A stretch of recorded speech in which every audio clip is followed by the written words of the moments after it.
Pawsitively Secretive, A Witch of Edgehill Mystery, Book 3.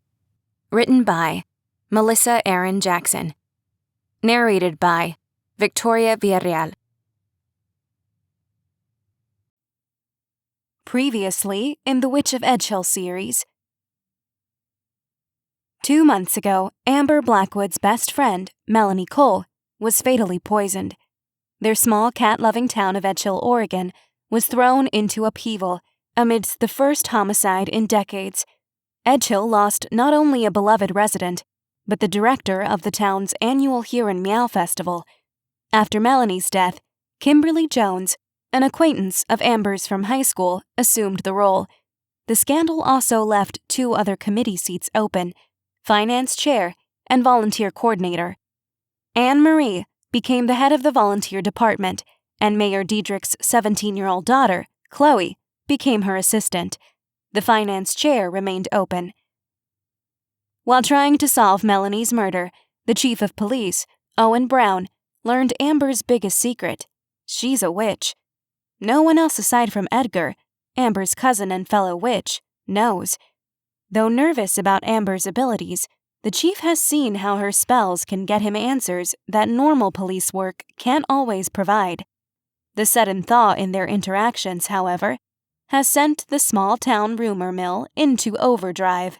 The chief is married, his wife pregnant with their second child, yet people whisper more may be going on between Amber and the chief than meets the eye. Last month, a member of the cursed Penhallow clan, Kieran Penhallow, traveled to Edgehill to find and steal the grimoire of Amber's late mother, Annabelle, a prodigy of time and memory spells.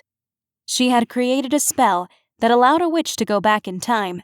Ever since, Penhallows have been searching for the grimoire, determined to use its hidden secrets to prevent their clan from having ever been cursed in the first place. Annabelle knew that the rewriting of history could cause irrevocable harm, and she worked the rest of her life to keep the book hidden via elaborate cloaking spells. She and Amber's father died at the hands of a Penhallow who had been after the grimoire. Edgar had been tasked with keeping the book hidden until Amber turned 18. Due to a series of spells and attacks from the Penhallows, his consciousness was melded with that of a Penhallow, slowly driving him into madness. The location of the grimoire, up until last month, had been locked away so deep in Edgar's mind that even he hadn't known where to find it. When Amber found the book, hidden on Edgar's property, the decades-old cloaking spells on the coveted grimoire dropped, and the cursed Penhallow had come after it, with Amber in his sights. Amber, her younger sister Willow, their paternal Aunt Gretchen, and Edgar managed to stop Kieran from stealing the book, but it came at a price. The magical attack on Edgar's property nearly cost Amber her life when Kieran used his magic to choke her, and both Amber and Edgar's cars had been torched. Worst of all, Jack Terrence, owner of Percolate, and Amber's recent love interest, had witnessed everything. After the dust settled and Kieran had been cured of his curse, Jack decided he found this witchy world of Amber's too difficult to handle. He asked Aunt Gretchen to remove all memory of that night's magic and Amber's connection to it from his mind. With her complicated and often dangerous past, Amber fears that guarding her secrets, and those of her parents, will keep her forever isolated.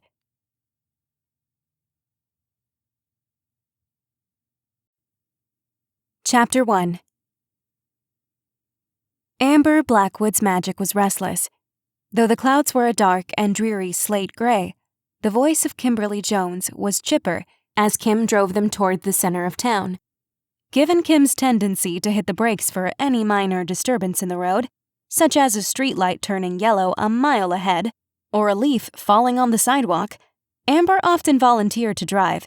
But, thanks to the events of a few weeks ago, Amber had found herself without a vehicle. The hairball is proving to be even more stressful to coordinate than the Here and Meow, Kim said in her signature breathy way. Just the other day, Anne Marie said she saw Janie Howard, the newest cashier over at Holly's Harvest. Well, Janie was supposed to help with some of the decorations for the hair ball because she majored in artistic something or other. And she's back in Edgehill now because her mother has a bad case of gout. Or was it arthritis? Anyway. Amber tuned back out, letting Kim's voice become a dull hum in the background. She watched the passing landscape out the window, trying to ignore how antsy her magic felt beneath her skin. This always happened on the eve of a bad storm. Though they were well into March and had a relatively calm winter, as far as Oregonian weather went, this felt like a storm for January, not nearly spring. The impending storm was a big part of why she'd asked Kim for a ride, rather than making the trek on the bicycle she'd pulled out of storage a couple weeks ago. She hadn't ridden her bike this much since she was a teenager. As she cruised down deserted residential sidewalks in the evenings and wove in and out of traffic on her lunch breaks, she'd fallen for her feline-obsessed town all over again. It was still the town of her childhood, but it had evolved bit by bit over the years, just as she had. Grocery shopping, unfortunately, had proven to be a nightmare, but at least she was getting her cardio in. She'd lost 4 pounds, and her calves looked great. Calves that thanked her today for opting to carpool with Kim to the mayor's house. Her calves and her itchy, twitchy magic. Amber wished she could release some of the building pressure with a simple spell or two, but if Kim had an overactive brake foot now, Amber could only imagine what would happen if she changed the color of Kim's steering wheel or dashboard for a few moments. They would surely get into an accident. For the briefest of moments, Amber wished Kim knew her secret, wished she could change the color of the dashboard, and that Kim's only reaction would be, "Ooh, try orange next." She wished Kim could understand her the way Willow and Aunt Gretchen did. Her thoughts strayed to Jack. Jack, who had learned all her secrets on the same night Amber had lost her car to the magic of the cursed Kieran Penhallow. And, once the threat of Kieran's magic had been dealt with, Jack had asked Amber to make him forget. It had been too much for him. She'd been too much for him. He'd known her secrets, known her, and rejected it all. So no, Amber would never have someone like Kim know her secrets. Amber's parents had kept even more secrets than Amber had, and had taken dozens more to their graves, because it was better to die with Blackwood secrets than to share them. Amber knew this was true. Deep down, she knew her parents had been right to choose safety over all else. But it made for such a lonely existence. "And then," Kim said, "Nathan told me that the centerpieces we had planned are on back order, and they likely won't be back in stock for another 2 months, which simply won't do. The hairball is only 2 weeks away. I don't know what we're going to do. I really need an assistant, but I don't have time to find one. My mom was saying she thinks little Abby Dryle might be a good fit, but we went to high school with her brother. Do you remember him?" Amber turned to look at Kim, but gasped as Kim suddenly slammed on the brakes, the seatbelt tightening on her chest. Amber's back hit her seat as the car came to a complete halt in the middle of the road. Luckily, no one was behind them. Kimberly laughed nervously, fluttering a hand in the air as if trying to wave away Amber's brush with a heart attack, then continued driving. Sorry. I thought that squirrel was going to run into the street, but he went up a tree instead. Anyway, what was I saying? Oh yeah, do you remember Brian Dryle? He was really into found art when we were in high school. Like he made his own shoes out of old car tires or something weird. Well, Brian... Amber sighed, her heart still thudding hard thanks to their near miss with the supposed squirrel, and prayed to whoever was listening that they'd make it to the mayor's house before the storm hit. Amber couldn't imagine Kim was a calm driver during lightning and thunder either. She supposed that part of the reason why Kim was even more chatty and anxious today than usual was because the Here and Meow committee was meeting with Mayor Deidrick himself. Kim had attended the pre-Here and Meow meeting with mayors in the past, of course, including this mayor last year, since she'd been on the committee in some capacity for a couple of years now. This would be the first meeting with Kim leading the whole thing. The committee's last head chair, Melanie Cole, had died 2 months prior at the hands of the former financial leader, Whitney Sadler. Kim had assumed the role after Melanie's death and had tried to do Melanie proud ever since. Since his election as mayor nearly 2 years ago, Mayor Deidrick had done his best to be as hands-on with as many events as possible in Edgehill. This was partly due to the fact that the last mayor had committed the worst faux pas in the history of the world during his first and last term. He opted to only attend the first day of the 3-day Here and Meow Festival, and then sent his assistant in his stead for the following 2 days.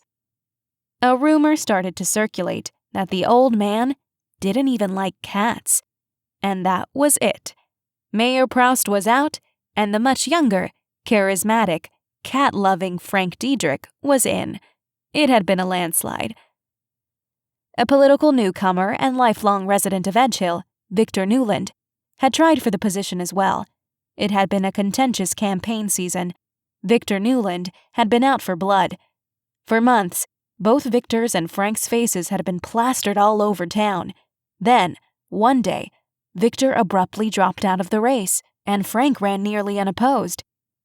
"It's just so sad, you know," Kim said now. Amber had no clue what Kim had been talking about. "Sorry, I zoned out there for a minute. What's sad?"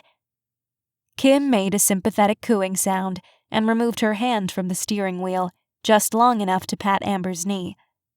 "Oh, it's okay, hun. I'm amazed you're keeping it together as well as you are, if I'm being honest. You've been through so much lately." Kim wasn't wrong, and she didn't even know the half of it. "I'll be more focused at the meeting," Amber said. "Promise." "Oh, I'm not worried." When said in Kim's usual dramatic tone, it sounded like she was the exact opposite. "Everyone already knows what's going on with you. You have everyone's support, I swear. Truly. Just go at your own pace, okay?" Amber nodded and looked out the window at the passing landscape again. People were out walking their dogs, ducking into Edgehill's many cat-themed restaurants and shops, or stopping to talk to friends. A perfectly normal day. None of them knew that sitting beside Kimberly Jones was Edgehill's resident secret witch. They didn't know Amber had 2 cloaked grimoires hidden in her studio apartment. One that was so highly coveted, witches had killed over it. They didn't know Amber's aunt and sister, who'd recently left town, were also witches. Or that the Blackwood parents had been killed by a cursed witch. Or that there were other Penhallows out there somewhere, possibly on their way to Edgehill, who wanted to claim the book Kieran had come so close to taking. A book with a powerful time travel spell in it that could rewrite history for witches and non-witches alike. Absently, Amber put a hand to her throat, remembering how Kieran had tried to choke the life out of her with his magic. She had nightmares about it nearly every night. Despite her wildly caterwauling thoughts, she stifled a yawn. She really needed to sleep. "Oh my God, Amber, have you heard?" "Heard what?" "John Huntley might perform the last night of the festival." Amber blinked again. She was a total dunce when it came to pop culture, but even Amber knew who John Huntley was. The country singer/actor? "Mm-hmm," Kim purred. How'd that happen? Isn't he on the cusp of superstardom? John Huntley had just finished up a season as a bad boy vampire on some ridiculous TV show Amber had unabashedly binge-watched recently. He'd been such a fan favorite that the writers were apparently scrambling to add him back into next season, despite unmistakably being reduced to ash in the season finale. "Get this," Kim said, grinning. "He's a huge fan of cats. He's got 3 of his own that go on tour with him, and he donates large chunks of money to animal rescue organizations every year." And he was a dreamboat. It was unfair that so much genetic luck had been crammed into one person. Edgehill will be swarmed with women if John Huntley shows up for the festival, Amber said. Even worse than when Olaf Betson was here. "I'll be at the front of the line."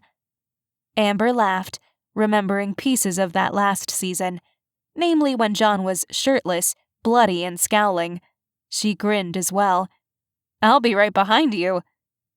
"I thought you were dating Connor Declan," Kim said. "Are you telling me that tall glass of water is back on the market?" Amber frowned slightly. If he was ever off the market, it had nothing to do with me. "Really?" Kim sounded genuinely baffled. "I heard he's been talking about you to people all over town like some lovesick teenager." She paused thoughtfully. "Rumor had it that you and Jack were an item too, though. Is that one true?" Something twinged in Amber's chest. "Nope." "I need better sources," Kim said, huffing. "Are the two of them close? Connor and Jack, I mean. I didn't think so, but Anne-Marie said she's seen the two of them chatting it up lately. I guess Connor comes in to percolate a lot, and he and Jack get into these long conversations. Dina, over at the Caddy Melt, mentioned that she saw the two of them meeting for lunch there a couple times last week, too." Amber's brow furrowed. Other than the time Jack had given Connor a ride back to the Sippin' Siamese the night of Connor's birthday celebration, Amber hadn't known the two to be on friendly terms. Now they were getting lunch together on a regular basis? Maybe they had bonded over the fact that Amber Blackwood was a terrible date. "Weird," was all Amber said. They cruised down tree-lined Scritch Boulevard, branches almost forming a canopy over this stretch of road. Leaves were just starting to grow back now that the promise of spring was near. Tiny buds dotted branches. The little patches of sky that peeked through the branches were still dark, so dark the clouds were nearly purple. Perhaps once they arrived at the mayor's house, Amber could duck into the bathroom and change the color of the walls a few times to release this buildup of magic. This storm was sure to be a doozy. There was a sudden break in the foliage as Kim's car followed the road's curve. The mayor's house, which sat nearly in the dead center of Edgehill, appeared on the corner. It was 3 times larger than any other residence in town. It was a modest house as far as mayoral homes went, but it was the most impressive building in Edgehill, aside from the sprawling, Victorian-like Manx Hotel a few blocks away. The house was 2 stories, had a large wraparound front porch, and was painted a sunny yellow.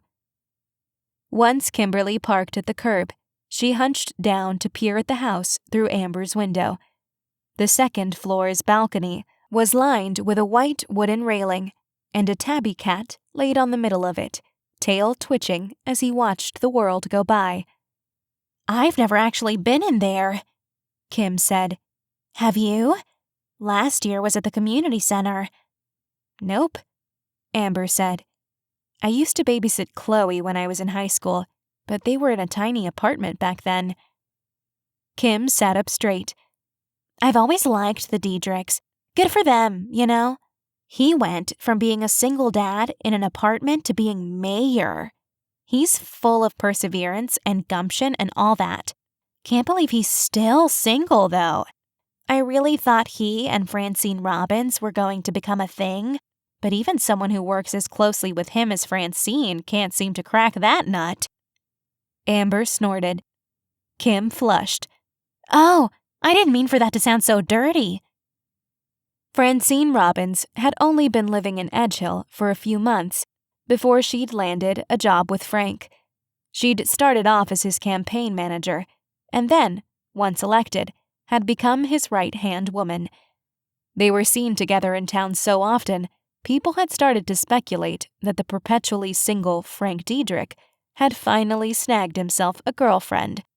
Frank hadn't grown up in Edgehill like Kim and Amber had, but he'd been a resident here for 16 years, and in those 16 years, Amber was fairly certain Frank had never been in a truly serious relationship. He'd shown up with little 1-year-old Chloe one day and had never left. Chloe's mother, Shannon, had died in some tragic way.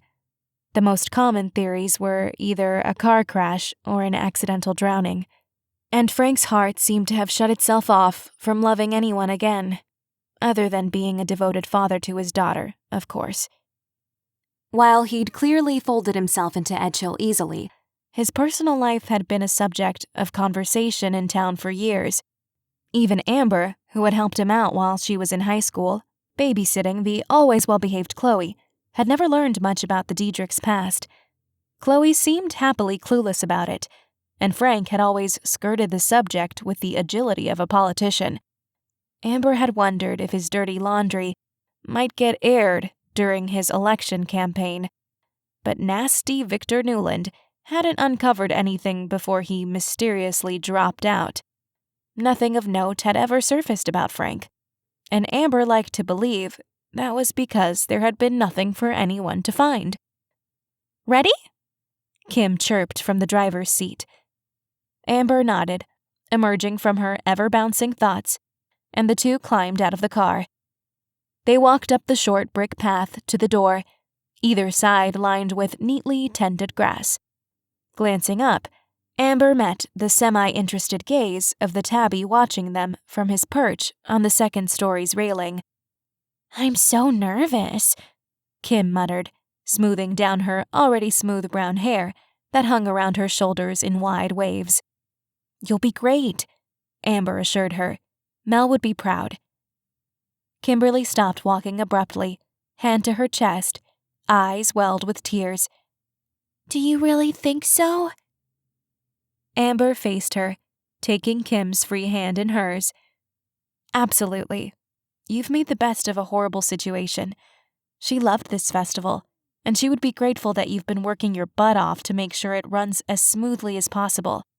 I mean, John Huntley might grace one of the Here and Meow stages. Mel would be ecstatic."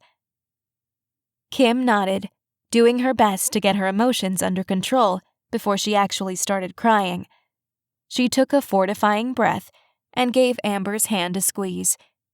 "She'd be proud of you too, you know. Melanie was a fighter, and so are you. Life might be kooky right now, but you've got people around you who love you and are here for you. Okay? We'll get through this together." Amber fought her own sudden flood of emotion, surprised at how suddenly it worked its way up her throat and burned her eyes. "Together," she agreed, giving Kim's hand one more squeeze. They walked the rest of the way to the mayor's front door, and Kim gave the black door a quick series of confident knocks.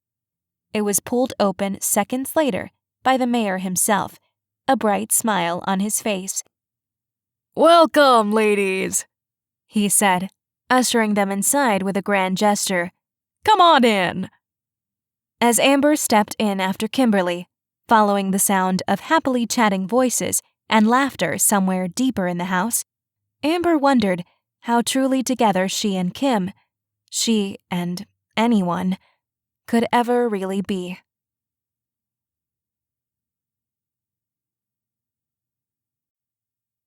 Chapter 2.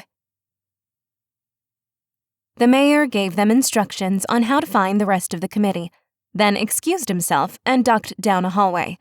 They didn't need directions. It had been easy to find, thanks to an uproarious guffaw from Nathan. When Whitney Sadler and Susie Paulson had been on the committee, Nathan had been practically mute. He was a nice stay-at-home dad who was always exceedingly willing to help out the committee in any way needed, but he'd done so quietly. Now, it seemed, the reason why he'd been so quiet had been more about the company and less about his personality. He had a goofy, braying laugh that always made Anne-Marie snort, which in turn got Chloe giggling. Amber supposed they had all sensed something about Whitney and Susie was off, even if they hadn't been fully conscious of it. Any person willing to plan the slow poisoning of another, regardless of the reason, was a psychopath. If they had only sensed this about the pair sooner, Melanie might still have been here. She'd be giggling alongside Chloe at Nathan's ridiculous laugh.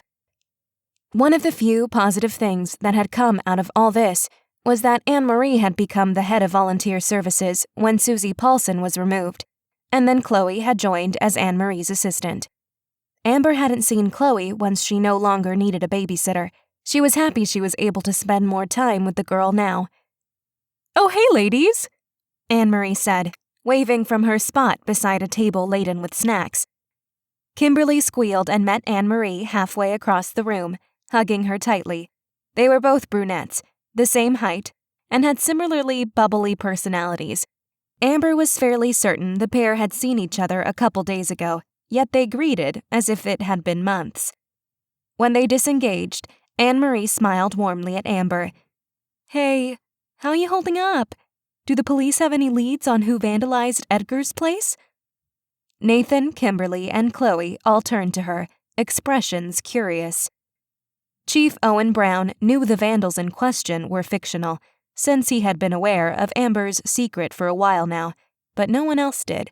She still wasn't sure how he felt about all of this, but he hadn't run into the Edgehill Gazette office yet, telling any reporter there who would listen that they had a witch in their midst. The truth was, it had been one vandal, and by vandal, she meant a cursed Penhallow witch. "Nope," Amber said, offering a bewildered sigh. "The chief thinks it might have been some kind of gang initiation. I mean, hardly anyone goes out to that part of town, and most kids are scared of the place, so he doubts it was actually locals." Anne-Marie had a hand to her chest. "A gang? Goodness, we don't have gangs in Edgehill." "I bet it was kids from the town that shall not be named," Chloe offered. "Of course it was," Anne-Marie said. Nathan lowered his voice a fraction and voiced something truly upsetting. "I had to go into Marble Glen last week to check their flower stock since the ones we need for the centerpieces for the gala might not be available in time." Anne-Marie shuddered, then placed a hand on his arm. "I'm sorry, there was no other choice." Nathan nodded solemnly. "The name of the shop I went into was called Garden Variety." "That's not even clever," Anne-Marie said. "Ugh, that Marble Glen." The group at large sneered at the name of Edgehill's rival town. After a short bout of silence, Kim clapped her hands once and dispelled the tension. "Well," she chirped, "let's take a few minutes to grab some snacks and use the facilities if necessary, and then we can get started, She looked around the room. "Chloe, hun, is your dad around?" Before Chloe could reply, the crisp, clear voice of the mayor sounded as he walked into the dining area. "Sorry, everyone. Had to take a quick call." He slipped his cell into the front pocket of his button-up shirt and smiled at the small group assembled. Mayor Deidrick wasn't handsome in the classical sense.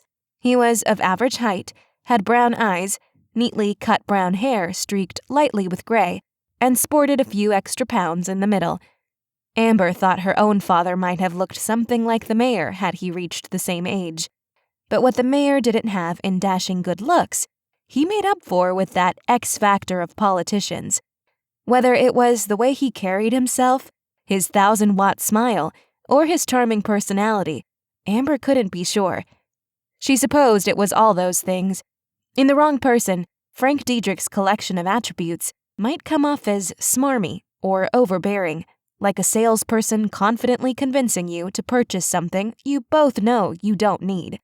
But in the mayor, it resulted in an affable man who smiled easily and listened with great attention. "What did I miss?"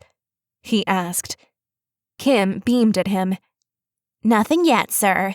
We're going to get started in just a few minutes." He playfully wagged a finger at Kim. "Now, what did I tell you about calling me sir, Miss Jones?" Kim giggled. "Sorry, Frank." Grinning, he said, "That's better." His daughter stood nearby, and the mayor slung an arm over her shoulder. Chloe was a few inches shorter than him and tipped her head back to offer him a grin of her own. "You all right, kiddo?" he asked softly. Chloe's smile faltered a little, and she nodded, looking away. "Yeah, I'll be okay." He squeezed her shoulder gently. "Promise?" "Yeah," she said. He squeezed again and gave her a little shake. "Promise, promise?" Chloe tried not to smile, but her efforts were in vain. "Yes, Dad, geez." Frank kissed her temple and then unhanded her quickly, seemingly anticipating how much Chloe would be embarrassed by the affectionate gesture in a room full of people. The girl, who had lighter hair and eyes than her father, turned beet red. "Dad," she hissed. Unfazed, he rounded the oblong wooden dining table that could easily seat 10 and took a seat in the middle. Chloe semi-glared at her father and sat across from him.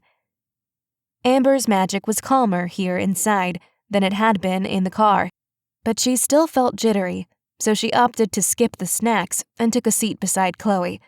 She did her best to ignore the mayor across from her, who was making silly faces at Chloe, who also attempted to ignore him, but she eventually caved and cracked up. "I'm fine, Dad," she said, laughing. He nodded, satisfied. After a few minutes of perusing the snack table behind them, Anne-Marie, Kim, and Nathan joined them at the table, their plates piled with fruits and pastries. Kim sat on Chloe's other side, while Nathan and Anne-Marie sat on either side of the mayor. "So, Kimberly," the mayor said, hands folded on the table, "how do you like being the head of the committee this year?" "Oh," Kim said, hastily putting down a blueberry scone that Amber had a sneaking suspicion was one of Jack Terrence's. "It's been great, even though I wish I'd come into the position under better circumstances." "Speaking of, and not to step on toes or anything," the mayor said, "but what do you think of creating a memorial for Melanie at Balinese Park? We could unveil it during the Here and Meow. The park is in need of a revamped rose garden. Do you think she would have liked to have one named after her?"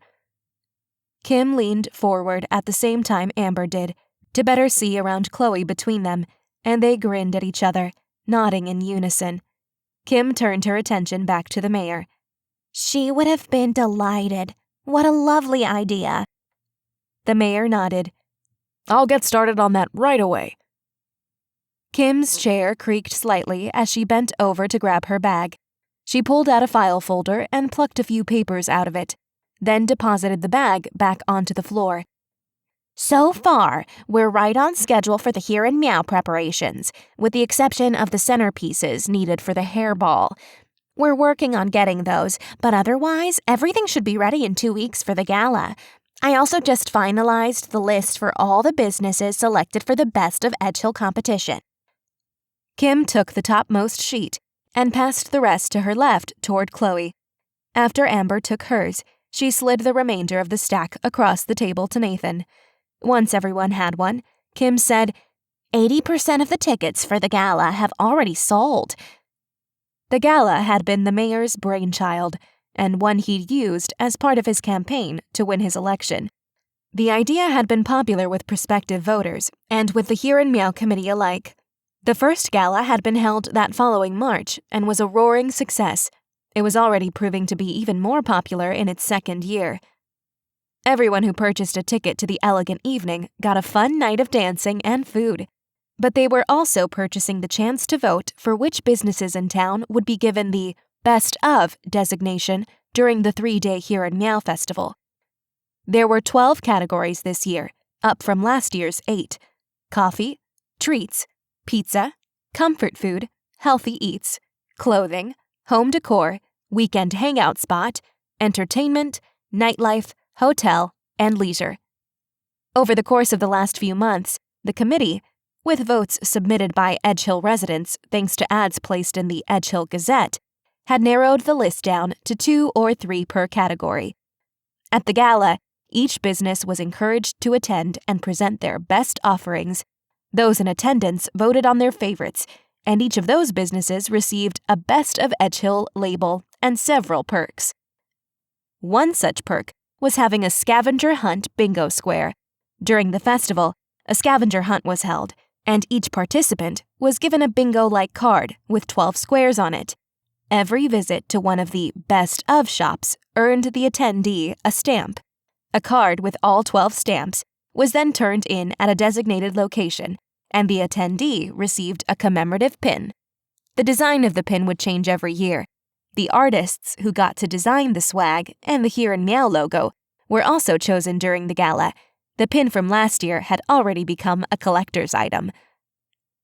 Aside from the added foot traffic that came from attendees attempting to complete their cards, each best of shop was to create a featured item that would be offered for free to any attendee who spent at least $10 in the shop in question.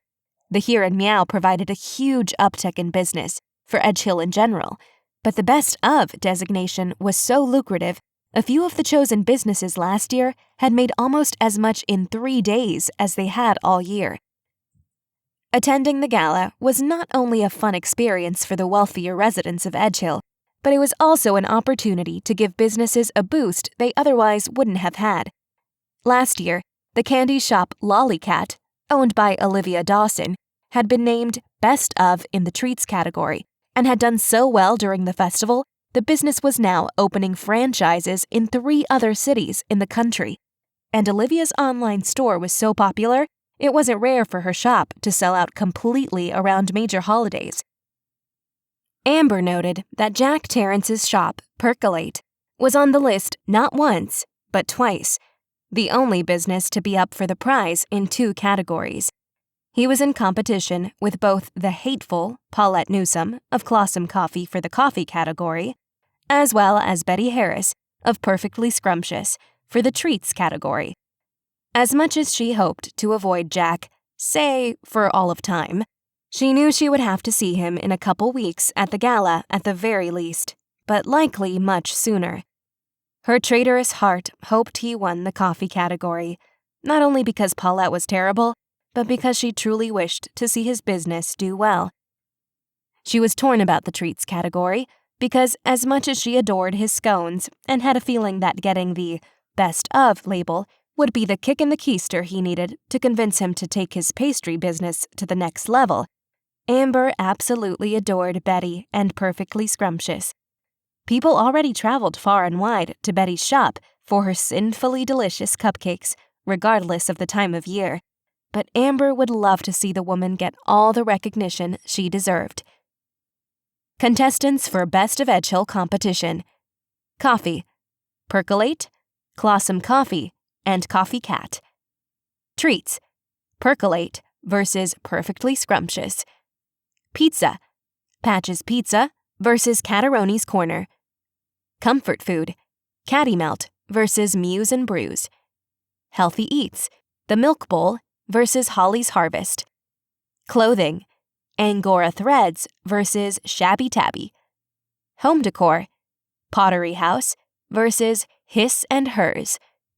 Weekend hangout: Point and Pounce versus Perfect Pitch. Entertainment: Tell Me a Tale versus Feline Groovy. Nightlife: The Applause versus Just Kitten Comedy Club. Hotel: The Manx versus Tropical Paradise. Leisure: Feline Fine Day Spa versus Claws and Paws. emceed by Henry and Danielle of 98.9 KMU. While Amber looked over the impressive array of participants this year, she couldn't help but notice that Chloe beside her was more focused on the phone in her lap than she was on the sheet of paper on the table. Amber couldn't tell what the girl was looking at, but if she had to guess, she would have said she was messaging someone. It looked more like a series of texts than anything, but even that didn't seem quite right. Chloe looked up suddenly and caught Amber's gaze. The girl flushed, muttered an apology, and powered off her phone, which she tucked under her thigh. Flicking a look toward the mayor, Amber saw that he was eyeing his daughter, his brows pulled together. Amber couldn't tell if the look was one of annoyance or concern, but she supposed most parents of teenagers looked at their children that way most of the time. His gaze slid to Amber, and he offered a slight shrug of one shoulder, as if to say, "What can you do?" and returned his attention to Kim, who was still chattering away. Amber knew that Chloe, in her senior year of high school, was gunning to be valedictorian, participated in a handful of school clubs, and was in the running to be Miss Here and Meow. And, of course, she was Anne-Marie's assistant for volunteer services for the festival. She was also turning 18 in a month, and there was a rumor that she'd already started getting college acceptance letters. The girl had a lot on her plate, and she was on the precipice of her first major life change. Amber figured both father and daughter were a ball of nerves for different reasons. After another 20 minutes or so, while the mayor was in the middle of asking Kim something, someone cleared her throat from the hallway behind Amber. "Excuse me, Mr. Deidrick?" Frank slammed a hand on the table. "What did I tell you about interrupting my meetings, Ingrid?" Everyone at the table, Chloe included, flinched. Amber's shoulders were bunched up by her neck. I'm very sorry, sir," the woman said. The group was frozen like statues, but Amber turned her head slightly and spotted a middle-aged redhead standing in the doorway, her face a brilliant red. Her head was bowed, like a small child who had just been scolded. The seconds ticked by in silence. "Out with it, Ingrid," the mayor said. "As you can see, we're busy. It's terribly rude to keep all these people hostage." "You have a phone call, sir," she said quickly. "It's Francine, again." "And I told you I do not want to speak with her, especially not now." "I know, sir, but she says she won't stop calling until she talks to you," Ingrid squeaked out.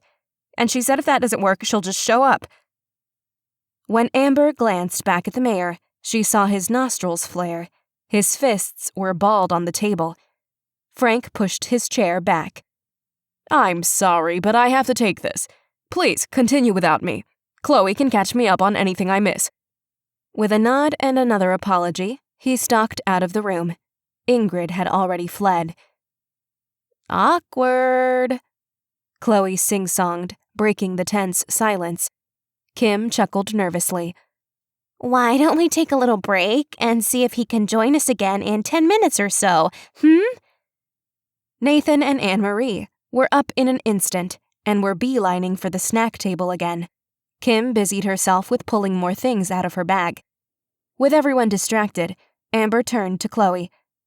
"You okay?"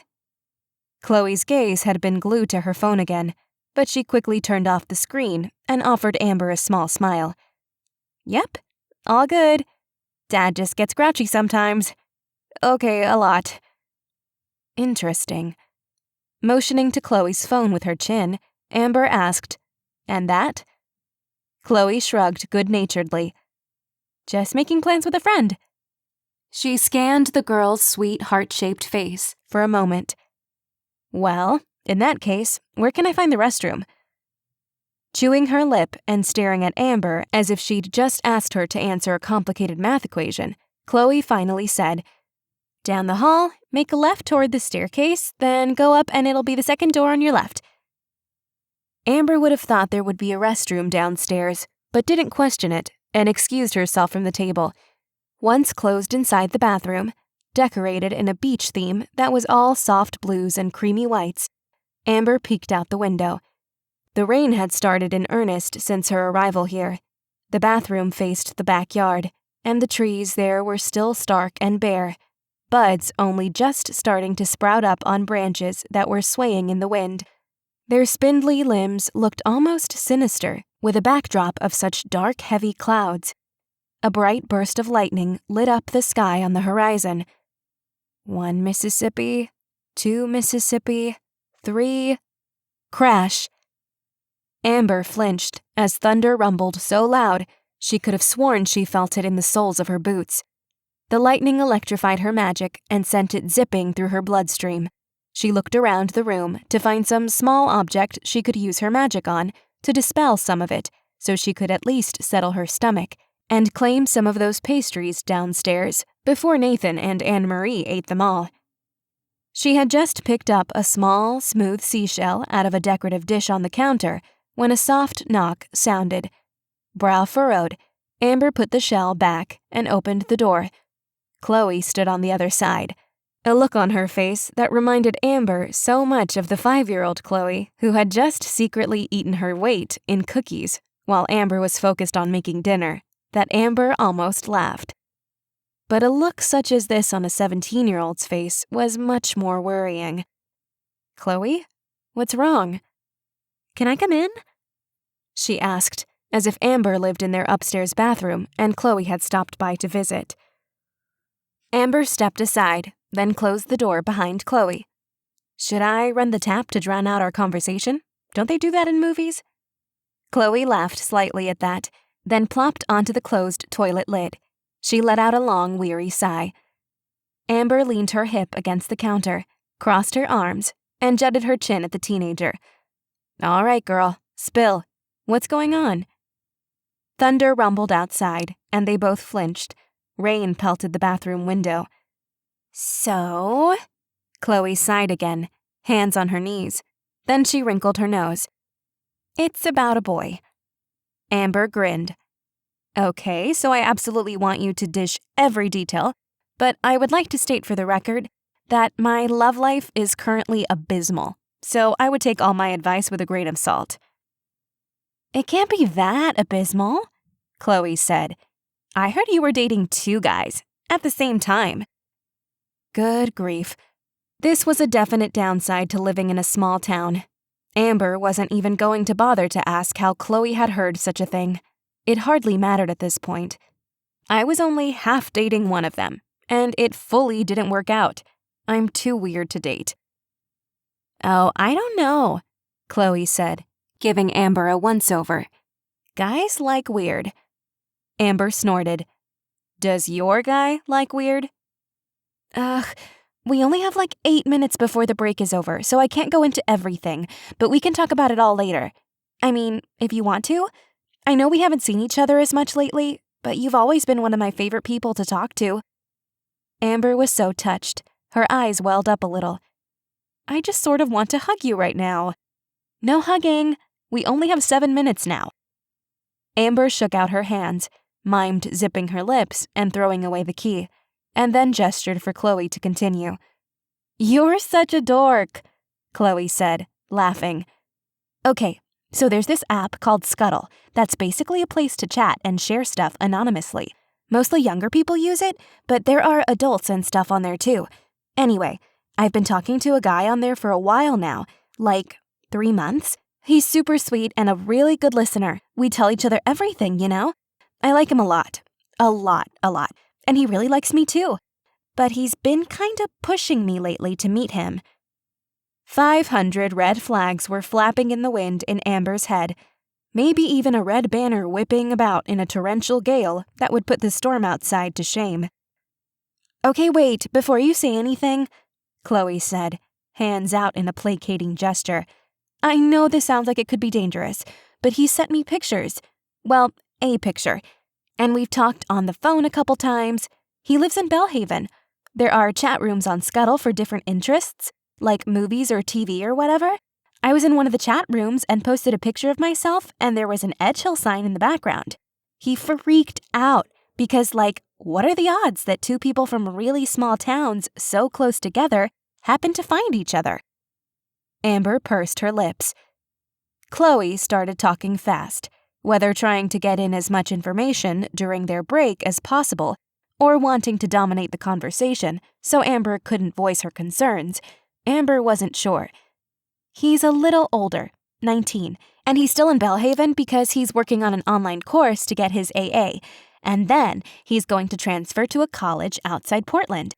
He's almost done and plans to move in the next 6 months, so we're kind of running out of time to meet in person while he's still close by. I don't feel nervous about the guy at all. I've gotten to know him so well. The problem is that my dad doesn't want me to date until I'm 90. He'll be so mad if I tell him. He's so unreasonable about certain things, but I'm going to be 18 in a month, technically an adult, and then he can't really tell me who I can date. I'm going to college. He won't even know if I'm dating. You said this guy has been pushing you to meet him? Amber said when Chloe paused long enough to suck in air. Pushing is strong, Chloe said. We just really get each other, you know? And he's so hot. What if I wait too long to meet him and some other girl snatches him up? If he's meant to be with you, he won't be distracted by someone else, Amber said. Chloe huffed. I knew you'd say that. After a pause, she said, You want to see his picture? Amber wasn't sure how seeing this guy would help, but her curiosity got the better of her, and she nodded. Chloe pulled her phone out of her back pocket, tapped the screen a few times, swiped a few more, and then held the phone up for Amber to see. The young guy smiling back at her was attractive and had a wide, easy smile. The background behind him implied he was standing outside, maybe at a park or in his yard at home. But the majority of the greenish backdrop was blurry. The boy had his hands clasping the back of his neck, and he was grinning up at the camera. Maybe his mother took it. 2 bracelets made of brown wooden beads ringed one wrist. As cute as the boy was, there was something staged about the picture. Didn't kids these days only take selfies? As Amber studied Chloe, who had retracted her arm and was staring wistfully down at the smiling boy, the red flag in her mind snapped in the wind again.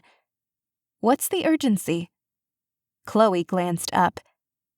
I told you, he's moving. Amber shook her head. Try again. The girl sighed. He's going to be in Edgehill tonight. She started swiping at the screen again. He's really sweet, too. Look, he got me flowers. Chloe held out the phone to Amber again and showed her a photograph of 6 red roses in a thin glass vase. A tan-colored card was tied around the vase with black ribbon. When Chloe pulled her hand back, gaze focused on her phone, she said, The card says, To my kitty cat. She glanced up at Amber for a second. He calls me that since I come from the quote-unquote cat town. She rolled her eyes good-naturedly. To my kitty cat, you make every day brighter. Love, Snuggle Bear. Chloe flushed. Snuggle Bear? Amber asked. Anything to do with Bellhaven High's mascot being a bear? Laughing, Chloe nodded. I know, it's all kind of silly, but it's sweet too, don't you think? He wants to give me the flowers tonight. Another boom of thunder rumbled outside, mirroring Amber's thoughts. You can't go out in this. She waved vaguely at the storm outside. We plan to meet at the arcade, Chloe said, as if she hadn't heard anything Amber had just said. That's what you're supposed to do, right? Meet in a public place? Amber sighed. Bethany's going too. That's who I was talking to earlier during the meeting. Chloe added, clearly sensing that if Amber had been on Chloe's side when the conversation started, she surely no longer was. I'll be safe, I promise. I'll text when I get there and when I leave. Bethany and I will stick together. No going to a second location with a guy or anything. I'm not dumb, Amber. I promise I know what I'm doing. Then why are you telling me this and not your dad? Amber asked. Because he doesn't want me to date, Chloe said. I just told you that. But he is a reasonable guy, even if you don't always see it that way, Amber said. I couldn't, in good conscience, know you're going out with some guy you've never met in person before and not let your dad know. Chloe stared at her with her mouth slightly agape, her brow furrowed. She looked like Amber had just kicked her in the gut. I know you're mad at me right now, but either you tell your dad about this, or I do, Amber said. It's not that I don't trust you or your judgment. You're one of the smartest people I know. But that doesn't mean I'd trust anyone else. I would never forgive myself if we didn't tell your dad where you were planning to go and something happened to you. Jaw clenched, Chloe folded her arms across her chest and stared up at the window being pelted by rain. Amber moved to squat in front of Chloe, who still sat on the closed toilet lid. Hey, look at me. It took the girl a moment, but she finally did, her eyes rimmed with silver. Do you like this guy? Amber said. Deep in your gut, do you like him? Chloe nodded. Is he important to you? She nodded again. Tell your dad that. He's worried about you. You're all he's got. That's what makes him so protective. But we're protective of the things and people we love, Amber said. He would be more hurt that you didn't think you could tell him any of this. Plus, if you have to sneak around to do something, there's likely a problem with it. So tell your dad. Let him know how much this means to you. Chloe sniffed hard. He'll probably want to go with me on the date. I'll be stuck with Bethany bored out of my mind while Johnny and my dad talk about football or something dumb." Amber laughed softly. "Would that be so bad, though, to not have to hide that part of your life from your dad? He's your biggest fan, you know." Chloe rolled her eyes at that, but she managed a watery laugh. "Okay, maybe it wouldn't be the worst thing if the two of them got along." "That a girl," Amber said, standing up, then held out a hand and helped the girl up. "Just be honest with him. He'll listen." Chloe still looked dubious. "And in case he doesn't, call me, okay?" she asked. "We can talk about this as much as you want if he shuts you down. You still have my number?" She hit a few things on her phone, then swiped up on her screen. "Yeah, I've got it, and I've had the same number since I was 12. "Good. Call or text anytime, day or night," Amber said. The girl nodded. Once Chloe had splashed water on her face and gotten herself under control, Amber led them out of the bathroom, but came up short almost immediately. Mayor Deidrick stood in the hallway, looking even more startled than Amber felt. Her mental red flag, though, gave another frantic flap. The mayor looked nearly as guilty as his daughter had earlier. Had he been listening at the door? The rumble of thunder that sounded moments later told her that even if he had been listening, the raging storm outside had likely drowned out a lot of their conversation. "Hey, Dad," Chloe said shakily, moving to stand beside Amber. "Could I talk to you about something?" His posture relaxed at the question. "Of course, Pumpkin." Amber's chest twinged at the nickname. Her own father had called her that when Amber was around Chloe's age now. The memory spell she'd inadvertently cast a couple of weeks ago had allowed her to relive one of the moments when her father had called her that. Somehow, it felt as if it had happened just yesterday, and, at the same time, a lifetime ago. "I'll see you downstairs in a bit," Amber said, and gave Chloe's arm an encouraging squeeze. Once on the stairs, Amber glanced up just before the landing above would be obscured from view, and she saw the mayor drape an arm around Chloe's shoulder as they walked slowly down the hallway. Please let him listen to her. The meeting went on for another half hour, but neither the mayor nor Chloe came back down. As they packed up, Ingrid bustled into the room to help clear the plates and uneaten snacks. The mayor didn't even emerge to bid the committee members goodbye. Amber had to hope that meant he and Chloe were having a deep heart-to-heart and had lost track of the time. Kim and Amber ran to Kim's car, their coats draped over their heads in an attempt to shield themselves from the rain. Amber's magic was even twitchier outside. Thunder rumbled. As Amber stared out of the rain-streaked passenger seat window and toward the house, she hoped forcing Chloe to air her secrets to her father had been good advice.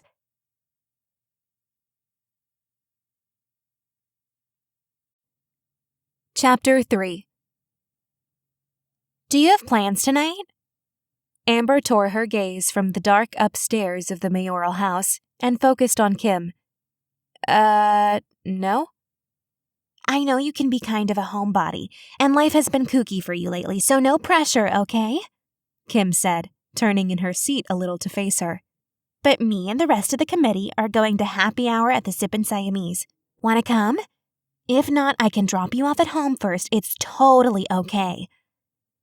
Amber was growing increasingly aware of how aware everyone else was that she was a recluse. Some part of her had hoped people would think she was busy with very interesting things, and that was why she wasn't often seen about town in the evenings or on weekends. Instead, they'd all been sensing the truth. She stayed home with her cats. Rain still pelted the windshield, but the booms of thunder had become less frequent. The clock on Kim's dash said it was just after 4:30. "Oh gosh, that's a long pause," Kim said, laughing nervously. "You really don't have to go. It would be great if—" "Sure," Amber said, nodding once. Kim abruptly stopped talking, eyes wide. "Really?" "Really." "Oh, yay!" Kim said. "Are you okay with heading over right now?" Amber looked down at herself. She wore dark jeans, a dark top, black boots, and a dark gray peacoat. Her choice in wardrobe colors was as bleak as the weather. She could only assume that her hair was windswept, and not in a sexy model way. But who cared, right? She was off the dating market as long as only non-witches resided in Edgehill. She had no one to impress. "Yep, I'm ready." Kim let out an excited squeak. "Oh, I'm so glad! Happy hour at the Siamese is so fun. And since it's Thursday, there's even a line dancing lesson at 5:30 if you want to try that. Anne-Marie has got some serious moves." "Sounds fun," Amber said, hoping her flat tone didn't dampen Kim's chipper mood. But Kim was already chatting happily about the last time the whole committee met at the Siamese. Amber got the impression the group had started to hang out more since the dramatic departure of Whitney Sadler and Susie Paulson. Had Amber been invited and didn't remember but had always turned them down? Or had no one asked, assuming she'd have said no anyway? Both possibilities were depressing in their own right. The last time Amber had been to the Sippin' Siamese had been the night she and her younger sister Willow had joined Connor Declan and his friends for Connor's birthday celebration. Though Amber had originally been going to the Siamese to see Connor, she'd run into Jack Terrence, Percolate's pastry chef.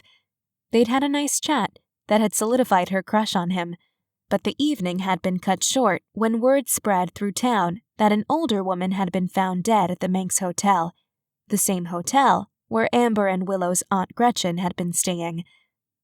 Amber still got chills when she thought about how scared she'd been. Sure, the dead woman would turn out to be her aunt. That had started a series of events that eventually culminated in the terrifying night on Edgar's property where the cursed Penhallow had nearly killed Amber. She'd lost her car and her budding relationship with Jack Terrence that night. If Jack was there again tonight, Amber vowed to walk home in the storm. Getting struck by lightning would be far better than seeing the lack of memory in Jack's eyes. The drive to the Siamese took nearly 25 minutes, thanks to the ever-present rain. The bar was located on Korat Road. On one side of the street were a handful of shops and restaurants, only about half of them still in business, while the other side was lined with empty, fenced-off lots choked with overgrown grasses or copses of dead trees. At least Kim wasn't prone to slamming on the brakes in slick conditions. She just drove like a grandma, which was more than okay with Amber. Once they'd parked in the gravel lot a few doors down from the bar, positioned a little behind what had used to be a diner, Amber and Kim made a mad dash across the wet sidewalk, running past the boarded-up shop fronts. It was a testament to the Siamese's great beer, food, and dancing that it was still open, and packed nearly every night, despite how many other businesses around it had folded. Both the podium and the outdoor patio area were deserted. Kim pulled open the door, and warm air, laughter, and loud music poured out. They stomped their feet on the already soaked black mat just inside the door and shook out their coats. Dozens of sopping umbrellas rested against the entrance walls and were heaped on the floor, the bar's warm yellow light reflecting dully off their slick surfaces. Kim led the way through the crowd that was thankfully less robust than it had been the last time Amber was here, but she guessed the place would be packed as the hour grew later.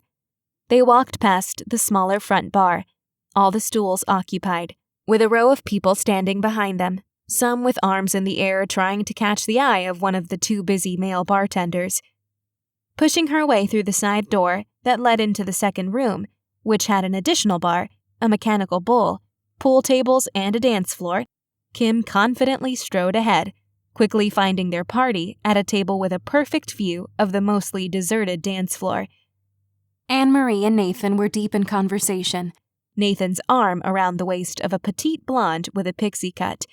The pair's backs faced the dance floor, while Anne-Marie stood in front of them, her hands waving about as she talked. Nathan noticed Amber and Kim first, and he grinned, waving them over. "Blackwood, you made it!" Amber stopped before the group and shrugged, smiling. "This must be your wife?"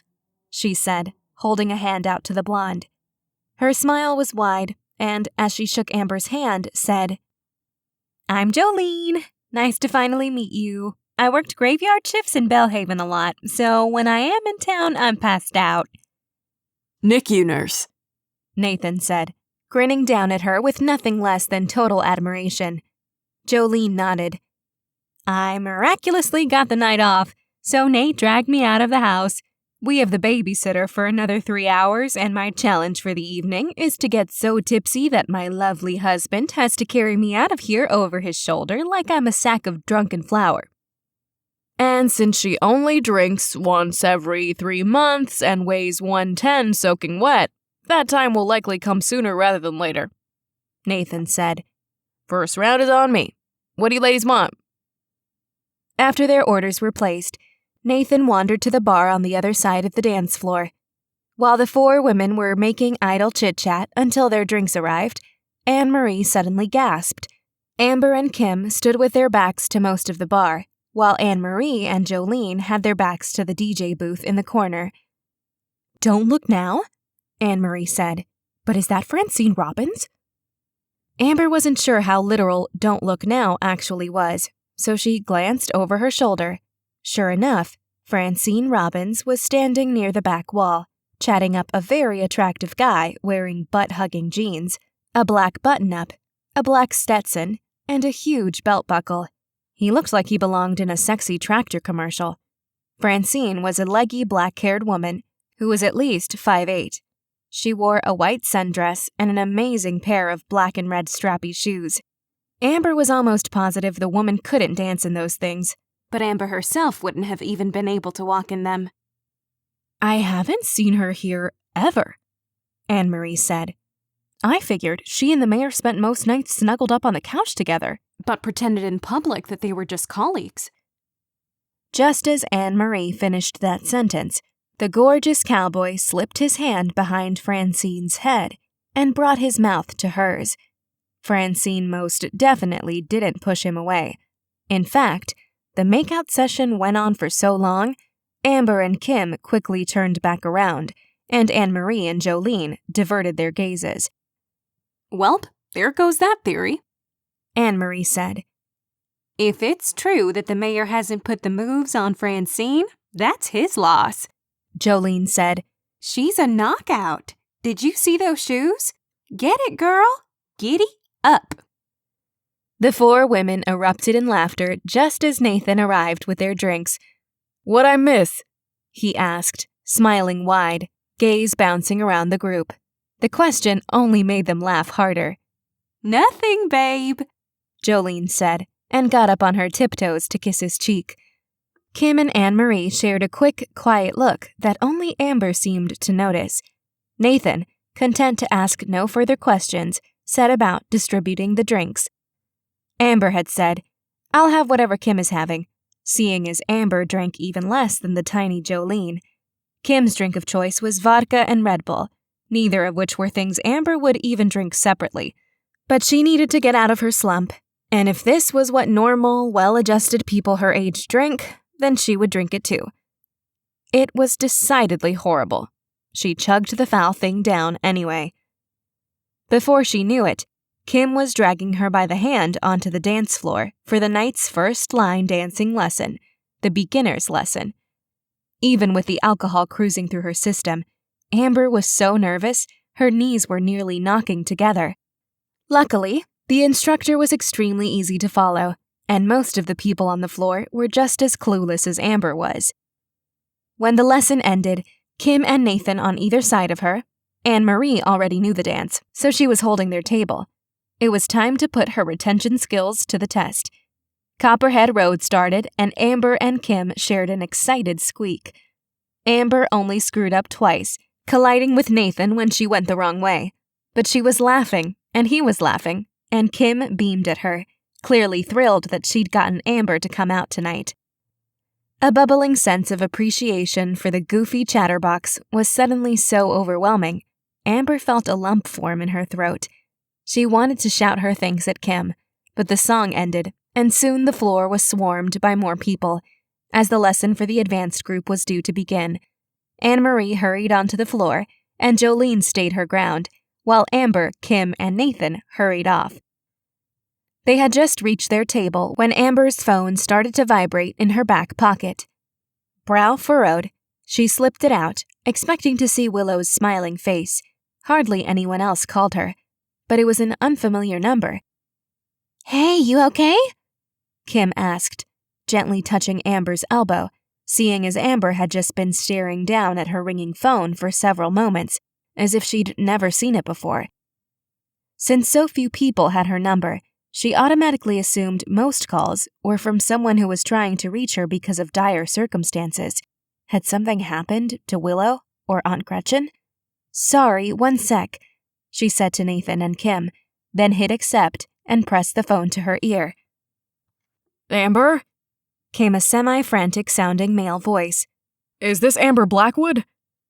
She pressed a couple fingers to her free ear in an attempt to drown out the sound of people chatting, laughing, and the instructor calling out 5678. Yes, this is Amber. This is Frank Deidrick. Amber blinked several times. Why was he calling her? Hi, Frank, she said loudly, brows pinched. What can I help you with? Have you seen Chloe? Her heart rate ticked up. Without saying anything to Kim and Nathan, Amber strode for the back door that would let her out onto the patio. She might get lashed with rain, but it would at least be quieter out there. She scanned the bar as she walked, mostly hoping not to see Jack Terrence. Francine and her hot cowboy were gone. Good for her. Once the door was open and the biting air hit Amber's flushed face, she realized that she'd left her jacket inside, draped over the back of a chair. She shivered, but stepped outside anyway, letting the door clank shut behind her. The rain had mercifully stopped, but the temperature had dropped several degrees during the hour she'd been in the bar. Sorry, Frank, she said. Did you ask if I'd seen Chloe? His breath whooshed out. Yeah, she and I had a long talk this afternoon, and she agreed it would be best to have this Johnny kid come by the house tonight so I could meet him. She said she would call him and invite him over here for dinner at 6. Ingrid and I had been prepping the meal for the last half hour while Chloe showered and got dressed. But around 5:45, I realized she hadn't come down yet, or confirmed that he would be here by 6. I went up to her room to make sure everything was okay, but her bedroom is empty. The window is open and her car is gone. Amber squeezed her eyes shut and leaned against the damp wall behind her. Has she ever snuck out before? Never, he said.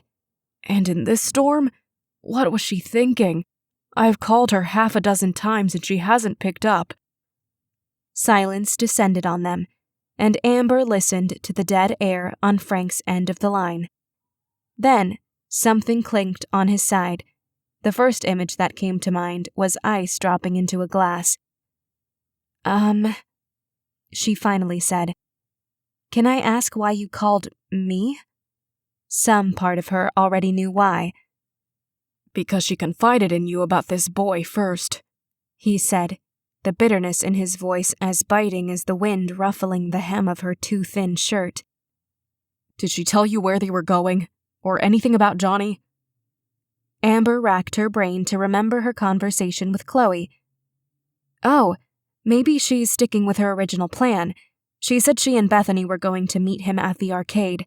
She said she was going to Bethany's first, and then they were going to the arcade together. They may already be there by now if it's after 6. He heaved out a breath. Okay, well, that's a start. Thanks. I would never forgive myself if we didn't tell your dad where you were planning to go and something happened to you. That was what she'd said to Chloe, and yet, even after telling her dad, she'd slipped out her bedroom window anyway. Amber could only wonder if Chloe would have described the conversation with her father as merely a long talk. Chloe Deidrick was one of the most level-headed people Amber had ever met, even when the girl was very young. What had her father said to her that would make her lie to his face? then sneak out of the house in the middle of a thunderstorm. "Have you called the Williamses?" Amber asked. "Maybe Bethany's parents know where they are." "I tried calling both Bethany and her mother, but no one answered." "I'm over at the Sip and Siamese right now. I think the Williamses live pretty close to here. I'll head that way," Amber said, walking to the patio door. "What kind of car does she drive? I'll keep an eye out for it. They may have headed somewhere other than the arcade." "It's a black 4-door Honda," he said. "There's a bauble doll of a purple cat on her dash, like a hula girl, but as a cat. It dances around as the car moves." With a shaky sigh, he added, "I got it for her birthday last year." "It'll be okay, Frank," she said. "Let me know if you hear from her, okay? I'm sure she's fine." The call abruptly ended. Teenagers snuck out all the time, didn't they? Sure, this was rare for Chloe, but that didn't mean this wasn't just a case of late-onset typical behavior. Chloe was fine. She was a lovesick girl who had likely been forbidden by her father to date unless he met and approved of the boy first, and Chloe decided not to subject the boy to it, so she snuck out. She was likely playing Miss Pac-Man or laughing at one of the boy's silly jokes or interrogating Bethany in the bathroom about what she thought of him. When Amber reached the table where she'd left Nathan and Kim was still sitting there, watching the advanced lesson. Nathan was on the dance floor now, wedged between Jolene and Anne-Marie, and looking completely baffled by what was happening around him. Kim's brows shot up as Amber approached. "Everything okay?" "Not sure," she said, and grabbed her coat, slipping it on. She buttoned up her peacoat. It was still damp, and a chill seeped into the fabric of her long-sleeved shirt. "I've got to go. I'll call a cab, okay? I don't want to ruin your night." "Don't be silly," said Kim, popping out of her chair. "I'll drive you." A song suddenly blasted out of the speakers, and the instructor counted 5, 6, 7, 8. The dancers all surged to the right in unison. Poor Nathan surged left, his substantial weight almost knocking the guy next to him off his feet. Amber turned her attention back to Kim. "You don't even know where I'm going." "Doesn't matter," she said, pulling on her coat, too. "You're not going into that nasty weather alone. Nuh-uh. Don't argue. Let's go." Turning to the dance floor, she waved her arms in the air enthusiastically, like she was guiding a plane onto the tarmac. Nathan spotted her first. With a series of elaborate hand gestures, Kim mimed that she was going to take Amber home. Nathan frowned, then nodded and waved. Amber waved as well, then followed Kim back out of the bar. By the time they emerged out the front doors, the rain was back to a light drizzle. It was so quiet and deserted out on Korat Road.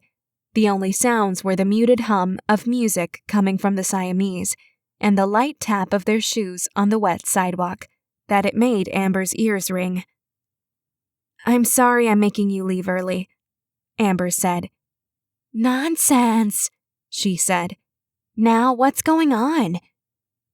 Kim's eyes widened a little more with every new detail Amber told her. They climbed into Kim's car, and she cranked up the heater. It smelled a little like a wet dog. "And now he has no idea where she is," Amber said, buckling her seatbelt. "That seems really unlike Chloe," Kim said. "I don't know her that well, but she's always been so well-behaved and respectful. Her dad must be worried sick." "He is," Amber said, "but this is new ground for them both. Chloe has never liked a boy as much as she likes this one. You remember how intense high school crushes were?" "Oof, girl, you don't even know," Kim muttered. Amber let out a surprised laugh. Frank has never had to deal with her acting out before, so he's especially worried. I'm sure she's fine, though. Amber hoped that if she said that enough, it would be true. "Okay, so where should we go? Bethany's?" "Yeah, they're not far from here, right?" Amber asked. Kim nodded and pulled out of the gravel lot. "Her mom and I are in a book club together. I'll call her." The Williamses lived in a little tucked-away neighborhood off Korat Road. It wasn't as isolated as Edgar's house, but it was one of those places that was hard to find if you weren't looking for it. And the unpaved road that branched off Korat was unlit and surrounded on both sides by a dense copse of red alder, Douglas fir, and western hemlock trees. Kim used her hands-free settings to call Bethany's mom as she turned left onto Blue Point Lane, her little car bumping along the semi-uneven ground. The thin gray trunks of the red alders stood out amongst the thicker fir trees. The alders' branches had been stark and bare up until a few weeks ago, and now they hung with reddish catkins and small brown cones. In the dark, they looked like dangling fat human fingers. It wasn't full dark yet, but it was getting close, and Kim's headlights shone bright on the wall of trees on either side of the road. "Hey, Kim!" came the crisp, clear voice of a woman through the speakers, and Amber jumped. "What's up?" "Oh, hi, Grace," Kim said, sounding startled too, as if she hadn't expected her to pick up. "Have you seen Chloe Deidrick tonight by any chance?" No, I haven't," Grace said, likely confused as to why Kimberly Jones was asking about the mayor's daughter. A bit of rustling followed. "Oh dear, looks like I've got a couple of missed calls from her father. Bethany's been sick all day with a stomach bug. She hasn't had any visitors." "Hi, Grace, it's Amber Blackwood," Amber said, chiming in. "Do you know if the girls had any plans to go to the arcade?" Now Grace sounded truly confused. "No, not that I know of. Is everything okay? Has something happened to Chloe?" "We don't know," Amber said, gaze focused on the trees alongside the road. "She snuck out tonight and Frank has no idea where she is. She isn't answering her phone." "Goodness," Grace said. "That doesn't sound like Chloe at all." Kim slammed on the brakes suddenly, and Amber let out a grunt as the seatbelt tightened across her chest. The grunt was more due to surprise than pain. When she focused out the windshield, she expected to see an animal of some kind in the road that had triggered Kim's excitable brake foot. But instead, she saw a parked car, its headlights illuminating the path before it. It was a dark four-door. The car's hazard lights were on, throwing silent bursts of yellow light against wide leaves and hanging catkins. "Is that?" Amber said. "Hello?" Grace said. "What just happened? What's going on?" "I'll call you back, Grace," Kim said, and hastily disconnected the call. Kim inched forward and stopped behind the dark sedan that was pulled off to the side of the road. Now that they were closer, Amber could clearly see that it was a Honda and that a back tire was flat. It wasn't hard to get a flat out here, what with the unpaved road riddled with potholes and rocks. Without saying anything to Kim, Amber threw her door open, pushing aside overgrown foliage, and climbed out. She hurried around the side of the car and toward the parked one, noting that the driver's side door stood open. Amber's boots squelched in the thick mud. The drizzle had ramped up to a light rain now. Slowly, Amber approached the open car door. "Chloe?" No answer.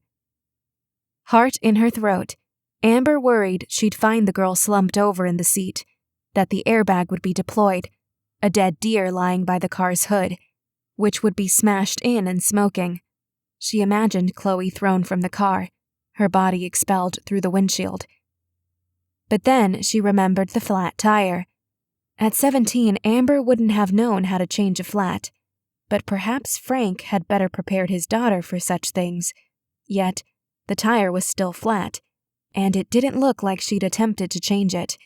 Had Chloe tried to walk the rest of the way to Bethany's house, and something had happened on the way? If Chloe had run into car trouble, why hadn't she called her father? If the discussion with him had gone as poorly as Amber suspected, perhaps Chloe's father had been the last person she'd wanted to talk to. She hadn't called Amber either, though. Chloe could have called a friend to come get her. The girl surely had several people who'd drop what they were doing to rescue her, like the mystery boy, for example. When Amber finally peeked into the car, she found it empty. The purple cat on the dash swayed lazily from its perch. Definitely Chloe's car. The girl wasn't in the front or back. Her purse still appeared to be on the passenger seat. Amber pulled her own phone out of her pocket and called Chloe. The call went directly to voicemail. No blue light from a cell phone's screen lit up from inside the car. Amber turned around at the sound of Kim's approach, the mud sucking at her boots. She's not here. Oh my God, Amber, Kim said, eyes wide. What do we do now? You call the mayor and tell him we found her car, she said. Then she made a phone call too. The chief picked up on the first ring. Hi, Amber. I'm a little scared to ask you how you are, given the hour, and considering how hectic your life has been lately. Hey, Chief. Can't say things are much better today, she said. I think Chloe Deidrick is missing. Deidrick? As in the mayor's kid? The chief asked, at full alert now. Why are you calling me about this and not Frank himself? She could tell he'd been sitting when he answered her call, and was on the move now. Something creaked. A door slammed shut. The click of heavy soles on a hard surface. Amber explained the events of the evening, ending with the fact that the girl had crept out of her window without telling anyone where she was going. Frank went to the arcade and Kim and I headed for Bethany's house. We found Chloe's abandoned car on the side of Blue Point Lane. We called Bethany's mom and she hasn't heard from or seen Chloe. Bethany has been home sick all day. The chief cursed softly. All right, stay put. Garcia and I are on our way. Kim was waiting for Amber in her car, and once they were both closed inside, Kim cranked up the heater. The rain had picked up steam again and pattered against the windshield. Frank is on his way, Kim said in a soft, faraway voice, gaze focused on Chloe's abandoned car. He sounds so worried. The chief is on his way too. They waited in silence for 10 minutes. Amber knew then how worried Kim was based solely on the fact that she wasn't speaking. Every couple of minutes, Amber would either send Chloe a text or call her. Texts went unanswered. Calls went to voicemail. Had Amber broken the girl's trust by encouraging her to come clean to her dad? The thought that Chloe didn't feel like she could call Amber when she was in trouble made her stomach churn. The storm had already driven Amber's magic haywire, but now it itched to be used to help find Chloe. Could she use that dashboard cat to conduct a locator spell? Or something from the girl's purse? Amber knew now that her henbane half, her mother's half, had been skilled in memory and time magic. Her magic was still a wild, unskilled thing, but maybe her cousin Edgar could help her figure something out. The mayor arrived first. He was out of his car and hurrying toward Chloe's with such speed, Amber wasn't sure he'd even taken the time to turn off his car. Amber had scrambled out to warn the mayor not to touch anything in the vehicle until the chief and Garcia could examine its contents, but Frank came to an abrupt stop several feet away. He put his hands on his hips, staring at the car as if it specifically had done something to Chloe. By the time Amber reached him, his boots had sunk an inch into the thick mud. He didn't seem to notice. The rain came down harder now, plastering his short hair to his forehead. He didn't seem to notice that either. "Hi, Frank," she said tentatively. Slowly, his head swiveled until his flat-eyed gaze met hers. Amber involuntarily took a small step back, her boots squelching.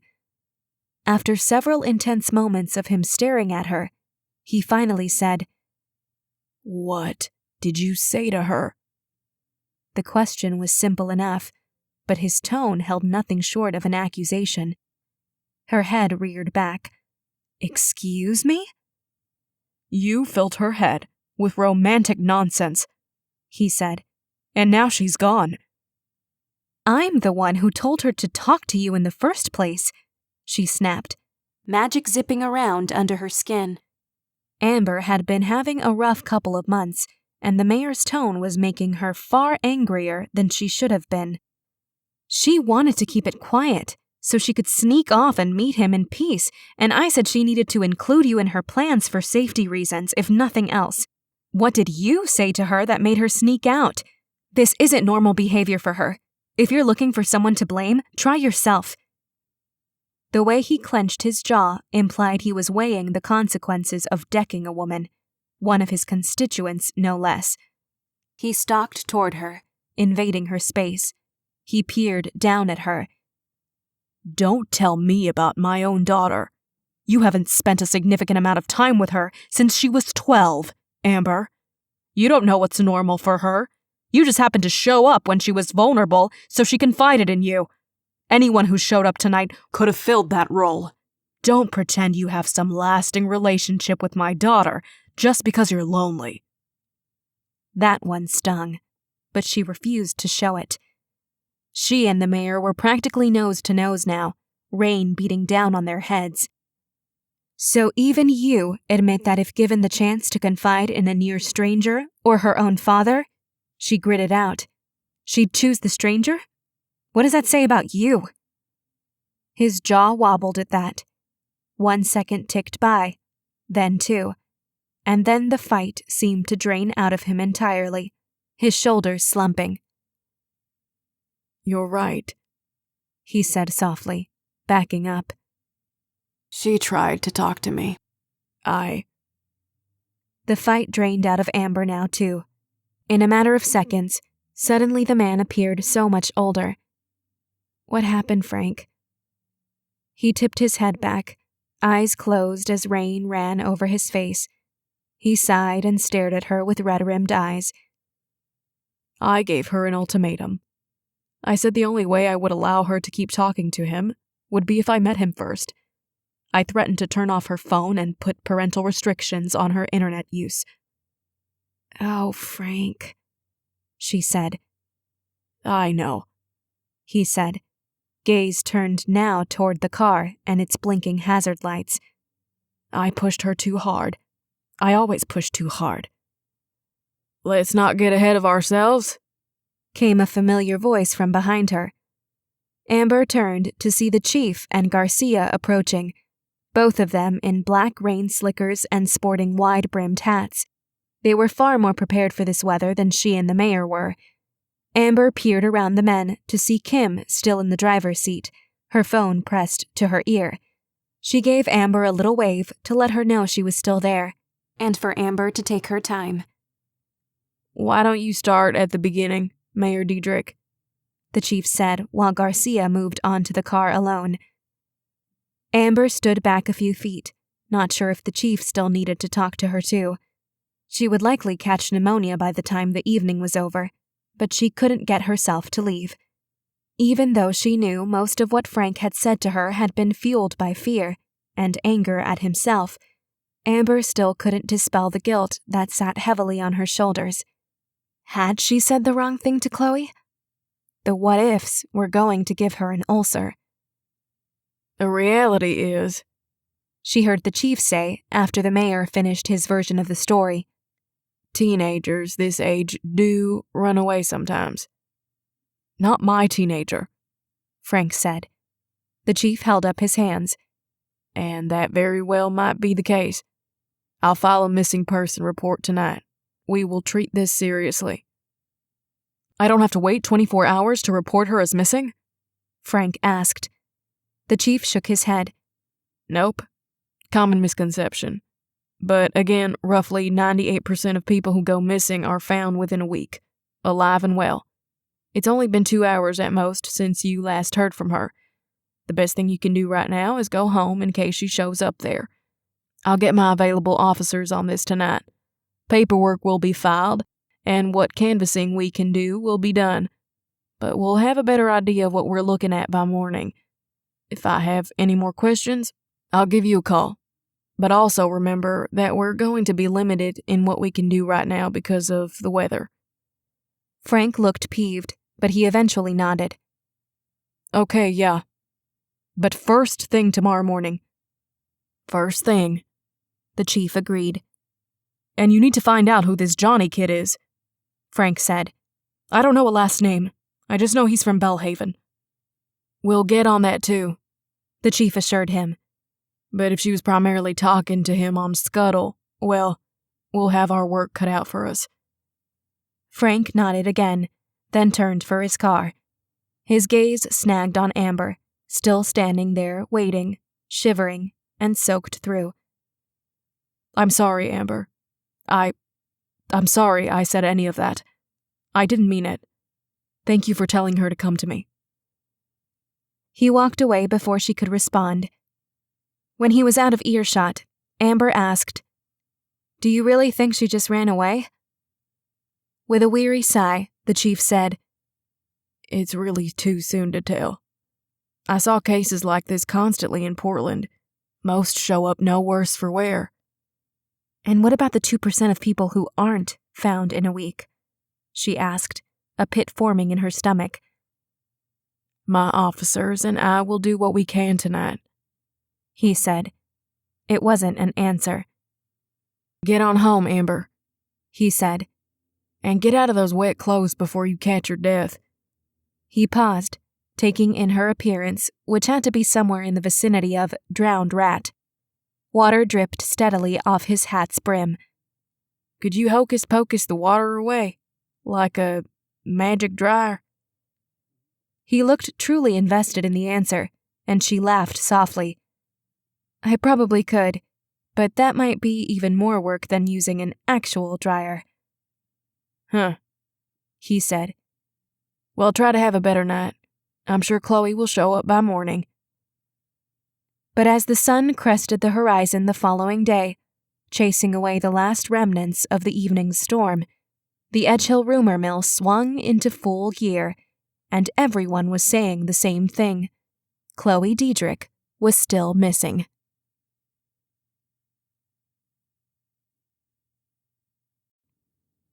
Chapter 4. Tourists and Edgehill residents alike were in and out of the Quirky Whisker all morning, in addition to the news that the mayor's daughter snuck out during a storm and hadn't been heard from since. The rumor mill was spreading stories at varying levels of ridiculous about what might be going on in the Deidrick household behind closed doors.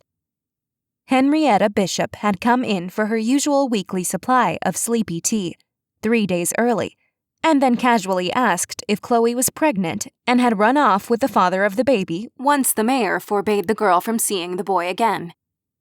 Dina Regrath, the manager of the Catty Melt, came in under the guise of buying one of Amber's animated cat toys for her son, and then asked if it was true that Chloe had a drug problem and that she'd been taken to rehab in the dead of night, the runaway story fabricated to save face. There were theories about the mayor's past catching up with him, everything from escaping the mob to being a fugitive from a heinous felony. There was a rumor that Chloe's mother Shannon hadn't died 16 years ago and had actually been in hiding. Maybe Shannon had been in prison until last night and kidnapped Chloe, someone said. Maybe she's part of a cult that the mayor didn't approve of, so he stole her away when she was a baby. But Shannon and Chloe have been in touch for years, and her mother finally showed up to bring her home, someone else suggested. These were all bits of rumors and speculation Amber had heard over the years about the mayor and his mysterious past, but to hear them all again in one afternoon was exhausting. She knew dozens of people had come to her shop because Amber had been one of the last people to see Chloe, and because Amber and Kim had been the ones to find the girl's car. Amber wondered if Kim's phone had been ringing off the hook. She worked as a teller at Edgehill Savings and Loan, so Amber assumed not as many people could come in to pepper her with questions as they had been doing with Amber. Just before noon, Betty Harris from Perfectly Scrumptious across the street stopped by. Amber was always happy to see the woman, but if Betty, the queen of usually accurate Edgehill gossip, threw another wild theory at her, Amber might scream. With Lily and Daisy Bowen helping the last few customers in the shop before they closed for lunch, Amber was free to chat with Betty. The woman gave Amber a scan from head to toe and then offered Amber one of her signature tongue clicks. "You look beat, sugar. You okay?" Everyone and their mother has been through this shop of yours today." Amber groaned. "I'm about ready to pass out." "Anything I can do to help?" she asked. With a sigh, Amber shook her head. "No, but thank you. They're all just worried about Chloe, and since they can't harass the chief or the mayor, they're asking me every conceivable question instead." "You and that chief sure turned the tide on your rocky relationship," Betty said. "He's not so bad once you get to know him," Amber said. "And once you confess to him that you're a witch, and that's why weird things have a tendency to happen around you." Betty smiled, her white teeth a sharp contrast to the deep brown hue of her skin. "Well, I'm sure the chief appreciates you fielding the nonsense so he and his officers can focus on finding that poor girl." Amber wasn't sure if it was the barrage of loopy theories she'd heard today, or if she had just begun to doubt her earlier conviction that Chloe was okay, but dread had been creeping in all morning. Sure, the chief had said that teens ran away all the time, but Amber couldn't shake the feeling that something, or someone, had happened to Chloe. "You hear the mayor called an emergency town hall meeting for tonight?" Betty asked. Amber blinked. Somehow, even with all the visitors she had today, no one had mentioned that. "No. What time?" 6 sharp, she said. "You want to ride with me and Bobby?" "That would be great," Amber said. "Thanks." After giving Amber's arm a light squeeze, Betty headed for the door. "We'll pick you up around 5:30. We'll be right out front." The bell above the door chimed as she pushed it open. "And I may or may not have an Oreo dream waiting for you." Amber salivated at the mere thought of it. "You're the best, Betty." Her smile was wide. "Oh, I know." As promised, at 5:30, Betty and Bobby pulled up outside the Quirky Whisker in their old tan Chevy truck. Betty said it was Bobby's pride and joy, even though it wasn't remotely practical for a town like Edgehill. But, as she had said once, "When you've been married as long as we have, you pick your battles." The truck ran well enough, though it was a bit bumpier than Amber was used to, as if the wheels might rattle right off the thing at any moment. And both the body and the inside were pristine. It was clear how much Bobby loved it. Amber locked up her shop and hurried to the truck idling on Russian Blue Avenue.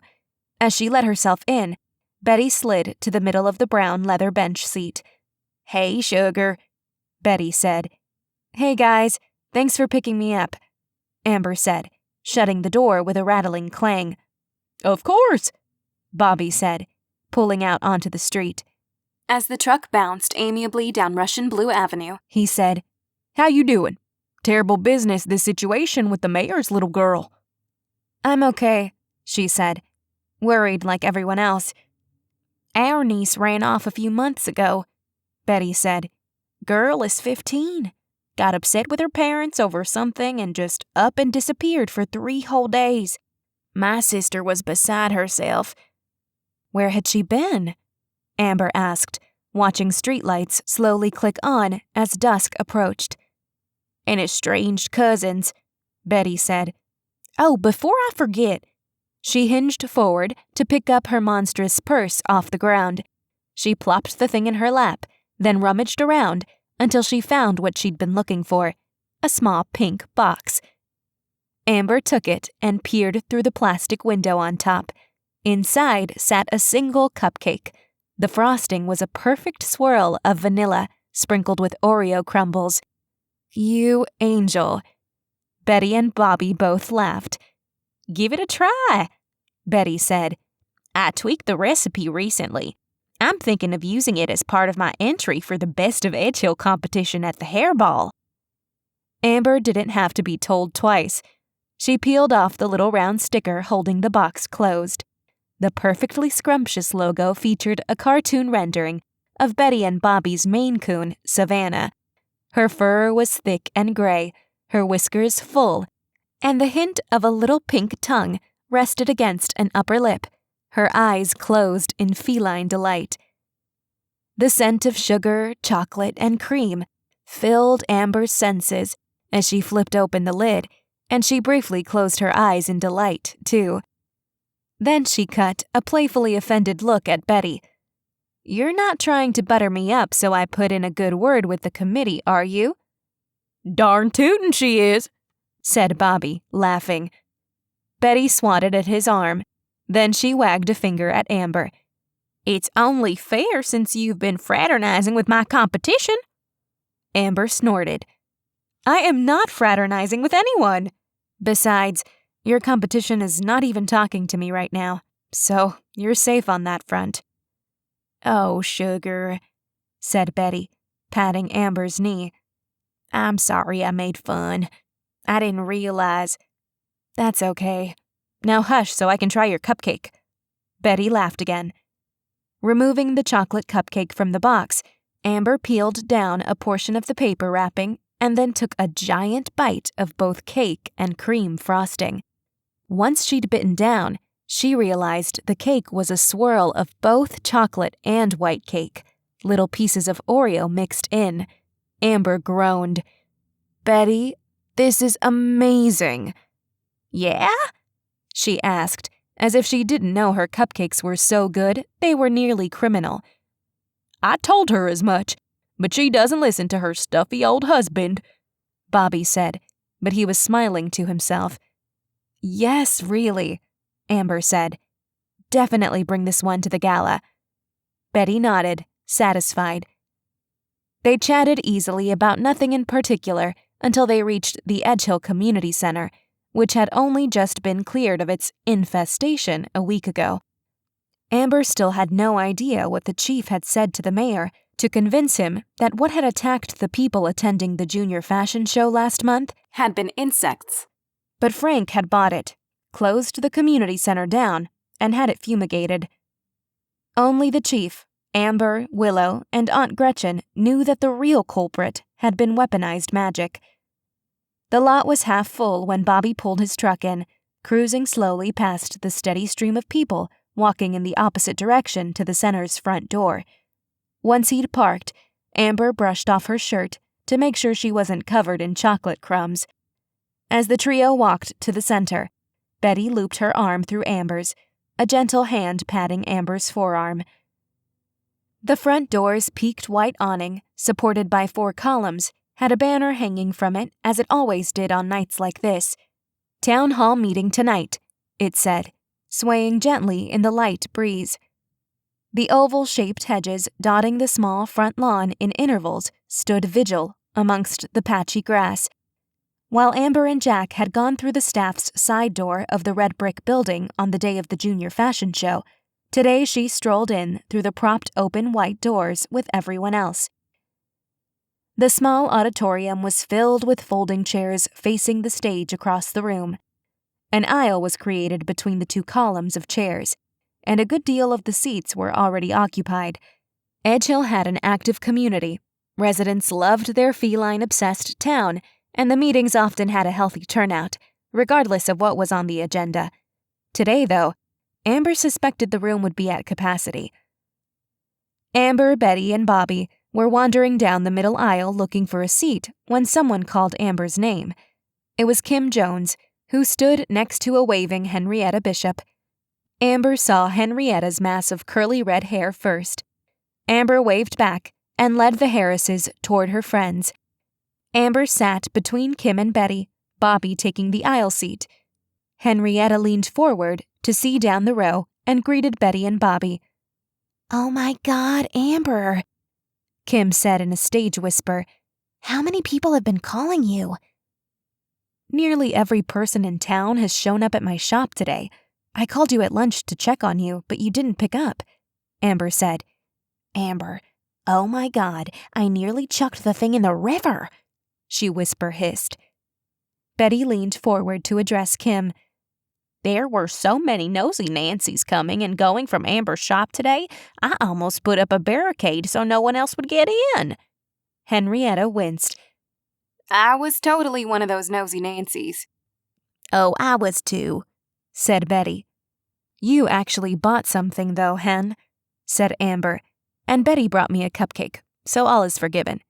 Kim frowned. I want a cupcake. You know where to find me, sugar, Betty said.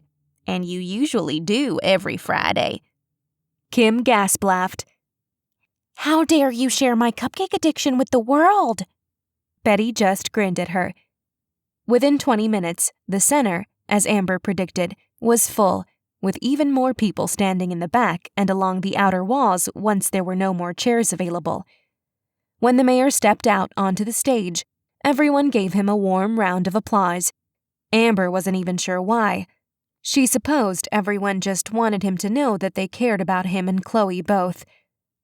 As the mayor approached the podium in the middle of the stage, he raised and lowered his hands, gesturing for the crowd to quiet down. Hundreds of chairs creaked as people settled in. First, I just wanted to thank everyone for coming out tonight, and on a Friday night, no less. The crowd clapped again. As you all know by now, as of last night, just a little over 24 hours ago, my daughter Chloe snuck out of the house and hasn't been seen or heard from since. In a town as small and close-knit as ours, you know how rare it is for someone to completely slip everyone's radar. None of her friends have seen or heard from her. No one has seen her around town. I'm her only known living family, so it's not as if she's with a relative somewhere. Betty placed her hand on Amber's knee, just long enough to give it a sympathetic squeeze. Last night, after 6 p.m, 2 residents found Chloe's abandoned car. Her purse, coat, and umbrella were found inside. The only item missing is her cell phone. The phone appears to be off, as we have been unable to track its location so far. A missing person report has been filed. The chief and his officers are hard at work trying to find where Chloe might be. There was a commotion off to the right. Chairs creaked under shifting bodies. Voices rose. Someone was loudly shushed. And then a man stood up on the right side of the room and stepped into the aisle a few rows back from where Amber sat, waving away the people around him, trying to get him to sit back down. Amber recognized him instantly. Victor Newland. How are we supposed to trust that you can keep our children safe, Mayor Deidrick, if you can't even protect your own daughter? Victor shouted into the silent auditorium. Frank froze, his features so rigid they might as well have been carved into stone. Please have a seat, Mr. Newland. Victor did no such thing. Melanie Cole is the first homicide Edgehill has had in decades, and only a year into your term. Less than a month ago, a maid was killed while having the audacity to think she was safe at work. And in this very room, while friends and family cheered on their talented, creative children, a swarm of exotic insects. He looked around the room then, expression one of exaggerated disbelief, his arms out wide. He got a smattering of chuckles in response. A swarm of insects sent dozens of people to the hospital. 2 residents had their cars set on fire by a band of hooligan teenagers from Marble Glen.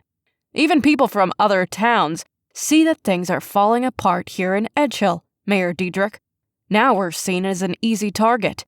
These are all problems that started when you took office. Frank's hands were balled into fists, but there wasn't even a hint of a twitch in his stone-like features. His intense gaze was homed in on Victor like a laser. Perhaps he hoped if he glared at him long enough, it would incinerate the man where he stood. And now, Victor said, shrugging dramatically, his tone falsely concerned, the mayor's daughter is missing. Maybe she was kidnapped. Maybe she ran away. Maybe he staged this whole thing to garner sympathy points because no one trusts him to keep us safe anymore. I would never hurt Chloe. Frank finally snapped, a finger jabbed in Victor's direction. His tone was so fierce and sharp, Amber heard several intakes of breath around her. Very few had seen the quick shift from a calm Frank Deidrick to a furious one. How dare you even imply that it's a possibility? You lost a mayoral race. I lost my daughter. Sit down. The room was so quiet now, Amber was sure she'd be able to hear Kim and Betty blink. But of course they were so startled, their eyes were stuck open. "I'm only saying what everyone else here is thinking," Victor said, not needing to raise his voice. Then, without another word, he turned and walked out of the auditorium. A chorus of boos, much louder than the smattering of laughter he'd gotten earlier, followed him out the door. Creaking filled the room again as people turned back in their seats to face the now crestfallen mayor standing on the stage, his shoulders sagging just a bit, as if his display of anger had zapped what energy he had left. "We're on your side, Mayor," someone called out. An upswell of agreement followed. It bolstered Frank a bit. "I called this meeting because I wanted to ask for your help," Frank finally said. "At 8 a.m. tomorrow morning, we're going to conduct a search of the woods around Blue Point Lane. That's where her car was found. We're looking for anything that might give us an idea of where she is or what might have..." He cleared his throat. "What might have happened to her. It will be muddy out there, courtesy of the storm, so keep an eye out for anything that might have gotten buried in the mud. Things of interest might have been washed further out than we might anticipate, since the rain was so heavy last night. If you would like to participate, if I haven't lost your trust, you can meet us on Korat Road. I know this is a lot to ask, to give up your Saturday morning, but I hope to see you there. We'll be coordinating outside the Sip and Siamese.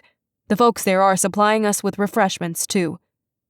"We'll find her, Mayor," someone called out. "I hope you're right," he said, bowed slightly, then walked off stage. Amber had been woken by one of her usual Kieran Penhallow nightmares and lay in the dark, staring at the ceiling. It was just a little after 3 a.m. This time, rather than reliving the way Kieran had lifted Amber by her throat, his magic a physical thing, Amber had watched from afar as Kieran did the same to Chloe. The girl kicked and thrashed in the air. Amber tried to run for her, but she was caught in sucking mud. Mud that turned to quicksand, pulling her under until it covered her head. She had woken with a gasp. It had startled Tom, who hissed, sprang off the bed, and then underneath it. Allie, who had been asleep with her head on Amber's shoulder, had lightly pawed the side of Amber's face, as if to ask, "You okay?" "I'm fine, Allie," she'd said, her voice a little hoarse. "Just another nightmare." Allie had seemed satisfied with that, and had gone back to sleep. Every time Amber closed her eyes, she saw Chloe again, thrashing and scared. So around 4, Amber got up and continued work on a series of cat toys she was tasked with making for the hairball. They would be used as part of the centerpieces. The theme of the gala was springtime, in honor of the Here and Meow happening in May, so Amber's creations were all playful kittens, most featuring a ball of yarn. Some lay on their backs with the yarn clutched in their paws. Some balanced on the yarn with all 4 paws, or just 1 or 2. She called those her yoga cats. Some had yarn balanced on their heads, while others sat with yarn draped over heads and noses and pulled at their feet. She was keeping them small, no bigger than 2 inches, and was foregoing enchantments for now. If the quirky whisker had been nominated for a Best of Edgehill designation, she'd have been enchanting the daylights out of the things. But at the moment, her life and her magic were in such upheaval, all she could picture were rogue cats darting across tables, launching into the overly coiffed hair of fancy ladies, and doing the backstroke in tomato bisque. When early morning sunlight crept in through her window, warm light spilling across her window bench seat, she decided to shower, get dressed, and walk to a coffee shop for a caffeine pick-me-up. She preferred Percolate's coffee, but seeing Jack Terrence right now would do nothing to help her already frayed nerves, so she'd need to come up with another plan. After she was ready, she fed the cats an early breakfast, to Tom's great pleasure, and went downstairs into her shop. She pulled her closed sign down and took it with her behind the counter, checking once over her shoulder to make sure there wasn't anyone wandering around Russian Blue Avenue on this chilling morning. She turned back to her small chalkboard, swiped a hand over it, and watched as the message changed. Her bespectacled cat logo now sported a detective's cap and held a magnifying glass. The handwritten message said, "Participating in the canvas for Chloe Deidrick.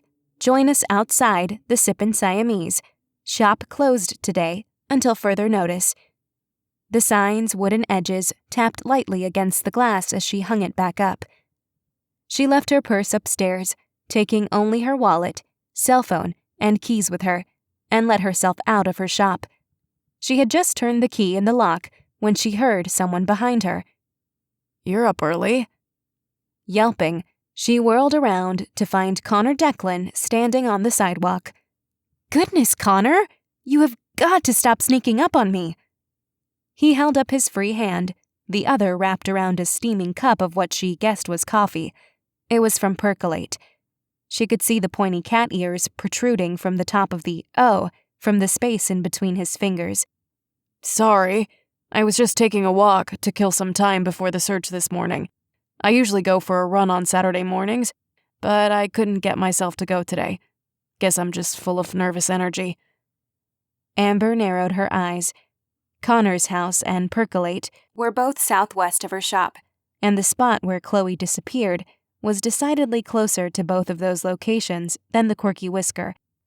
Why was he taking a walk on this side of town at 6 a.m? And why had he appeared just as she was leaving? She mentally shook her head. She was being paranoid. Then she remembered her magicked blackboard and wondered if he'd seen anything. She involuntarily looked over at her sign, the cat on her logo now dressed like a feline version of Sherlock Holmes.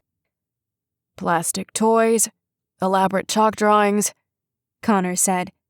"You didn't major in art in college, did you?" Amber hadn't gone to college at all. She'd graduated high school and immediately started working. She pinched and scrounged and worked 3 jobs for a while, some in Edgehill, others in Belhaven. The job that changed her life was becoming assistant to the elderly Janice Sal. Back then, when Amber was an exhausted and still grieving 22-year-old, Janice had been the owner of the Quirky Whisker, but under a different name. She sold curiosities as well, but hers had been decidedly lacking in magic. Janice didn't have any living family left. And with her failing health, needed all the help she could find. Amber did everything from stocking shelves and putting in orders to refilling their inventory, balancing the books, and cleaning the store at night. The upstairs had been nothing more than a glorified storage area then. As Amber had gotten more and more competent at the job, Janice gave her more responsibility. A little over a year after Amber started at the shop, Janice passed away in her sleep. The news was relayed to Amber by Janice's lawyer that evening, though Amber had already suspected something had happened to the woman when she didn't show up to the shop that day. What had been the true shock was the lawyer informing Amber that Janice had left her the shop in her will. The building was bought and paid for. Amber needed only to maintain the space, pay the necessary property taxes, and keep the business afloat. Life had been Amber's teacher, not art professors at a university. "I inherited my mother's artistic nature," she said to Connor now. He watched her carefully. She really had no idea what to make of Connor. There had been some semblance of a spark between them when he asked her to come to his birthday celebration last month, but he also had a spark with Willow, a spark that the two had been ignoring since high school. Amber couldn't get in the way of that. She honestly wasn't even sure if she wanted to. "I wonder what else you might have inherited from your mother," he said, Taking a slow sip of his coffee. without taking his eyes off her. She swallowed. He couldn't possibly know anything about her witch traits, could he? Meaning? He shrugged nonchalantly. "You Blackwood women seem to have so many more layers than I first thought. Just curious what else there is to know about you. Was he flirting? Was he here for a story? Not much, she said, then turned away, heading down Russian Blue. She was sleep-deprived and was in desperate need of coffee. Her gut told her this wasn't a social call. All she knew was that if he found a way to interrogate her about Chloe's disappearance, she was likely to snap. As predicted, Connor jogged to catch up and walk along beside her. The nearest coffee is 2 miles away.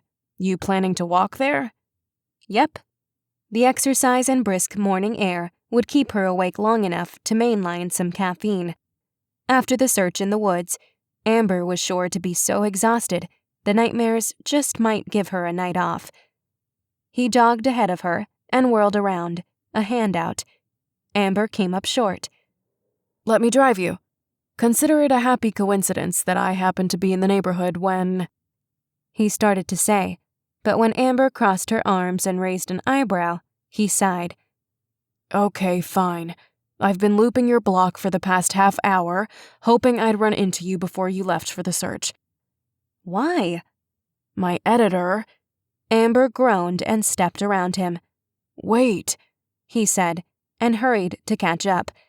There are several reporters in town from other areas, including a very nosy woman from Marble Glen. My editor wants the Gazette to have the upper hand and land the story before anyone else, especially before Molly Hargrove. Amber didn't know who Molly Hargrove was, and she didn't care. We don't even know if there is a story yet, she said. We have to prepare for the possibility that there is, Connor said. The more information we get out to people about what may have happened, the better chance we have of finding Chloe. She might not even be in Edgehill anymore. A thorough, well-researched story could get traction online, and that traction could make all the difference. Dang it. They stared at each other. What do you need from me? She finally asked. I've retold the story a zillion times already. He fought a smile, clearly knowing he'd won. Make this retelling 1 zillion and 1? Being able to use a couple of direct quotes from you would really help. I'll buy the coffee. Amber supposed if telling the story again could help Chloe, she couldn't say no. Fine, but I also want a muffin. Maybe 2. Connor chuckled. Deal. Jack made these. Not percolate, she said quickly. Likely too quickly, given the cocked brow Connor aimed her way. I was thinking coffee cat. She mentally winced just saying it. Connor wrinkled his nose. Coffee Cat was a bit more hoity-toity than most Edgehill residents preferred, but the place was wildly popular with tourists. They sold elaborate coffee concoctions, artisanal waters, and overpriced snacks and sandwiches. It had opened 2 years ago, and while most Edgehill residents had been convinced the place would fold in 6 months tops, it had thrived. And now, it was even in the running for Best of Edgehill at the Hairball. Coffee Cat it is. But, my car is back this way. His slate gray Jeep was parked in the lot by her building, taking up the space where she had once parked her own car.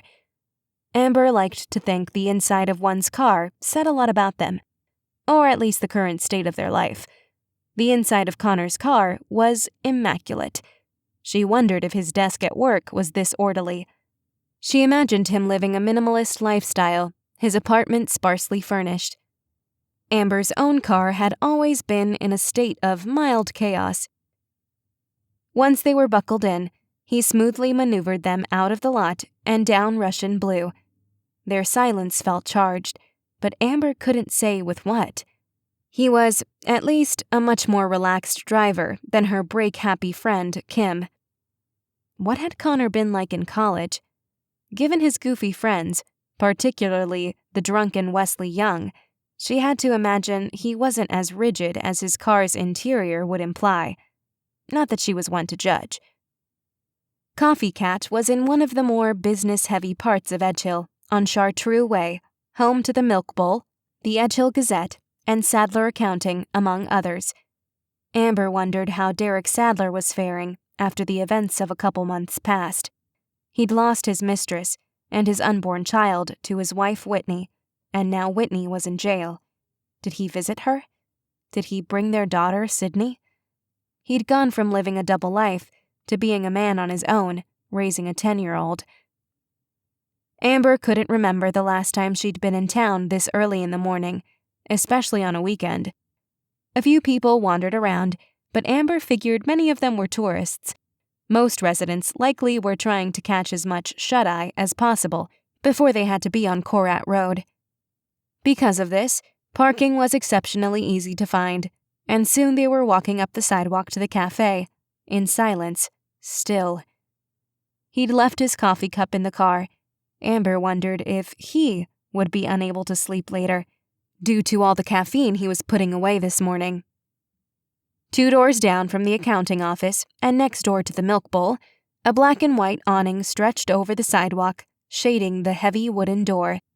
In the large plate glass window, to the right of the door, a giant white logo took up most of the space. Coffee was written in looping cursive and arched over the top of a white coffee cup. A black cat, with its paws on either side of its face, peeking out from the depths of the cup. The C in the word cat made up the coffee's cup handle, the rest of the word following in the same looping font. Connor pulled the door open for her. As she stepped over the threshold and onto the rustic, creaky wooden floor, she was hit not with the scent of coffee, but of sugar and spices. It smelled more like Perfectly Scrumptious than a coffee shop. The color palette was all warm brown, deep green, and soft beige. The dark wood counter stood to the right of the space and took up most of the wall. Gleaming planks of wood with wide gaps between them were overlaid on the front of the counter. It reminded her of the side of a log cabin. The walls behind the counter and directly across from the front door were painted with black chalkboard paint. Someone with even more impressive chalk skills than herself had drawn the menu items of the day on the wall, interspersed with drawings of leaping, sitting, and sleeping cats. The wall opposite the door was slowly being turned into a chalk mural of a meadow filled with cats. The wall to the left was lined with a single dark brown leather bench seat, and round wooden tables were spaced out periodically before it. In the available space in the middle of the room were plush, deep green chairs positioned in front of small tables. Amber was very annoyed by how absolutely inviting and cozy it felt, despite the fact that it was her given right as a lifelong resident to despise this place on principle, simply for being the kind of over-the-top artisanal cafe she would expect to find in a city like Los Angeles or even Portland, not in a tiny town like Edgehill. "Do you know what you want?" asked Connor, startling her. She had been so taken in by the charm of this snooty place that she'd forgotten all about him. "Not a clue," she said, and led them around the maze of chairs and toward the counter where 2 30-something men, with matching ridiculous handlebar mustaches, manned the counter. There were 2 couples in the far corner, near the chalk mural, but no one at the counter. As Amber and Connor walked up, one of the mustachioed men spotted them and smiled wide, placing his folded arms on the smooth wooden surface. "Good morning, you two," he said, even more chipper than Kim when relaying a juicy piece of gossip. "Is this your first time to Coffee Cat?" Then he stood to full height, gaze focused on Amber. "You're Amber Blackwood, aren't you? You're on the Here and Meow committee? What an honor! We're so excited to be in the running for the Best of Edgehill. Your coffees are on the house this morning." "Oh, no, you don't have to do that," Amber said. "I insist," he said, waving away her protests. "I know a lot of the locals are a little reluctant about this place, but give me a chance to turn you into a coffee catter." He turned to the side so he could address them and look at the menu board at the same time. "We have your standard choices, of course, but if you want the true coffee cat experience, I suggest you try one of our signature mochas or lattes." Amber eyed the board. Under mochas, she saw raspberry white peppermint, toasted marshmallow, black forest cherry, and strawberry white mocha. She had no idea how to feel about any of those. The lattes sounded more like dessert flavors than those of a drink. Brown sugar cardamom, snickerdoodle, spiced pecan maple, caramelized honey, white chocolate toffee nut, to name a few, as well as ones that were truly baffling, such as iced oat milk matcha latte, and a concoction with ginger, cinnamon, and vanilla that was blended with something called moon milk. The man at the counter laughed. "Your eyes glazed over there for a second. How about you tell me if you want something sweet or something with a unique spice array, and I'll choose one for you." Amber was terrified. What in the world was a unique spice array, and why was it in coffee? Sweet, she said. Same, Connor said, though his tone was mildly ashamed, as if he'd just admitted to committing an atrocious crime. Coming right up, the man said, and turned toward the machines and ingredients laid out behind him. Amber and Connor shrugged at each other helplessly and found a spot on the bench seat. Amber in the booth, and Connor across from her in a wooden chair positioned on the other side of the round table. She wiggled out of her belted trench and draped it on the seat next to her. They both folded their arms on the table's surface, looked at each other, looked away. Amber slid her arms off the table and sat up straighter, her hands in her lap. "So, why don't you tell me about last night?" Connor said. Amber wondered if the guy did better with talking about his stories than he did making normal conversation. That, or Amber just made him deeply uncomfortable. She supposed either one was likely.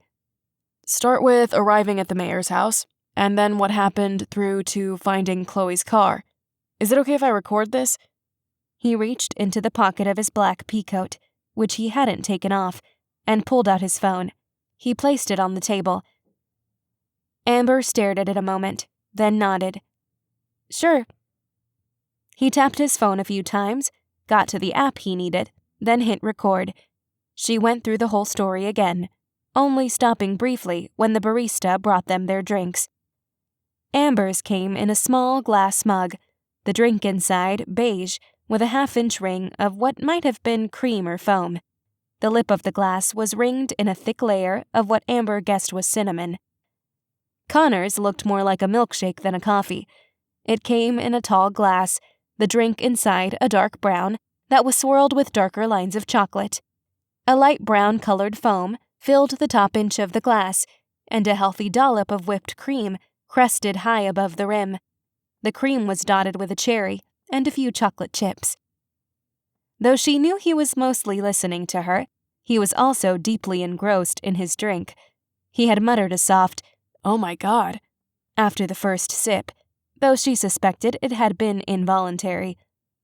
Amber's drink had been gone in 5 minutes flat. She guessed hers had been the snickerdoodle latte and desperately wanted to order 10 more. But she would be vigilant. She would not be a traitor. She was still rooting for Percolate after all, regardless of how things had gone between her and Jack. When she got to the end of her story, she hesitated. She remembered the mayor's anger and the hurtful things he'd said to her. Was that the kind of thing to share with Connor? Would it paint the mayor in an unfair light? especially when she knew what the mayor had said had been fueled by fear more than anything else. She didn't want Connor to take anything she said and twist it out of context.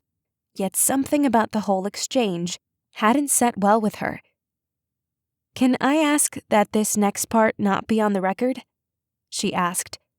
His brows furrowed, but after a moment's hesitation, he reached out and hit the stop button on his phone. With his glass empty, he folded his arms on the table again. "What is it?"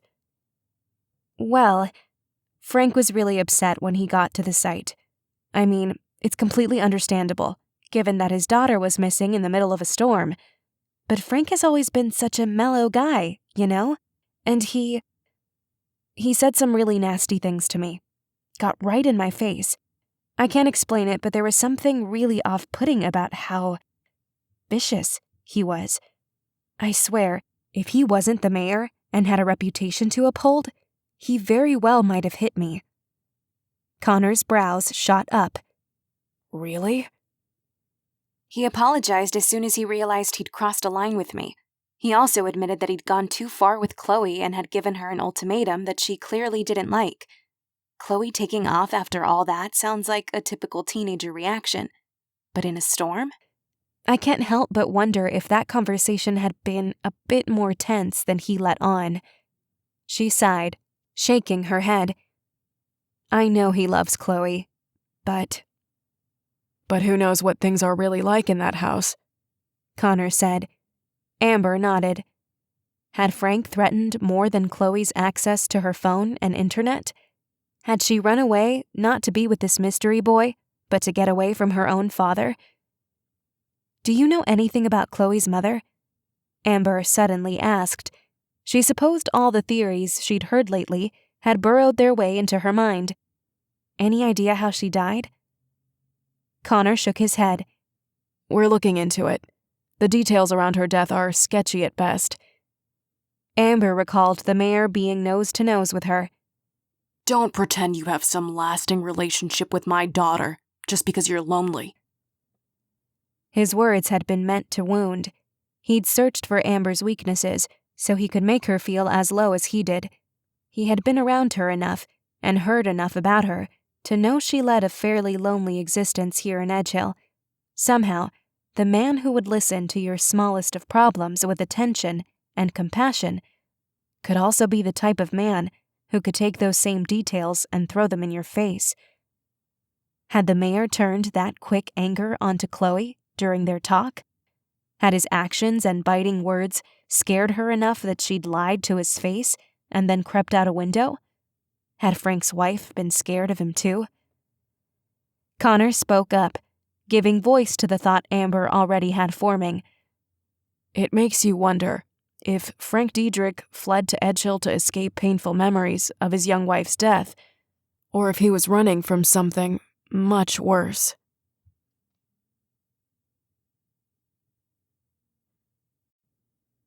Chapter 5. On the way to the meeting spot on Corat Road, Amber's phone chirped. She'd been clutching it, her keys and her wallet tight in her fists, and gave a start when the sound interrupted her thoughts. It had been silent in the car again, except for a classical music station, kept at low volume. Sorry, she said to Connor, though she wasn't sure why she'd said it, and found a text from Kim. Morning, Amber. I didn't wake you, did I? I'm still putting on my face, but I can pick you up in 20 if you want to ride over with me. Shooting a quick glance toward the driver's seat, she typed, I'm actually riding there with Connor right now.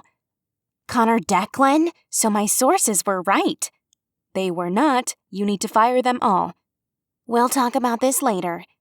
Hoping to redirect her, Amber asked, Has there been any news since last night? Not that I've heard. We're hoping not to find anything today, right? Guess it depends on what that something is. Ugh, right. I'll see you soon, okay? Cars lined both sides of Corat Road, soft sunlight glinting off hoods, and windshields still dotted with morning dew. Connor had to drive past both the Sip and Siamese and the turnoff for Blue Point Lane to find a spot. The trek back to the bar where everyone was meeting took over 10 minutes. Connor, mercifully, had finally started to talk. Amber had brought up Willow, and suddenly the guy had all kinds of things to say. Amber would have to call her sister later to share this little tidbit of news. Edgehill police cruisers were mixed in with civilian cars. Amber was mildly surprised to see police vehicles from both Belhaven and Marble Glen, even a couple from Portland. Had the chief called in favors to his old cop buddies from the city? The Sip and Siamese's patio was scattered with people bundled down in coats and hats and nursing cups of steaming coffee. More still were inside, given the murmurs coming from beyond the bar's propped-open front door. A gaggle of police in uniform, including Chief Brown, stood talking on the sidewalk in front of the windows of the Siamese's front room. The mayor stood with them, his brow furrowed and arms crossed as he nodded periodically at what the officers were telling him. Perhaps he was being debriefed on how the search would go. Amber's gaze skirted over the collection of officers. then snagged on their feet. They all had muddy shoes and pant hems. Chief Brown didn't notice her as she and Connor walked past them, nor when they stopped a few feet away. Her traveling partner had clammed up again.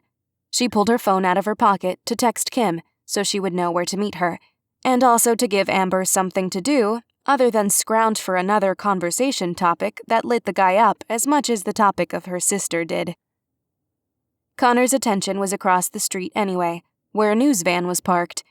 A group of people were clustered together, talking in even more hushed tones than the police nearby.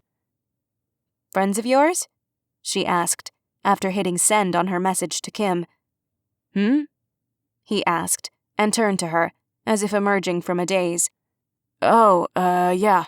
My editor is over there with a few coworkers." "You can go," she said, when it became clear that he very much wanted a change in company. Kim should be here soon. "I just want to check in really quick," he said, but he was already moving away. "I'll be right back." Then he hurried across the street, not sparing her a second glance. That Connor Declan was an odd duck. She watched how he'd grown decidedly more animated as soon as he was around his colleagues. Then her gaze snagged on a man off to the right of Connor's group. There was nothing remotely familiar about him, but she supposed there could be people from nearby towns here. A friend of one of the out-of-town cops, maybe. But something about the guy seemed off. He was dressed casually enough and appeared to be alone. Instead of checking his phone or awkwardly making eye contact with strangers, the nervous energy of someone who was in an unfamiliar place surrounded by unfamiliar people, this man seemed too calm. Amber thought of the men in movies who were dressed a little too nicely and then strolled into the wrong part of town and were immediately labeled as cops by the locals. That was what was wrong with him. He seemed too alert, too calculating, as if he owned that little strip of sidewalk he stood on. He must have felt her gaze on him, because his sliced over to her. She could only hold it for a moment, and then she swallowed and looked away. She pulled out her phone, but she didn't see any new messages from Kim. When she looked across the street again, the well-dressed man was gone. She scanned the sidewalk but couldn't spot him. The only consolation she had was that she didn't think he was a Penhallow, but given the way her last couple of months had gone, she couldn't be truly sure of anything. She scanned her side of the street, hoping for some sign of Kim. To her right, the gaggle of officers was still deep in conversation with the mayor, and beyond them, making their way up the sidewalk, were Jack and Larry Terrence. Oh, crap. She took several steps back until she was pressed against the outside wall of the bar. She hoped the cluster of uniformed officers shielded her. Please go into the Siamese. Please go into the Siamese. The brothers stopped just past the patio and peered into the bar. Amber couldn't hear anything they said, but she saw Larry shake his head. Then they kept moving toward her terrible hiding place. She tried to assess, on a scale of 1 to 10, how embarrassing it would be if she dropped to her knees and crawled under the officer's legs to hide, like a bored kid hiding from his mom in a turnstile of clothing at a department store. No more than a 6, right? Anyone who knew the details of her recent past with Jack Terrence would likely assist her. Closer, closer. Amber took in Jack's handsome face, his dark hair and his day-old stubble. Oh, the stubble was new, and it was working. No. She quickly shook her head. No, he's not a good match for you, Amber. Stop ogling his pretty face. Larry spotted her before Jack did, and Amber froze. He smiled at her tentatively and raised a hand in greeting. Poor Larry had seen Jack and Amber go from smitten to cold as ice in the matter of a day, and neither Jack nor Larry had any idea why. Both for different reasons. Kim, where are you? Save me.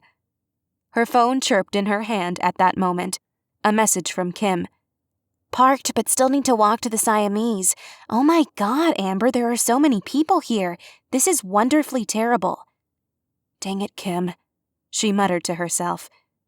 Amber was going to be forced into another awkward conversation with Jack, which would be made even more awkward by the presence of his brother. Up until now, Amber had done a rather bang-up job of avoiding Larry Terrence altogether, which was sad, as she and Jack's brother had just been forming a friendship.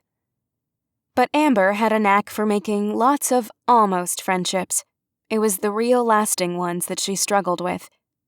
Panicked, her gaze swung back to the chief and his fellow officers.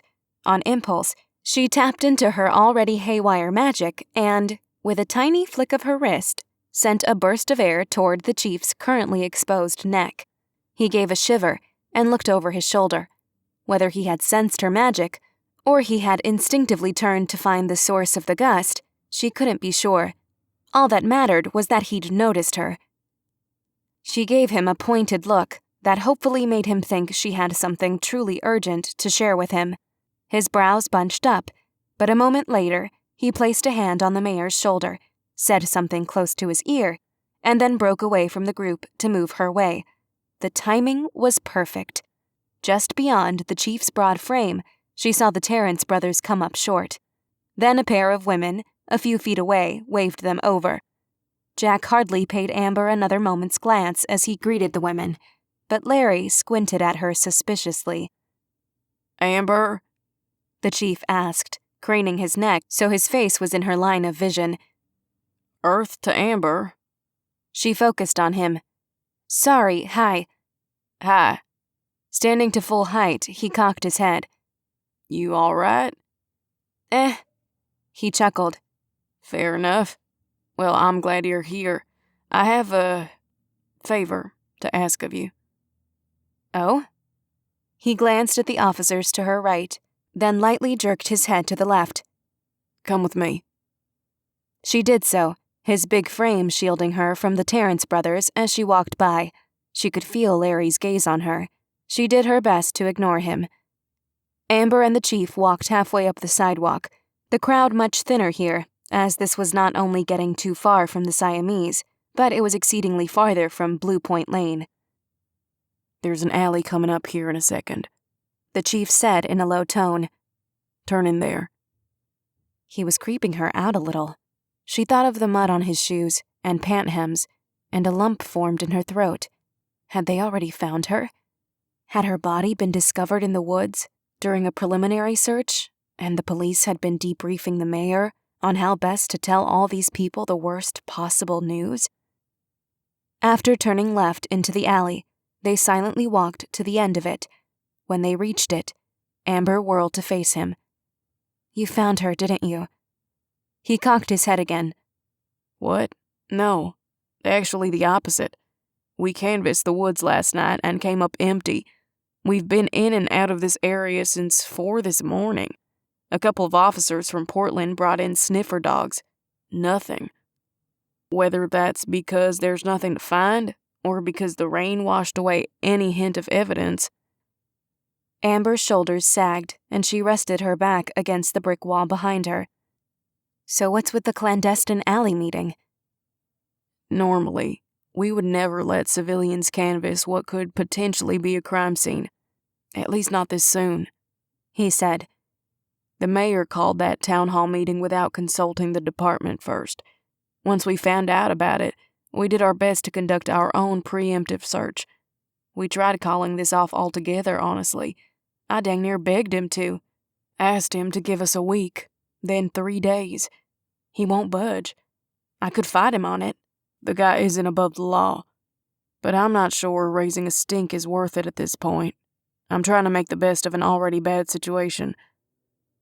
None of that answered her question, but she let him keep talking. He threatened to get a gang of private investigators in here if we didn't step up the search. We've barely had time to breathe. Most of my officers haven't slept. We're doing all we can, he said, and she noticed the bags under his eyes then. I've met my fair share of up-and-up PIs, but I've met some real sleazebags who will do anything they think is necessary to get the information they've been paid to find. Depending on who he gets in here, well, they could make things even more difficult for us. And this is where the favor comes in? He nodded, then glanced behind him down the length of the alley, the mouth of which was still deserted. All she could see was part of a large white van on the opposite side of the street. He turned back to her, then leaned a shoulder against the wall, blocking her from view, she realized, from anyone who might walk by. Though, at this point, she was sure everyone in Edgehill had seen the two disappear into an alley together, and were already speculating that she and the chief were doing something inappropriate down here. He quickly reached into a pocket and pulled out a plastic zipped bag with a tube of lipstick in it and handed it to her. She took it cautiously. "Lady in Red," said the round label on the base. "This is Chloe's," he said. "I was thinking you could do one of your, what do you call them, locator spells on it?" He said the last few words in a hushed whisper, as if they were the foulest of curse words. "Really?" she said, blinking rapidly. "Really," he said. "Between the mayor's influence, the growing media interest in this, and the threat of possible PIs invading the town, we need something to appease Frank enough to get him to back off a little. If something truly terrible did happen to Chloe, things could get ugly here." She looked down at the tube in her hand. "Can I touch the actual canister? The more direct the contact, the better." He sighed. "Can you magic away your fingerprints afterwards?" "I have no idea." Groaning, he said, "I feel like I'm setting myself up for disaster here, but yes, we need a lead. Anything. Your fingerprints being on her lipstick could be explained away by that conversation you had in the bathroom with her at her house. Maybe you touched it then." Amber nodded. "Okay, give me a second." He blanched. "You're going to do it here?" "Oh, don't get your panties in a twist," she said, smiling to herself at the appalled expression on his face. Opening the bag, she reached in to take out the thin gold canister. Then she folded and stuffed the empty bag into her pocket. With a calming breath and the canister held between thumb and forefinger, she closed her eyes. Is it working?" "Shh," she said. "I haven't even started yet." Conducting a locator spell varied in difficulty depending on what, or who, she was looking for. The spell used to find her cell phone had been conducted so often it had become second nature, hardly needing a full thought. All she had to do was picture her cell phone, and her magic did the rest. When it came to people, however, how much the person wanted to be found, assuming they could be found at all, had a way of interfering with even a perfectly executed locator spell. Amber supposed she could still locate Chloe if she had met her end, but it would depend on how long it had been since she'd passed away. Amber's magic could latch on to what remained of Chloe's life energy, but only if that energy was there to find. Amber had been able to tap into Melanie's life energy, at least partly, because Melanie's body had been preserved in the morgue. Amber couldn't say the same for Chloe. Her stomach roiled. Blowing out another steady breath, she told herself to concentrate. The chief staring at her wasn't helping, and her magic felt as jittery as the rest of her. "Memory magic is your birthright," she reminded herself. "You inherited memory magic from the Henbanes." When she instructed her magic to remember her conversation with Chloe, suddenly she was there again. Rain lashed the bathroom window. Chloe, alive and healthy, sat on the closed lid of the toilet while Amber stood with a hip resting against the counter. Amber focused on Chloe, her heart-shaped face and light brown hair and eyes, the way she was prone to turn beet red when embarrassed. Though her mind told her she stood in a bathroom in the Deidrick's house, she could still feel the lipstick tube held tight between two fingers, the brick wall against her back, the chief's piercing gaze boring into the side of her head. "Where is Chloe Deidrick?" she asked her magic. She was pulled almost literally out of her memory and the Deidrick's bathroom. Her eyes snapped open, and she involuntarily took a step forward. The feeling was similar to what happened after she conducted a spell for her cell phone. A tug in the direction of where the item was hidden. Except this was 10 times stronger. She wasn't sure how long she could fight it. What if she started sprinting down the sidewalk toward the location, unable to get her feet to listen to her? Is it happening? The chief asked. Yeah, she said. It's strong. How soon can you get this search started? My magic won't let up until I find what I'm looking for. It'll get more insistent until I do. I can get them moving in 10, he said. That enough time? Guess it'll have to be, she said, wincing slightly. She felt like a piece of metal being yanked toward a powerful magnet. On it, he said, then jogged away.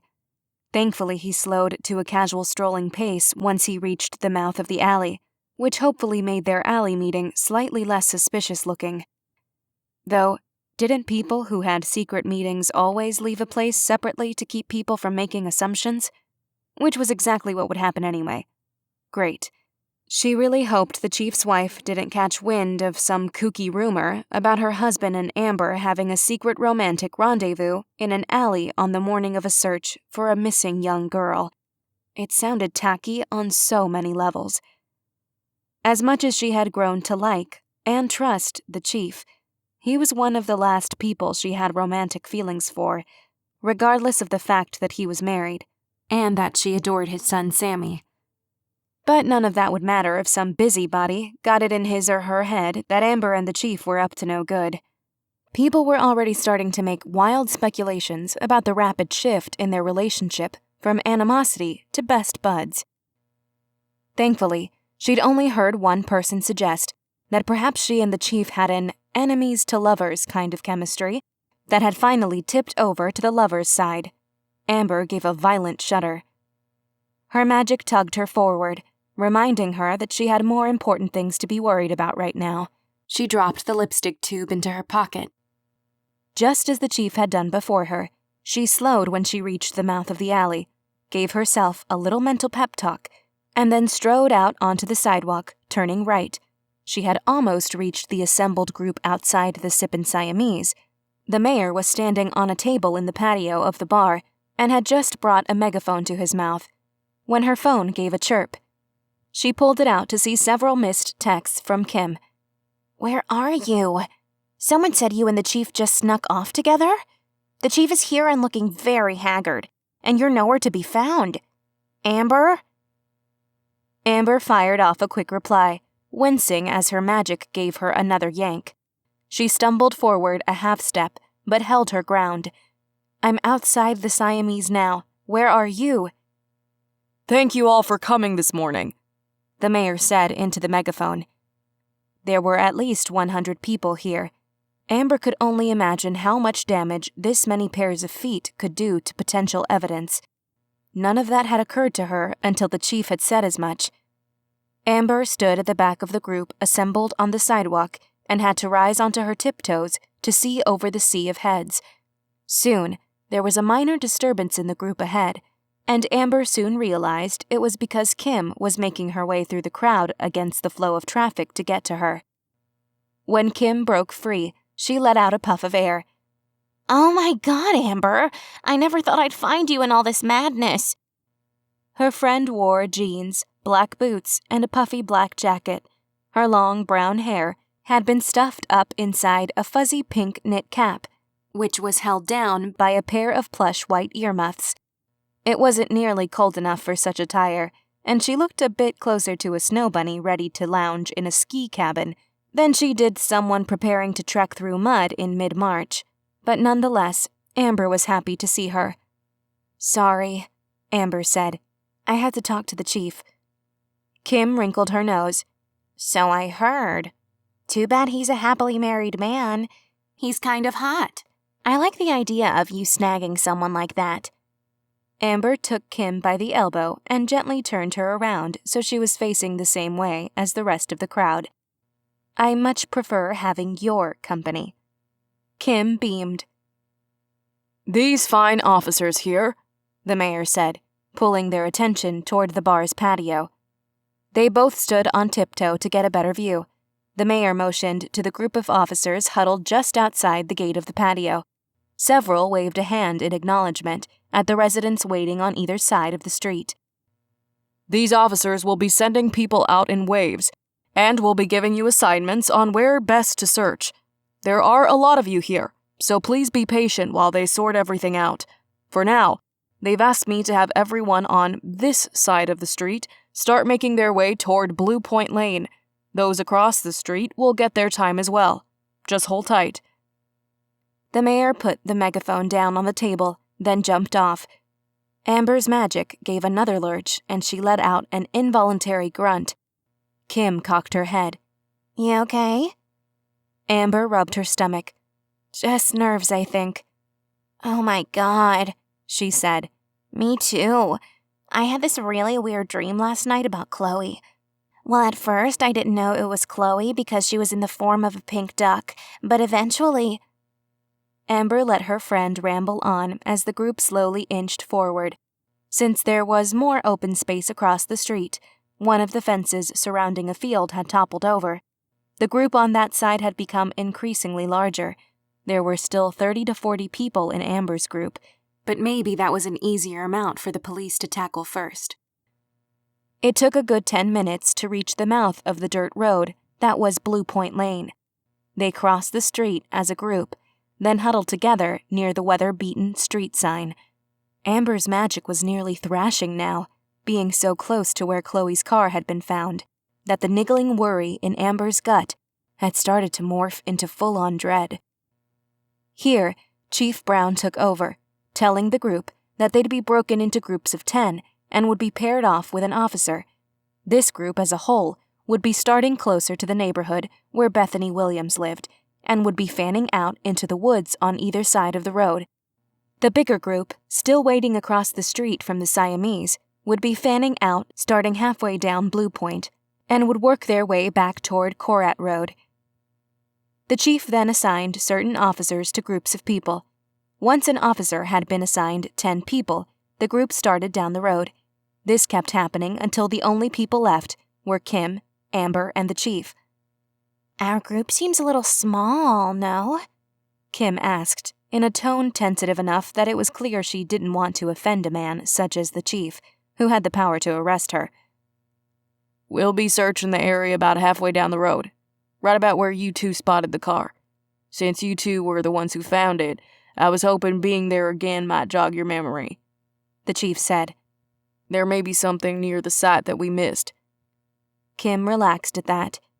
Amber's magic lurched again, and this time she couldn't ignore it. Against her will, her magic yanked her forward, powering her legs to move up the muddy, rock-strewn road. "Guess she's really anxious to get started," she heard the chief say behind her, followed by an awkward laugh. The chief clearly had not missed his calling as an actor. They both hurried to flank her. Amber's strides were long and determined. She hoped her magic would at least give her some warning before it inevitably caused her to veer into the foliage, growing tall and thick, on either side of the road. Kim was on her right side, and if Amber's magic suddenly caused Amber to head that way, she was sure to knock the thin brunette clear off her feet and into a mud puddle. What kind of thing should we be looking for, Chief? Kim asked. The chief replied, but Amber didn't register what he'd said. Her magic's pull kept getting stronger, making Amber's mind grow fuzzy with it. She felt like a plodding robot being driven forward by mechanics and wires, not anything resembling thought.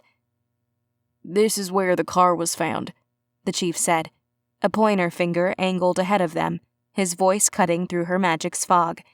Miraculously, her magic eased up a little and allowed her to stop, but it was more like pulling the emergency brake on a car that was still in motion. "You can't see the tire tracks, of course, as the storm washed those away, but Garcia and I left a marker here." He gestured to a small flag, its pennant attached to a thin wire stand, the orange material speckled with mud. As they made a semicircle around the marker, Amber heard the rustle of people in the woods behind her and to the left. The call of "Chloe!" echoed around her like erratic birdsong. Red alder dominated this stretch of road, their thin, pale trunks patterned with gray blotches of lichen. The trees were dense here, the trunks so close together it looked like a wall of white that stretched on forever. Smaller green shrubs grew at their bases. Could Chloe truly have gone in there? During a storm, no less? It was intimidating on a dry day in broad daylight. Though her magic had settled when she stopped before this flag, Amber knew there had to be more her magic could give her. The fact that it still hummed beneath her skin told her it wasn't done. Just that the biggest energy signature from Chloe was in this location. Kim had taken a few steps to the right and was hinged at the waist as she examined something on the ground. Anything? Came the chief's voice, nearly right in Amber's ear. She jumped. Maybe, just take a step back. He did so, relaxing her shoulders, letting her hands hang loosely by her sides. She closed her eyes. Her magic perked up, like the way Tom did when he heard the crinkle of the treat bag. It was tense, ready, waiting. Where is Chloe? She asked her magic again. She was abruptly yanked forward, as if someone had a rope tied around her waist and suddenly pulled with all their strength. Her eyes sprang open, and she started forward, her boot narrowly missing the orange marker flag. Amber? Kim asked, but Amber couldn't stop now. She knew Kim and the chief would follow. Amber pushed aside the red alder branches as she ducked under them, trying not to picture fingers snagging in her hair as the reddish catkins brushed against her.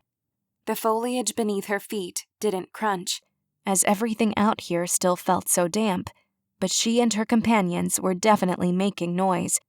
Like a herd of elephants, the farther in they got, the more the calls for "Chloe" seemed to come from all sides. Surely if the girl was out here, she would have heard someone by now, which didn't bode well for her. Branches clawed and snatched at Amber's face, but she kept moving forward, her magic telling her where to go. The sounds of Kim and the chief seemed to grow softer and softer the farther she went. Kim might have called out for Amber to slow down, but Amber couldn't have even if she'd wanted to. Her magic had full control. Tug, under a hanging branch. Tug, over a wide shrub. Tug, around a tree with a much wider trunk than a red alder. And then her magic put on the brakes so abruptly, Amber almost pitched forward into the slowly moving stream ahead of her, the banks of which were covered in moss. Amber could easily see the bottom of the stream, the bed littered with rocks. The stream ran straight for quite some distance to the left, the direction the water flowed, and to the right, it disappeared around a bend. The drop into the stream was only about half a foot, but the moss looked slick. Tug. Before Amber could protest, her magic forced her down the slippery bank and into the stream. She considered it a small miracle that she hadn't lost her footing and landed butt first in the sure-to-be chilly water. The stream only lapped a few centimeters up the side of her boots, and the current was virtually non-existent. She began to walk up the very slight incline against the flow. Kim had reached the bank, given the "What on earth has gotten into her?" Amber heard behind her, but soon after, there were a few grunts and then the muted splashes of more boots hitting water. Chloe! Chloe, are you out here? Chloe! When Amber reached the bend in the stream, her magic put on the brakes again. The water was a little stronger here, lapping over the tops of Amber's boots. She frantically scanned the trees, the ground on either side of the stream, and the water itself, half expecting to see Chloe lying in a heap somewhere. Instead, Amber's gaze snagged on something glinting near the shore. At first, she thought it had merely been sunlight reflecting off the water, or a smooth rock close to the surface, but something about it looked different. The moment that thought materialized, Amber's magic released its hold on her, and she nearly sagged to her knees in relief. She hurried to the spot, finding a rock roughly the size of her head, water flowing around either side of it, and, wedged partially underneath and behind the rock, was a cell phone. "Chief!" she called out. "I think I found something." The splash of water grew louder as Kim and the chief jogged the rest of their way to Amber. When they reached her, she pointed to the device, It must have fallen in, or had been thrown in, and had bounced its way down the stream, only to get caught by this large rock. The chief's brows shot toward his hairline when he spotted it. Good work, Amber. We don't know it's hers, Amber said quickly, even though Amber and the chief knew it was. She moved out of the way to stand with Kim, giving the chief room to fish the phone out and place it in a bag he pulled from his pocket. Kim blew out a breath and rested her hands on her hips, as if she'd just run a great distance. How did you even see that? Actually, how did you know to come up this stream? You seem to know exactly where you were going. An unbidden lie sprung up in her mind. When Chloe was much younger, she and a friend of hers found this stream one day. She said she comes out here to think sometimes. It totally slipped my mind the night we found her car. I guess I was hoping there would be some clue that she'd been out here. Oh, wow, Kim said, sounding impressed now instead of suspicious. Her dad doesn't know about it, she added softly, as if this were a secret she didn't want the chief to hear. If things between Chloe and her dad really had gone sour, I didn't want to give away her safe place if she was here. Kim nodded, then shivered, folding her arms tight across her body. Chloe! Chloe! Chloe! Amber's gaze moved up past the mossy banks of the stream and scanned the foliage-covered ground again, raking the patchy trunks of the red alders that stretched out in all directions like someone had haphazardly dropped fistfuls of gray toothpicks. Her magic had led her to Chloe's phone, not Chloe herself, which meant either Chloe didn't want to be found, she was out of Amber's magical range, or her life's energy was no longer traceable. If that's her phone, came Kim's soft, almost hushed voice. What does that mean for her? When Amber spoke now, no lie crossed her lips. I don't know.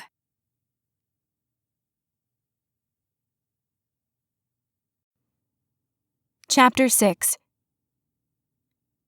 The chief and Amber, alongside Kim, maintained the ruse of searching for Chloe for another couple of hours.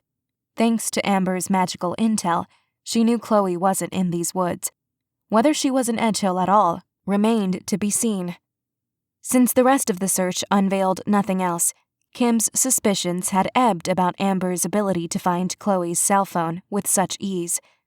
At one point during their search, when Kim was distracted, Chief Brown squatted beside Amber as she pretended to find something of interest under a shrub and whispered, Depending on how long the phone has been in the water, it very well might be ruined. Amber had slumped a little. There are labs I could potentially send it out to, but, he said, poking at the ground a bit absently with a stick, and then his brows rose suggestively at her. She stared at him a moment. Another spell? A spell will probably give us better results than contacting Scuttle's headquarters ever could, he said. Up for it? Sure, she said, but I can't do anything like that in front of Kim. Of course not, he said, sounding offended that she would even say such a thing. I'll figure something out. Then he stood and wandered off to examine something at the base of a nearby tree. When Amber had stood as well and turned around, she'd found Kim several feet away, her head cocked as her gaze flitted from Amber to the chief and back again. She'd offered a small, unreadable smile, and then had gotten back to work. Around 11:30, the chief led the way back out of the woods for a scheduled lunch break. The staff of the Sippin' Siamese had apparently been working all morning to prepare a feast of their delicious bar fare. Everyone who had participated could eat as much as they wanted for a flat $5. Anyone who stuck around after that had the opportunity to participate in a potential second search in another section of the woods. Amber wondered if there would be any takers. The group congregated outside the Sippin' Siamese was a bit more disheveled and decidedly muddier than the group who had been here early this morning. Amber heard people ask if their group had found anything, and each time, they were met with solemn shakes of the head. The chief had already asked Kim not to tell anyone about the found cell phone, as he didn't want anyone, especially the mayor, to get overly hopeful that this was a clue, in case it ended up being someone else's phone. When they had all reached the meeting place, Chief Brown had excused himself to chat with his fellow officers. She guessed he would be telling them about the discovered cell phone. Amber and Kim had gotten into the long line that snaked out the Siamese's front door and trailed out past the patio and down the sidewalk. Kim was silent for a full 5 minutes while they waited. Finally, Amber couldn't take it anymore. "Hey," she said, nudging Kim with her elbow. "You okay?" Yeah. Oh, sure. Yeah, I'm okay," Kim said quickly, hands stuffed into the pockets of her puffy coat. Then she fell silent again. Amber mentally counted to 10 and told herself she would try again if Kim didn't crack first. She only got to 8. Kim abruptly turned, her back to the street lined with cars, and in a hushed rush said, "I know I was joking earlier about you and the chief, Amber, but oh my God, he's married. You have to stop using your feminine wiles on him, or he's going to do something you'll both regret. He clearly is totally smitten with you. Men can be such weak creatures. You have to be careful here. Things could go so far south if you keep flirting with him like this." Amber stared at her friend, wide-eyed. There were very few times in her life that she'd honestly been shocked into silence, and this was definitely in her top 3. "What?" she finally blurted. The woman in front of them thankfully had earbuds in and was bopping along to something, oblivious to what Kim had just said, but Amber had no idea if the people behind them had heard. "Amber! Kim!" Kim turned to her left, and Amber looked behind them to see Anne-Marie, Nathan, and Jolene approaching. Nathan waved enthusiastically. Kim returned it. A quick glance at the shocked look of the 2 women behind Amber told her that they had heard every word of Kim's whispered accusation. Amber offered her best tight-lipped smile, but the women scoffed in unison and turned their attention to each other instead. Fantastic. She did her best to maintain idle chit-chat with the arrived trio, but she was still reeling. Sure, she'd been worried that people would start to think the very things Kim had just said, but she had hoped her friend would have given her a little more credit. Granted, when she thought about it from Kim's perspective, it wasn't like she blamed her friend for thinking she and the chief were keeping secrets. They were, but she couldn't let Kim in on the true secret. As if he sensed that now was the perfect time to make a situation even worse, Amber saw Chief Brown walking down the sidewalk, giving the lined-up people a once-over. He was looking for her. She just knew it. When he reached their little group, Kim squeaked, which drew the attention of everyone assembled, including the chief. "You all right, Miss Jones?" he asked her. She tucked her lips under her teeth and nodded vigorously. "Please don't ask me to come with you. Please." Miss Blackwood," the chief said. "Would you accompany me to the station? We need to ask you a few more questions for your statement." "Do you need to ask me anything else, Chief?" Kim asked in a voice so high-pitched, Amber winced. Nathan, Jolene, and Anne-Marie watched this exchange with confusion, gazes bouncing between the chief, Amber, and Kim as if they were watching a ping-pong match. Not at this time, Miss Jones, but we'll be in touch if we do," he said, then stared pointedly at Amber. "Miss Blackwood?"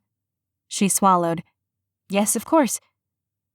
As she stepped out of line, Kim gently grabbed Amber's elbow, then dramatically brought her mouth to Amber's ear. "Remember what I said. He is smitten. Be careful." Then Kim unhanded her and, too loudly, said, "You 2 crazy kids don't have too much fun, okay?" She pointed at the chief. "Especially you." "Oh my God," Amber muttered, her face on fire, and looked at the baffled chief. "Your car?" "Oh, right." He waved at the group and thanked them for their help. "Right this way," he said to Amber and led her across the street to his cruiser, which was parked a few cars down from where the news van had been. It only occurred to her now that she had no idea where Connor was. She fired off a quick text to tell him she had a way home and thanked him for the ride this morning. Only once she and the chief were driving down Korat Road did he speak. What on earth was going on with Kim? There really wasn't a gentle way to put this, so she went with the blunt approach. She seems to think we're having an affair. What? He bellowed, the car swerving as he turned to glare daggers at her. Watch out, she said, pointing ahead. He tugged on the wheel and only narrowly missed sideswiping a car. Explain, he gritted out. You hated me 3 months ago, and I didn't hate you, he said. I was just highly suspicious of you. Whatever, you went from being highly suspicious to confiding in me, especially after I helped solve Melanie's murder. Solve is a stretch. She rolled her eyes.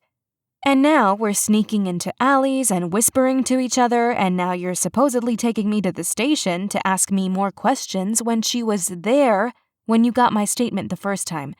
It just sounds like a terrible cover for us to have an excuse to sneak away and get it on in the back of your cruiser. Chief Brown almost hit another parked car. Kim says you're clearly smitten with me, and I need to back off before you do something we'll both regret. His nostrils flared. After mulling all of this over for a few seconds, he glanced at her again, this time giving her a quick scan from head to foot, then returned his gaze out the windshield. No offense, Amber, but ew. Amber cackled. It's a total ill for me, too. How dare you, he said, deadpan. I'm very dashing. She laughed again. With a sigh, he said, I guess I can see how our behavior lately could be seen as suspicious, and it's going to have to continue to be that way until you're ready to tell Kim, or anyone else, about your gifts. Amber groaned. I know. But we need to nip this affair thing in the bud, he said. Jessica will have my hide if this rumor gets back to her. Want me to say something to her? No, he said. I'll talk to her tonight. No idea what I'll say, but I'll figure out something. Amber knew she would have to come up with something to tell Kim, too. When Chief Brown and Amber walked into the police station, Carl came bounding over with all the enthusiasm of a golden retriever who hadn't seen his human in a week. Hi, Chief. Hi, Amber. What's the good word? Find anything weird or creepy out there? I keep hearing rumors that Chloe was snatched by a cult. The chief huffed a breath out of his nostrils. Amber stifled a laugh. Hey, Carl. The waiting area of the station was empty. No one sat in the mismatched chairs or on the lumpy sofa. The water cooler in the corner gave a glug as it resettled, bubbles rising up in a rush and popping at the top of its gallon container. We might have found something on the search, but nothing definitive yet, he said. I'll debrief you in a few minutes, but first I need to discuss something with Miss Blackwood. Thanks for helping man the phones today. Carl sighed. Happy to take one for the team.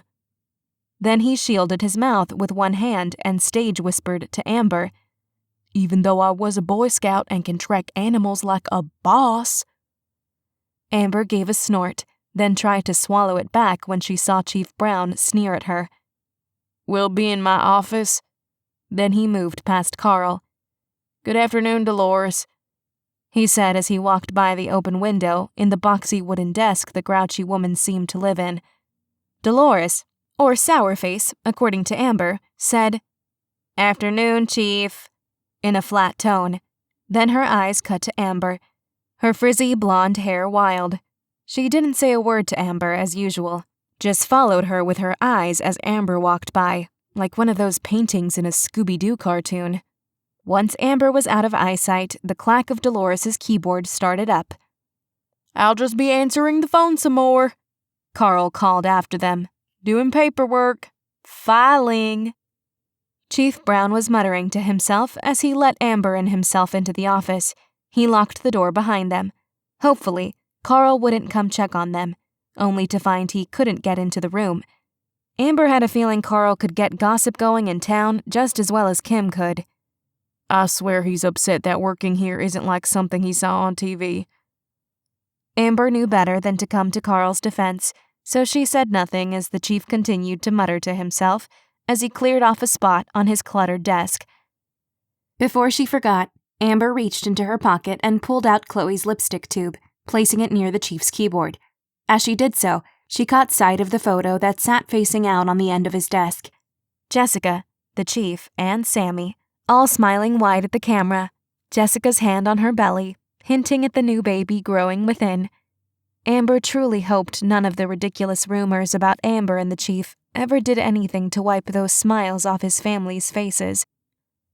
All right, he said, pulling the bagged-up phone out of his pocket. He set it down on a cleared section of his desk and then put his hands on his hips. Feeling a tad nervous all of a sudden, she said, "Seems like you already have experience with Scuttle?" The chief groaned. That site is the bane of law enforcement's existence. They keep virtually nothing on their servers, so even if we request a log of a user's communications, they often can't provide us with anything, and it takes them a good 6 months to tell us they have nothing. We don't have Johnny's last name, assuming that really is his name. We don't have his handle. Seems Chloe kept a lot of this a secret even from her closest friends. We have nothing on that front. We're trying, but it's pretty much a dead end already. He sighed, staring down at the device on his desk. Which is where you come in. What do we do now? Amber stood beside him, wondering which would be the best spell to use in a situation like this. She had to remind herself once again that memory spells were her forte, even if she was still unskilled. It made sense to her now that she'd had such success with the memory retrieval spell on Melanie's body. It was something her magic understood instinctively. Objects from sites of high emotion held energies and memories like an insect preserved in amber. Energy became fused with an object. It only needed the right witch to set it free. When she'd touched her father's watch, the one she'd found under her old house's porch at 543 Ossicat Lane, the desire to know what had happened to her parents had been so strong, her magic had taken it as a command. She'd asked what had happened to her parents while holding an object from that very evening, and the simple act of asking her memory magic to show her had been enough, and she'd been hurdled somewhen else. She needed to do that again with Chloe's cell phone. "Can I take it out of the bag?" she asked the chief, not taking her focus off the dark screen. "Sure," he said, defeated. She picked up the bag, the inside damp, and pulled out the waterlogged cell phone. The case was simple, dark blue, and thick, and there was a plastic protective sheet laid over the glass. When Amber turned it over, she found the back designed with giant black and white lilies. As she placed the wet bag back on the desk, keeping the cell in her hand, she said, "I'm going to try a memory retrieval spell." She explained how it worked, then added, "It will only show me the last memory, and it will likely only work once, maybe twice. But if the memory was fused into the phone by a moment of high emotion, that same intensity of energy will be thrust back out at me, draining the object just as quickly as it had been infused." The chief was silent for a moment. "I'm just going to pretend I understood that." He walked to his desk chair and sat, pulling out a pad of paper and a pen. At Amber's cocked brow, he said, "All this magic stuff still gives me the heebie-jeebies, so I need to be doing something other than watching you, otherwise I'm going to break out in hives. What if you start speaking in tongues? I'm very good at taking shorthand in tongues. It was my minor in college." Amber fought an eye roll. She knew he was being overly dramatic just to amuse her, but there was true unease there too. "All right, here we go." Holding the phone in both hands, she relaxed her shoulders and closed her eyes. Her magic leapt to attention, a physical thing that happily awaited instruction. Amber had to keep her intention true. When she asked her memory magic to show her the phone's last memory, it had to be for a pure reason. More than wanting to know if Chloe had run away, or if someone had taken her. More than Amber wanted to know who could have potentially hurt her. More than wanting to know where she was, Amber wanted to know if Chloe was okay, at least for now. If the mayor had hurt Chloe, if the girl truly wasn't safe back home, she knew in her heart of hearts that she wouldn't rat out Chloe's location to her father, not until she knew more. Her well-being was Amber's only concern. Her magic sang beneath her skin, ready and willing to search out this answer for her. "Is Chloe Deidrick safe?" she asked. Almost instantaneously, white light tore through her vision. Unlike the clear vision she received from her father's watch, this vision was different, distorted, like sinking to the bottom of a swimming pool and looking up through the undulating surface. There were discernible shapes, the muffled sound of voices, but nothing was truly clear. Perhaps even the phone's ability to hang on to the memories had been disrupted by the corrosive power of water. The sensations she got now were more like the ones she'd received from Melanie's body, feelings associated with colors when the images were too corroded.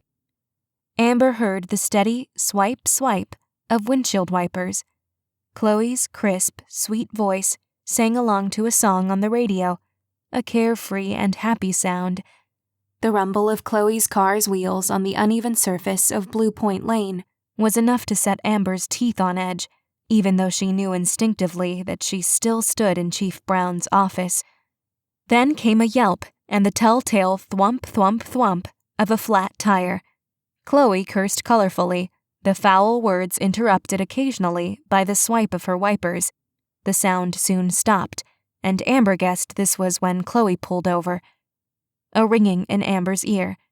Chloe had called someone that night. Ring, ring. "Hey, it's me," said Chloe. "I was on my way to Beth's and I got a flat tire. Any chance you could come get me? I still want to see you." Amber could hear the wince in Chloe's voice, like she was on unsure footing with this person, whether it was because of the person or because Chloe was asking him or her to brave the storm. Amber couldn't say. "I can come get my car in the morning. You can drop me back at Beth's later. I'm sure her mom won't mind if I crash here tonight. Yeah, we had a huge fight. He's the last person I want to talk to right now." "Really? Oh, you're the best. I'm halfway up Blue Point Lane, which is a little street off Korat Road. Google the Sippin' Siamese. It's not far from there. No one else is out here, but I'll leave my emergency lights on so you can find me." Swipe, swipe. Chloe hummed to herself as tinny beeps, chimes, and happy music echoed around her. Amber guessed she'd been playing a game on her phone while she waited.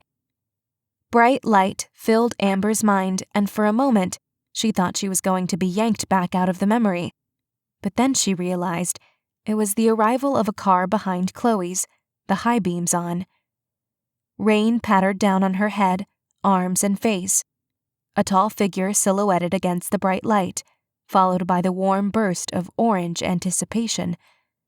The figure moving out of the light to reveal a face she didn't know, followed by the red flare of fear. "Who are you?" came Chloe's voice. "No, you're not. Who? No, I don't know you. Let go. No!" A surge of adrenaline as she turned for her car, grabbing the still open door, only to be grabbed from behind. Strong hands gripped her waist, and she screamed, throwing back an elbow. The oof of expelled air in her ear, blowing past her damp hair. The heel of a foot slammed against toes. A curse, a loosening of grip. Then Chloe was off like a shot. Branches clawed at her face and hair. She stumbled, tripped, got back up. The person thundered behind her, calling her name. "No, no, no," Chloe muttered as she ran, breath coming in gasps, from exertion but from fear too. The cell phone screen lit up, a bright burst of blue and pitch black. "1 bar?" she hissed in disbelief.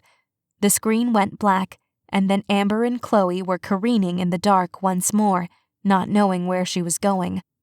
Thunder continued to rumble. When the lightning flashed, it lit up everything out here. It kept Chloe from slamming headlong into a tree, but it also gave her pursuer a way to track her. The rain came down harder now, as if the sky wept for her, just like she wanted to do for herself. The person behind her cursed and called her name. I just want to talk, Chloe. She had to get away. Then her foot slipped and she went tumbling down into what felt like a river. Her hip hit a large rock and she cried out in pain. It momentarily stunned her. The pain was so acute, her vision swam. And then the person was there, yanking her to her feet. An arm went around Chloe's neck. Her pursuer's chest was flush with Chloe's back. Hold still, the gruff voice said. It didn't have to be like this. Chloe screamed for help. Something pressed to the side of her neck, like the round, warm pad of a thumb. Then everything went fuzzy, then black, then back to fuzzy. The thread of unconsciousness tugged at her. Is she still okay? Amber frantically asked her magic, sensing that her hold on this memory was fading, knowing that the girl's cell phone couldn't hold memories from a location that it hadn't been. Wherever Chloe went after the cell phone had ended up in the stream would remain a mystery. Light slipped in and out of Chloe's vision, and she swayed as if she were on a boat, back and forth, a glimpse of water running over rocks, a mossy shore, gray toothpick trees. Chloe groaned. Just keep still, kid. I'm not going to hurt you, came a disembodied voice. I don't believe you, Chloe croaked. I guess I wouldn't believe me either. Do you have a thing for young girls or something? She managed, but her words were a bit slurred, as if she was trying as hard as possible to hang onto consciousness. The man scoffed. No, I got a kid about your age. I'm just in it for the money, okay? I got nothing against you. Chloe's stomach roiled. A pair of hands hung limply, one clutching a cell phone with a blue case designed with black and white lilies. The hands seemed to be floating. Every few seconds, there was a glimpse of a man's boots, but only the heels. Her vision swam again, and Chloe whimpered. Body heavy, hands weak. The cell slipped from Chloe's fingers, unable to hold on any longer. And then everything went black for good. White light ripped through Amber's vision and she stumbled back, crashing into a bookshelf. The chief was there in an instant, hands on Amber's shoulders to help her back to her feet. She was crying, a hand to her chest. My God, Amber, the chief said, doing his best to angle his head to get her to look at him. What happened? Are you okay? Someone took her. I think someone paid a guy to kidnap her. Amber got out, trying to speak while heaving, trying to keep her tears from turning into sobs. She called someone to come get her, but the person who showed up wasn't who she was expecting, and he chased her through the woods. She placed a hand to her neck, to the spot just below her ear. I think he used a pressure point to knock her out. Then he just carried her away. She dropped her cell phone when she went unconscious. The guy knew her name, called her kid, and said he wouldn't hurt her, but who knows if he meant that. She swallowed, the thread of tears coming back. I don't know where she is now. It's possible he took her out of Edgehill. She started to sink to her knees, but the chief hoisted her up again and guided her to the chair behind his desk. Sit, he said. I'll go get you some water. Then he was dashing to his door, unlocking it, and hurrying down the hallway, his door still open. Amber blew out slow and steady breaths, staring at the dark-screened cell phone lying on the floor by the bookshelf. Where are you now, Chloe? This time, the phone didn't have an answer.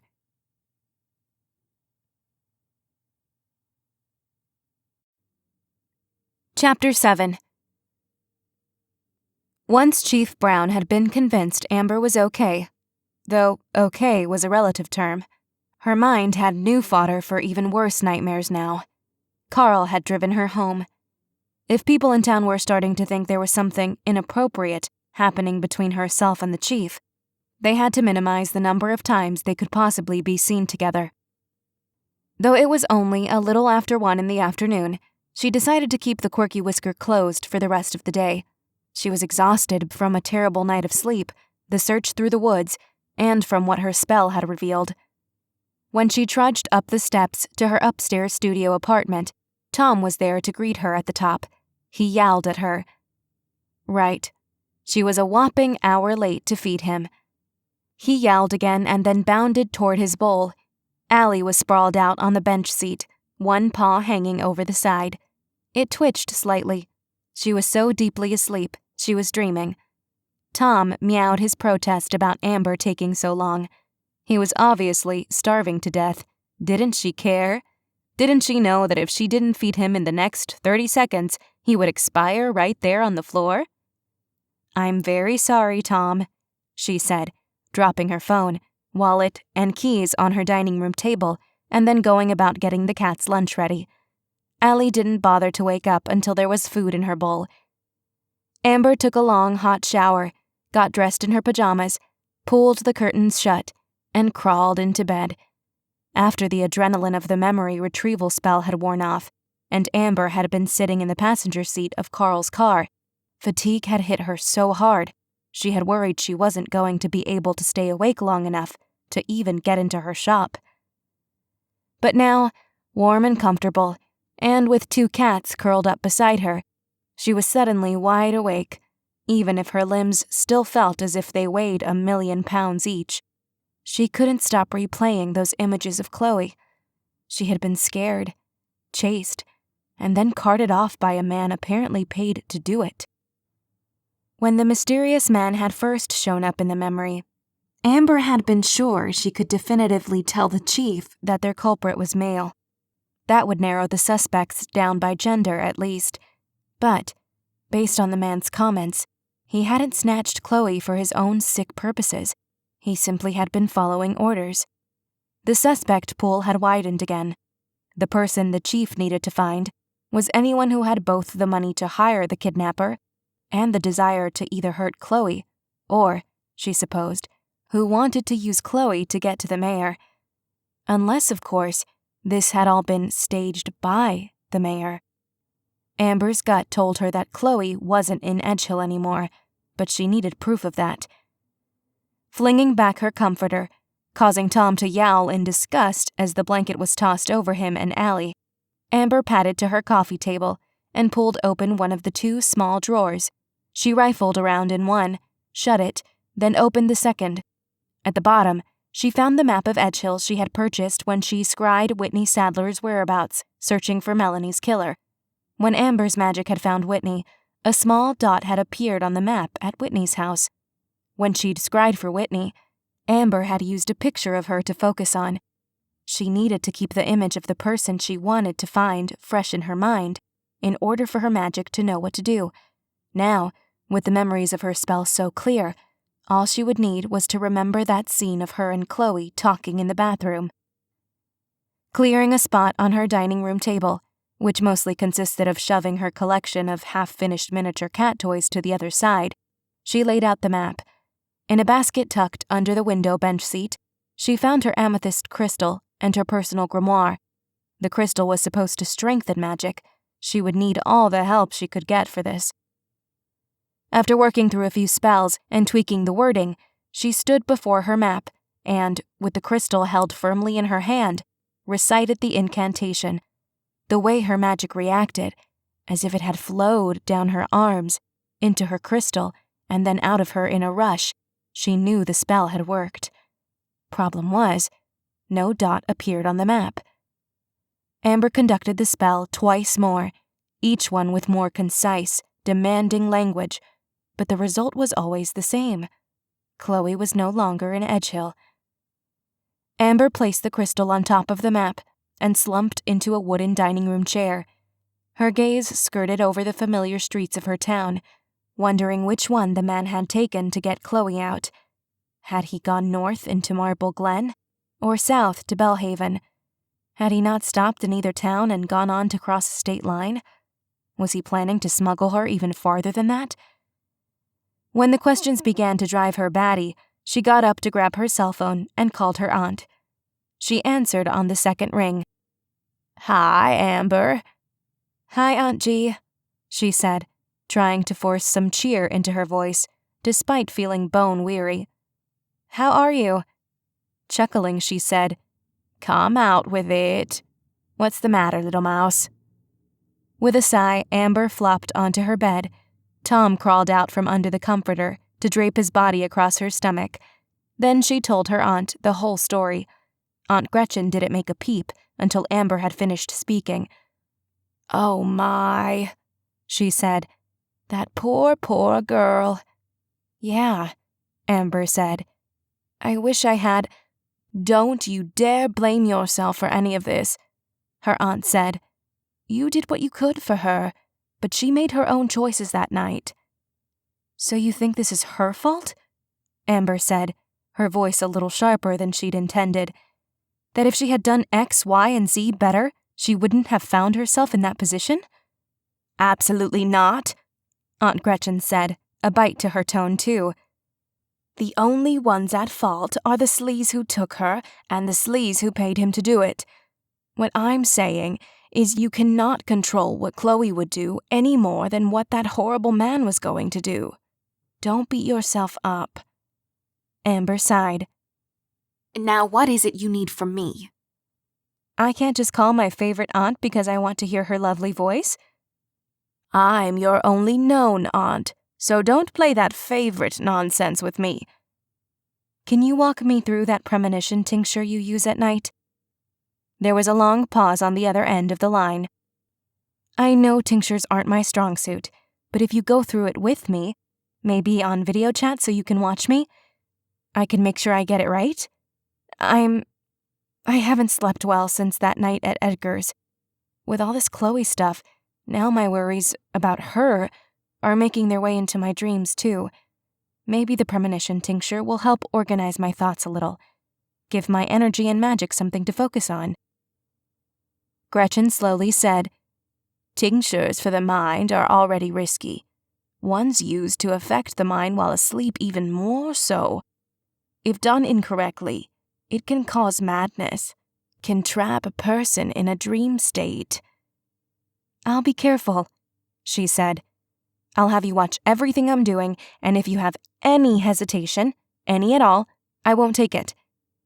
Amber held her breath. "Fine." She gently pumped a fist in the air as to not disturb the cats. "How soon can we start?" "Now?" Amber smiled. "Now is good."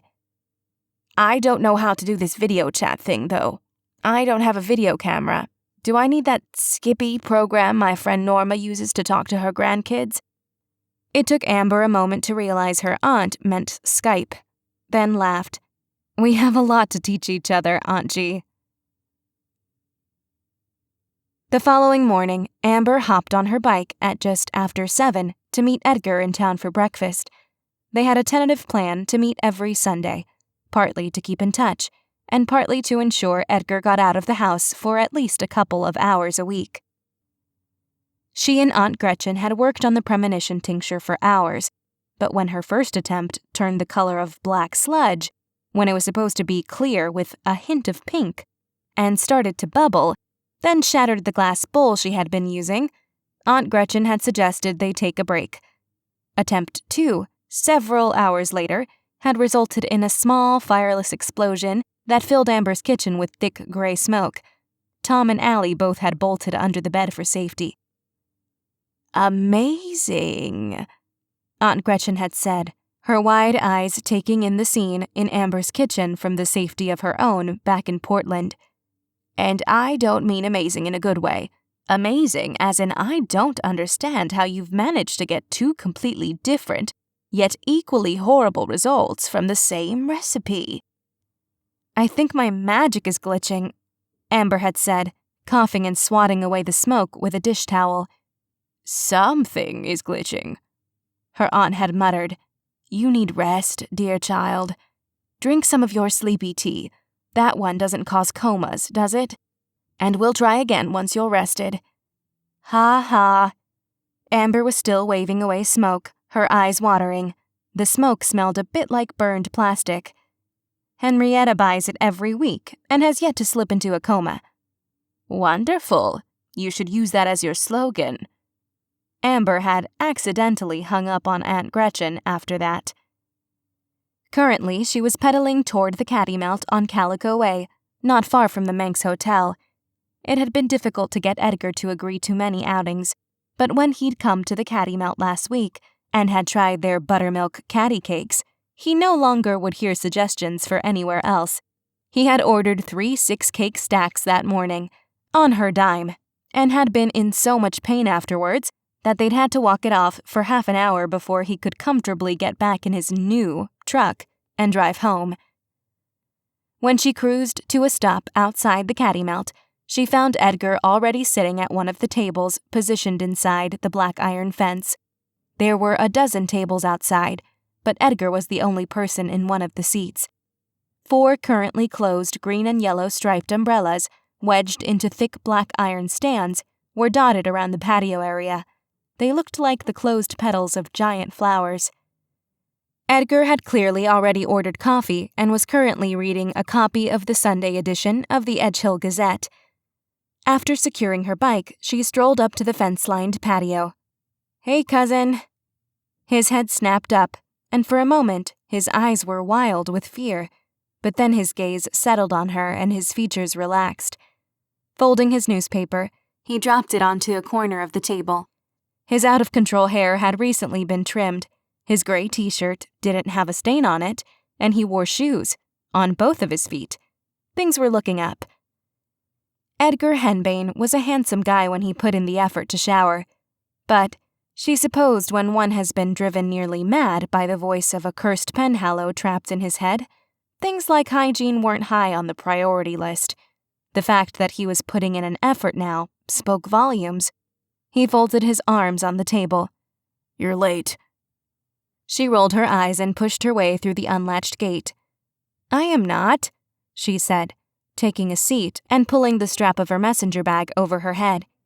"How have you been? I see you got a haircut." He self-consciously rubbed his hand up and down the back of his head. "Does it look okay? Just walking into that place was hard. It's so noisy in there. I was holding on to the sides of my chair so hard when the lady started cutting. I thought I would rip the armrests right off." He rubbed the back of his head again. "I thought it turned out not half bad, though." "You look great," she said. "Honestly."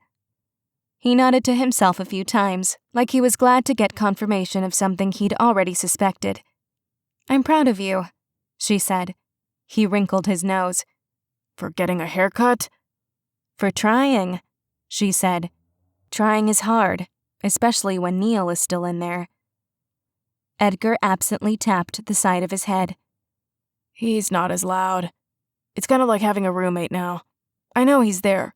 I can sense him, but he stays out of my way for the most part." "Glad to hear it."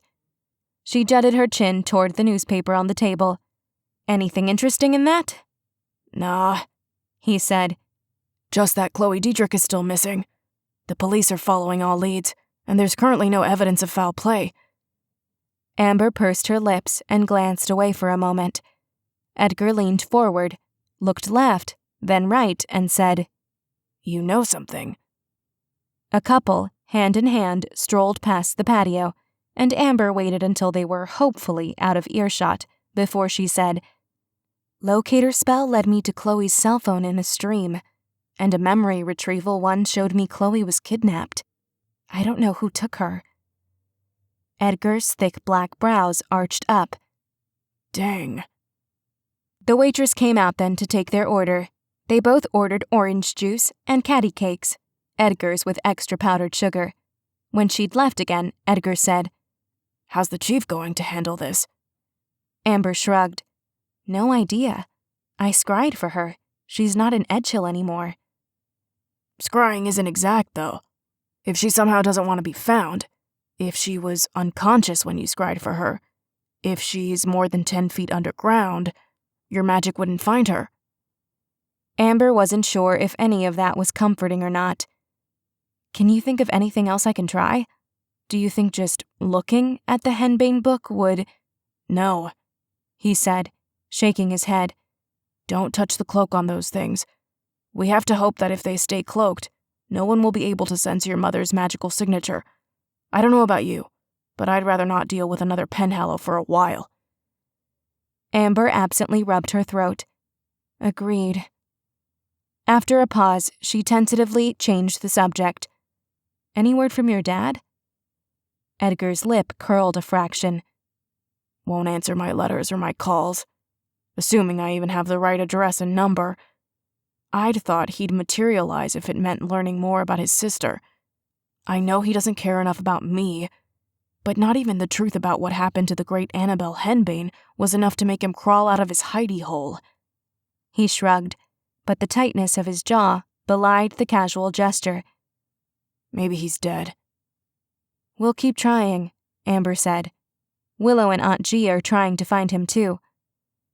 With a finger running idly along the lip of his coffee cup, he shrugged again. He looked like such a little boy then, a boy who missed his father and who couldn't figure out what he'd done to chase the man away. Amber wanted to find Raphael Henbane, if only so she could give him a quick kick in the pants. I can search my book for other possibilities to help with Chloe, he said. I'm guessing you're going to be your relentless Blackwood self and keep searching until you find her, for better or worse. Amber shrugged.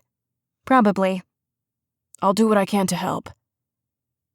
They talked about normal things then, like Amber attempting to cart groceries home on her bike. Yesterday, between disastrous premonition tincture lessons, she'd gotten a few essentials at the store. Somehow, on the way home, The bag's bottom gave out and sent her eggs, bread, assorted vegetables, and a bottle of wine crashing to the asphalt.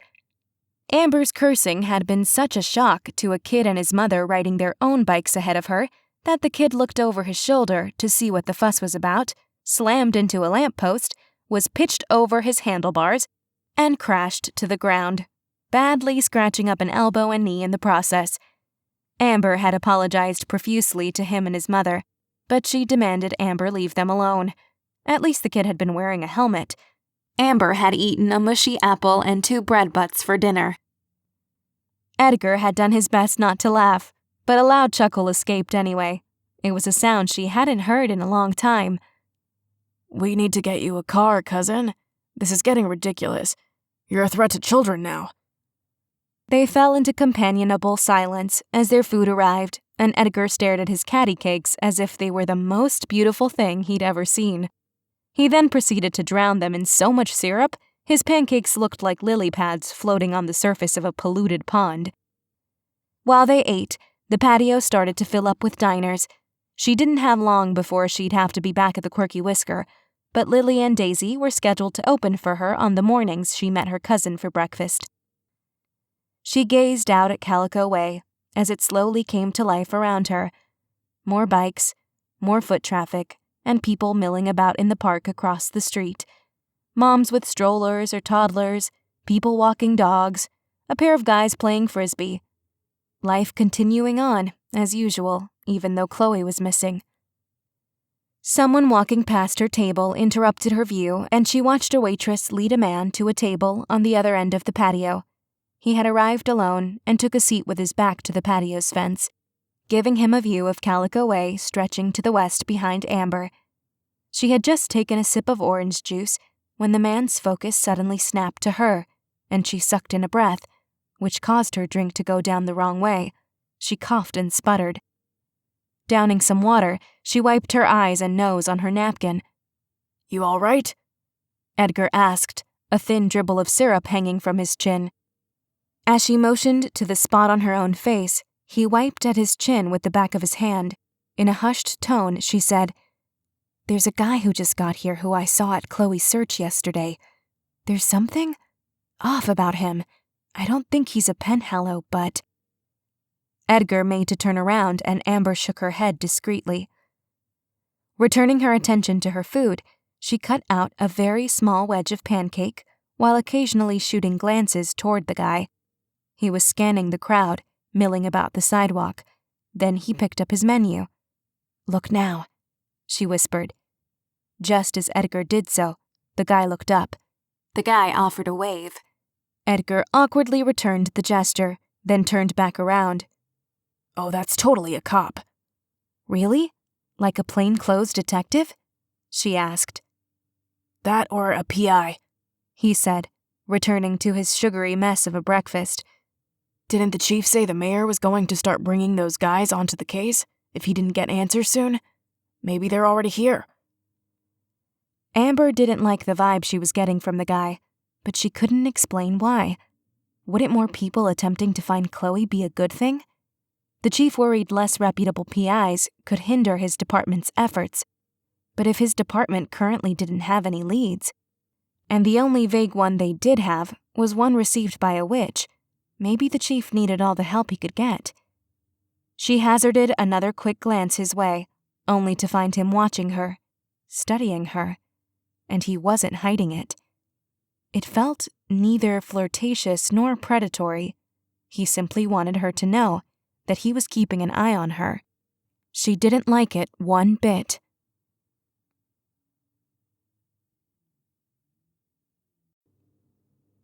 Chapter 8. At lunchtime the following day, Amber knew she should ride her bike into town for a reasonable meal. Lily Bowen had even offered to bring back a sandwich for Amber from the Cattymount, where she and Daisy were headed for lunch. She had declined, and after closing up her shop, dashed across the street to Perfectly Scrumptious. Ever since she'd tried Betty's Oreo Dream on the evening of the town hall meeting, she'd been craving another. All she had in her apartment to eat were rice cakes, condiments, and a bruised apple. She needed, at the very least, to invest in a sturdy bicycle basket so her groceries wouldn't end up spilled all over the street again. But, until then, she was going to eat cupcakes for lunch. She was an adult, dang it, and she could do whatever she wanted. Plus, her sleep had been plagued by nightmares again, and she hadn't slept well. The sugar would help her get through the after-lunch hours at the shop. So really, the cupcakes were necessary. Vital, even. The door to Perfectly Scrumptious was propped open, several customers still inside. Amber walked in and caught Betty's eye. The woman nodded at her and held up a hand, motioning that she'd be done soon. Resting against the back wall, Amber waited while Betty and Bobby tended to the last of their customers. Betty boxed up 3 dozen cupcakes for one order and half a dozen for another. Bobby joked and chatted with customers while he rang them up. When Amber thought of Ivy and Miles Henbane, her maternal grandparents, she wondered if they were like Betty and Bobby, a couple who genuinely enjoyed each other even after decades of marriage. Assuming, of course, that her grandparents were still alive. Needing to think about something else, she gazed around the always immaculate shop. Every surface gleamed. The white tile floor was shiny. The chrome and glass display cases were fingerprint and smudge-free, and the whole place smelled of vanilla and sugar. Amber was still amazed that while so much of the decor in the shop was a light pink, the cabinets, light fixtures, trim around the doors and windows, and the pink and gray granite counters, the Harrises had managed to make the place feel completely homey, rather than gaudy. Eyeing the large display case nearest her, Amber could see their supply had almost been bought out. They would be working through lunch to restock the shelves and get another batch into the ovens. How these two managed to run the shop every day by themselves was even more miraculous than the flavor of Betty's Oreo Dreams. A few minutes later, Betty closed and locked the door behind a woman who was already halfway through her giant chocolate surprise, humming happily as she went. Bobby waved to Amber from behind the counter. "How you holding up?" "Okay," she said. "You two must be exhausted." He grinned at her. "It's the good kind of tired. Not to be rude, hun, but I gotta get this batch out of the oven." With another wave, he disappeared through the swinging door at the back. "Phew," Betty said, resting her back against the door. Word must have gotten out that we're in the running for Best in Edgehill, because ever since we got officially nominated, we've been run ragged trying to stay on top of all the orders. To be this busy on a Monday? Goodness. "Have you changed your mind about hiring some help?" Amber asked. Betty's daughter had been helping out in the shop up until 6 months ago, before she and her husband had moved out of state for a job opportunity. Betty and Bobby had been running the place solo ever since. Between needing to replace some of their bigger equipment, a new cupcake freezer, and a larger oven. They worried they'd be unable to also afford to hire an employee. If you get the Best of Edgehill designation, you might have to, Amber said. At least for the Here and Meow. You've never run this place without help during the festival, have you? Betty shook her head, gaze flitting around her shop. Bobby says I'm being stubborn, and he thinks I'm scared to hire anyone but family. But, she turned to Amber, have you ever wanted something so badly you start to get superstitious? What if I hire someone to help in preparation for being busy, and then demand grinds to a halt? What if hiring someone jinxes my chances? Amber cocked a brow. Betty sighed loudly. I know, I'm being irrational. Even though this is only the second best of, Olivia's success after Lollycat won last year set the bar so high. It showed what's possible if you get the label. I never let myself dream this little bakery would be more than what it is right now. And now the possibilities feel tangible, if that makes sense. It totally does, Amber said. But your hard work and amazing recipes is what got you here. Nothing, not even hiring someone to help out, is going to jeopardize that. You needed help before you got the nomination. Hiring someone now isn't you celebrating your win early or anything like that. You have a successful business, woman. Successful businesses hire help, period. Betty nodded absently, but it looked like she was considering the possibility at least. I'm almost 65. I should be thinking about retirement, not expanding my business. Pfft, Amber commented. If this is what you want, it doesn't matter how old you are. Betty smiled at that.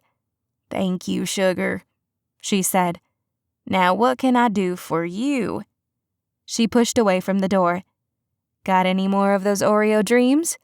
With a laugh, she said, Sure do. As she went behind the counter to grab Amber's cupcake, she said, How've you been? Any news about Chloe? Nope. No news Amber could share anyway. She's been gone for almost 4 full days now. She walked to the counter. Have you caught wind of any interesting gossip since yesterday? Not since yesterday, Betty said. That woman who just left made me remember something, though. It happened on Wednesday evening, the day before Chloe went missing. Interest piqued. Amber asked, what kind of something? After slapping a sticker to the front of the single cupcake box to keep it closed, Betty pushed it aside, then placed one hand on the counter and one on her hip. Well, on Wednesday, Francine Robbins came in here, and she was, to put it lightly, a mess. Frank's assistant? Amber asked. Betty nodded. Yep. Well, ex-assistant. He fired her on Wednesday. Really? Amber asked. She'd been working for him for years. Any idea what happened? I can only guess, Betty said. But that woman chowing down on a chocolate surprise as she walked out of here made me think of Francine. On Wednesday, she came in here asking for every variation of a chocolate cupcake I had. Her eyes were a bit puffy, and judging by the bag she carried, it looked like she'd already been to Cat's Creamery for ice cream. I asked her if she was okay, and as I was getting her cakes ready, she just started ranting. She called the mayor a monster and said that he'd fired her for being too nosy. She was just carrying on, so I let her talk. Seemed like she just needed to vent. Happens in here more often than you'd think. Then Francine said, I have to see his finances because I'm the one who's booking all his events. How can that be too nosy? She paid for her cupcakes, downed a chocolate surprise in 2 bites right here at the counter, burst into tears, and left. Geez, Amber said. Yep, said Betty. I've always liked the mayor, but now I'm starting to wonder who we have running our town. Apparently, even the cause of death of Chloe's mother is suspicious. I heard the same thing, Amber said slowly. Francine Robbins had knowledge of the mayor's daily habits, and she was skilled at financial matters. A light bulb went off in Amber's head. "Hey, can I get a dozen chocolate surprise, too? All this talk of chocolate has gotten to me." Betty laughed. "Sure thing, sugar." After Amber left the shop, she called Lily Bowen and asked if she and Daisy could cover the shop for a little longer after lunch. Once she had confirmation, she let herself into the still-closed Quirky Whisker and placed the cupcakes on the counter. For the next 20 minutes, she set about finding a basket big enough to hold a box of a dozen cupcakes, and then looked up Francine Robbins online. After dashing upstairs to feed the cats, she did a quick locator spell on Francine. As Amber hoped, she was at home. Amber knew if she was recently unemployed, that's where she'd be. It would take Amber a good 25 minutes to make it to Francine's on her bike. A quick consult with her grimoire later, she threw her messenger bag over her shoulder, called a goodbye to Tom and Allie, grabbed her bribery cupcakes and basket, then hurried out to her small outdoor storage closet. Closing herself in the small space, she conducted a spell to fasten the wide mesh basket to the front of her handlebars. She hoped the spell held for the duration of the ride. There weren't enough words at her disposal to describe how devastating it would be to drop a dozen of Betty's chocolate surprise cupcakes. Once the box was snugly inside and her own smaller cupcake was resting on top, she wheeled herself out of the storage closet. With her bike resting against the wall, she called Kim, hoping her friend was on her lunch break too. "Hey, Amber," Kim answered almost immediately. "Are you okay? What happened?" "Yes, I'm fine." "Oh, phew," she said. "I guess I'm just not used to hearing from you unless we have a Here and Meow meeting coming up, so I assumed it was bad news." Amber's face flushed. Once they found Chloe, she and Kim would go out to dinner to just talk about things. Guys? Yes, they could talk about guys, and Amber could ask about Kim's family. Did she have siblings? Ugh. Then she realized that the reason she was calling her was related to the Here and Meow, and her face flushed even further. "Are we still looking for a finance person for the committee to replace Whitney?" "Yes, do you know of someone?" "I might," Amber said. "I'm going to meet her now. I just wanted to check with you first. I don't want to step on anyone's toes." "Step all over them, please." Amber laughed. "Oh, and while I have you on the phone, can I ask you a huge favor?" Kim said. "It's totally last minute, so it's okay if you can't, but there's a job and career fair at Edgehill High tomorrow morning from 11 till about 1. Is there any way you can help Anne-Marie with our table? We're trying to snag as many student volunteers as we can, and the seniors are going to all be there for the fair. Several teachers are offering extra credit to the students who volunteer for the Here and Meow this year. Anne-Marie was going to run it with Chloe, but, well..." Amber blew out a breath that puffed out her cheeks. Lily and Daisy likely could keep the store running while she helped Anne-Marie.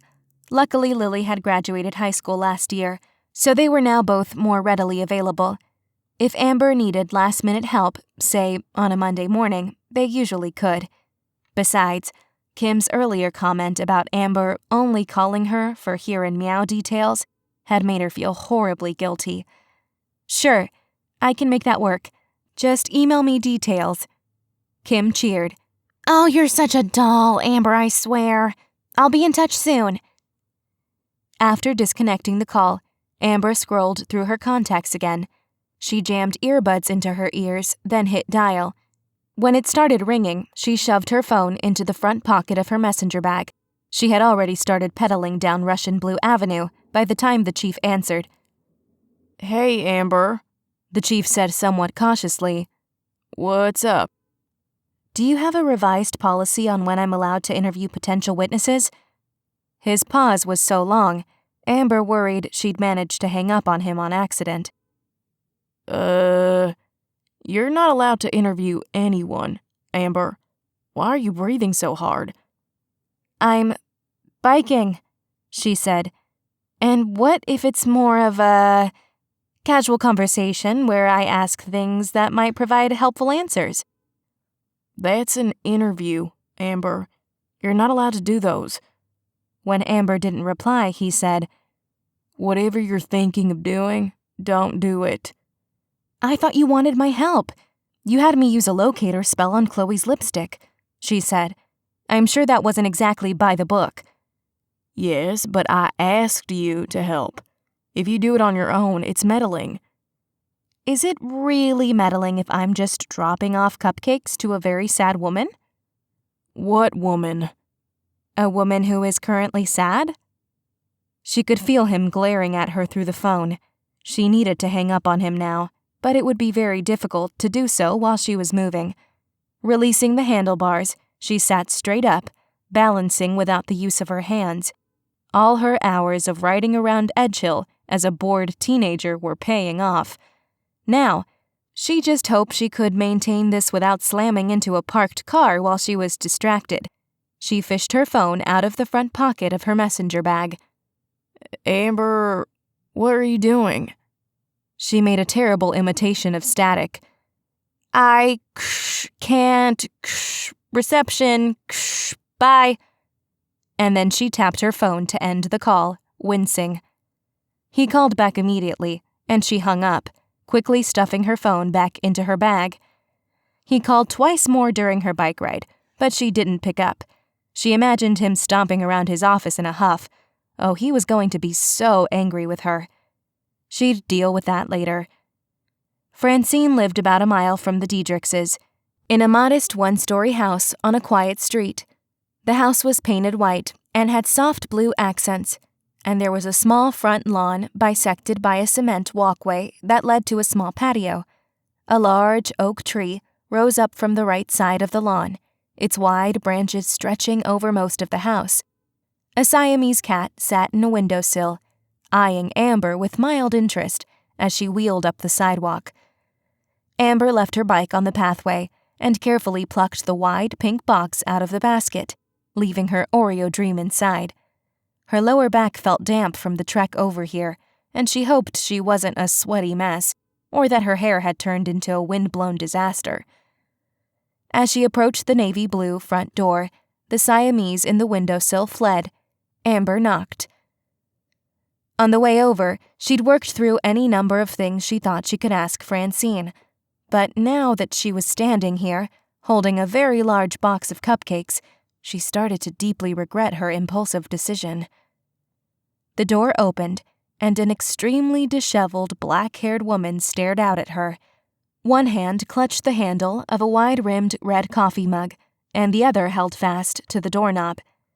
The vixen from happy hour night was nowhere to be found. Her hair was piled on top of her head in a messy bun. There was a ring of day-old mascara around her eyes, and she had a ratty red plaid robe cinched tightly around her waist. Her feet were shoved into black fur-lined slippers. When Amber just stood there staring at her, Francine finally said, "Sorry, I don't want to buy any cookies," and moved to close the door. "Oh no, I'm not selling anything," Amber said quickly. "I'm Amber Blackwood, and I'm on the Here and Meow committee. I wanted to ask if you'd be interested in joining us. These," she said, holding the box out like the offering they were, "are a dozen chocolate surprise cupcakes from Perfectly Scrumptious." Francine blinked at her rapidly. "Are you an angel in disguise?" "Huh, hardly." Stepping back and opening the door further, Francine ushered Amber inside. The small front entryway had faux stone tile flooring, and Amber's boots were directly in the middle of a round forest green mat. A hallway stretched forward from the front door, and on either side of the entryway, arched doorways led both left and right. A bench seat with a plush dark green cushion was pressed against the left wall. It had 3 cubbyholes below the bench.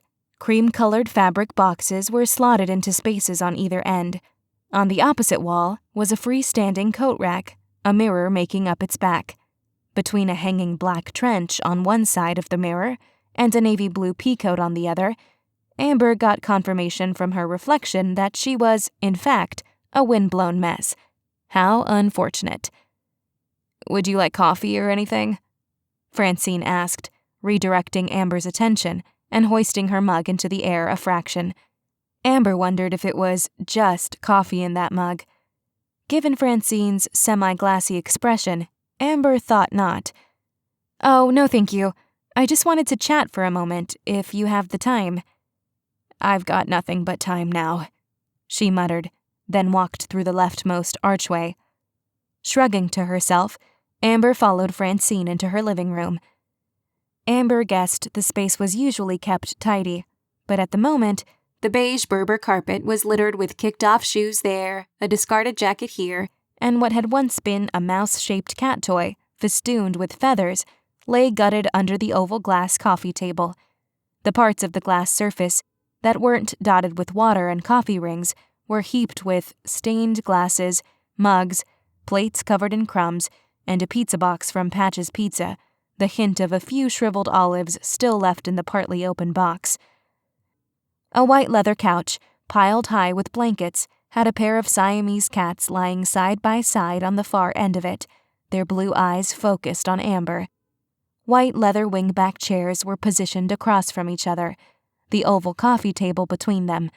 The flat-screen TV on the wall opposite the couch had a paused movie or TV show frozen on a man and woman laughing. "Sorry about the mess," Francine said, then chugged down the rest of whatever was in her mug before adding it to the collection forming on the coffee table. "It's been a rough few days. A rough week, really." Amber watched as Francine shoved blankets aside on the couch so Amber had a place to sit, then stacked cups and plates on the coffee table to make room for the cupcake box. The moment Amber set it down and sat precariously on the edge of the cleared-off couch cushion, Francine had the box open and was wiggling her fingers over the sea of the 12 perfectly sculpted chocolate frosting swirls, trying to pick which one she should start with. Amber left her bag looped over her shoulder and tucked it close to her side. Once the cupcake was selected, Francine flopped into one of the wingback chairs, freed the cupcake from its wrapping, and devoured it in 3 bites, groaning. Amber's stomach growled as she thought of her own sugar lunch still in the basket of her bike, the basket that very well could fall off at any moment, since knowing how long a spell might last was not an exact science. Her grand plan to eat an Oreo dream for lunch had been derailed for this little impromptu meeting. "So I wanted to find out what interest you might have in the financial director position with the Here and Meow committee. It's unpaid, of course, and I can't make any decisions on the staff, as Kimberly Jones would have final say, but I would be happy to pass your name along with a personal recommendation if you think it might be something you'd be interested in." Francine leaned forward to drop the folded-up cupcake wrapper on top of the box. It took her several long seconds to finally say, "Why me? I know of you, but I don't think we've ever had a conversation before today." Amber winced here, overdoing it a bit for Francine's benefit. "Well, you know how things are here in Edgehill. I heard you're no longer working with the mayor's office and thought you might like to join the committee to help prevent gaps in your resume until you find a new position.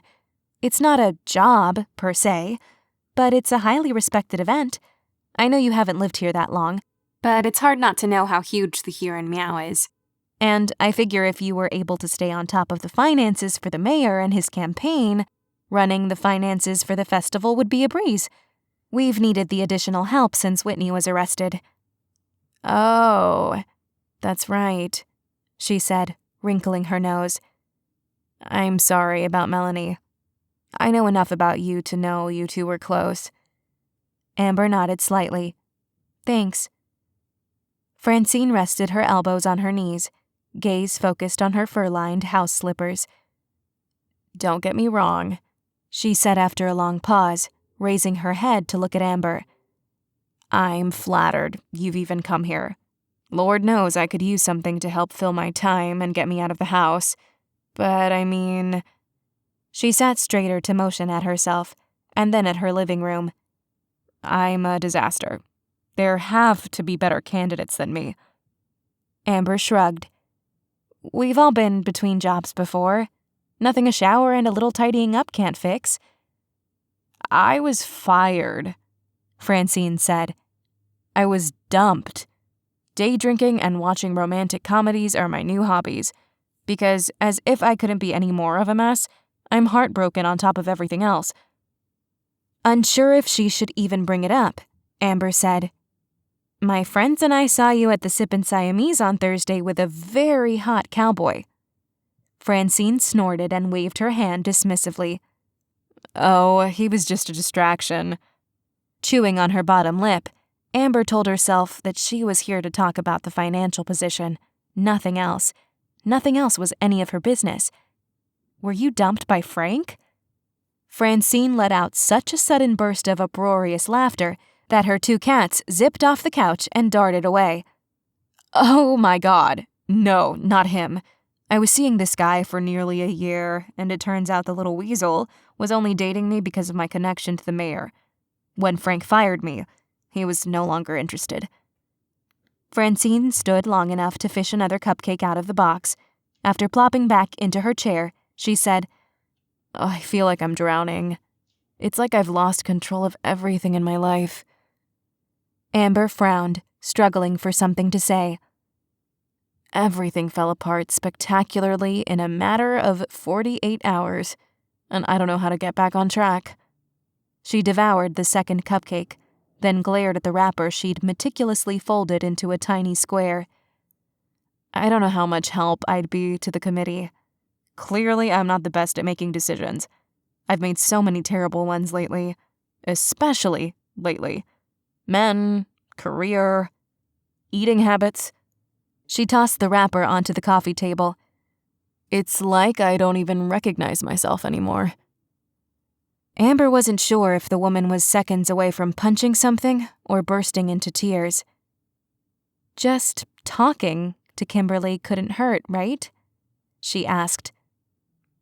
I suppose not.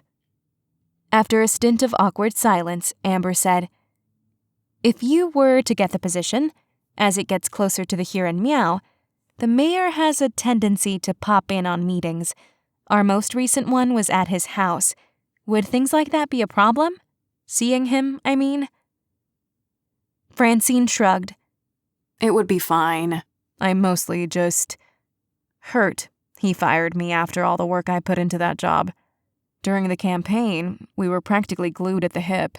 And then he fires me for snooping in his personal affairs? She rolled her eyes. It was my job to be in his personal affairs. "Did you stumble on something really risque or something?" Amber asked, still unable to keep her curiosity in check. Francine laughed. Hardly. He has monthly payments that go out to someone like clockwork.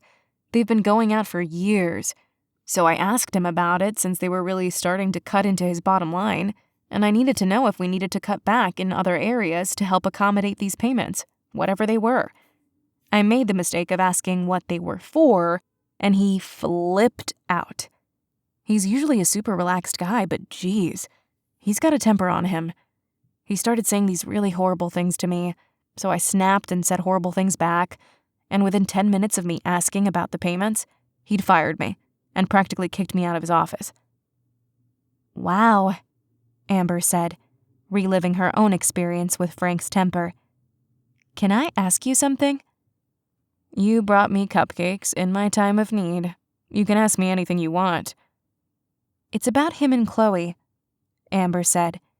"Did you ever see anything that would make you think he was, I don't know, abusive to her?" No, Francine said emphatically, shaking her head. He's a monster sometimes. A monster. But he and Chloe actually get along really well. They have their little arguments, but what parent and teenager don't? He adores her. I know some people think he had something to do with Chloe's disappearance, but there's no way in this world or in the next that he would ever hurt a hair on that girl's head. But would he pay someone else to hurt a hair on her head? Amber wanted to ask. "Do you think those monthly payments were alimony?" Amber asked instead.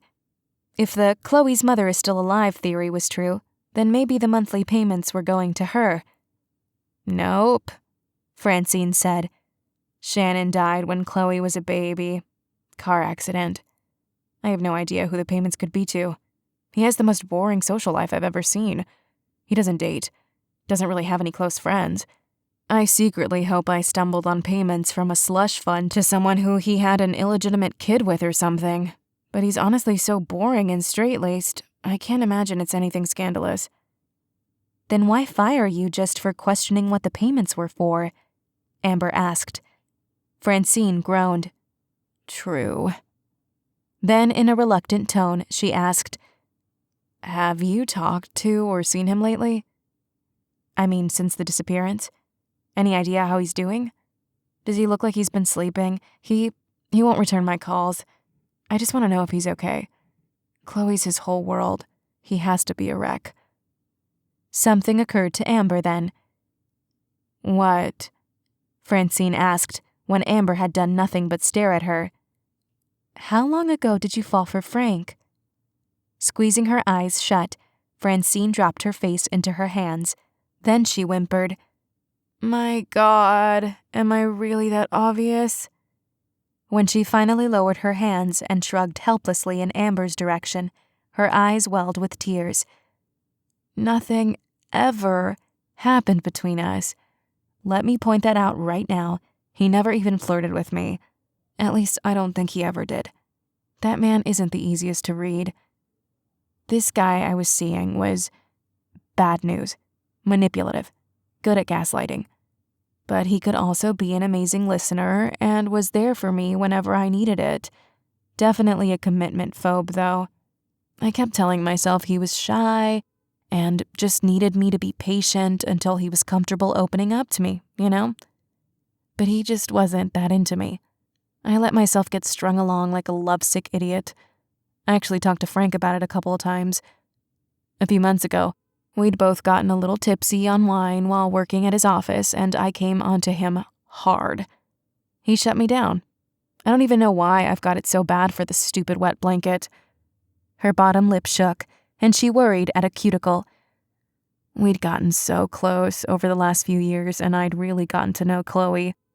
We've had family dinners together, and even went on a little weekend vacation once. I guess I hoped that whatever Frank was upset about would go on the back burner when Chloe vanished.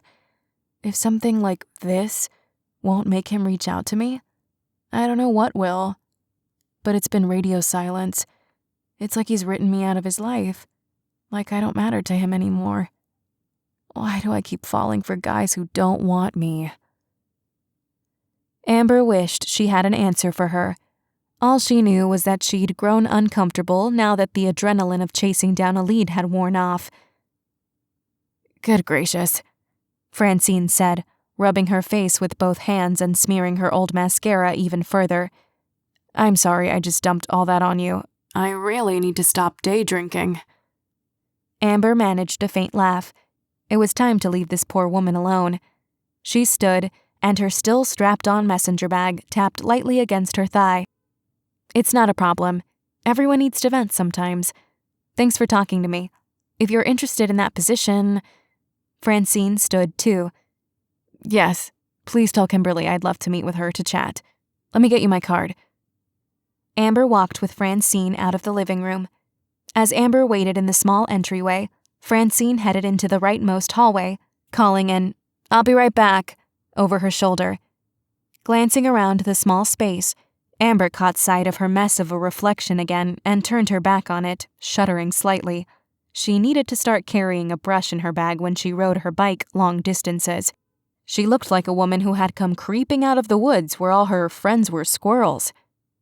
Francine was back in less than a minute and handed the card over. Amber took it and said, "Thanks again for meeting with me. I'm sure Kim will be in touch soon." When Amber made it outside, she was relieved to find her bike's basket still attached. Once she'd freed her lunch from its pink box and its wrapper, she walked her bike down the sidewalk as she ate her cupcake, thinking about her conversation with Francine. I feel like I'm drowning. It's like I've lost control of my life, she'd said. I hoped that whatever Frank was upset about would go on the back burner when Chloe vanished. If something like this won't make him reach out to me, I don't know what will. It wasn't possible that Francine had something to do with Chloe's disappearance, was it? Would Francine threaten the safety of Chloe in a desperate attempt to get Frank back into her life? He'd turned down her advances, fired her, and shut her out. Heartbreak could make a rational person do wholly irrational things, but would it drive someone to stage the kidnapping of an innocent girl? Amber desperately hoped Chloe, wherever she was okay, that she could hold on a little longer until they found her. Amber needed to perfect this premonition tincture as soon as possible. Maybe it would provide a clue to where Chloe was being held, or by whom. The longer Chloe was missing, the closer she got to being a statistic. Amber refused to let that happen.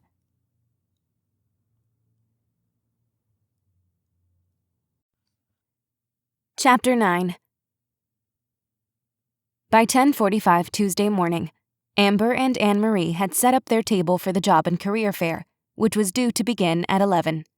Anne-Marie had brought a white tablecloth covered in frolicking kittens, which they'd laid over the table they'd been assigned to. They had the Edgehill Fire Department to their right, and Lil Whiskers Daycare on the other.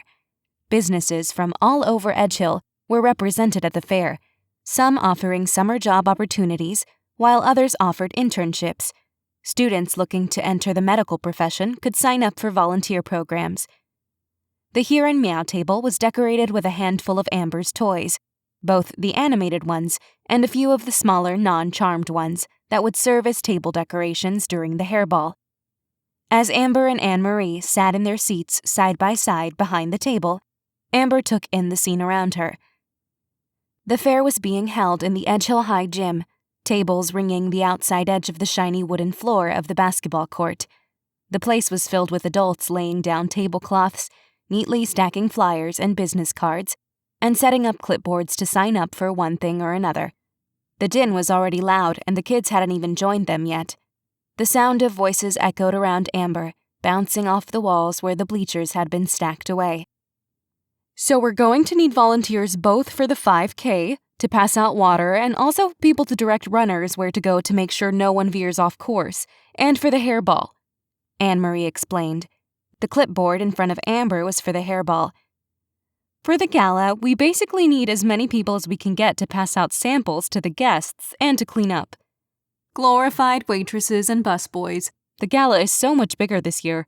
I didn't realize how many people we would need to help out. Got it, Amber said with a nod. Have you had luck at the fair before?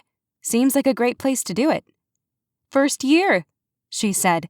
Getting a table here was Melanie's idea. So was convincing the teachers to offer extra credit in exchange for helping out. With a slight smile, Amber nodded. Sounds like Melanie. Anne-Marie tapped the screen on her phone, which was lying behind a standing flyer holder, the clear plastic box stuffed with maps of the 5K path, each volunteer location marked with an X. 10 minutes until showtime, she said. Thanks for doing this, by the way. I know Kim only asked you yesterday. I'm worried about her. Last minute isn't how she does things. She's got 3 of us to help, and yet she keeps taking on more and more herself. I just have a feeling she's going to crack soon. We have to keep reminding her we're here if she needs us. Maybe we can wear her down by being overly eager to help.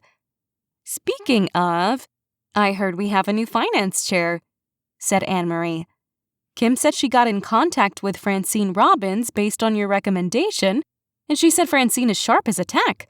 I wonder if she's still seeing that hot cowboy. Amber laughed. She's not. She said he was just a distraction. I couldn't even get a guy like that to look at me, let alone allow me to use him as a plaything. Same, Amber agreed. I guess Francine needed it. She's been a bit of a wreck since the mayor fired her. Yeah, sounds like Kim and Francine bonded over the whole unrequited love thing, too, said Anne-Marie. They really hit it off. Amber cocked her head. Kim has an unrequited love thing? Anne-Marie quickly turned in her seat and rested her elbow on the back of it, then leaned toward Amber. You're kidding! What? Amber asked, leaning back a little. I thought she told everyone that story, Anne-Marie said. Well, far be it from me to share that one. You'll have to ask her yourself. Amber really needed to plan a girls' night out with Kim and Anne-Marie. She could have a social life here if she just tried a little harder. Within a few minutes, kids started to pour into the gym. News must have gotten out about the extra credit, because by noon, they had over 100 names spread across their 2 sign-up forms. Amber had even gotten an order for a custom animated toy from a young woman who wanted an elephant wearing a graduation cap. Amber was kicking herself for not thinking of a series of graduation-themed toys sooner. When the flood of teens to their table had thinned out, Amber kept getting lost in the many ways she could animate the elephant.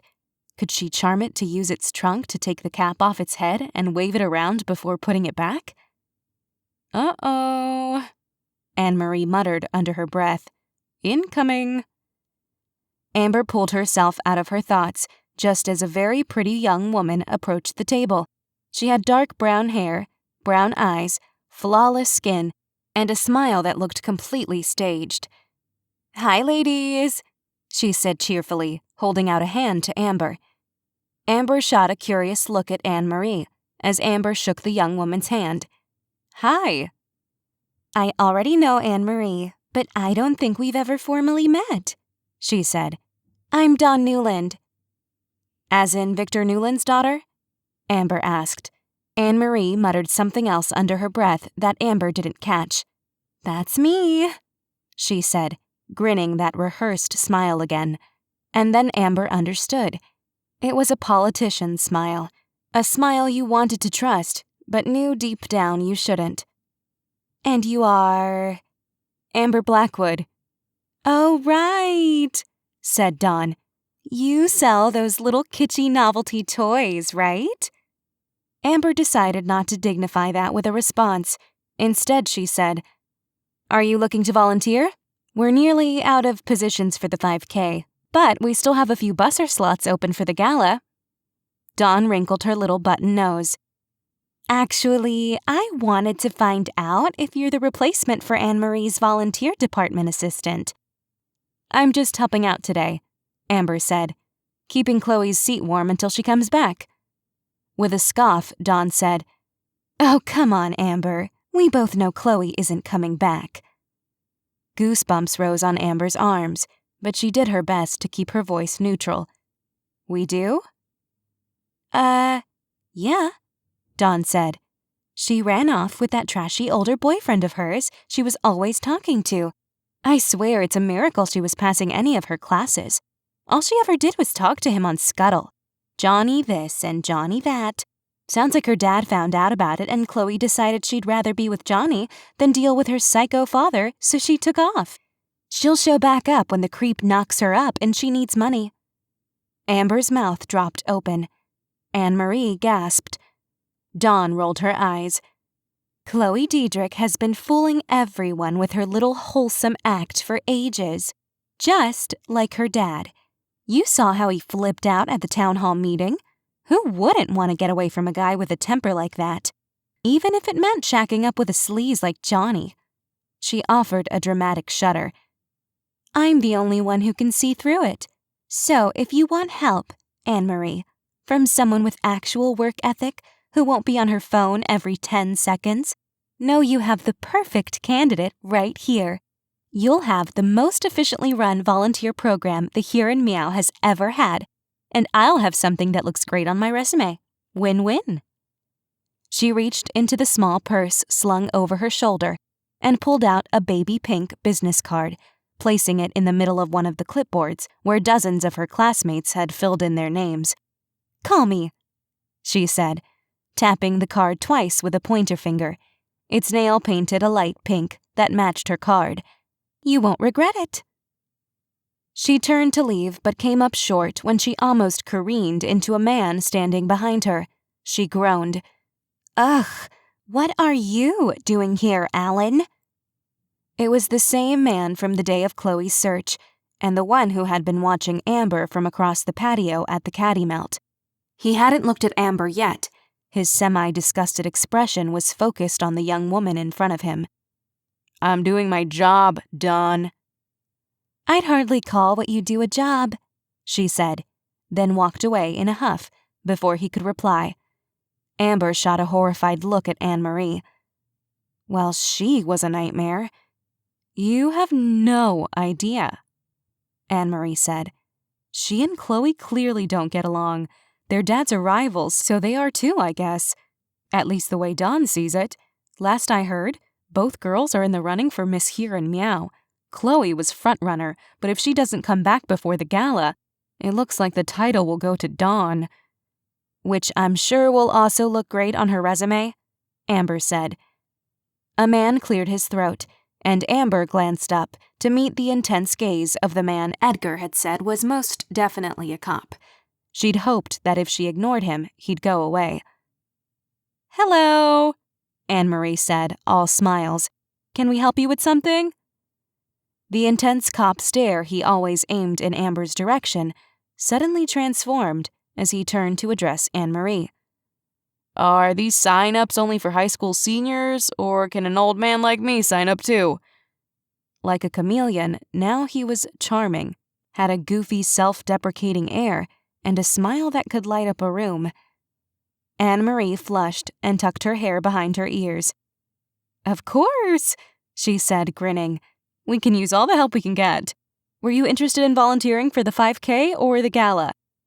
His smile was wide as his gaze raked over Anne-Marie's upturned face. "What's still open?" he asked.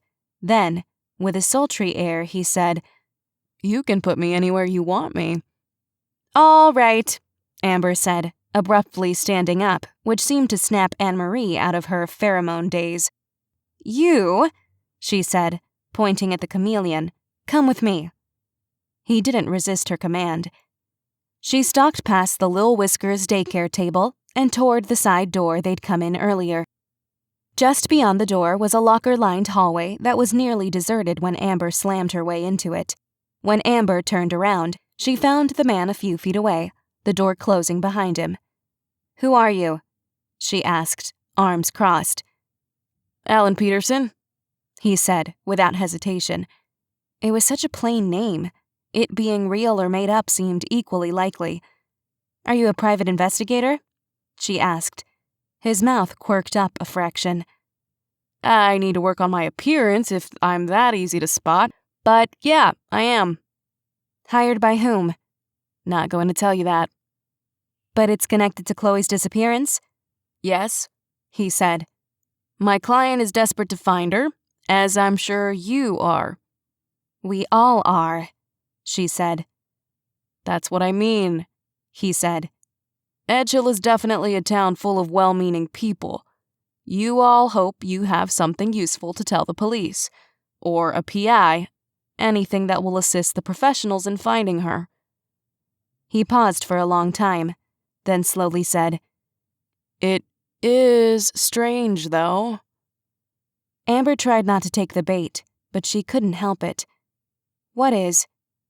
"You're the one who found her phone," he said. "It was a needle in a haystack, and yet you found it as if you'd known exactly where it would be." Amber swallowed, heart thundering in her chest. How could he possibly know that? Who told him? The chief wouldn't. But would Kim?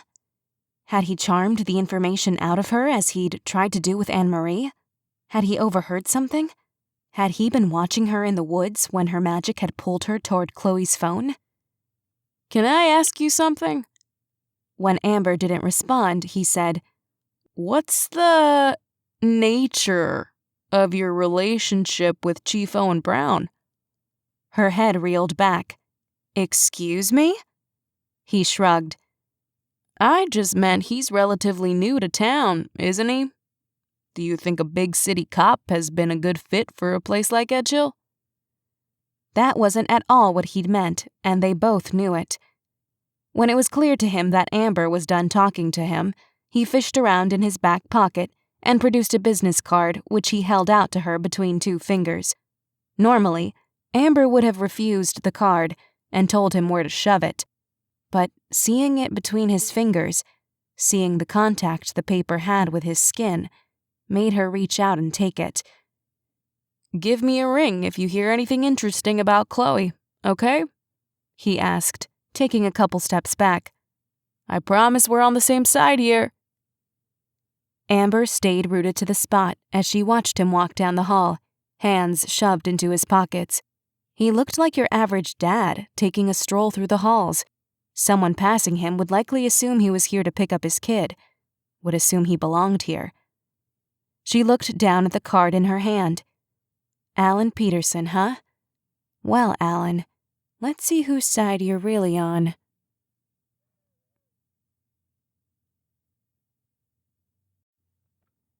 Chapter 10. After Amber's conversation with Anne-Marie at the job and career fair about Kim's stress level, Amber had a chat with the Bowen sisters later that evening. The sisters were tall, blonde, and a year apart, though they looked like they could have been twins. Lily, the younger at 18, was the more adventurous and extroverted sister, her hair color changing every couple of weeks. Daisy's mid-back length hair was its usual shade of straw this evening, while Lily's came just below her ears and was a soft baby pink. For the rest of this week, Amber said, do you think you two could swing more hours? Lily grinned. Yes, we love it here. We're planning on taking a trip to Europe in 6 months for my birthday. So we need all the extra cash we can get. Daisy nodded. We don't have lives, so we're all yours. Speak for yourself, Lily said, balled fists pressed to her hips. She wore rings on both pinkies today. Then she dropped her hands. Okay, she's right. We have no lives. Amber laughed. Usually I don't either, but I need to be as available as possible to help with the hairball preparations. It's only a week and a half away and we're understaffed. Just tell us when you need us and we'll be here, Lily said. Amber sent them home an hour early, with pay as a thank you. After closing, she busied herself with restocking shelves, making a note of which animated toys would need to be replenished soon. The head-tossing horses were especially popular lately. And filled a few of the tea orders that had been called in earlier in the day. A knock sounded from the front door, and Amber nearly dropped her clipboard. Chief Brown stood on the other side of her locked door, hands on his hips. Uh-oh, she muttered to herself. It had been nearly a full 24 hours since she'd talked to the chief. She wasn't ignoring him so much as she was just not answering his calls. She placed her clipboard and pen on the counter and made her way to the door to unlock it. The chime above the door tinkled as she pulled it open. Chief! He strode in. Amber? When she turned to face him, she found him with his arms crossed, scowl marring his forehead. Did you get my voicemail? Which one? The one where you asked me to call you back? Or the one where you said I was going to give you a coronary? He pursed his lips. Who did you interview yesterday? Francine Robbins, she said, then proceeded to tell him about how Francine had been fired, that the mayor could be a monster, and that there were monthly payments being made to an unknown account. He sagged a little, and then grudgingly said, That may actually prove to be useful, but you have to stop doing this, Amber. I don't know what techniques you're using to get information out of people, and I don't want something you do to come back to haunt me. I just talked to her, human-to-human talking, and there were cupcakes, without any added magical tinctures, Scout's honor. When he only seemed partly mollified, she changed the subject. Did you know there's at least one PI in town? The chief's brows hiked up. No. Who is he? Did he talk to you? Yeah, he talked to Anne-Marie and me at the job fair. Alan Peterson. He wouldn't say who hired him, only that he's trying to find Chloe too, she said. He also seems to think that this, she motioned between herself and him, is something worth looking into. And he knows I'm the one who found Chloe's phone. What? He said. When were you planning on telling me this? Now? Amber? It only happened a few hours ago, she said. I didn't know what to do with it. Don't do anything with it. Does anything also include telling you about it? I'm a little fuzzy on the rules right now. He grunted. You are going to give me a coronary. They stared at each other. Was that it? She finally asked. You just came over here to yell at me? With a huff, he said, I was on this side of town to get a cake from Betty. Jessica and I had our daughter last night. Amber squeaked. Chief, congrats! Despite how bone-weary he looked, his mouth inched up on one side. Her name is Isabel. She's quite possibly the most beautiful thing I've ever seen. You're a big softy under that gruff exterior, she said. I knew it. He coughed. Well, I should go get that cake, he said, moving toward the door again. Just after he opened it, he looked over his shoulder at her and said, Stop interviewing people. As she watched the door close after him, something occurred to her, and she grabbed the handle before the door could shut. Chief! He turned to her, standing on the curb. You didn't come over here to yell at me about Francine, did you? You used that as an excuse to drop by because I wasn't answering your calls. You wanted to tell me about Isabel. No, he said unconvincingly, dragging the word out. It was definitely to yell at you. Chief Owen Brown, are you and I friends? Rolling his eyes, he said, Don't be ridiculous, Miss Blackwood. But just before he turned away from her to walk across the street to Perfectly Scrumptious, she caught the hint of a smile. Once Amber had cleaned up for the night, fed the cats, and taken a shower, she settled onto the couch, the chief's words ringing in her head. I don't want something you do to come back to haunt me. Allie was stretched out on her stomach on the back of the couch, purring away behind Amber's head. Tom lay curled up by Amber's side. She stared at Alan Peterson's card lying on her coffee table. One of the problems with conducting spells on a paper object was that spells often only worked once, especially if there wasn't something handwritten on it. Alan's card was made of sturdy white paper and had his name and phone number clearly printed in a standard, easy-to-read font.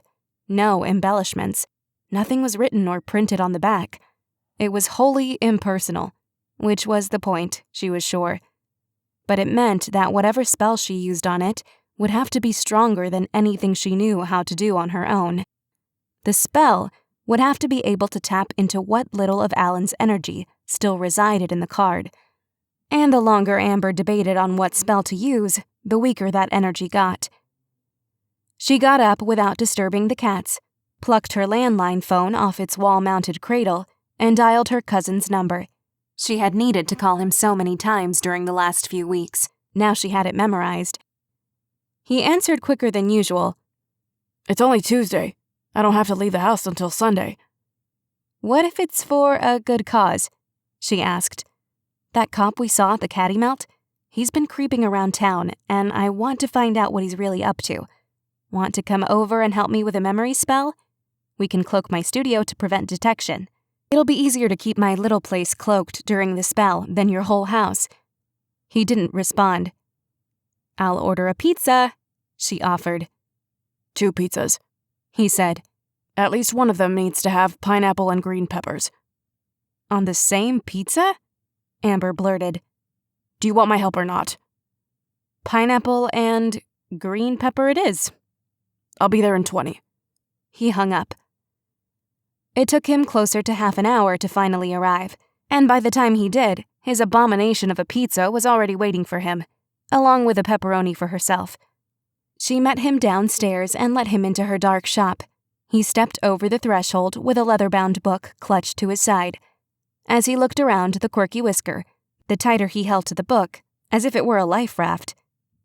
Edgar had been in Edgehill for years, but this was the first time he'd ever been in her shop. My apartment and the pizzas are upstairs, she said, and he flinched slightly, as if her voice had been as loud as a gong. She led the way up the steps, and when they reached the top landing, Tom and Allie were sitting side by side on the dining room table, watching. Amber had expected Tom to already be under the bed, so she was doubly surprised when Tom offered Edgar a little mew, hopped to the floor, and immediately started to nuzzle against Edgar's pant legs. Wow, Tom is usually scared of his own shadow. He's only really ever been friendly with Willow and Aunt G, she said. I guess he knows whose family. Edgar dropped to one knee, placing his grimoire by his feet, and gave Tom a thorough greeting, scratching under his chin and on the sides of his face. watching Edgar as a bit of the hardened, anxious side of her cousin started to melt away. She saw what he might be like when he was relaxed and not so guarded. The small smile on his face, courtesy of Tom reaching up and gently tapping Edgar's hand every time he had the audacity to stop petting him, shaved off a good 5 years. She hoped that over time, Edgar could find peace with himself, that he'd find a way to be happy. After they'd each had a few slices of pizza, 3 for Amber and 7 for Edgar, they sat side by side on her couch, their grimoires lying on the coffee table, and Alan's business card resting a few inches above them. Edgar flipped through his book until he settled on a page for cloaking spells. Okay, so I'm thinking something simple. One with only 2 levels, as you call them, will be enough for what I have in mind for the card, Edgar said. We'll both do the incantation. Me first, since mine will likely be stronger, and then yours on top of that. If someone breaks through yours somehow, mine will take more energy to tear down. Amber swallowed, nodding. Edgar read the spell and completed both levels in a handful of minutes. It seemed easy enough. He strolled into the kitchen to grab another slice of pizza. When he was done, she picked up his grimoire and rested it on her pressed-together knees. She kept her intention clear in her mind, to remain undetected while they pulled a memory from Alan's residual energy, and began to read the words of the spell. Her magic hummed beneath her skin as she read, and then turned to something closer to buzzing when she approached the end of the first level. Her magic pulsed out of her, and she imagined it as a physical thing again, taking the form of blue, snaking smoke that oozed out of her pores like a fine mist. When it happened again at the end of level 2, the pulse was a bit stronger, and she immediately felt drained, like a twisted wet rag squeezed dry. How had Willow and Aunt Gretchen conducted a spell with 4 levels, and while working under the added pressure that if they failed, Kieran Penhallow would surely kill Amber? She'd always thought of magic like a muscle, one that needed to be trained and strengthened. If that analogy was true, she desperately needed to get her out-of-shape butt into a gym. She grabbed a bottle of water out of the fridge and chugged half of it down while resting against her dining room table, watching Edgar from his place on the couch. He still didn't look taxed in the slightest. Amber's head felt a little woozy. She polished off the rest of her water. If Edgar noticed her weakened state, he didn't say anything about it. After he'd finished his 8th slice, he rested his elbows on his knees. Now the spell I think we should try is a memory reveal spell, just like you've done before, but the one you use is very basic. You get your magic to show you the last memory held in an object, and you can only be shown a memory from where the object in question had been. In a way, you saw what happened to Chloe as if you were her phone. We don't want a memory of where this guy's business card has been. We'd likely just see the inside of his wallet. What we're doing is tapping into Alan's energy stored in the card because he touched it. That's what your magic will be latching onto. But that's why spells like this get tricky. We need specifics. We have to get the date, time, and location of the scene you want to see as exact as we can. If we're off by, say, half an hour, your magic won't know where to go, and you'll use up what little energy the card holds, and your chance will be gone. Amber nodded, her palms growing a bit clammy. It felt like she was back in high school in math class before a big test she hadn't studied for. Okay, let's see. I've only run into him 3 times now. He was being a creep show when we saw him at the Caddy Melt, but that doesn't mean he'd been doing anything odd before he went to breakfast. He was at the search for Chloe on Saturday. Maybe he talked to his client that morning. Edgar nodded. That's good. Saturday the 18th. Now, what time do you want the memory to be from? Amber chewed on her bottom lip. We were told to meet outside the Sippin' Siamese at 8 a.m., and the only thing that was found during the search was Chloe's cell phone, which I found, so anything after 8 won't be of any use, probably. If we go too early, though, the memory we get might just be of him sleeping. Yep, he said, nodding. What time did you get there? You saw him across the street before the mayor made his announcement at 8, right? Right. I saw him before the chief, and I did the locator spell in the alley, and that was around 7:30. So maybe we should try for 7? That seems reasonable. Edgar grabbed his grimoire, balanced it on his knees, and flipped a few pages. He tapped a page. All right, this is the one. Basically, slot the details you need into the blank spots. Your intention actually isn't as vital with a spell like this as the details are. Remember, date, time, and location. Sounds like you don't know where he was other than being on the west side of Korat Road, right? We'll just have to hope that's specific enough. Amber nodded, making her way over to Edgar. She sat beside him and cautiously took his offered grimoire. Memory spells are innately easier for henbanes, so you shouldn't get too wiped out by this one, he said. But there's a risk you might pass out in the middle of it. What? Why didn't you mention that sooner? Sorry, he said, wincing. You already look so freaked out. I didn't want to freak you out more. She groaned. Well, she couldn't back out now. Her curiosity about whether it would work was overpowering her fear.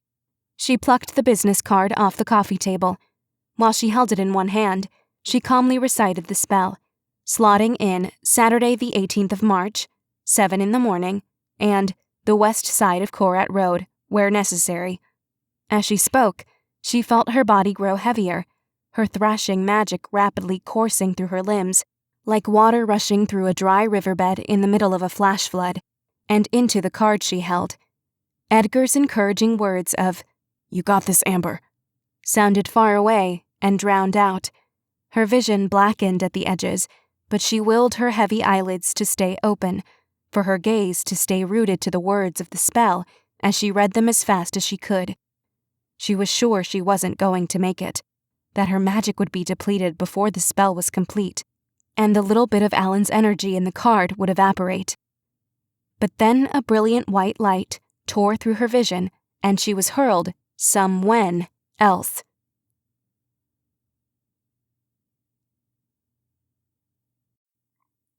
Chapter 11.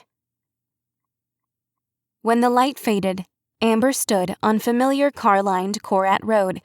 The sky was a sickly gray, the morning air chilly on her skin, even with the hint of sunlight trying to break through the cloud cover. She lifted her wrist to check her watch. It was a heavy, chunky thing that wasn't really her taste, too flashy, but her brother had been so proud of the purchase, mostly because he'd actually remembered her birthday this year. Amber froze. Those memories had come to her so easily, yet they weren't hers. These were Alan's memories. Unlike the time she rode along as an unfeeling passenger through her father's memories, Amber felt as if she were truly here. She was aware of everything, from the environment around Alan to what was happening in his mind. It was unnerving. Was this what it was like for Neil's magic, trapped as it was in Edgar's head? It was like being in that in-between place of sleep, almost awake, almost asleep, and fully conscious of the world around her. This was the danger of magic that dealt with the mind. Your magic could get trapped. Even though Neil Penhallow was physically in an institution somewhere, at least some of his magic, his essence, was stuck in Edgar's consciousness. What would happen to her magic if something went wrong? Could her magic get lost not in a person, but in a certain point in time, looping endlessly through the same small snippet of memory? Amber could only hope that if her physical body showed some sign of things going sideways, that Edgar could rescue her from being trapped somewhere. Currently, Alan was standing near the small gaggle of reporters, one of whom was Connor's editor. Alan watched as Amber told Connor to join his fellow reporters, and how Connor quickly hurried away from her. Alan found this dynamic fascinating. Were they friends? Mere acquaintances? Two people trying to remain civil while in the throes of a failing relationship? His gaze lingered on the brunette even though the young man stood only a few feet from Alan now. When she caught him watching her, a flare of embarrassment bloomed in his chest. He'd gotten so good at blending in that when someone actually noticed him, it threw him off. His instinct was to turn away and melt back into the crowd, to slip from view and her memory. But something about her intrigued him. He didn't think it was something as simple as attraction. She was beautiful, there was no doubt about that. but it was something else. She too quickly homed in on him watching her. She, like him, was overly alert. There was a nervous energy about her, a telltale sign she was hiding something. They were subtle clues, ones others might miss, but he saw them. It could be connected to Chloe, but it just as likely could be something else, perhaps connected to the young man who'd fled her presence as if he couldn't get away from her fast enough. When Alan won their staring contest, and she shifted her gaze to her phone instead of him, he deftly stepped behind the large news van and out of her direct line of sight. He waited a minute or two, then peered around the back of the van, expecting her to have met up with the friend she'd so clearly been waiting on, but instead, he spotted her being escorted down the sidewalk by the chief of police. Alan stayed out of sight, despite the pair of them shooting anxious looks over their shoulders periodically as he watched them duck into an alley. He couldn't see what they were doing, and certainly couldn't hear anything, but at one point, the chief pulled something from his pocket and handed it to her. Within a matter of minutes, the chief was jogging down the alley, leaving her at the end of it. Curious. Alan's phone rang as he watched the woman walk unsteadily down the length of the alley. She looked a little drunk, honestly, as if she'd forgotten how to walk. Had the chief given her a substance of some kind? It wouldn't be the first time he'd found out a cop was selling drugs he'd been siphoning from an evidence closet. Alan fished his phone out of his pocket and flipped open the disposable device. He pressed it to his ear without bothering to look at the caller's ID. He rarely programmed numbers into these things anyway. Peterson? Any news? The female voice asked. They're conducting a search of the woods this morning, he said, still watching the woman as she lurched forward a couple steps, then paused, hand to her stomach, before she unsteadily stumbled forward again. It'll be another half hour, at least, I'm guessing. The mayor said 8, but things like this rarely start on time, even if something like this is highly irregular. A search? The woman asked, her voice a little shrill. Alan didn't even know the woman's name. She'd introduced herself as a concerned citizen who was looking out for Chloe Deidrick's best interest, and requested he keep a close eye on the mayor. She'd wired him the agreed-upon fee within an hour. He wasn't necessarily crazy about a client being this anonymous, but it wasn't the first time, and it wasn't as if Alan Peterson was his true name anyway. As long as clients paid him, he didn't care what they did, or didn't, call themselves. Do they expect to find her in the woods? Why didn't you mention this sooner? Because I didn't want you to get worked up over something that might not pan out, he said, watching as the woman in the alley got a hold of her limbs and strode out onto the sidewalk, under control again. It's very strange that the mayor is pushing for something like this so soon. It's almost as if he expects to find something out there. Like he knows something is out there. Guilty people do this all the time. They either get anxious about being caught, or antsy that their crime isn't getting the attention they think it deserves, and then start behaving in a way that points law enforcement in the direction the criminal wants them to go. So you do think they'll find her? The woman was in near hysterics now. No, he said, sounding more patronizing than he intended. I'm saying it's very possible that this move on the mayor's part is calculated. Maybe he's staging this elaborate search that pulled in most of the Edgehill police force, and police from nearby towns, as a distraction. Something else could be going on right now, and he's making sure most of the town has their backs turned, so someone else can act with less fear of being caught. Caught doing what? I have no idea, lady, he said. This is all speculation. You're paying me to observe, not to be clairvoyant. If you're going to be nasty, I can hire someone else, you know. Alan rolled his eyes. No skin off my nose. While the woman on the other end huffed her indignation, Alan watched a second woman, this one in a ridiculous pink cap, push her way through the crowd to join his mystery woman. Keep watching the mayor, the woman on the phone finally said. I want to know where he goes at night, who comes to his house, who comes to his office, everything. He covered his tracks when Shannon died and got away with it. Don't let the same thing happen to Chloe. That was enough to get Alan to tear his gaze away from the pair of brunettes, the mayor's voice amplified now by a megaphone. He jammed a finger into his free ear to hear his client better and rested his back against the side of the van. You really think he killed Shannon? If he didn't do it himself, he got someone else to do it for him, his client said. His hands might be clean in the sense that he didn't pull the trigger himself, but his money is dirty. Alan pursed his lips. So far, the guy is the most boring social life I've ever seen. He doesn't go anywhere after 10 at night, and is up by 6 every morning. No one comes to the house. Maybe there's nothing to find. Keep watching, she said. Everyone has secrets. A white light cut through the memory, and Amber gasped, opening her eyes to see her apartment from an unusual angle. Then she realized she was lying on her side on the couch, her feet still on the floor. She slowly pushed herself to sitting, wincing a little as her head started to thrum. Before her swimming thoughts could solidify into anything coherent, a glass of water and a flattened palm with 2 small pills were shoved in her face.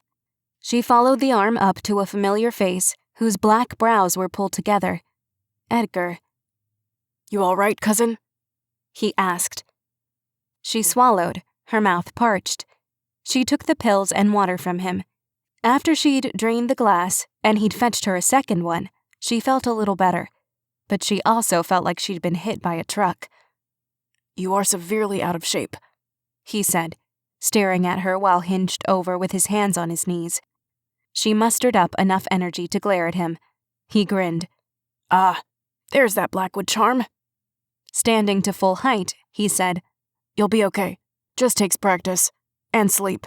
Sleep will recharge your batteries better than anything else. Suddenly starving, she carefully got to her feet and shuffled into the kitchen to inhale 2 slices of cold pizza. Edgar stood in the doorway of her small kitchen, arms crossed as he leaned a shoulder on the refrigerator. So what'd you see? She told him that Alan wasn't the PI's real name, and that his client wasn't the mayor, but a woman who somehow knew Chloe went missing. Based on the way she talked, like being clueless about the search that happened on Saturday, she's not local, and whoever she is, she knows about Shannon, the mayor's dead wife, and thinks the mayor had something to do with her death.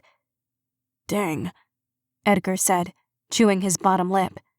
The chief have any idea what happened to Shannon? I don't think so, she said. Connor doesn't either. He said the Gazette is trying to track that down. Seems weird that in this day and age, it's so hard to find out what happened to her, Edgar said. Can't we just Google it? Amber laughed. I'm guessing they already tried that. Plus, with enough money, you can alter whatever narrative you want. Maybe anyone who knew the truth about what happened was paid off to keep it out of the paper. Or maybe that creep who stole Chloe out of the woods, and the person who killed Shannon, also gets paid to shut up witnesses for good, Edgar offered. Crossing her arms tightly across her chest, she fought off a sudden chill. We have to find out what happened to Shannon. After Edgar left, Amber was filled with a nervous energy. She knew she should sleep, that her magic, which felt sluggish, needed her to rest, but she couldn't get Alan's client's words out of her head. His hands might be clean in the sense that he didn't pull the trigger himself, but his money is dirty. Had the mayor's dirty money bought the assistance of the man who'd chased Chloe through the woods? But why would the mayor, if he truly adored his daughter as much as everyone claimed, kidnap her? It couldn't be simply to keep her away from the mystery boy from Scuttle. It went deeper than that. She snatched her cell phone off the coffee table and called her aunt using the video function. Her aunt had the ability to figure out technology far faster than Amber had the ability to figure out tinctures. Hi, little mouse, Aunt Gretchen said, her face smeared in something mint green colored. Ah, what on earth is on your face? An exfoliant, she said. You look like you could use one. Why do you look like death warmed over? Amber told her about the memory spell she and Edgar had used. Ah, well, that would explain it, she said. And since you have that wild look in your eye right now, I'm guessing you want to resume work on the premonition tincture. Your mother got that same look. You henbane women get a bug up your butt about something and you don't give up until you see it through. She sighed. Go get your supplies, little mouse. Let's see if we can get through the lesson this time without smoke, And you say I have the bedside manner of a rotting toadstool, Amber muttered as she propped her phone up on the counter and got to work getting the necessary ingredients together. Aunt Gretchen merely laughed. It took 2 hours, but when Amber added the final pinch of wild asparagus root to the glass bowl, the tincture turned bright red, and then, seconds later, the color vanished altogether, leaving behind a bowl of what looked more like water than anything. There was a very faint pink hue. Perfect, Aunt Gretchen said, clapping. Amber sagged against the counter, staring at the bowl in disbelief. No smoke, no stench of burnt plastic, no black sludge. It's safe to drink? Aunt Gretchen nodded. For tonight, since you're already so exhausted, I would take a smaller dose. Only a teaspoon in your drink of choice tonight. Tomorrow evening, you can take a full tablespoon. That batch there should last you a couple weeks. Keep it in a sealed container in the fridge and it will hold. If the pink darkens to purple, toss it out and start again. Okay, Amber said, rubbing her eyes. Thanks again, Aunt G. I know I'm not the best student. Pah, you're a fine student. Tinctures just aren't your specialty. You're definitely your mother's daughter. Aunt Gretchen smiled warmly at her. Sleep well, little mouse. I expect a report in the morning. Will do, Amber said, yawning so deeply that her eyes watered. Remember, read the spell, state the person you wish to see in your dreams, and then drink the tincture as quickly as you can, keeping your thoughts focused on the person the entire time. Worry lines marred her aunt's forehead. I'll be okay, Aunt G, Amber said. I'll talk to you in the morning. Good night. Her aunt nodded once quickly, her expression a little wary. Good night, my sweet girl. Amber disconnected the call, got ready for bed, and then stood in the kitchen, staring at the innocent-looking liquid in the bowl. It was hard to believe that something that appeared so innocuous had caused her so much trouble, and was something that could potentially let Amber see into the future. After sealing the tincture away, minus a teaspoon, in an airtight container and storing it in her fridge, Amber poured tonight's portion into a glass of water. Her grimoire, with the new spell she'd gotten from Aunt Gretchen, lay on the counter. Most of the magic was in the tincture itself, but Amber had to fall asleep with her intention true, and Aunt Gretchen had warned her that the tincture would work quickly to knock her out. She took her glass and her spell book to her bed. Once she was situated, she made sure she had the words memorized, then placed her grimoire on her nightstand. Tom and Allie lay on the foot of the bed, their sides flush, watching her as if they knew something was amiss tonight. I'm a little nervous, guys, she told them. What if I see nothing because her future no longer exists? They didn't reply. She gave the glass a tentative sniff. No scent. After reciting the incantation, she said, All right, well, here goes nothing. Show me Chloe Deidrick. Then she chugged down the contents of the glass. Almost immediately, her vision started to blacken at the edges. She had enough time to place her empty glass on her nightstand beside her grimoire, and then she tumbled into sleep. The windowless room was dark, and the walls were cement and unfinished. A mattress lay in a corner, directly on the floor. The sheets on the bed were clean, the dark blue blanket on top, soft and new. There was only one pillow, but it was fluffy. There was no other furniture here. On the wall opposite the bed was the distinct outline of a door, but there was no knob or handle on the inside, just a round, flat metal disc where a knob should have been. Chloe sat on the mattress with her back to the rough wall and the blanket draped over her knees. She angled her head to the upper right corner of the room, where a black wireless camera was mounted into the ceiling, its all-seeing eye trained on her. A knock sounded on the door. 4 quick raps. Chloe flinched with each one. Slowly, the door opened, but Chloe made no move toward it. Blackness lay beyond, but the door didn't open far enough to reveal much. Chloe reached out and slapped an open palm against the rough wall. 1, 2, 3, 4 in quick succession. Then she pulled her hand back to wrap her arm around her knees again. A square paper plate slid into the room, topped with a piece of buttered toast cut diagonally into 2 triangles, a scrambled egg, and 3 pieces of bacon. No silverware. A man's hand reached in to place a plastic cup of water beside the plate. A rolled-up newspaper slid into the room next. The door quickly closed, and a lock engaged. 4 quick knocks followed. It wasn't until the second set of knocks that Chloe moved. She darted forward on her hands and knees, not for the food but for the newspaper. She quickly unrolled it, her hands shaking. Edgehill Gazette was printed at the top of the paper. The top story was, unsurprisingly, about her. Connor Declan's name was in the byline. Mayor Deidrick's daughter, missing for a full week. The picture featured was of the mayor standing on one of the tables outside the Sippin' Siamese, a megaphone to his lips. Chloe placed a finger on the image of her father, her dark red nail polish chipped. Then she picked up her plate of food and newspaper and went back to her mattress. As she used the toast to scoop up the eggs, she read the article about her. A tear slipped down her nose and landed with a splat on the newspaper below, the ink dissolving. Amber woke with a start. Sunlight poured in through her bedroom window, spilling over Allie's back as she slept on the window bench seat.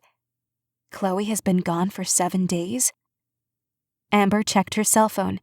Today was Wednesday, but Chloe disappeared on a Thursday. The tincture had worked. It had showed her Chloe's tomorrow, which meant she was alive and safe now, and would be for at least 24 hours. They still had time to find her.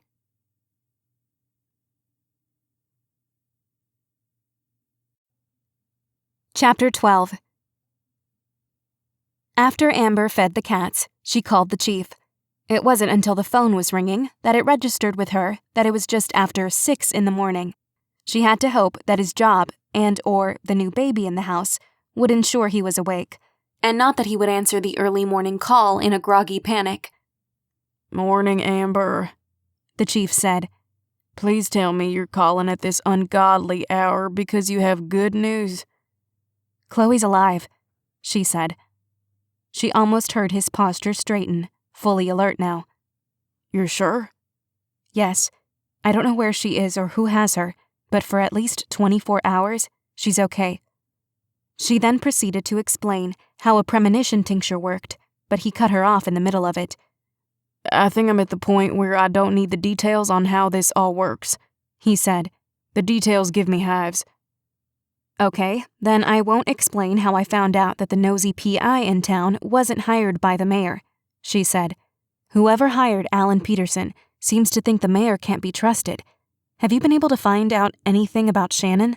Is there some way that this client of Alan's is related to Chloe or Shannon somehow? Who else would be invested enough in Chloe's disappearance other than a family member?" After a long pause, he said, "There's a news article from a small town in Montana that details Shannon's car accident 17 years ago. She hit a patch of black ice, and her car went into a lake where she drowned. There were marks on her body that imply she'd suffered physical abuse for a while, but none of her injuries are what killed her. The car pitching into near-freezing water is what did that. There's an obituary for her in that paper, too. Nothing else. We have a social security number for her, but when we looked into it, we found it actually belongs to a woman who died 20 years before Shannon was apparently born. It's as if Chloe's mother didn't actually exist." Amber blinked rapidly. "I don't even know what to say to that." "Yeah, we're all scratching our heads here, too. Don't know if that means Shannon was in the country illegally, so her identity isn't on paper, or if Shannon Pritchard is a fake name," the chief said. "We'll keep looking, but something is definitely fishy here." "Have you been able to look into those monthly payments Francine mentioned?" "We're working on that too. We're also close to getting a search warrant on the Deidrick home. Frank won't let us back in. When Chloe first went missing, Frank consented to have us search the house from top to bottom. With consent, we don't need a warrant. However, when we went back a couple days later, he refused to let us in unless we had one," the chief said. "But if we're granted one now, it means a judge has reason to believe a second search could prove fruitful." "That doesn't sound good for Frank." "Nope," the chief said. "It sure doesn't." Though the premonition tincture hadn't revealed Chloe's location or the identity of her kidnapper, Amber felt some of the tension leave her shoulders, if only because she knew the girl was safe. Scared and lonely, yes, but she was alive. And even if Chloe's accommodations weren't ideal, they were feeding her, and she had a decent place to sleep.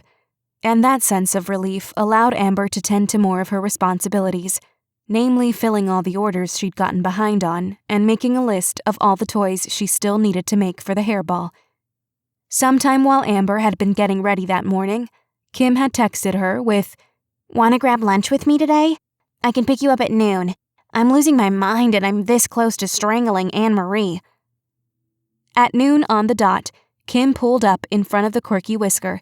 The Bowen sisters had already left for lunch, so as soon as Amber saw Kim out front, she hurried outside, locked up, and climbed into Kim's car. "Hi," Kim said. "I've had 6 cups of coffee." With that, she pulled out onto Russian Blue Avenue. "Hi to you too," Amber said. "Why are you going to strangle Anne-Marie?" Ugh, can we not even talk about it? I don't even want to talk about the hairball. We can talk about literally anything else. I just want this to be a fun lunch outing with someone who I don't want to strangle," Kim said. Amber winced. "Sure, The hairball will go fine, right?" Kim said, punctuating the question with a semi-hysterical laugh. So many businesses are desperate to be named Best of Edgehill. What if I've planned the whole thing wrong? Everyone is going to hate me. "Breathe, Kim," she said. "You'll be fine. Lean on the rest of us, okay? The Bowen girls are ready to take on as many hours as possible to allow me the time to help you." Kim nodded vigorously without looking at Amber. "I've missed Melanie so much lately. She was so good under pressure. I'm a mess." "I miss her too," Amber said. "But she'd tell us that we're strong women capable of anything we put our minds to." Kim nodded again. "So where are we headed?" Amber asked. "Think we have enough time to get Mexican food?" "Yes, but oh, fiddlesticks." She thumped the heel of her palm on the steering wheel. "Can we make a quick stop at His and Hers first? I totally forgot I was supposed to check on their table display. Since we can't have people sample home decor the way we can sample cupcakes, we're having Pottery House and His and Hers put together table displays using only items from their shops. I need to approve their displays before the hairball. Oh my God, Amber, last night, Anne-Marie and I went to the Applause to see the one-man play they'll put on during the gala. It was a disaster. They let the owner's son, who is in a creative writing program, write an original play for the gala. It was so bad. I don't know if it was the acting or the writing or both, but it was a total stinker. Half the audience walked out. Now they have to scramble to put something else together in only a week." Amber winced. "The table display for Pottery House is gorgeous, so I have my fingers crossed this will be a good one too. I don't think I can handle another flop like Stan tackles a unicorn." Amber snorted. "I don't even want to know." "You really don't," Kim said. "I'm scarred for life." His and Hers was on Himalayan Way, not far from Pause for Tea, where Susie Paulson used to work before she was arrested for her role in Melanie's death. Amber wasn't sure she'd ever be able to step inside that shop again. Kim pulled up outside His and Hers in one of the diagonal parking spots at the curb. When she got out, Amber gave her friend a quick scan. Her long brown hair was pulled back in a French braid. She wore a pair of skinny jeans, a silk floral top, and 2 very mismatched flats. One had blue and white stripes, while the other was leopard print. Amber thought it best not to mention it. Though his and hers always gave Amber a sense of claustrophobia because the small space was so jam-packed with items, she loved it because the front of the shop was all windows, letting in a ton of natural light. The shop specialized in unique, repurposed furniture and trinkets. There were dressers that had vintage suitcases as the drawers, couches made out of clawfoot bathtubs that had been cut in half lengthwise, and steel drums that had been turned into ottomans. In the middle of the room stood a table draped with a white tablecloth. On top was a rustic springtime display. There were vases made from colorfully painted mason jars and small tin buckets stuffed with pastel flowers. A wire cupcake tower had been filled with wooden wreaths topped with stuffed birds and eggs to resemble nests, and small repainted birdhouses sat on wide-based wooden candle stands. "Oh my God, Amber," Kim said softly, grabbing Amber's arm. "It's so cute." A voice sounded from ahead of them. "Do you really like it? We're not done yet, but it's almost there." Amber glanced up to see a petite, smiling woman walking their way. Grace Williams, Bethany's mother, had short hair that was so black, given the woman's pale complexion, Amber guessed the color had come from a salon, and a tiny hoop in one nostril. Her eyes were a striking purple thanks to colored contacts. "It's adorable," Amber said to Grace, shaking her hand. After releasing Amber's hand, Grace said, "Glad to hear it. We've gone through a dozen displays by now. This last one was mostly Bethany's doing. She painted all the jars, buckets, and stands herself." Just then, a younger version of Grace emerged from the back of the cluttered shop. Her light brown hair matched her natural complexion, which was a bit paler than what seemed healthy. There were bags under her eyes, and she sniffled periodically as she made her way to her mom's side. Grace wrapped an arm around her daughter's shoulders. "Poor thing is still recovering from a nasty bug. She's missed school every day this week." "I already started getting acceptance letters to college," Bethany said, her voice a little nasally. "So it doesn't feel like I'm missing too much. I think I have senioritis on top of having the flu." They all laughed. "Oh, Kim, I wanted to find out if what I'm working on for the centerpieces for the hairball are okay," Grace said. "I know you're in a pinch with those, but I didn't want to start making dozens of them if you don't think they'll work. They're in the back if you want to take a look." Kim arched her brows at Amber. "Go ahead," Amber said. "I need to find something for Willow's birthday next month." With a nod, Kim followed Grace toward the back of the shop. Bethany, eyes closed, was leaning against the small glass cashier counter, which was filled with animals made of smooth river rocks. The poor girl looked like she needed to be in bed, not in the shop. Amber moved toward the front, where there was a display of brightly painted tin cans that had cooking utensils sprouting from them like flowers. "Hi, Amber?" She glanced over to see Bethany standing a few feet away, pulling her oversized cardigan tighter around her body. "Hey, Bethany." Bethany's green eyes were red-rimmed. They looked itchy. "You saw Chloe the night she disappeared, right?" "That's right," Amber said, turning to face her. "She's always really liked you," Bethany said. "Respects you a lot. She was happy because she got to be on the Here and Meow committee, partly because she thought it would mean you two could get to be friends now that she was older." Amber's stomach nodded. "I was happy she joined us, too." Bethany squeezed herself even tighter. "I heard she was talking to you about Johnny, the guy she'd been talking to on Scuttle."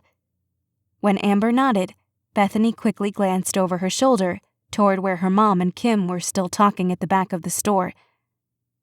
"I think Johnny did something to her. I can't stop thinking about it."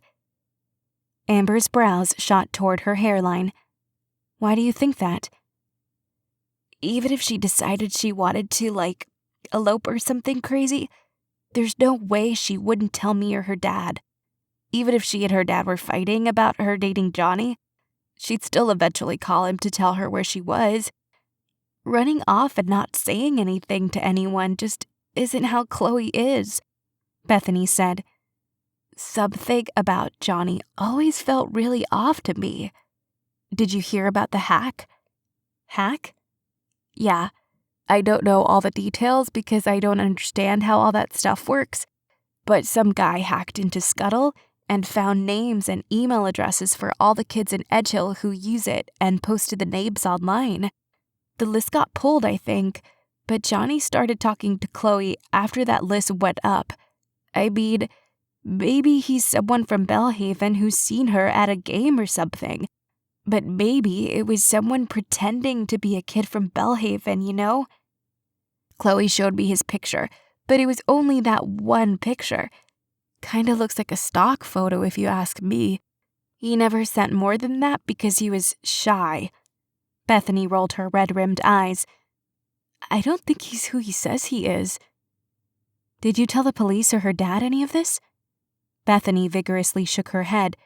No. If she's really okay, she's going to be so mad at me for ratting her out to her dad. She hesitated, opening her mouth and closing it a couple times, before she finally said, I don't have anything against her dad. He's always been really nice to me and everything. But, I don't know, lately things between them have been a little weird. I can't even explain it. Chloe told me she found out something about him too. She wouldn't tell me what it was. She said she didn't want to get into it until she had all the details, but it's about her mom. What about her? Bethany glanced over her shoulder again, and then took a small step toward Amber and lowered her voice a fraction. Chloe thinks she was murdered. Amber's eyes widened. And she thinks her dad... Chloe didn't act like she thought it was her dad who did it or anything, Bethany said quickly, cutting off Amber's question. But she would get really anxious when she talked about it, and never talked about it when her dad was home. It's like she didn't want him to know she was looking into it. How was she looking into it? Amber asked, wondering what Chloe had been able to find that the police couldn't. Bethany shrugged, arms still crossed. I just have a really bad feeling about it all. I think that's why I can't get better. It's like I'm literally worried sick about her. She would never go this long without calling me, even if she'd run off with Johnny. So, all I can think is that she can't call me. She's my best friend. I don't know what I'll do if... Even though the girl had to be contagious, Amber closed the distance and pulled her into a hug. Bethany wrapped her arms tightly around Amber's middle and burst into tears. Amber wished she could tell her that Chloe was alive and safe.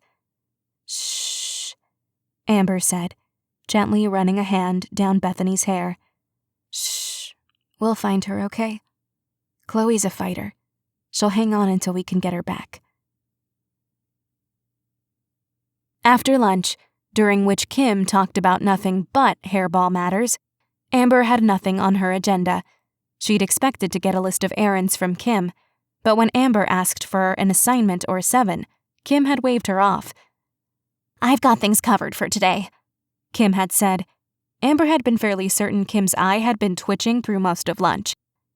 With the Bowen sisters scheduled to run the shop for the rest of the afternoon, Amber called a hello to them just before the shop officially reopened for the afternoon, and then trudged upstairs to get to work on the rest of the cat toys she needed to make. On her way, she called the chief. 2 phone calls in one day? He asked, sounding vaguely distracted. I just had an interesting conversation with Chloe's best friend. As she fed the cats, she recounted what Bethany had told her. What could Chloe have found out about her mother? She's got far fewer resources than you do. Maybe she was snooping in the house and found something Frank had hidden somewhere, the chief offered. Maybe, she said half-heartedly. The chief was silent for a long time, though Amber could hear the clack of his fingers on his keyboard and the occasional sound of drawers rolling open or closed. I think I have something you can help me with. She had just sat down at her dining room table to get started on her next batch of cats, and froze with a hand reached toward a stack of unpainted plastic pieces. Is Amber Blackwood a consultant on the case now? A, don't refer to yourself in the third person, that's weird, he said. And B, don't get ahead of yourself here. I'll ask for help when we've hit a dead end, like now. During our preliminary search, Frank was in a heightened emotional state and wouldn't have necessarily thought to dispose of or hide anything incriminating. We found absolutely nothing of note, but we very easily could have missed something that seemed insignificant to us but was very important to him. Maybe whatever we missed, Frank realized his mistake in letting us in, and that's why he's demanding a warrant now. And you want me to help you find what he might be hiding? Amber asked. Yes, he said. We spent hours in that house looking in every drawer and cabinet. We searched for secret doors to basements or attics, anywhere someone might be hiding a person or a body. We were extremely thorough and found nothing. But if a judge is granting us a warrant, I'd like to know I did everything in my power, or yours, to be sure. He paused, then cautiously asked, Is there a spell, like the locator one, you could use? Swallowing, Amber nodded, then remembered he couldn't see her. I can come up with something. Can you be ready in 20 minutes? I can come pick you up. He wanted to do this now? She kept her voice steady as she said, See you then. She kept her cool until the call was disconnected. Then she let out a squeak and flailed her arms. What on earth was she thinking? She couldn't use a locator spell on something she didn't even have a name for. Think, Amber, think. Based on Amber's conversation with Bethany, it was possibly just as likely that Chloe had hidden something in that house. Amber was sure she could tap into Chloe's energy better than she could Frank's. Hopefully the chief wouldn't mind Amber changing the plan on him last minute. Amber needed a spell like the one she had used on the receptionist at the morgue, where her magic had teased out the young woman's guilty pleasure, or when her magic had found Susie Paulson's biggest recent regret. Amber needed to locate what Chloe didn't want her father to know she'd found. Assuming, of course, that whatever this thing was, the thing she wouldn't even tell her best friend about, was in the house to find, assuming it was a thing at all. Amber consulted her grimoire, finding the spell that most resembled what she needed, and then scribbled down her own variation on a scrap of paper she could take with her. Stuffing the note into her pocket, she snatched up her purse, phone, keys, and jacket that she'd unceremoniously dumped on a chair not more than 10 minutes before, and made her way back down the stairs. Lily and Daisy Bowen were busying themselves with restocking shelves and filling orders. Hey ladies, I'm off again, Amber said. Thanks again for helping me out this week. I need to give you both a raise. Daisy grinned. I wouldn't say no to that. Just then, Chief Brown's cruiser pulled up out front. When Amber turned to thank them again, the sisters were sharing a knowing look. Good grief, not them too. Amber sighed, and then darted out the door. It wasn't until she was strapped in and she and the chief were headed down Russian Blue Avenue that he spoke. Jessica got wind of the affair rumor before I could figure out how to bring it up. She heard it in the hospital just hours after Isabel was born. Oh no, Amber said with a groan. How did she react? She said I have to do chores every night for a week before she'll consider forgiving me. She mentioned something about pulling weeds, he said. Thing is, I don't think she's actually upset at all. She just wants me to do chores. But in case she is mad, I don't want to risk ticking her off. I'm sure you look just as dashing in a pair of gardening gloves, she said. He cut her an annoyed look out of the corner of his eye, but there was no malice in it. So, what's your plan for when we get in there? I have a 2-part plan. For the first one, can you take a right up here and drive to the end of the street? It's a dead end that's overgrown on 3 sides. He stared at her in utter confusion for a split second, but did as she asked. Once he was parked in the secluded location, she said, Try not to have a coronary, all right? Then she draped her jacket over her head. Since she and glamour spells didn't mesh, she decided it best to keep this simple. She would change only her hair color and style. Glamoured hair had a tendency to hold longer than facial features, the shape of her nose, and the color of her eyes. When she removed the jacket from her head, She pulled down the passenger side mirror to examine her handiwork. The chief yelped and smashed himself against the car door, as if she now had 3 heads, rather than just one with blonde hair styled into an A-line bob. Her eyes were green now, instead of brown, and her nose was a bit wider. When she turned her face to the chief, he flinched again. "You can't tell me not to have a coronary and then do that, Amber." "Sorry," she said, "but if people are already suspicious of us spending time together, isn't it going to look even weirder to have me show up to help the police search the house? I joked about being a consultant on the case, but maybe this," she said, gesturing to her face, "can be your new consultant. You can call me Cassie." "My God," he muttered, then gave his head a good shake. Without another word, he pulled out of the secluded area and headed back toward Russian Blue Avenue. When they were halfway there, she broke the silence. "Instead of looking for something Frank hid, I think we should look for something Chloe might be hiding. Can we be in her room in private? I think even if what we're looking for isn't in Chloe's room, her energy will be strongest there. If I can tap into that, my magic will hopefully be able to lead us in the right direction." "Got it," he said, though he sounded vaguely queasy. His knuckles were white thanks to his death grip on the steering wheel. When they pulled up outside the Deidrick home, there was already another squad car there, and the Channel 4 news van, not to mention a handful of reporters loitering on the sidewalk, one of which was Connor Declan. Oh, crap, Amber and the chief said in unison. "I thought I'd have to deal with the media vultures a little less in a small town," he muttered, gaze focused on his rearview mirror. "Well, Cassie, I guess this alteration was a good plan. Just say you're a consultant on the case if you have to say anything. Avoid talking if you can help it. Absolutely don't go into details. If they don't have details, they can't cross-check." With a nod, she let herself out of the car. A couple of the reporters jogged over when they spotted Chief Brown, holding out recording devices as they asked him what had changed in the case that made a judge agree to issue a warrant. "Is Mayor Deidrick responsible for the disappearance of his daughter? Is it true that Mayor Deidrick is a suspect in the death of his late wife? Is there a connection between Chloe's disappearance now and the mysterious death of Shannon Pritchard?" Carl, Garcia, and a handful of other officers joined Amber and the chief as they all moved as a unit toward the house. None of the officers said anything, just marched forward as if the reporters didn't exist. Even Goofy Carl was doing a good job of keeping his mouth shut. When they were a foot from the door, Chief Brown, without breaking stride, said, "We cannot discuss the details of this case at this time." Voice loud enough so the gaggle of reporters could hear him. Amber kept her head down, largely because she didn't want to have this fake face of hers recorded and wind up on the news. All she needed was Connor scrutinizing the footage for long enough to realize how similar this face looked to Amber's. Why had she agreed to this so readily?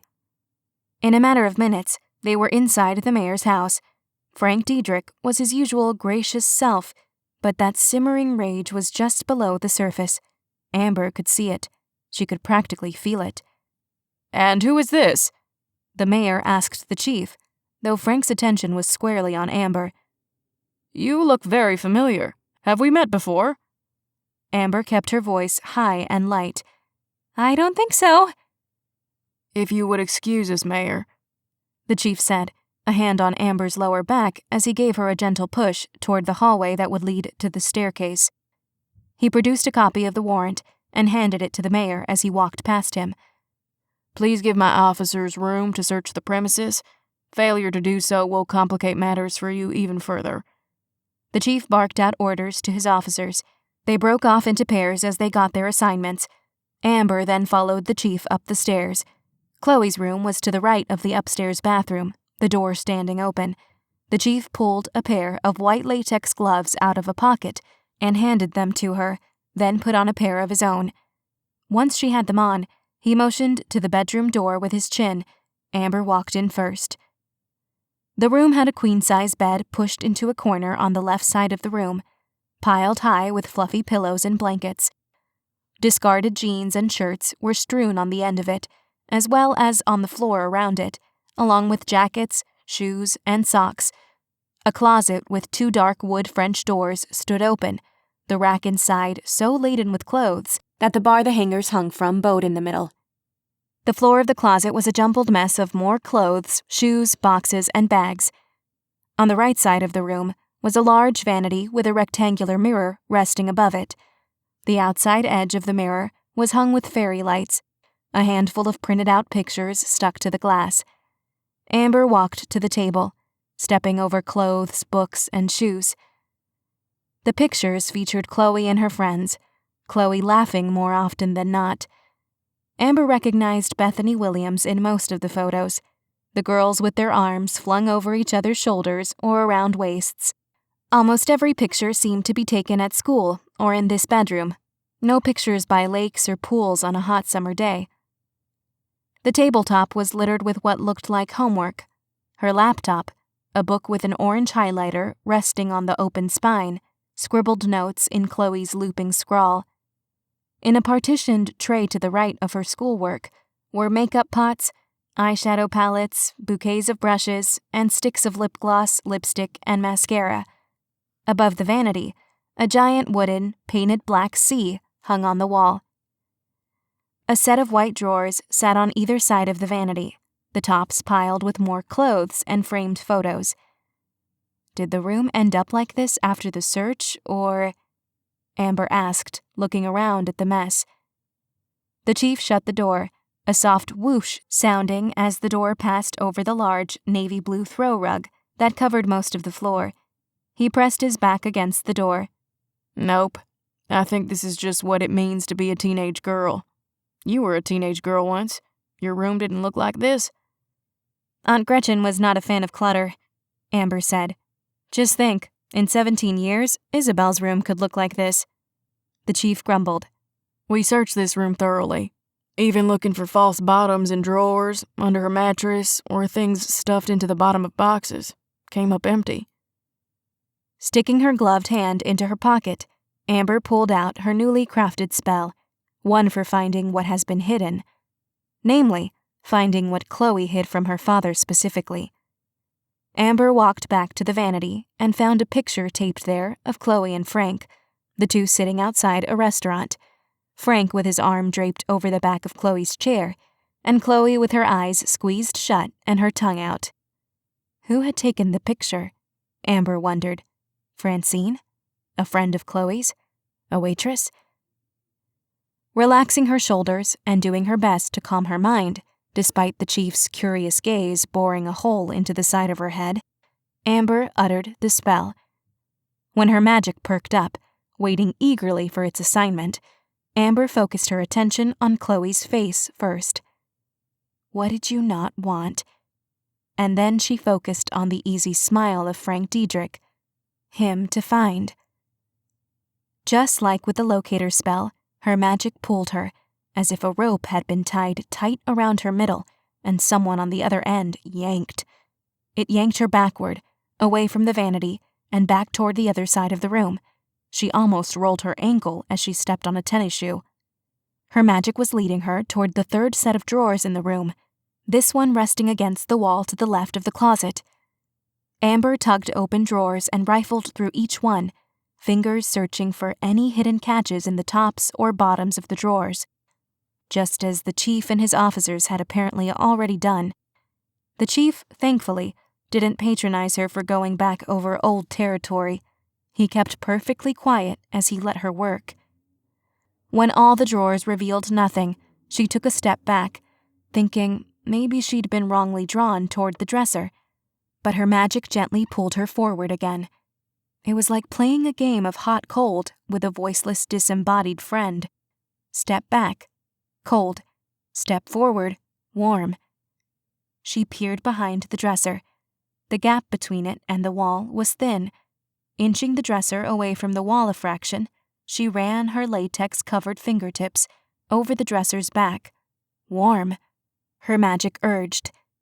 At the base of the dresser, there was a half oval cut out below the last drawer, leaving an inch space between it and the floor.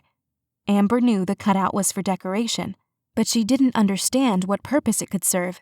other than as an entry point for dust bunnies to congregate and be lost forever. Amber lay flat on her stomach and peered into the dark space. "Warmer," her magic said. Using the flashlight on her phone, Amber angled the light into the space, revealing a whole herd of dust bunnies, a bottle cap, a lone sock, and a couple of hair ties. With her cheek pressed to the navy blue throw rug, Amber saw a dark yellow something poking out from the top of the small dark space. She reached her hand in, palm up. The top of the oval cutout was low enough that the wood gently scraped against her forearm. She flicked her wrist up, her fingers searching. "Hot," said her magic, and then her fingertips grasped something smooth. It crinkled like paper. After a pull here and a yank there, the unfinished edge of the cutout scraping harder against Amber's skin, something detached from the bottom of the shelf. It sounded like masking tape being ripped off the top of a packing box. A heavy packet of paper hit Amber's gloved hand, and she carefully dragged it out, like a waitress carrying a tray on an open palm. She sat cross-legged on the cluttered floor, her phone lying beside her, and held the half-inch thick packet with both hands. Nothing was written on the large manila envelope.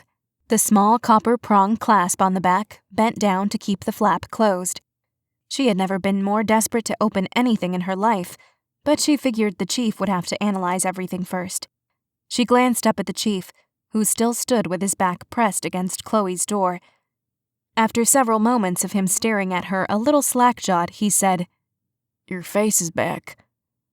Amber noticed then that her shoulder-length hair was down around her shoulders and back to its usual brown, rather than the blonde A-line bob she'd walked in here with.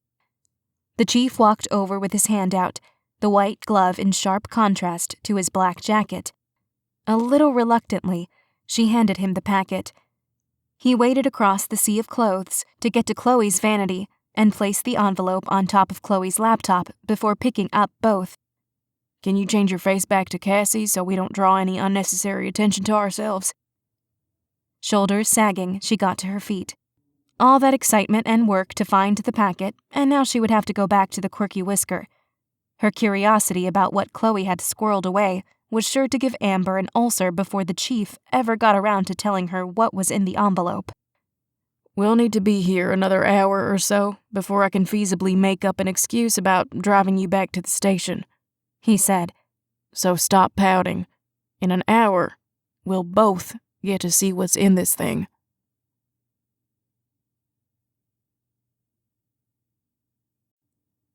Chapter 13. As promised, after an hour of Amber doing her level best to act like she actually belonged on this search and seizure job with the chief of police, she and Chief Brown left the Deidrick home.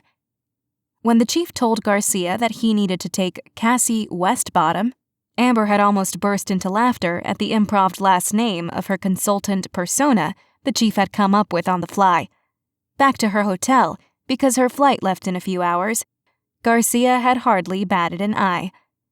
The officers still had half of the Deidrick house to search, so they would be preoccupied for a while, giving Amber and the chief ample time to find out what was in the manila envelope. They got into a very involved argument about whether or not it was better for Amber to walk into the police station as Amber, or to keep the Cassie persona going. In the end, they decided that they were thinking about this too hard. While driving along a particularly deserted stretch of road, Amber tossed her jacket over her head and uttered 3 reversal spells.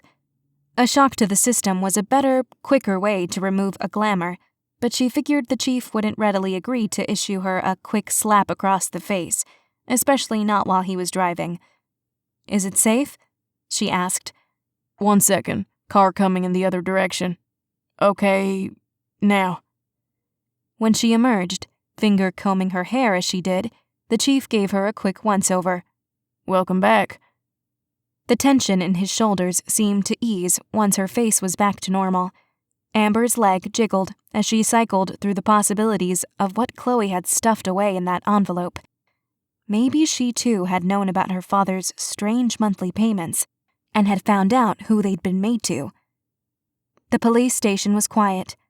Dolores was in her wooden box desk, and Amber was sure there was at least one officer holding down the fort, while the others were at the Deidrick house. Dolores, the chief said in greeting as they walked by. Chief, she said, her voice croaky, like a frog who had a bad smoking habit. Then her flat eyes focused on Amber, watching her as she went by. As usual, once they were out of view, Dolores's keyboard clacking resumed.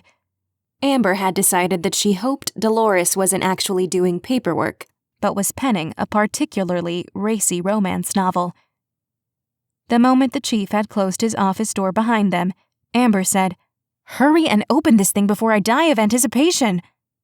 The chief laughed, a sound that surprised him, given the way he froze, his eyes suddenly widening.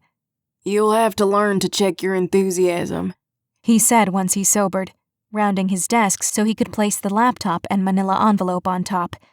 He shrugged out of his jacket and draped it over the back of his chair. He unbuttoned the cuffs of his shirt and rolled them up a few inches on either side. "I can't tell you how many times I was sure I'd stumbled on something that would break a case wide open, and it ended up being nothing. It's possible that the only thing in here is really angsty, lovesick teenage poetry." Amber winced, not once considering that the contents of the envelope could be anything other than evidence so shocking it would lead to solving Chloe's disappearance. Then her posture deflated. Enthusiasm has officially been checked. The chief laughed again, handing her another pair of gloves that he produced from a drawer in his desk. As she pulled them on, the chief donned his own, much faster than she had, and bent up the two metal arms of the clasp on the envelope's back flap. "Check your enthusiasm," she instructed herself when an excited trill flitted in her stomach. "Please don't be angsty poetry. Please don't be angsty poetry." The chief reached into the envelope and pulled out a stack of papers. Amber walked around to stand next to the chief, up on her tiptoes as she tried to look over his shoulder. "Well, it's not poetry." But he still only stared at the top sheet, not offering her any hint of what they'd found. "Chief, I swear if you don't tell me what's in there, I really will turn you into a hamster." He laughed again, and when he looked at her, the corner of his mouth was pulled up. "Oh my God," she said. "You're dragging this out on purpose." "Maybe." He cleared a space on his desk and placed the papers on the surface. "You're worse than Sammy when I tell him he has to hold still for a full minute after dinner if he wants a cookie. He's so excited he practically vibrates."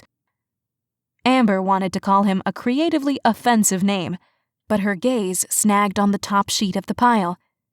"All results for Chloe Deidrick," she read out loud. Then she saw phrases like census and voter lists, birth, marriage, and death certificates, and family trees. It took a second for it to click.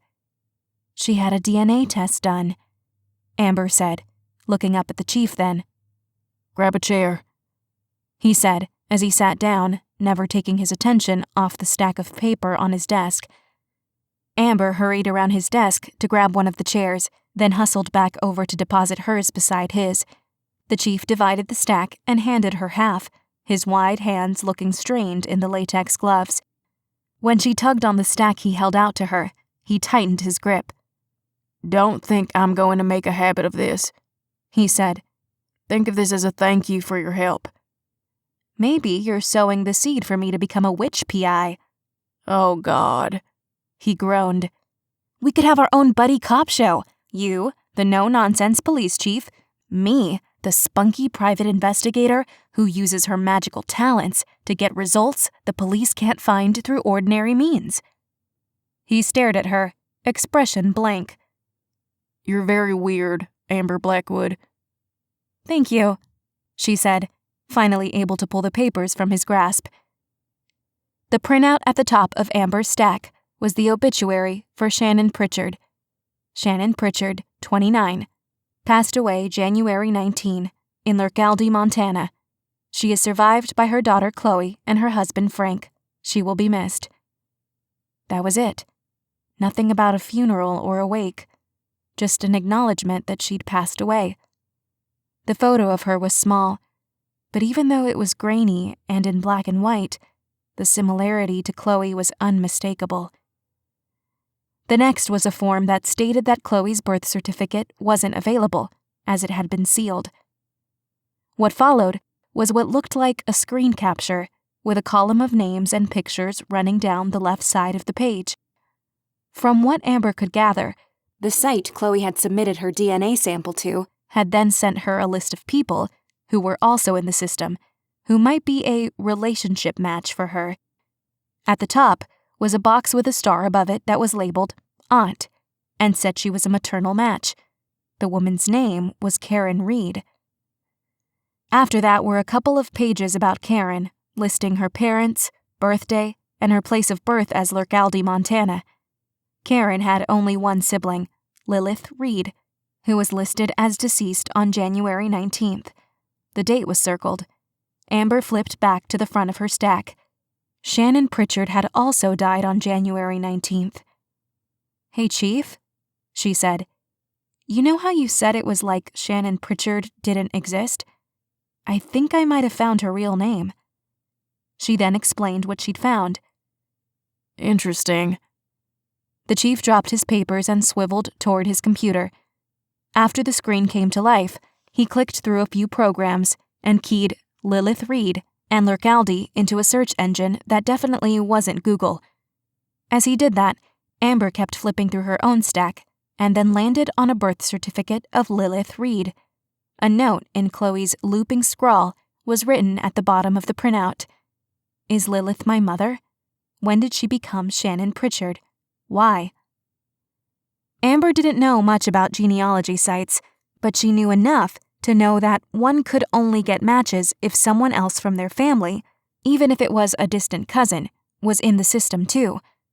Lilith/Shannon had died before these sites became popular, but even still, weren't there public records detailing the big events in a person's life? If Lilith had legally changed her name to Shannon, Amber said, shouldn't there be a report showing the name change?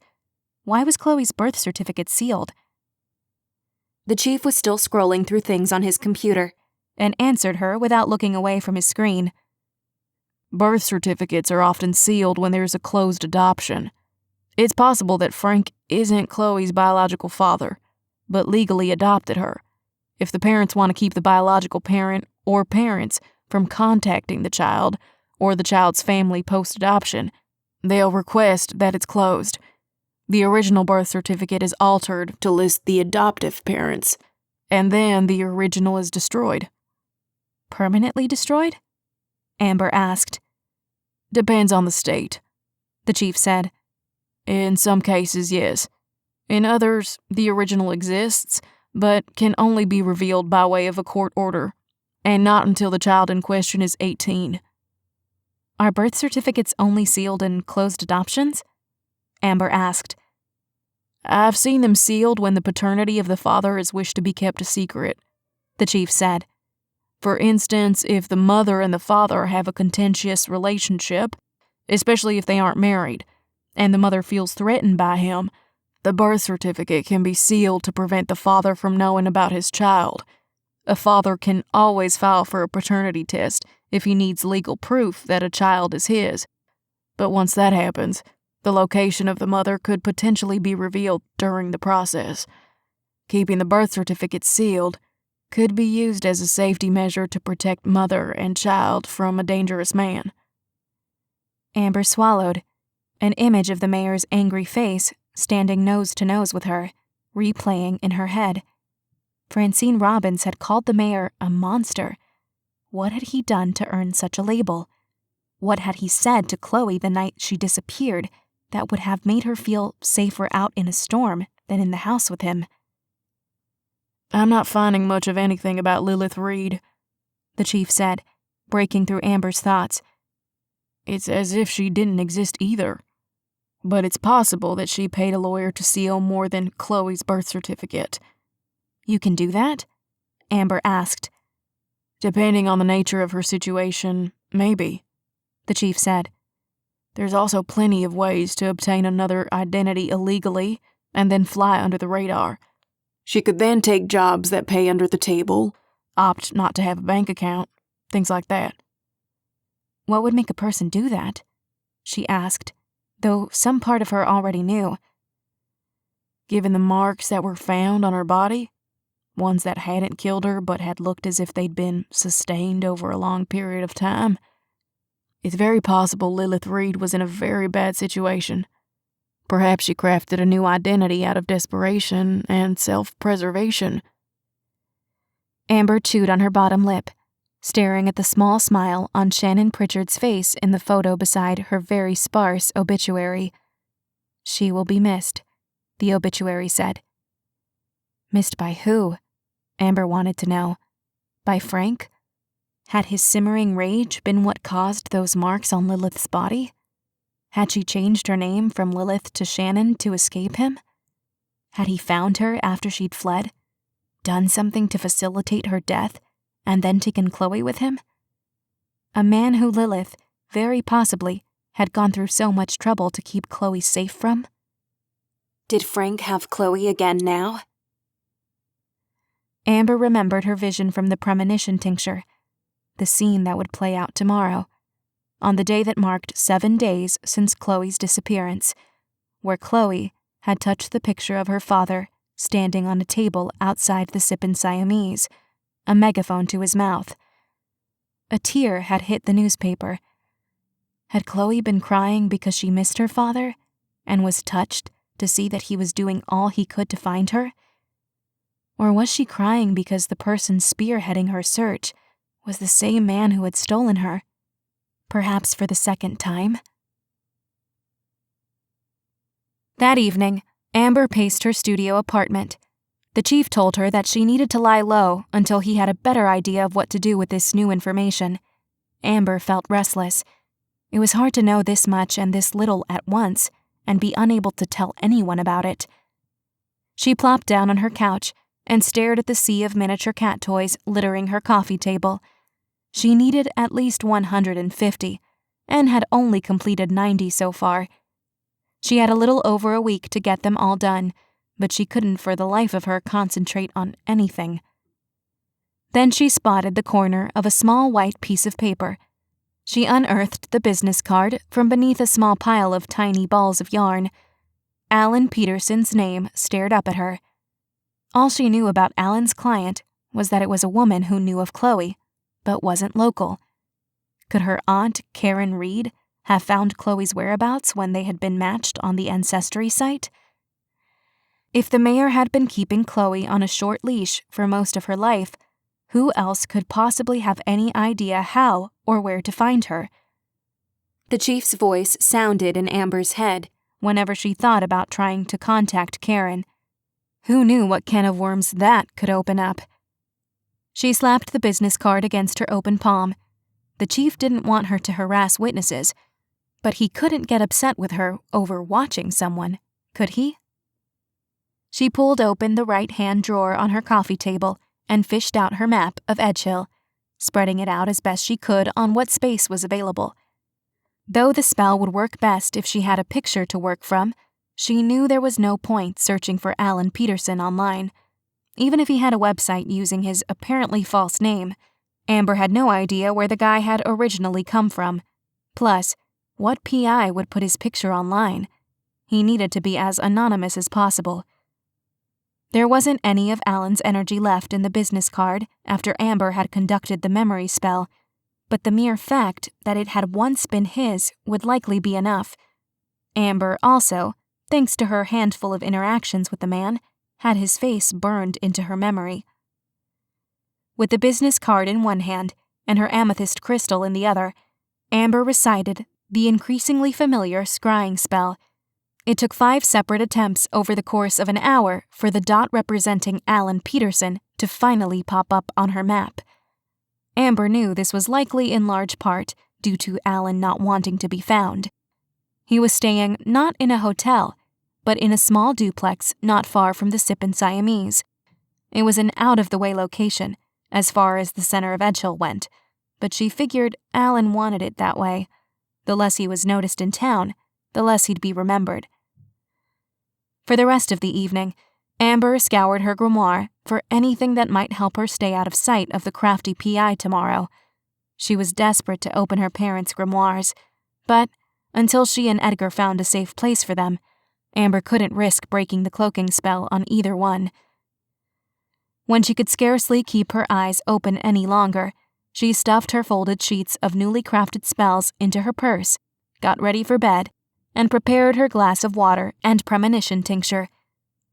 The cats curled up on the bed with her, Tom lying flush with her side, and Allie curled up on a pillow. Since this was Amber's second dose of the tincture, Aunt Gretchen had said she could take a full tablespoon instead of a teaspoon. Amber almost couldn't guzzle the drink down fast enough, the tincture pulling her into sleep almost immediately. Her glass hit the floor, and the womp womp womp of it rolling away across the hardwood floor sounded in her head, as loud as a gong, as she slipped into a vision of Chloe. Chloe lay on her mattress, picking at her already badly chipped red nail polish. 4 knocks sounded on the door. Chloe slapped her reply, then flipped the bird to the camera in the corner for good measure, but she didn't bother to get up. A tray of breakfast and a glass of water were slid into the room just as before, and, just as before, a paper followed. This time, however, it was an article that looked like it had been scanned and then printed on standard white printer paper. When the door closed, followed by 4 knocks, Chloe kicked off her blanket and scrambled across the cement floor to snatch up the sheet. It was a newspaper clipping from almost 18 years ago. Local man suspected in death of woman found in lake. It was a short article, but it detailed the mysterious death of a woman who had plunged into Lake Lurgaldi in the dead of winter. At the time of the accident, she didn't have any kind of ID on her, so the article referred to her as Jane Doe. The woman had bruises on her arms, legs, and neck, causing police to speculate that she'd been in an altercation of some kind prior to the accident. She wore only a nightshirt and no shoes. By the time the car had been discovered, it had snowed heavily, covering any sign of what might have happened to cause her to plunge into the freezing cold lake. It was suspected that she could have been under the influence and hit a patch of black ice. Witnesses were urged to come forward with information. Chloe flipped the paper over and gasped. Written in thick black letters were the words, "Who killed your mother? Your father isn't who he says he is." Amber woke with a start, her apartment lit with the first rays of morning. Whoever took Chloe wasn't her father, but it was someone who wanted to pit Chloe against him.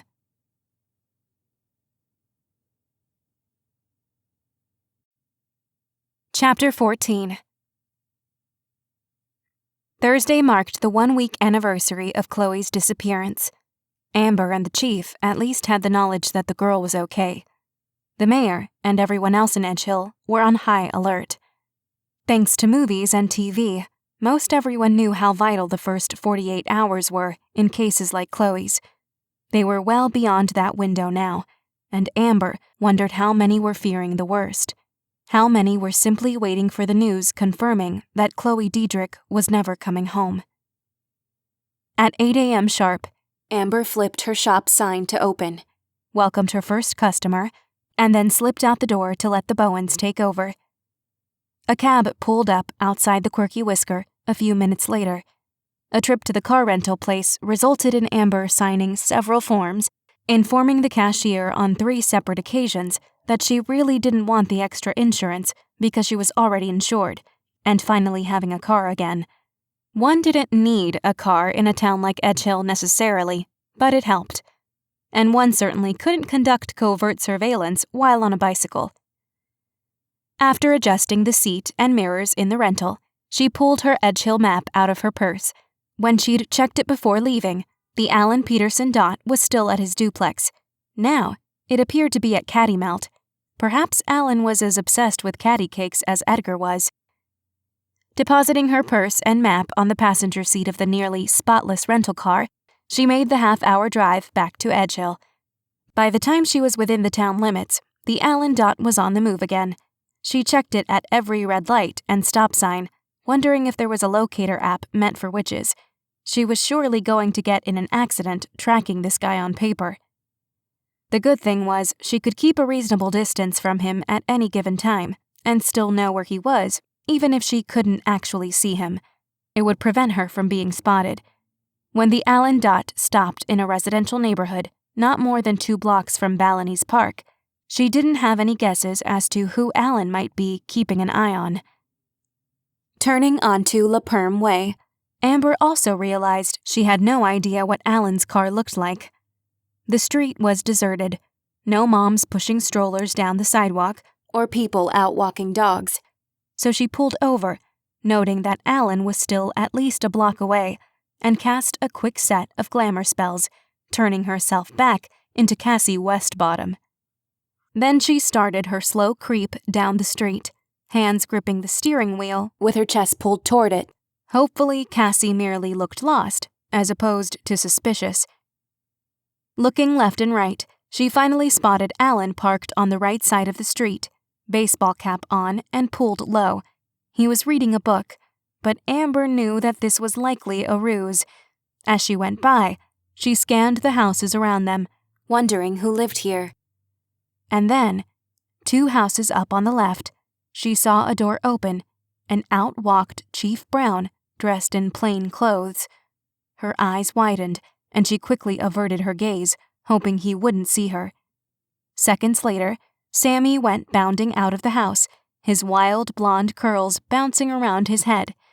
He went tearing off down the sidewalk, Chief Brown following behind at a leisurely pace, calling out for his son to slow down. Sammy went from full-out run to a light jog, then grabbed a large stick off the ground and started to wave it around like a sword.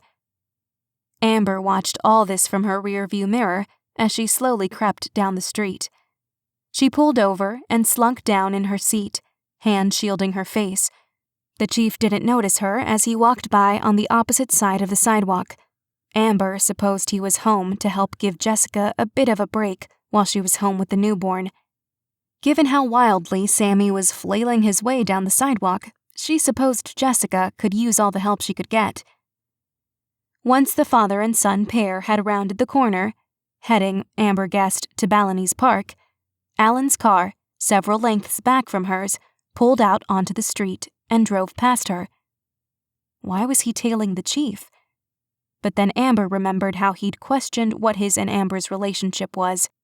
Amber shielded her face as he went by, and once he was past her, she pulled out too. Allen parked by the small pond on the south side of the park, where he had a clear view of the chief and Sammy in the play area. Sammy had found a friend, and the two were chasing each other around the grass. The chief sat on a bench and watched, looking perfectly content. Nothing of note happened during the 45-minute park trip. The chief had hardly even checked his phone. Then the pair walked back, Sammy still skipping ahead, but with at least a little less energy. Instead of following Allen and the chief back to the chief's house, Amber stayed put, parked beside the park, casting the glamour spells again, like retouching makeup to make sure her Cassie face stayed in place a while longer. She supposed she could have glamoured herself to look like someone else entirely, but with her glamour skills being so lacking, she was nervous about pushing it. She watched the map and only started her car back up when the Allen Dot was once again on the move. This time, she followed Allen to the police station. Amber was glad now that she had Cassie's face on instead of her own. If someone saw her following the chief around, it would only give credence to the affair theory. Obsessed Amber Blackwood, keeping tabs on her lover. She shuddered. 2 hours into being parked on the side of the road outside a restaurant that didn't open until 4 p.m., Amber wondered how PIs did this.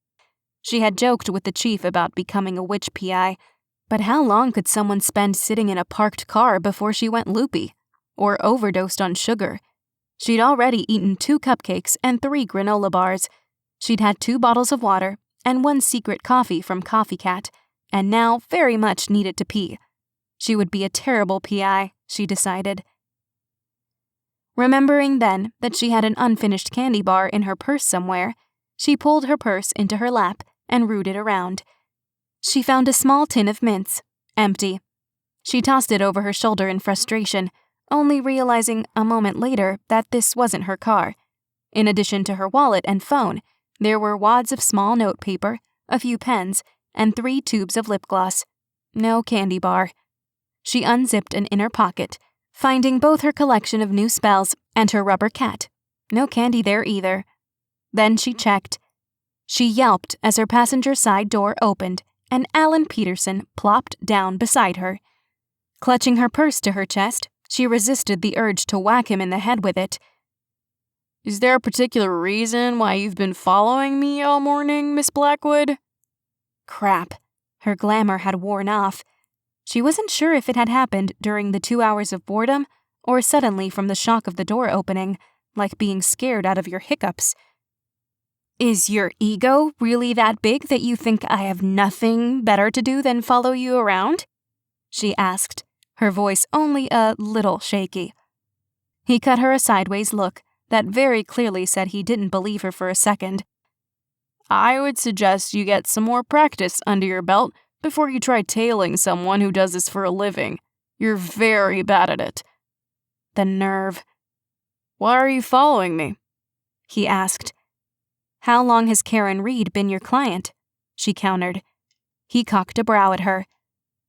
"I told you I'm not going to divulge my client's identity." Amber knew that was because he didn't know his client's identity, but she figured he must have done some research. His curiosity about who had hired him had surely piqued his interest, hadn't it? Who else would have a vested interest in Chloe Deidrick, as isolated as she is here, other than family? He stared at her a beat, gaze roaming her face. "How do you know Chloe's aunt?" So he did know. That, or she'd just confirmed his suspicions. "I don't know her," Amber said. "But she's Chloe's family, and Karen's never believed that Frank wasn't involved in her sister's death. She's likely worried Frank has done something to Chloe, too." "Then why did she contact me days before Chloe went missing?" he asked. Amber's head reared back a fraction. Before Chloe went missing? How would Karen have known then that Chloe was in trouble? Had Chloe contacted her before all this, and when communication stopped, Karen got worried? But unless Chloe had explicitly told her aunt that she felt like she was in danger, hiring a PI seemed like an extreme step. Amber cycled through the last vision she'd gotten from the premonition tincture. Whoever had taken her wanted Chloe to question her father's character. Someone had it out for Frank. Could this same person have contacted Karen, too? Sowed the seeds of doubt enough that it made her seek Chloe out, and then shortly after finding her, Chloe went missing? Karen was tipped off, Amber said. Someone warned her something was going to happen to Chloe, so she hired you to figure out what was going on. Was she already missing by the time you got to Edgehill? She had actually called someone else first. When the colleague of mine found out about the nature of this job, he called me and put me in contact with Karen. I mostly work in the Pacific Northwest. I had been working a job in California when Karen called me. I got up here as fast as I could, but yes, Chloe had already been taken by the time I got here. Amber nodded to herself. Alan watched her. Who are you, Amber? I mean, what's your vested interest in all this? I've known Chloe for most of her life, Amber said. Why wouldn't I be worried about her? Most people in these situations don't go through this much trouble, he said. Amber pursed her lips. It all just seems a little fishy, he said, gaze focused out the windshield now, his tone flat and a little disinterested. The mayor's beloved daughter goes missing. He calls for a public search almost immediately. You and the chief are seen sneaking off together just before that search starts. He gives you something, and then you practically sprint right to the location where the missing girl's phone is. He turned his intense gaze back to her, though his tone remained level and even. Makes me wonder what you three are up to here. What Frank Deidrick might have done, and what you and the chief are doing now.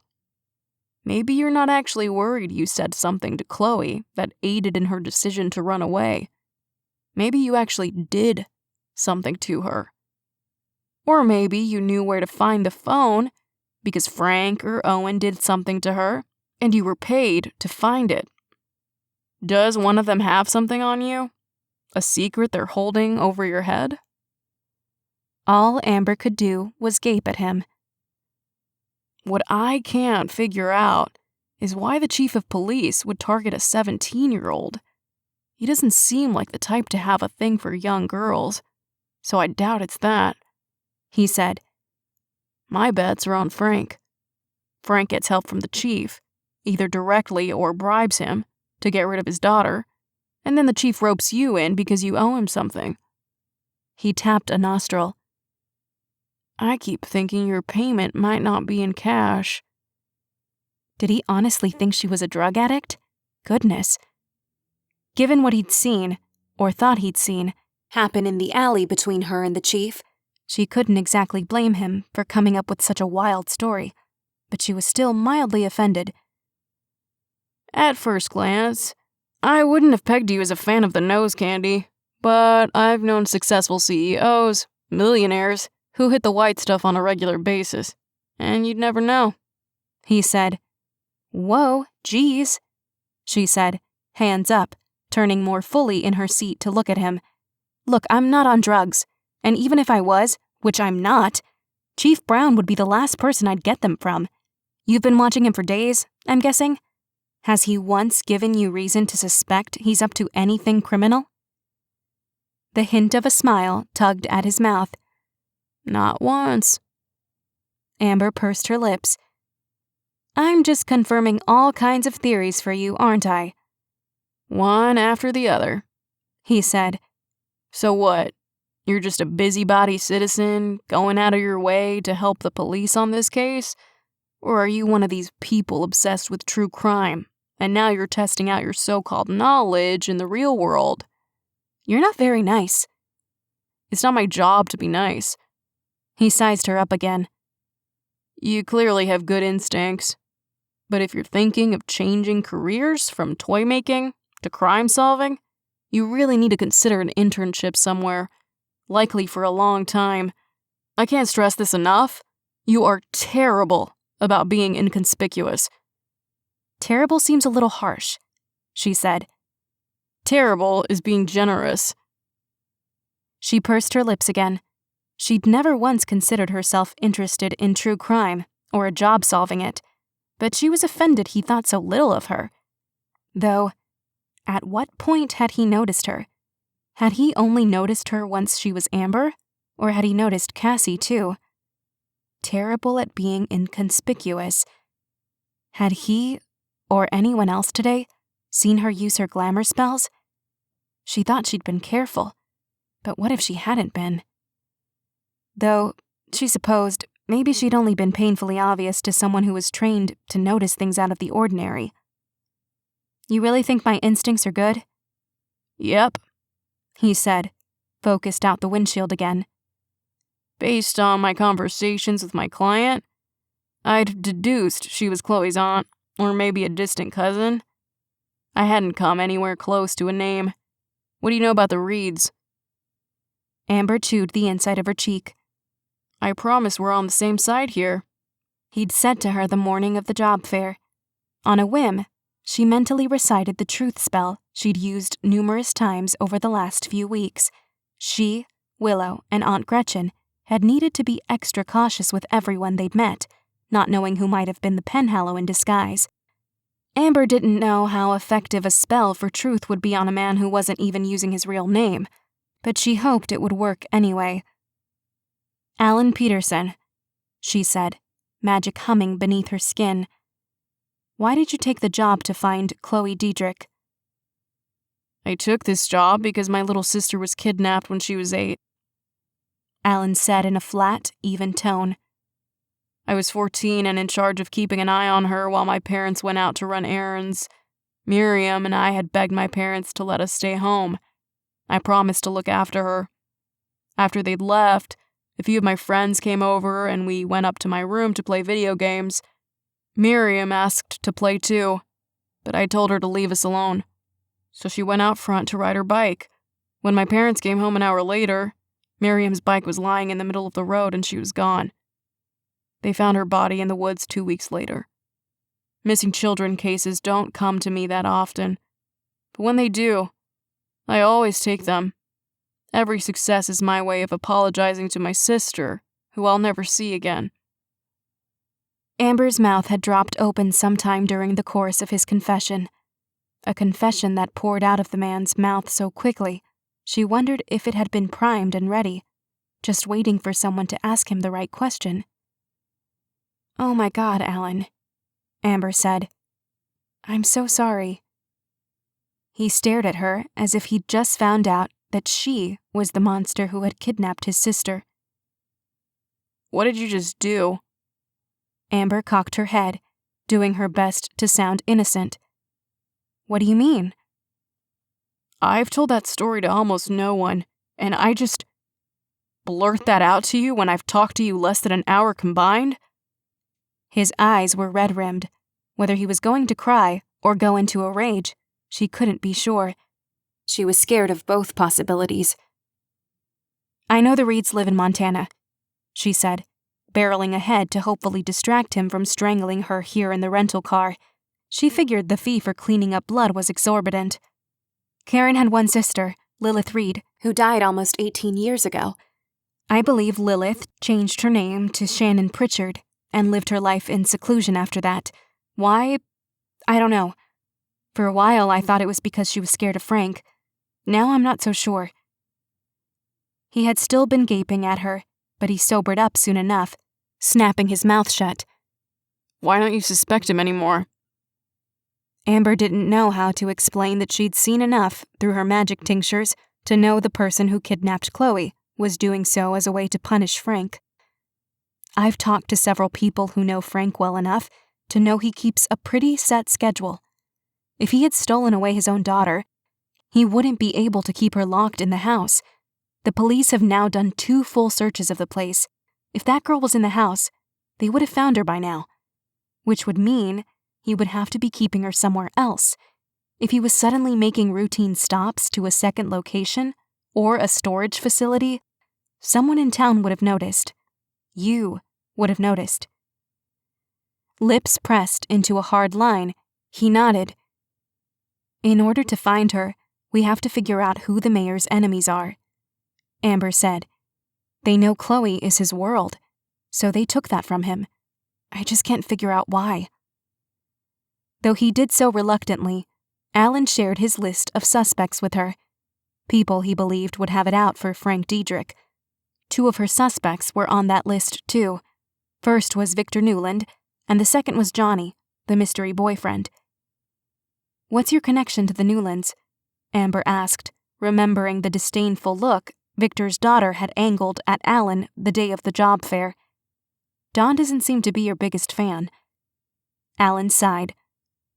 "Remember when Victor abruptly dropped out of the race months before the election?" When Amber nodded, he said, "Frank's team found out Victor had been involved with a young woman close to his own daughter's age. Frank went to Victor privately and told him if he dropped out, he'd keep the affair to himself." "Oh, wow," Amber said. "The news still made it to Victor's wife, though, and she agreed to couples counseling and the like, and Victor said he would work on his marriage. So Frank kept the news to himself. Victor dropped out. Frank won virtually unopposed," Alan said. "Victor's wife, months later, hired me and said she thought her husband was up to no good again. Turns out she was right. I presented the evidence and she left him. But she did so in the middle of the night, leaving her daughter behind and not leaving so much as a forwarding address. Dawn, I imagine, is furious with both her parents, but for different reasons. So she projects that anger everywhere else, like on me." Amber winced. "Guess that explains why she's such a little monster. I would be too in those circumstances." After a pause, she said, "What do you know about Johnny?" "Not much," he said. "Of the few kids from Edgehill High I've been able to talk to, They all agree that this Johnny kid wasn't from here. Did you hear about the hack? Alan cocked his head. What hack? Amber recounted, to the best of her limited ability, what Bethany had told her. The list got pulled down, but maybe it's still possible to find it. I made a dummy Scuttle account, Alan said, wincing slightly. But no one will talk to me on there. They all said I sounded like a cop. Who's terrible at being inconspicuous now? Yeah, he said, waving away her comment. Any idea what her handle on there was? No, I didn't think to ask Bethany that, Amber said. How does that whole anonymous thing work? Don't you have to put in your name and email address when you sign up? That information was what was on the list the hacker compiled. He stared at her for a beat, as if he thought she was quite simple. First of all, just because it asks you for your name, it doesn't mean you have to give your real one. It's also very easy to create an email address you use solely for sites like this. You don't have to input a phone number when you register. Scuttle is built on a platform of privacy for its users, so not even they keep records of all the interactions. Photos and videos sent through there aren't stored anywhere. It's great for kids, since it's a safe space they can talk to each other where adults aren't going to cramp their style, mostly because the adults don't know it exists, let alone how it works. But it also means child predators have figured out how to pretend to be teenagers and then lure vulnerable teens into very dangerous situations. Amber's stomach nodded. Is that what happened with Chloe? Even Bethany suspected that Johnny was someone posing as a college-aged kid from Bellhaven who had lied his way into Chloe's heart. Had the man who had been paid to snatch Chloe also been the one pretending for months to be a boy infatuated with her? Second, Alan said, pulling Amber from her thoughts. If you choose a handle that doesn't have your name anywhere in it, how would anyone know it was you? If I'm on there as I like airplanes, you wouldn't know who I was unless I told you, and even then, you'd just have to believe I was who I said I was. Johnny sent her a picture, though, Amber said. But only one, and a rather staged one at that, said Alan. Never one taken in the moment. Why do you suppose that is? Amber frowned. How are you supposed to find out who this Johnny guy really is, then? Alan shrugged. It's virtually impossible to track these people down. In emergency cases, like missing kids, sexual assault, and murder, logs of conversations can be obtained with a court order.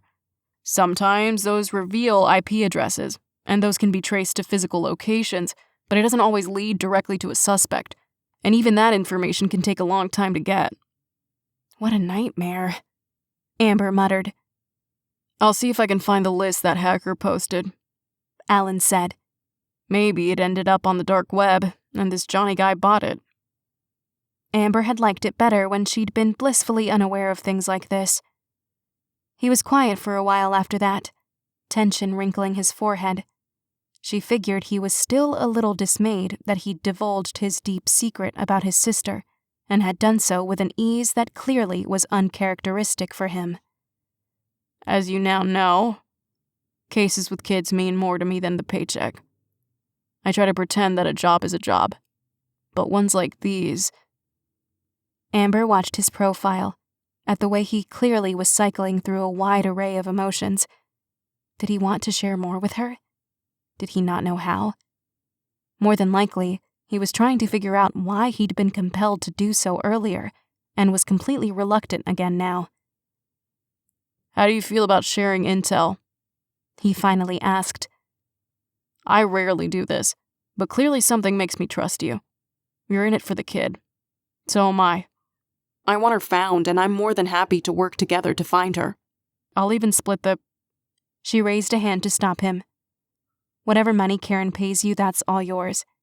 Chloe home safe is all I want. He nodded once, then placed a hand on the door handle.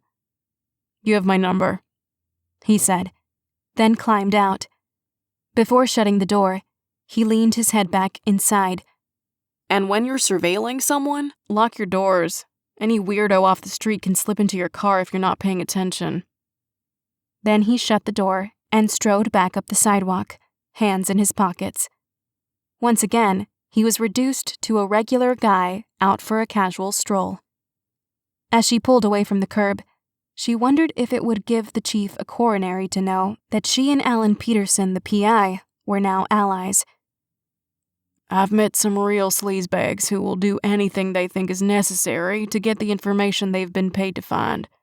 Depending on who he gets in here, well, they could make things even more difficult for us. She wrinkled her nose. Maybe it was best to keep this one to herself.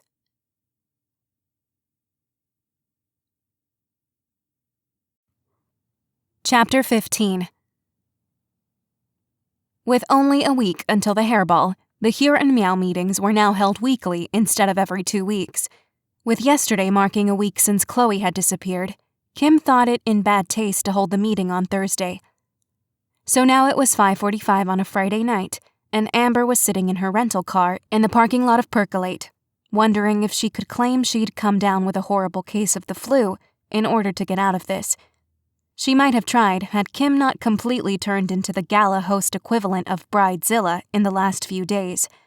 Between the stress of throwing the town's biggest event next to the Here and Meow, worrying she was going to screw up and disappoint the late Melanie Cole, and dreading the news about Chloe, Kim had become increasingly difficult. Amber had heard that the unflappable Anne-Marie had been reduced to tears yesterday when Kim went on a long rant about why Anne-Marie was the largest disappointment in Kim's life. Anne-Marie, apparently, had picked up the tablecloths for the gala yesterday, but when she placed the order, had accidentally ordered robin's egg blue instead of eggshell white. And Kim had nearly had a heart attack in the middle of the community center when Anne-Marie unloaded the first few.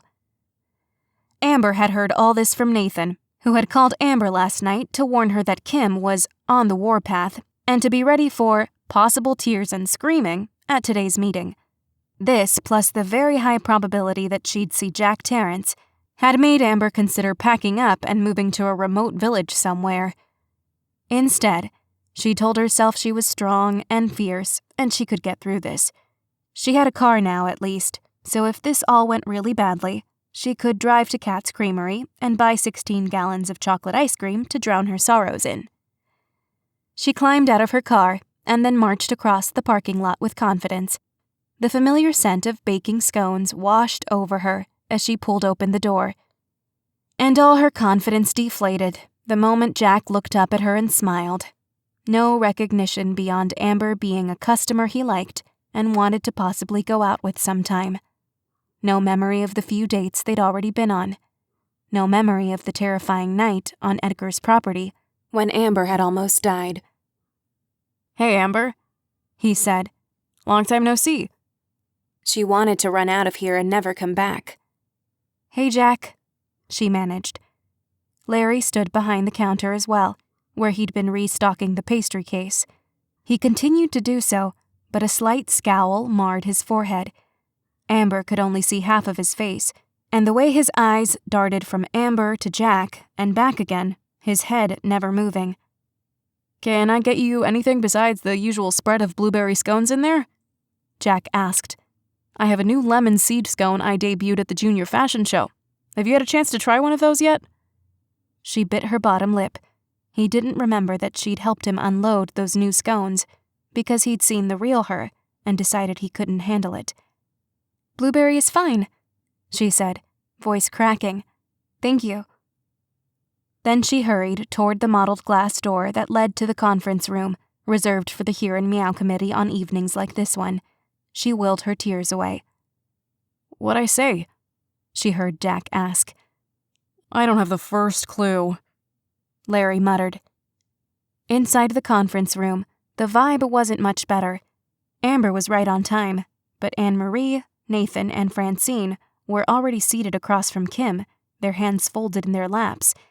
Francine sat furthest from Amber and craned her neck to look over the heads of both Anne-Marie and Nathan so she could offer Amber a small smile. "Thank you for helping me get this position, but also why didn't you warn me that Kimberly Jones had gone off the deep end?" kind of smile. No one spoke. Kim had her elbows on the table and was massaging her temples in wide, slow circles. From what Amber could see of her friend, she wore a bright orange silk blouse and a black and white striped vest over it, like a pirate. Kim suddenly let an arm fall with a thud and glared at Amber. I'm so glad you could finally join us. Why don't you take a seat so we can get started, Amber winced and slunk into the chair beside Nathan, leaving Kim on the opposite side by herself. Nathan whispered, "Warpath," out the side of his mouth. Something you want to share with the class, Nathan? Kim asked. "Kimberly," Anne-Marie started. I need you not to talk right now, Kim said, cutting her off. I've been on the phone all day trying to sort out the tablecloth debacle. Anne-Marie swallowed whatever she'd been about to say. Kim huffed out a breath and opened the manila folder she had lying by her arm, pulling out a meeting agenda checklist. Because we're obviously understaffed at the moment, there is going to be a lot we need to do in the next week. I've taken a week off work to make sure we can get it all done. Kim, we've all offered to take time off, Amber said. You know I gave Lily and Daisy more hours this week, specifically so I could help you more, but you haven't given me much to do. From what I've heard, Kim snapped, voice dripping with venom, the chief has been keeping you plenty busy. She punctuated that with a little smile that implied she'd just eaten something exceedingly sour. So help her, Amber would need to throttle this woman soon. Now, if you're all finished interrupting me... After half an hour, and Kim's 10th snippy comment, Amber had had enough. She leaned forward, catching the wide-eyed attention of Nathan, Anne-Marie, and Francine. Why don't you three take a little break? They shoved away from the table so fast, Nathan's chair hit the wall behind him. Kim jumped to her feet. Oh my God! Amber, you do not have the authority to assign breaks. If we let anarchy rule us, this entire gala will be a disaster and will be a laughingstock. Nathan, Anne-Marie, and Francine scurried for the door.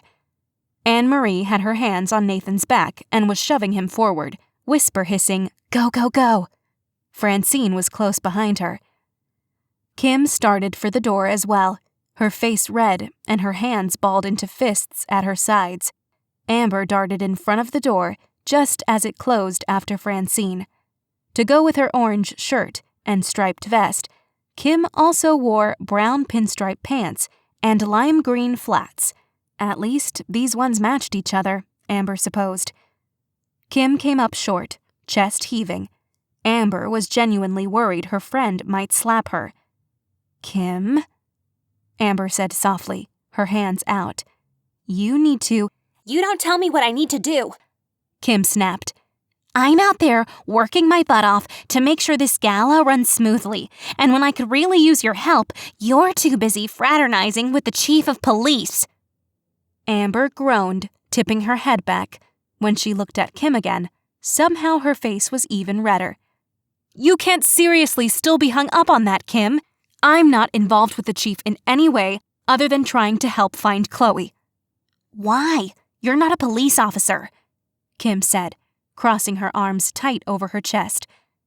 Amber shot a quick look behind her, as if she expected to see Anne-Marie, Francine, and Nathan, and maybe even Jack and Larry, with their heads poked into the room, waiting for her answer. Taking Kim by the upper arm, she dragged her to the other side of the conference room. Ow, ow, ow, Kim muttered, but she let herself be pulled along. "Okay, so this is a little embarrassing," Amber said once she unhanded her. "But I've been snooping around a lot in all the free time I've had." She shot Kim a pointed look. "And I caught the attention of a PI in town who's investigating Chloe's disappearance." Kim's eyes doubled in diameter. Caught his attention how? Who hired him? The mayor? "Not the mayor," Amber said. "He won't tell me who his client is, and I was following him around town, trying to figure out who his client could be, and while I was on my first stakeout, I was distracted, and he just got into my car, and asked why I was following him. With a dramatic gasp, Kim gently swatted at Amber's arm. Shut up! Was he mad? He was mostly annoyed that I was tailing him when I'm bad at it, she said. He used the word terrible more than once. Rude. It was your first stakeout. That's what I said. Amber lowered her voice. He says I've got good instincts, though, and I figured out a couple of things even before he did. So we're kind of allies now? The chief actually doesn't know that part. What kind of things? Amber bit her lip, not sure how much to divulge to Kim. You have to keep this to yourself, okay? Kim nodded her head so hard, Amber worried it would snap off and roll under the conference room table. Someone kidnapped Chloe as a way to seek revenge on the mayor. Kidnapped? Revenge? Kim loudly blurted, then clapped her hands over her mouth. Amber shushed her. We have reason to believe she's okay, but we don't know where she is. So if I've seemed distracted or unavailable this past week, it's because of all this other stuff. I'm trying to help find Chloe. Kim's bottom lip shook violently, and then she launched herself at Amber, throwing her arms around her neck. She dissolved into sobs. Oh my God, Amber, I'm so sorry. I've been such a witch. Amber sputtered a laugh, but quickly swallowed it down. I've been so worried about Chloe. She pulled away from Amber, keeping her hands on Amber's elbows. Her face was a splotchy mess, her eyes red. She's really okay? We're pretty sure, yeah. Tears streamed down Kim's face. I'm the reason she snuck out, she blubbered. Kim, hun, what are you talking about? She snuck out well after all of us left that night. It took her a few moments to get herself under control. A week before, we all met for ice cream after the meeting, remember? Oh wait, I don't think you could make it that night. Anyway, she was on that stinking phone of hers instead of interacting with the group, she said, sniffling. So I pulled her aside and asked her if she was okay and who she was so busy texting. She told me she was talking to this guy from Bellhaven she had a huge crush on. She said he wanted to meet her, but she was too scared because she was worried he wouldn't like her in person as much as he did on the app. I told her she was amazing and beautiful and to follow her heart. I told her when you find someone you really care about, you have to just go for it. No matter what. Kim burst into tears again. Amber let her friend cry on her shoulder for a while. Nathan, Francine, and Anne-Marie poked their heads in at one point, heard Kim wail, and then quickly backed out of the room. When Kim finally pulled herself together, Amber asked in a very serious and solemn tone, "Did you kidnap Chloe?" Kim was so surprised by the question that it dried up the rest of her tears. Of course not. Then it's not your fault, okay? It's not your fault that Melanie died either, Amber said. You're stressed out and you're taking on too much. You've been so worried about things going sideways that you've shut us all out. You need to let us help you. I promise you that we all want this gala to go off without a hitch as much as you do. Okay, Kim sniffed. I think some part of me thought if I did it all myself, I knew it would get done right. I think I might have actually told Anne-Marie robin's egg blue instead of eggshell white. But I was so mad at myself for possibly getting it wrong that I took it out on her. Oh, I'm the worst. No, you're not. You're just tired, Amber said. Now I need you to come up with a list of things you want us to do. If this tablecloth thing is truly a disaster, send one of us to the nearest town that has what you need. Kim's chin wobbled a bit. I'm really sorry. I know. Amber grabbed some napkins off the table and handed them to Kim so she could blow her nose. Also, what in the world are you wearing? Glancing down at herself, it was as if Kim suddenly came out of a daze. Oh my God, Amber! I look like a circus clown! It's not the best look. Instead of bursting into tears, Kim erupted in giggles, This sound pulled Anne-Marie, Francine, and Nathan back into the room. Is it safe? Nathan asked. Oh my God, you guys, Kim said, running to them with her arms out and enclosing them all in a hug. I'm sorry I've been such a B-word. Francine, bless your heart for not quitting on me. I'm normally not like this, I promise. She's really not, Anne-Marie said from somewhere within the group hug.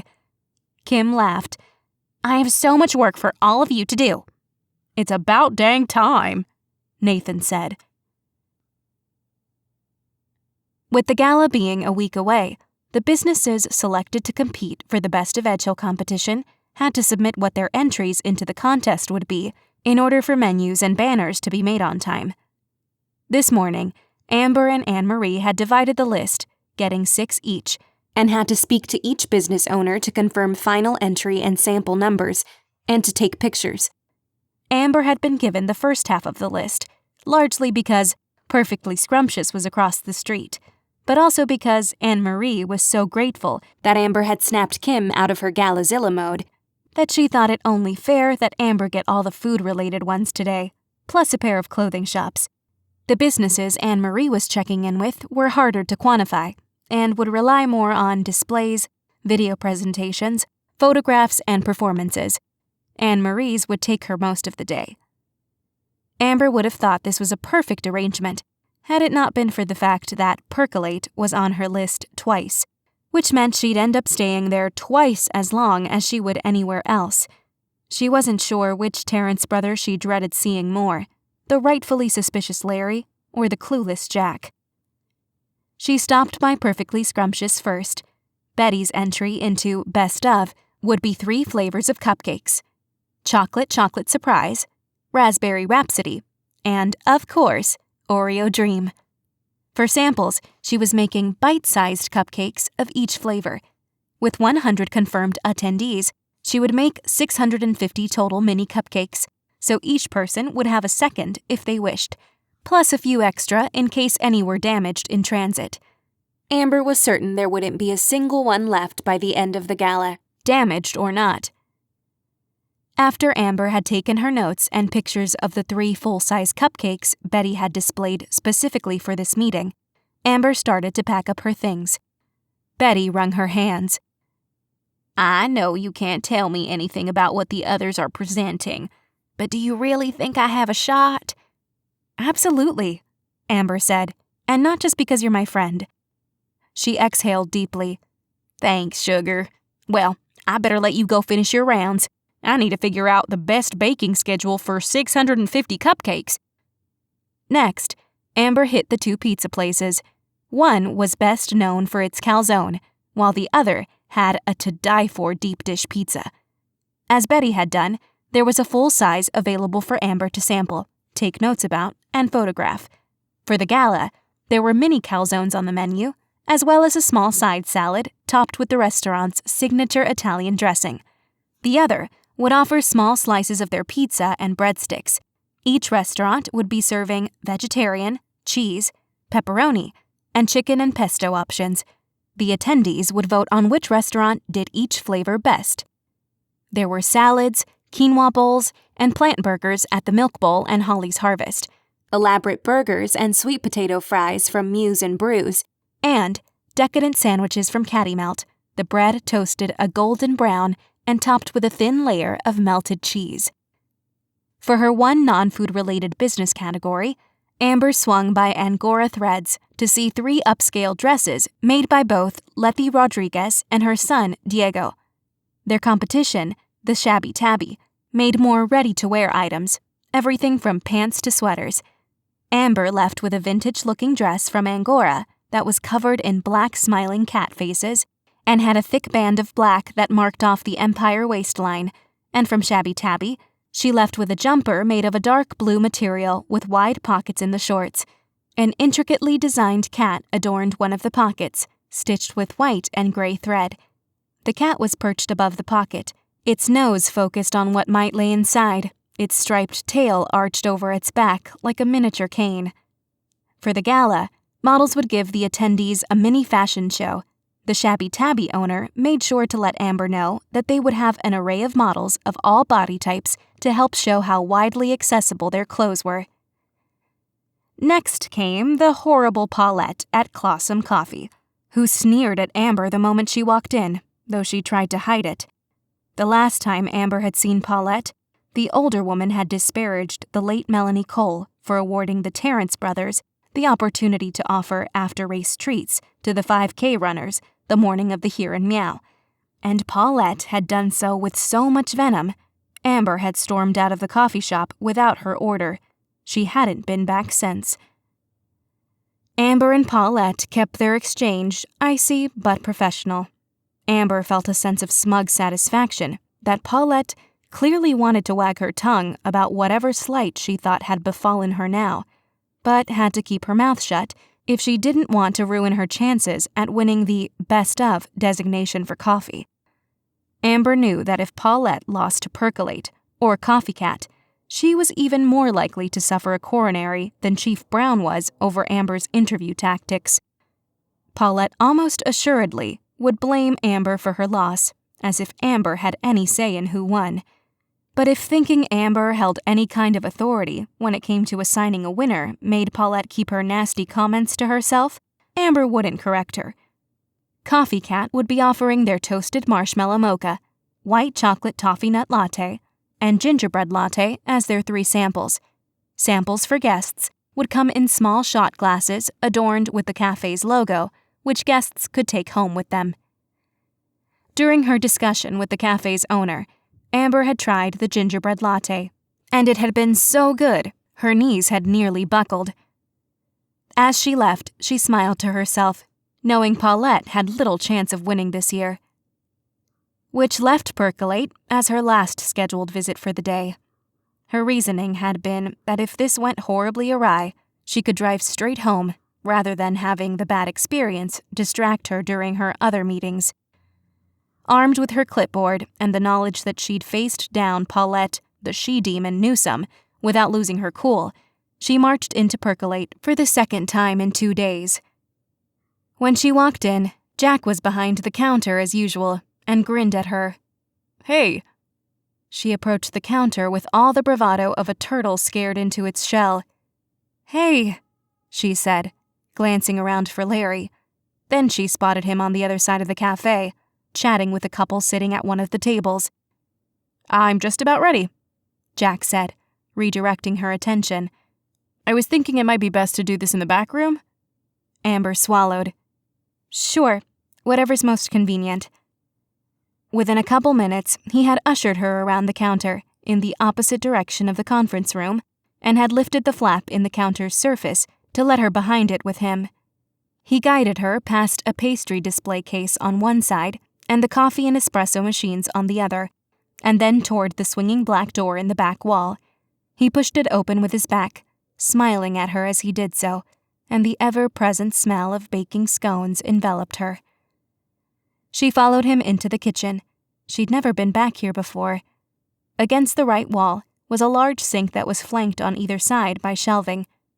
The rolling cart on the right had large glass containers of what looked like flour and sugar, and clear plastic bins filled with a variety of mixing bowls. Above that were 3 large mixers lined up in a neat row. Various baking utensils and knives hung on the wall above the mixers. The set of shelves on the other side of the sink was packed tight with colorful rows of plastic bins, bottles, and jars of ingredients. The wall to the left was taken up by the ovens, currently baking scones and other pastries to golden perfection. Beside the ovens was a tall shelving unit, the racks lined with cooling treats. All the equipment and furniture were made of stainless steel, except for the massive wooden table in the middle of the room, the underside of which had large tubs of more dry ingredients in them. 2 people in white aprons were busy working at the table. A woman was using a giant stainless steel mixer, while a man rolled out dough on the flour-covered surface of the table. Knives, spatulas, mixing bowls, and a dish of chocolate chips littered the work surface. At the end of the table was a plastic cover positioned on top of what Amber assumed was a plate. Hey, you two, can you give us a few minutes? Jack asked. The pair stopped what they were doing and looked up, Oh, for the Best of Edgehill, right? The woman asked, wiping her hands on a towel hung from her apron's waist. You got this, Jay.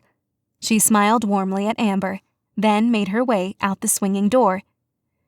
The guy wiped his hands too, then walked past Jack, placed both hands on his shoulders, and gave them a squeeze and a shake. Good luck, ma'am. After the door had swung shut behind him, Jack motioned for her to follow him to the end of the table where the covered plate waited. They stood side by side before it. Amber put down her clipboard and fished a pen and her camera out of her purse. Placing the camera on the table, she asked, You're submitting 3 scone flavors for the competition, right? Yep, Jack said. I've finally settled on lemon seed, espresso chocolate chunk, and glazed gingerbread.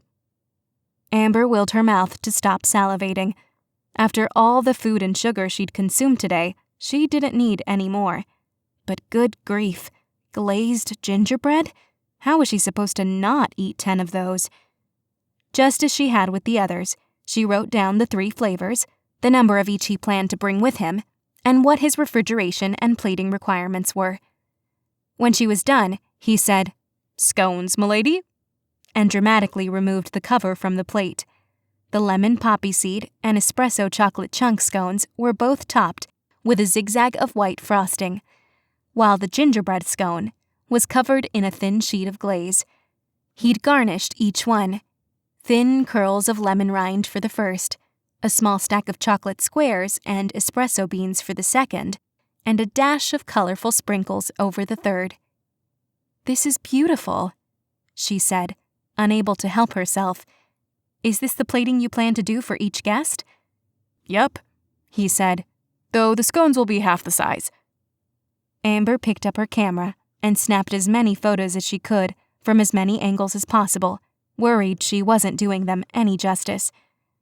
When she finished, she found him watching her, that familiar little smile on his face, the one from when he'd still had the middle school level crush on her, when things had been full of hopeful maybes and had been far less complicated.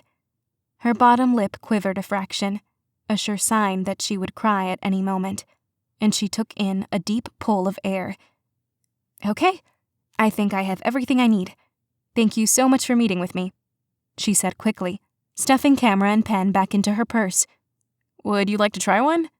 Jack asked. I made the gingerbread one especially for you, actually. I just had a feeling it would be one you'd like. Goodness, she needed to get out of here, but that scone did look amazing. They reached for it at the same time, their hands colliding above the plate of beautifully plated treats. Their fingers tangled for a moment and they froze, gazes finding each other instantly. Just as quickly, they jumped apart. Not from embarrassment, but because they'd been zapped, like from static electricity. It sent Amber's magic reeling, and she stumbled back a step from the table. Her magic thrashed under her skin, like it always did in highly emotional moments. It instantly pulled up memories from the night at Edgar's, the sleep spell she'd put on Jack, being chased across Edgar's property in the dead of night by Kieran Penhallow, the cursed witch's magic crushing Amber's throat with an unseen hand. Normally, she only had to relive those memories in her nightmares. I'm sorry, Amber said. I have to go. She only made it a few steps when Jack called out to her. You forgot this. Turning, she found him holding up her clipboard stuffed with all her notes from the day. She met him halfway and took hold of the board, but Jack didn't immediately let go. It forced her to look into his green eyes, his black brows bunched together over them. The way he looked at her was different than it had been minutes ago. That goofy hopefulness was gone and replaced by something else. When she gave the board another tug, he relinquished his hold. Thank you, she muttered before she hurried out of the kitchen, along the length of the counter, ducked underneath the flap, and headed straight for the door, doing her best not to knock anyone off their feet in her haste to get out of the cafe. Even after Amber made it back outside, the cool air washing over her blazing hot face, her magic didn't calm. Being outside did, however, remind her that she hadn't sampled any of Percolate's coffee. Maybe Anne-Marie could come back later in Amber's stead. Amber couldn't go back in there, at least not right now. She wondered if something Jack wore, a watch or belt or even his shoes, still held on to the energy from that night. By coming in contact with her, it had released the pent-up energy he'd been unknowingly storing, waiting for someone like Amber to unleash it. There had been so much of it. It had likely just felt like a static shock to him, like scooting across a carpet in socked feet and then touching something metal. To her, it had been like a quick, sharp lightning bolt to her system. If that zap had been any more powerful, or had lasted longer than a millisecond, it would have knocked her clear off her feet. Now her magic was energized and frenzied, restless. Phantom fingers grazed her neck, circled it, squeezed. She anxiously rubbed a hand over the skin, mostly to assure herself that she was in this parking lot alone. Nothing was touching her. She'd need to perform her color-changing spell on the rubber cat toy a few dozen times to dispel just a fraction of the wild, agitated magic flowing through her, and to quiet the torrent of memories that had been exhumed like a body from a grave. But even more than that, she needed to stay the heck away from Jack Terrence.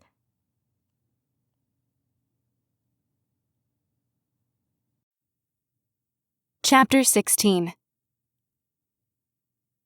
Saturday evening's premonition tincture showed Chloe in the same windowless room, her back to the wall and her knees pulled to her chest. 4 knocks on the door from the outside, 4 slaps on the wall from Chloe's open palm. A plate of food and a glass of water were pushed into the room, just as usual. But this time, instead of any form of reading material, a single cupcake on a small plate was slid across the floor. When the door closed and the lock engaged, Chloe didn't scramble off the bed with the same haste as she had in the previous visions. Slowly, she tossed back the comforter, padded across the cement floor on bare feet, and squatted before the offering. The cupcake looked to be plain white cake topped with vanilla frosting. These were no professionally made cupcakes. They were homemade. A small note was tucked under the treat. "Happy birthday, Chloe," the note read. "Now we can begin." As Amber's eyes opened to the bright sunlight of Sunday morning, she knew Chloe Deidrick would turn 18 tomorrow, and, for some reason, her being of legal age was tied up in why she was kidnapped. After her weekly early Sunday morning breakfast date with Edgar, Amber put in a half day at the shop alone, allowing the Bowen sisters to have an open morning before she headed out to her only Here and Meow errand for the day. Though her appointment was at Mews and Brews, she didn't immediately get out of the car when she parked in the lot. Instead, she called the chief's office, rather than his cell phone as usual. She needed him to have access to his files and computer for this call. He picked up almost immediately. Chief Brown speaking. "Blackwood speaking," she replied. She could hear the hint of a smile in his voice when he asked, "What can I do for you, Amber?" "I have a weird request." "Most of your requests are weird." She decided to ignore that. "When's Chloe's birthday?" "Why?" Then he stopped himself. "Give me a second." Amber did her best not to fidget as she waited. "April 26th. "And what's today's date?" "Amber," he said. "did you hit your head?" "Humor me." "March 25th. he said. "Chloe's actual birthday is tomorrow," she said. "And whoever took her knows that. Who would know information like that? Have you found out anything interesting about the Reed family?" "Not really," he said. "Karen Reed is a school teacher in Montana. Her husband is a successful contractor. They live in a modest home. They've got a kid in college. He's there on a sports scholarship. Football, I think." "And Lilith?" Amber asked. "Haven't had much luck finding anything about her," he said. "What makes you think Chloe's birthday is tomorrow?" "Wait, the premonition tincture again?" "Yep. Why do you suppose the date used as Chloe's birthday is a month off? Same date, just a different month. I'm not sure. Do you think Frank knows? She supposed it was possible that the kidnapper was wrong, or messing with Chloe's mind, but given the effort the kidnapper put in so far, Amber was willing to bet this person had done extensive research. How could Frank be off on his daughter's birthday by a whole month? That's strange, right?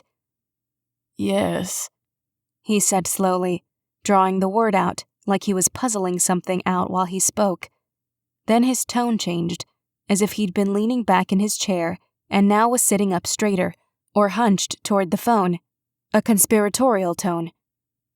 All right, let's run with this a little bit. I know you have reason to believe Frank isn't guilty of harming Chloe, but the fact that he called for a search, a public search, for her so soon after her disappearance still rubs me the wrong way.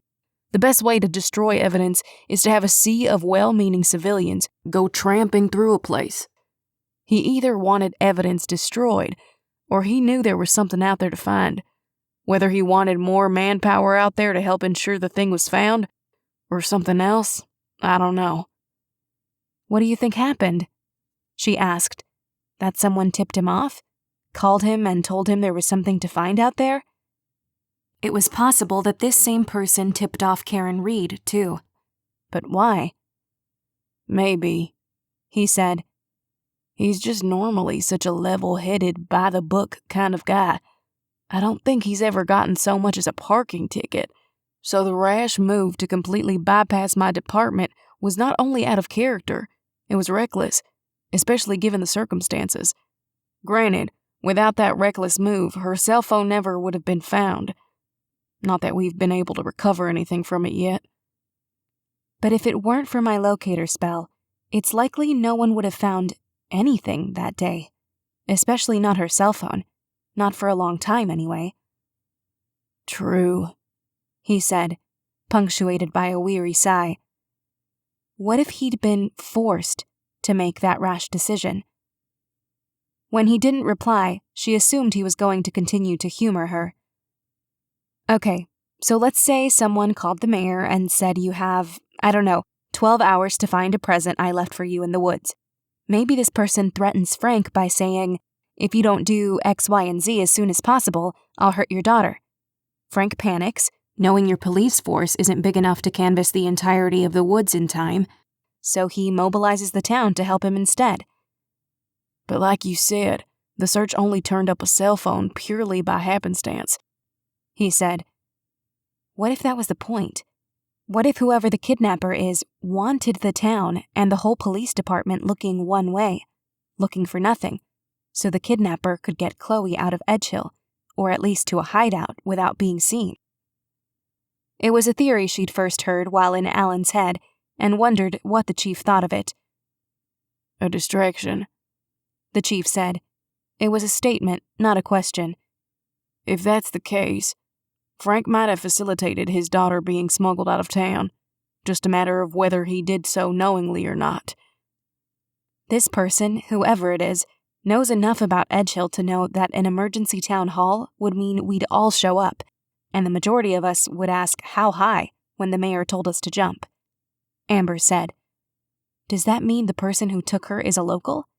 Is there a way to find out who didn't go to the search on Saturday and question them? That's too many people, he said. We don't have the manpower for that. Amber sighed. As fun as all this speculating is, the chief said after a long pause, what does any of this have to do with Chloe's birthday? Isn't that where this conversation started? I think in order to figure out who took her, we have to figure out what it means for the kidnapper now that Chloe is 18. Amber said. Wait a minute, the chief said, and Amber heard papers being flipped. In that packet of papers from Chloe's room, one of them said her birth certificate was unavailable because it had been sealed, right? Right. Now she heard his fingers flying across his keyboard and the occasional click of his mouse. Okay, so assuming Chloe was born in Montana, where both Lilith and Karen were raised, and where Frank supposedly moved here from, in order to get access to a child's original sealed birth certificate, the child has to be 18 before it can be requested. Only the child, or the biological parents can request an original birth certificate. What the heck could be on that thing to cause this much trouble? I don't know, he said, but I'm going to do my best to find out. How does Cassie Westbottom feel about paying Frank Deidrick a visit? Can you be here in an hour? Amber grinned. We totally need a buddy cop show. He hung up. The real reason Amber had gone to Mews and Brews at noon hadn't been to chat with the chief of police in their parking lot, but to meet with the owner's son, who did all the artwork that hung on the walls. Mews and Brews had a movie theme incorporated into every aspect of the place, but, since this was Edgehill, there was also a feline spin. The owner's son was one of the artists competing for the Best of Edgehill logo design. Whoever won would design the decals that would be displayed in the windows of the winning businesses in each category. They would also be the designer of the commemorative pin that each Here and Meow visitor was eligible to earn if they completed a scavenger hunt over the course of the weekend. The winner of last year's pin design had ended up getting a gig as an animator on a popular kids show after one of the showrunners happened to be at the Here and Meow with his family, fell in love with the designs the young woman had created, and had tracked her down to get her information. After sending him her portfolio, and he'd extensively pored over her impressive body of work she posted daily on her social media, she'd been hired almost immediately. Ben Leiden was a 22-year-old with a gangly frame and a mop of wavy red hair. As planned, he was sitting at the first table on the right side of the room. He was bent over his sketchbook, pencil moving quickly across the page. Amber slid into the booth across from him, and he jumped. "Sorry," she said, wincing. It looked like he was working on a portrait of a girl. "What are you working on?" "Nothing much. It's not done yet," he said, and quickly flipped the book closed. The hint of a beard lined his jaw. He was a very attractive kid, just exceedingly awkward. They chatted about his design, and Amber reminded him what would be expected of him were he to win, and gave him a rough outline of what his deadlines would be. It was all things he'd heard before, but Melanie had said she'd worked with enough artists over the years to know that you needed to check in with them often to make sure they stayed on task. She claimed that self-doubt took down more of them than anything else. While he'd walked her through his plans for the designs, he had opened his sketchbook again. The book faced her right side up, and he flipped the pages occasionally. Amber had only seen the mock-ups from one other artist so far, but she already thought Ben's were far superior. On his application for the competition, he'd said that his dream was to work on graphic novels. She hoped the Best of competition helped get him there. "Oh, and I was thinking for the pin, it might be cool," he said, flipping a few pages, looking for something specific to show her. "It would be cool if instead of—" He'd flipped a few pages too far, and the book fell open to a sketch of Chloe Deidrick's smiling face. That was so detailed. For a moment, Amber thought she was looking at a black and white photograph. Ben froze. Slowly, Amber pulled the book a little closer. She flipped the page, and the next, and the next. They were all of Chloe. Page after page. Chloe sitting on a low brick wall, eating a sandwich. Chloe laughing with a hand over her mouth and her eyes squeezed shut. Chloe sitting at a bench, reading a book. When she looked up, Ben was slumped a little against the booth's back, his face almost as red as his hair. "How well do you know Chloe?" she finally asked. He chewed on his bottom lip, his gaze focused on his hands loosely folded on the table. "Not super well. She was a freshman when I was a senior at Edgehill High. She's friends with my little sister, though, so she would come by the house a lot. Or I'd pick them up from school or the mall in Bellhaven or whatever." "Admiring her from afar?" Amber asked, trying to keep her voice light and not accusatory. It wasn't a crime to have a crush on someone, after all. "Yeah, I guess." His gaze flicked up to Amber's, and then away just as quickly. "She didn't know I existed, though. She was obsessed with that college kid." "The guy from Scuttle?" Amber asked. When his gaze met hers this time, it held. You know about Scuttle? Amber shrugged. Kind of. How does it work? Why would you want to chat anonymously with strangers? Well, everyone has usernames, so some of them are obvious on purpose. Like a buddy of mine is named Oliver Pepper, and we call him Ollie Pepperoni. It's dumb, but we've called him that since we were 10. He's Ollie Pepperoni on Scuttle. When Amber chuckled at that, Ben looked to his right, as if checking to see if anyone was listening in on their conversation, and then leaned forward, the lip of the table pressing against his chest.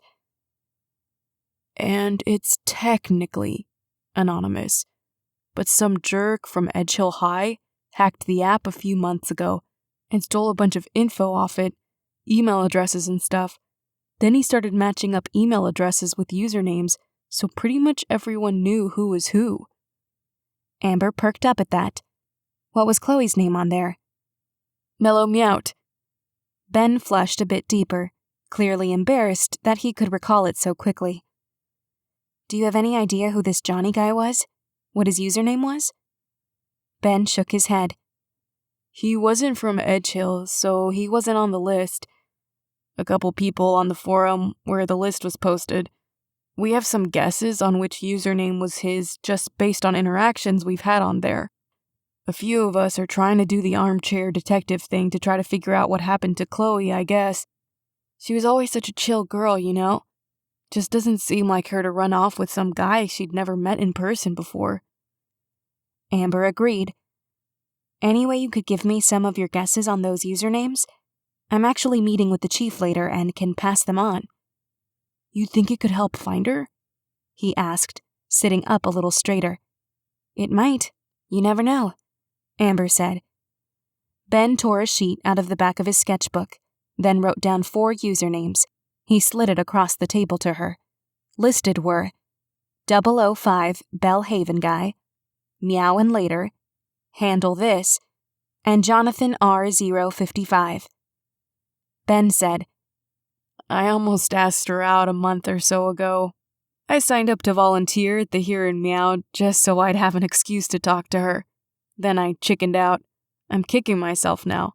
It's not like I'm such a great catch or anything, but maybe she would have been less into this guy if someone here was trying to sweep her off her feet. His face burned a deep red again. Sorry. I'm really embarrassed that you saw all my drawings and now I can't shut up. I'm going to go home after this and hide in my room until I'm 90. Amber laughed. He managed a half smile, gathered up his things, and climbed out of the booth. Amber followed suit. Let me know if anything comes of those usernames, yeah? My armchair detectives and I will keep at it, just in case. Amber watched him go, hoping one of those names she had stuffed in her pocket would lead them to Chloe. Amber had a half hour before she had to meet the chief as Cassie Westbottom. She spent 10 minutes driving around town, trying to find the best place to hide while she worked through her glamour spells. She had already experienced what happened when she went into a public restroom as one person and left as another, in Muse and Brews no less. Public places were out. Her own shop was out with the Bowen sisters there. Finally, she found a lot at the back of a boarded-up Italian restaurant that had actually been excellent, but had shuttered its doors unexpectedly a few months ago when it was discovered that they'd been operating without a license. With the building to her right and an empty lot encircled by a chain-link fence to her left, tall weeds sprouting through cracks in the asphalt, Amber worked through her spells. First was the A-line blonde bob, then the wider nose, then green eyes.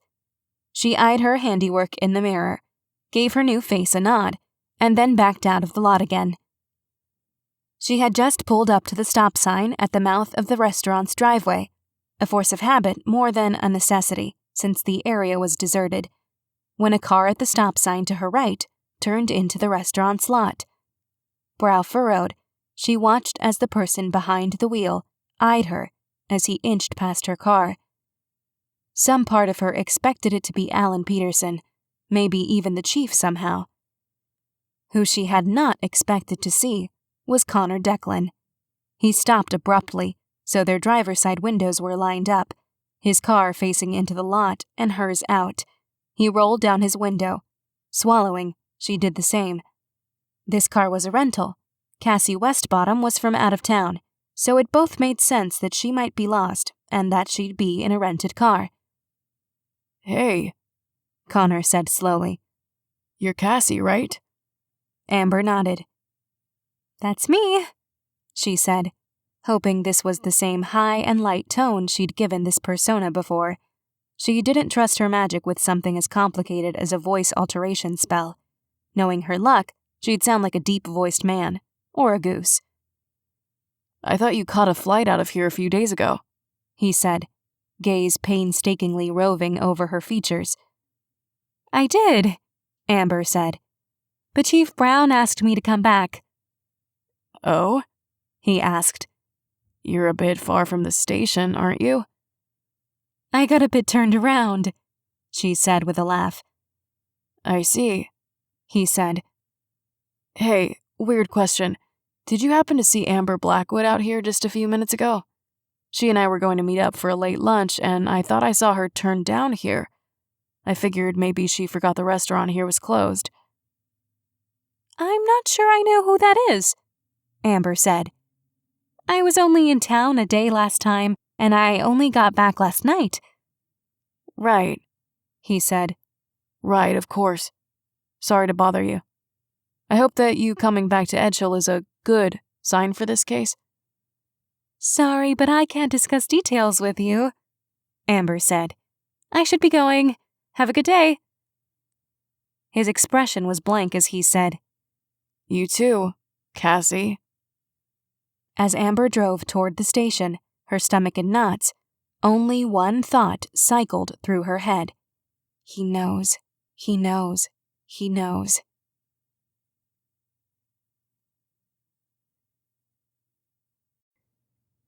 Chapter 17. The chief was standing on the curb outside the station when Amber pulled up. His nose wrinkled a fraction when he spotted her. Not because he was unhappy to see her, she figured, but because the idea of magic still made him twitchy. Afternoon, Cassie, he said. Amber lightened her voice. Hello, Chief Brown. He angled his head toward his cruiser and they wordlessly climbed in. After a few blocks, he finally spoke. What do you think about telling Frank that you're a psychic? Amber swiveled toward him. You're kidding. Nope, he said, gaze focused ahead. I want this to be a casual visit. I don't want Frank to feel like we're ambushing him or make him feel like he needs to lawyer up. I figure I can present you as a psychic consultant, but that we want to keep what you do a secret for now, so as not to make the public think we're resorting to drastic measures. You knowing Chloe's true birthday can be thanks to your abilities. If he does know her true birthday, your knowledge of it should be a shock to him, as well as Shannon Pritchard's legal name. Amber nodded. Okay, I can do that. If he doesn't react well to any of this, I could always erase his memory of the conversation. He cut a quick, sharp look at her. It's a little unnerving how casually you suggested that. It's not like I go around erasing people's memories all the time, she said. I'm just saying it's an option. He huffed a breath out of his nose like a disgruntled cow, but said nothing further. Once the chief had pulled up to the curb in front of the sunshine-yellow mayoral home, Amber flipped down the passenger side visor to check her reflection. Hints of brown roots were starting to show, and her nose wasn't nearly as wide as it should have been. With 2 quick spells, Cassie Westbottom was firmly back into place. Lord help me, the chief muttered as he climbed out of the car. Just before they reached the door, he whispered, Try to be ethereal and a little off-putting, like usual. He knocked. She was ready to offer him a light-hearted insult of her own, but then the front door opened. Frank Deidrick peered out at them. It was a Sunday afternoon, so casual attire wasn't odd per se, but Amber had never seen the man look anything less than well-groomed. He hadn't shaved, the hems of his sweatpants were dirty, and there was a hole in one of his socks, his big toe nearly poking through. He reminded Amber of Edgar before she'd barged into his life and forced him to leave the house once in a while. I'm not in the best state for company, Frank said. Can we do this tomorrow? Then his gaze slid to Amber. Who are you again?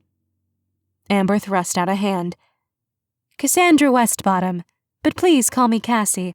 I was brought on to be a consultant on the case due to my unique skill set. Frank didn't shake Amber's offered hand, but he didn't slam the door in their faces either. His usual charm, the politician X factor, was gone. What are you? A psychologist? A social worker? Are you here to psychoanalyze me? Get in my head?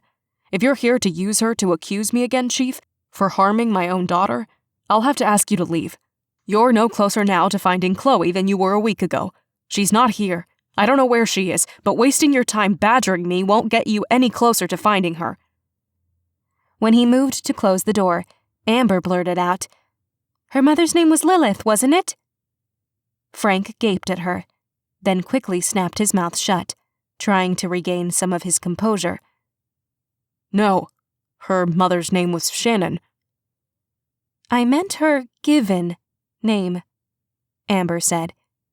She was born Lilith Reed and died in a town in Montana that bore the same name as the lake her car sank in. All the color drained from Frank's face. What? How could... His wide-eyed gaze darted between Amber and the chief. Can we come in? The chief asked. Without a word, Frank stepped aside. He closed the door behind them, then moved down the short entryway, motioning to the right. You can have a seat in here. Would you like anything to drink? Ingrid has the day off, but I could probably manage to prepare ice water without screwing it up. The small sitting room had a dark brown leather loveseat against the back wall under a pair of windows. The loveseat was flanked by black bookshelves packed with hardback books.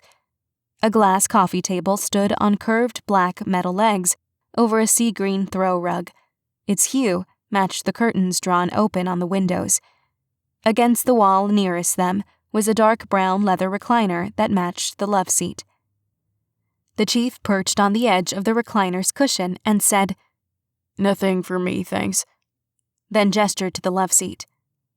Reluctantly, Frank made his way across the room, sidestepped the coffee table, and sat with his clasped hands pressed between his knees, his head lowered. Amber sat beside him, watching as he absently wiggled his toes, the big one on his right foot poking in and out of the hole in his sock like a rodent's head searching for danger above ground.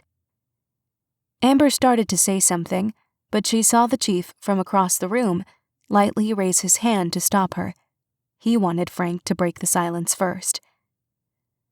It took almost a full minute, but he finally did. How do you know Lilith's name? His attention was still focused on his hands. Amber met the chief's gaze across the room and he nodded. She steeled herself, knowing Frank's reaction could go in any number of directions. I'm a practicing psychic. Frank's head snapped up. That white-hot rage that was always simmering below his surface caused him to shoot to his feet and whirl to face Chief Brown. What are you playing at, Owen? This is just insulting. My daughter is missing and you're wasting precious resources and time on this? He jabbed a finger in Amber's direction without looking at her. She's the real deal, Frank, the chief said calmly. She wouldn't be here otherwise. Lilith Reed was running from something, Amber said. Frank, still standing by the couch, turned to glare down at her. She changed her name to Shannon Pritchard, but found a way to get that change removed from her public record, along with sealing Chloe's birth certificate. He walked away from her to stand on the other side of the coffee table. He crossed his arms. You could have found all of that out with enough digging. If you're truly gifted, you'd know what was on that sealed certificate. I haven't been shown all of it, Amber said, and Frank scoffed and rolled his eyes. But I do know her 18th birthday is tomorrow, not a month from tomorrow, as her current public paperwork shows. Frank's arms slipped from their tight grip across his chest and hung limply at his hands. No one knows that except... He pressed his hands to the sides of his head. Have you seen her? Is she okay? Is she alive? Yes, Amber said quickly, cutting off his increasingly panic-sounding questions. She's alive and being cared for, but she was kidnapped. She didn't run away. Frank gusted out a shaky sigh, then cautiously made his way back to Amber, perching on the end of the cushion. His pressed hands were squeezed between his knees again, but this time his knees were pointed toward her. Someone took her? Yes, to get back at you. Someone who knows personal details about you that most others wouldn't, she said. Someone who believes they can benefit from her now being legal. Frank cursed. Montana's law states that either the birth parents or the child, once he or she turns 18, can request to see the original birth certificate. He shrugged, hands out, as if he was offering this confession on a platter. Original meaning. I adopted Chloe. I'm not her biological father. Amber and the chief had already suspected this was a possibility. This is the kind of thing Victor Newland threatened me with, Frank said, dropping his hands. When my own researchers found out scandal-worthy information about his family, he swore he wouldn't stop digging until he found the skeletons in my closet. What information did you find? The chief asked. There's been wide speculation about what made Victor suddenly drop out and Lisa skip town. I didn't realize it was something you found. Frank lightly shook his head. I never divulged what I found. It was his choice to drop out, not mine. Amber scoffed. Are you really trying to put a politician's spin on that? Yes, you kept what you found a secret, but you threatened to sell the information to the Gazette if he didn't drop out. That's not you being altruistic. That's blackmail. Frank worked his jaw. I didn't want the scandal to ruin his family. I wanted to run a clean campaign. If you wanted it to be clean, you wouldn't have gone digging into his life with your researchers, Amber said. You wanted to find dirt on him before he could find it on you. And lucky for you, I guess, your skeletons are buried a lot deeper than his. He glared at the chief. You did bring her here to further throw my character into question. The chief held up his hands in innocence. Your best bet is that Victor Newland is the person most likely to benefit from Chloe turning 18.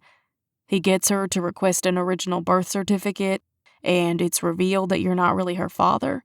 You think that's Victor's big play. Frank started to say something, then hesitated. Yeah, he said flatly.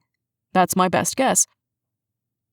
This reasoning didn't sit well with Amber, and given the pinched expression on the chief's face, he didn't buy it either. What Amber wanted to know was why the birth certificate had been sealed. If it was merely a case of Frank adopting Chloe as his own, because her biological father was out of the picture, why did that need to be kept a secret? If nothing else, it spoke to the goodness of Frank's character, that he loved Chloe and Lilith enough that he wasn't hung up on the fact that Chloe wasn't his. Then she remembered the reasons the chief said a woman might want to have a birth certificate sealed as a matter of safety. Had the potential abuse started before or after Frank came into Lilith's life? You're lying, Amber said flatly. Frank glared at her. Excuse me? It wasn't Victor.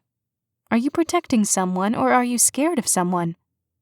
Neither, Frank ground out. I gave you my best guess. You should be harassing Victor Newland, not me, and I don't have to sit in my own house being insulted by a psychic. When he stood up, Amber made a quick decision. Her hand clamped down on his forearm. Who do you think kidnapped Chloe? Her magic thrummed beneath her skin, and she uttered the spell she'd used on the chief the morning he told her about Melanie's death. It was a spell to reveal a person's last thought. Though Frank refused to answer her verbally, he squeezed his lips shut as if the words were a physical thing he could keep trapped in his mouth. His thoughts betrayed him. Sean Merrill. Who is Sean Merrill? she asked. Frank yanked his arm away from her and stumbled off the couch and toward the middle of the room. How did you do that? She's the real deal, the chief repeated from his spot in the recliner, no hint of alarm or concern in his voice. Amber watched as Frank paced up and down the length of the small room. His brow would crease and he'd tug at his hair and he'd mutter to himself. Finally, he stopped and faced Amber from his spot on the other side of the coffee table. I've been doing my best to keep Sean Merrill away from Chloe for 17, now 18 years.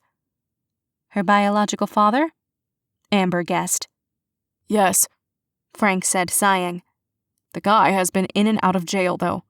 Last I heard, he was released from prison a couple years ago after completing his sentence for a nonviolent drug offense. A friend back in Montana says she's seen him around. He works as a gas station attendant, has a girlfriend and a dog.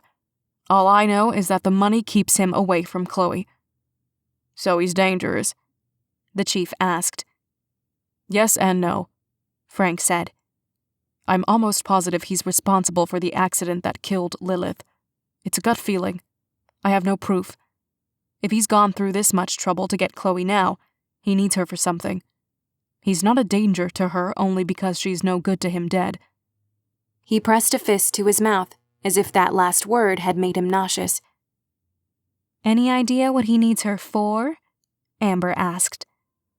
All I have are guesses, Frank said, but he didn't elaborate. Then he began to pace again. We're here to help, the chief said. We can't help you if you don't talk to us. But see, that's the thing, Frank said, turning to the chief. A big part of why I'm in this mess is because of cops. I know you're a good guy, Owen. You being a law-abiding family man, heading the department here is honestly one of the things that pushed me to run for mayor. But Sean Merrill was a cop, too, and he nearly ruined my life. Amber and the chief shot each other bewildered expressions across the room. Can you tell us what happened? Amber ventured. It took Frank a while to start talking. Lilith was 25 when she met Sean. They both grew up in Montana, but Sean was from Missoula before moving to Lurkaldi and becoming a cop, said Frank, who had resumed his pacing. The movement seemed to keep his wild emotions in check. She said life was good for them for the first 3 years or so. She was going to vet school and he was enjoying his job as an officer. Neither was in any rush to get married or have kids. They had a full social life and lots of friends. After 3 years, they moved into Sean's house, but Lilith said it took a lot of convincing to get Sean to agree to it. She said at first that she thought he was just a commitment phobe, but then she realized it was because Sean kept really strange hours. She was often up late studying, so when they lived apart, she wouldn't bother him with late-night phone calls, assuming he was asleep. But once they were living together, she would see him leave at 2 or 3 in the morning, always claiming it was work-related. A year later, Sean was involved in a drug bust gone bad, and he was shot twice in the back and once in the leg. Several bones were shattered. He nearly died. After extensive surgery and physical therapy, he was fully mobile again, though he walked with a limp because of a reconstructed femur. Lilith was by his side for all of it. They ended up drowning in debt. Even though he was able to walk, he was deemed unable to work for the police department. He went on disability and developed a terrible drinking habit. 6 months after all this, his 2 a.m. nightly outings started up again. An affair? The chief asked. Or was he, paying for companionship? Frank shook his head. Neither. He'd been stockpiling his medications from all his medical procedures, and had started selling them to make extra cash. Turns out, when he was out at all hours before, he'd been caught up in drugs then too. He'd developed relationships with local dealers in large part because of the drugs he'd been stealing from the evidence locker at work, and had been in the middle of a deal when a dealer got spooked that Sean was an undercover cop, and that's how he wound up shot. The chief lightly shook his head. His lip curled as if he smelled something rotten. After weeks of this, Lilith finally confronted him about it. Unfortunately, he'd been on a bender before that, and went at her with his fists. She went to the police, But her reports fell on deaf ears because Sean had dirt on pretty much every cop in town, plus a gang of loyal thugs who threatened anyone who tried to work against him. Lilith was trapped with him, as nearly all their money by then had been eaten up by medical bills. She had to drop out of school, and when she tried to have a say, Sean beat her. "My God," Amber said, hand to her throat. She'd always felt awful that Chloe didn't know anything about her mother, but now she was glad Chloe had been spared these terrible details. She worked several jobs for a long time, one of which paid her under the table. She squirreled away cash. It was easy to keep that from Sean since he was drunk half the time anyway. When she had enough saved up, she left. A few months after that, when she was living in her own apartment in Traver, about 100 miles or so from Lurkaldi, she and I met at a classic film meetup group. "What was playing?" Amber asked. A small, wistful smile graced Frank's mouth. "Some Like It Hot." He was lost in his thoughts for a moment, then continued. We hit it off almost immediately. She didn't get into details about her past for a while. It was a lot to take in, but we both fell hard. One night she told me everything and dropped the bomb that she was pregnant. It was Sean's. Couldn't have been mine. We kept dating after that, and 6 months in, I proposed. I didn't care if Chloe wasn't mine. I adored Lilith and wanted to make a go of a family. Lilith was terrified of Sean, and what being attached to someone like her could mean for me. So she turned down my proposal. "But she stayed with you?" Amber asked.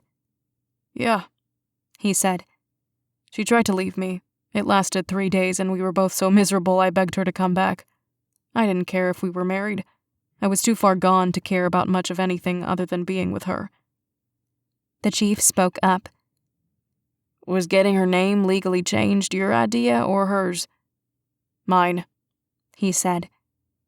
"I'd tried law school a while back, and even though I'd dropped out, I had a few old classmates I could contact about Lilith's situation. That's where we got the sealed birth certificate idea, too. And to use a false birth date. Anything we could think of to make it harder for Sean to ever find either one of them. When Chloe was born, I legally adopted her, and we had a new birth certificate written up with Lilith's new name and mine as the father. Then we sealed it so Sean could never find it and try to claim paternity. We hoped if we made Lilith fall off the map, he'd forget about her and move on." "But that didn't happen?" Amber asked. "It worked for a while," he said. "Then one day, I get a phone call from a blocked number. I still don't know how he found me, but the guy is incredibly well connected. It was clear he knew I had a tie to Lilith, but he couldn't find her. He said he knew she had a child and assumed it was his, but said that he didn't want it. What he did want was hush money. If I sent him money monthly, he'd leave us alone. I refused. A day later, when I went out to my car at work to grab lunch, all my tires were slashed. That night, Sean called again and asked if I'd changed my mind. I know you're not supposed to give people like him what they want, but based on what Lilith had told me about him..." Frank shook his head and shrugged. "I just wanted to keep my family safe, so I agreed to pay him." "Those are the payments Francine discovered," Amber said, the words leaving her mouth before she'd realized she was going to say them out loud. Frank stared at her, bewildered for a moment, then shook this off. Perhaps he'd accepted now that she was psychic. "Yes, that's what Francine found. I didn't want to get into what they were for, or have her start investigating and somehow have something get back to Sean, so I had to let her go. I reacted rashly, but it's hard for me to keep a level head when it affects Chloe. I've been too embarrassed to ask Francine to come back." "Once the payments were set up," the chief said, getting the conversation back on track, "then he left you alone?" "For nearly a year," Frank said. "Lilith hated dealing with finances, so she left most of that to me, which was fine since I was able to hide the payments from her. The longer it went on, and with all the expenses of a new baby, we started living paycheck to paycheck. She got suspicious one day and checked our account history and figured out pretty quickly what was happening. We got into a huge fight about it, and she told me to at least cut the payments in half because we were in danger of going bankrupt. We had moved since then. We'd sealed as many public records as we could. I'd changed my number. We thought we were safe. Amber's stomach churned. He found us within 3 months, Frank said. Showed up on our doorstep. He was drunk or high or both. Just in a really bad way. I tried to get him to leave. I gave him all the cash I had in my wallet. We were all screaming at each other. Chloe was crying in a back room. God, I was so scared he was there to do something to Chloe. The man is huge. He never got farther than the front entryway. He kept trying to barge his way in, and I kept shoving him back. Lilith was yelling that she was going to call the police, that he didn't have his cop friends in this town to save his butt this time. Next thing I know... Frank grabbed the hem of his shirt and lifted it, revealing a large, jagged scar on his flat abdomen. "He stabbed you?" Amber asked. Yep, Frank said, dropping his shirt. I went down hard. He stabbed me a second time, and I remember lifting my head enough to see this hunting knife's handle sticking out of me, and the shock of seeing that was almost worse than the pain. Then I saw the blood soaking into my shirt. I've always been squeamish about blood, and even though I tried to get myself to get up and get to Lilith and Chloe, I passed out. Amber had her hand pressed to her mouth, her eyes wide. What happened when you came to? The chief prodded. I was in a pool of blood. Chloe, thank God, was still in the house because I heard her crying in the back, but I couldn't hear Lilith or Sean anymore, Frank said, his chin quivering a fraction. While I was trying to get up, a neighbor happened to be walking by with her dog. She'd only just gotten home about 10 minutes before, and saw me lying in the doorway of the house. She called an ambulance and I was rushed to the hospital for emergency surgery. Gut wounds like mine are often fatal. They said it was a small miracle I survived. Lilith was gone. Sean had taken her. Frank blew out a long breath. I actually never saw her again alive. Tears tracked down his cheeks now. I tried for months to find her. It was like she disappeared off the face of the earth. We hadn't kept in touch with her family because Lilith was terrified that any contact with them would put them in danger. So, when she was gone, I didn't even know how to find them. They didn't know who I was. And then 3 months after she disappeared, her car was found at the bottom of a lake. Amber and the chief diverted their gaze as Frank broke down. He excused himself for a while. When he came back, his eyes were red and his hairline was damp. She figured he had splashed water on his face. They waited patiently for him to resume his story. I was a suspect for a while, since it's usually the partner in cases like this, but my neighbor being a witness to the aftermath of the attack helped me, he said. I told them about Sean Merrill, but there was so little evidence the police could find on him, all they could do was bring him in for questioning. The more I pushed the police to keep looking into him, the more harassment I suffered. Hang-up phone calls at all hours of the day. After days of that, I would file a report. The next day, someone would throw a rock through my window in the middle of the night. I reported that. Police kept surveillance on the house for weeks. The day the surveillance stopped, my tires were slashed again. So when I got a phone call from Sean one night, and he said he wanted more hush money, I agreed.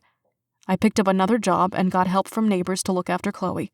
After months of payments, the harassing phone calls stopped. No rocks through my windows. The moment it felt like I was safe as long as the payments went out like clockwork, I packed up Chloe in the middle of the night and just drove. I didn't even know where we were going. After a couple of weeks, we ended up in Edgehill. Payments kept going out, so Sean has left us alone. Until now, the chief said. What's the significance of Chloe turning 18? That part I don't know, Frank said. Lilith told me that she put plans in place to make sure Chloe was taken care of if anything should happen to her.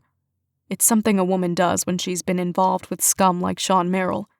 My guess is she squirreled away money when she was with me, just as she had with Sean, There could be some hidden account somewhere for Chloe that only becomes available when Chloe turns 18.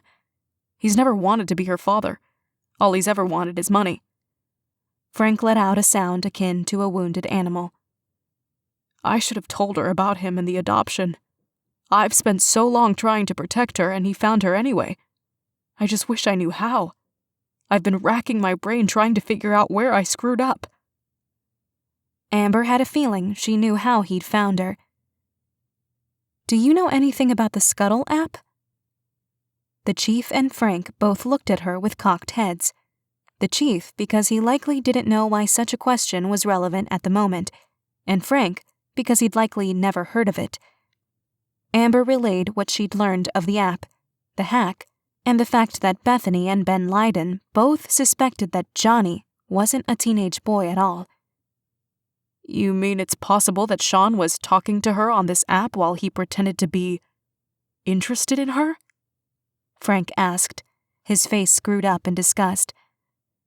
That's one of the theories, yes, the chief said, seamlessly following the flow of the conversation, even though she hadn't yet shared with him the list of potential Johnny handles she'd gotten from Ben.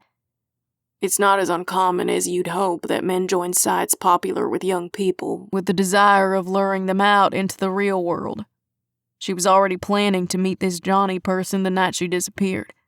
It's possible his plan had always been to meet her so he could snatch her for whatever purpose. Maybe her flat tire was planned on his part. Maybe it was luck and provided the perfect scenario for him to grab her. If he was aware of any tension between you and Chloe, whether this was Sean or someone else who preys on young girls, he absolutely would have exploited that to get her trust to shift away from you and onto him. Frank's eyes slipped closed. I screwed this all up. You were trying to do right by your girl, the chief said. No one can fault you for that. What we need from you is anything you can tell us about Sean and where he might have taken her. Old addresses, phone numbers, makes and models of cars he might have owned, the names of anyone he may be in contact with. We'll also take any prized possession or a photograph of Lilith's, Amber quickly added.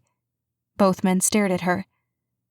I believe I might be able to gain some insight into what happened to her the night of the accident, but I need something that may still hold her energy. An object from the site of a traumatic event works best, though those are harder to come by. I actually have two of those things, Frank said. A photograph of her when she was pregnant with Chloe, and a rock I took from the shore of Lurkaldy Lake, where her car went into the water. I went to the site a few days after they'd pulled her body out. Amber tried not to let loose an excited squeak. Inanimate objects from places of highly emotional events were the perfect vessels for stored energy her magic could tap into.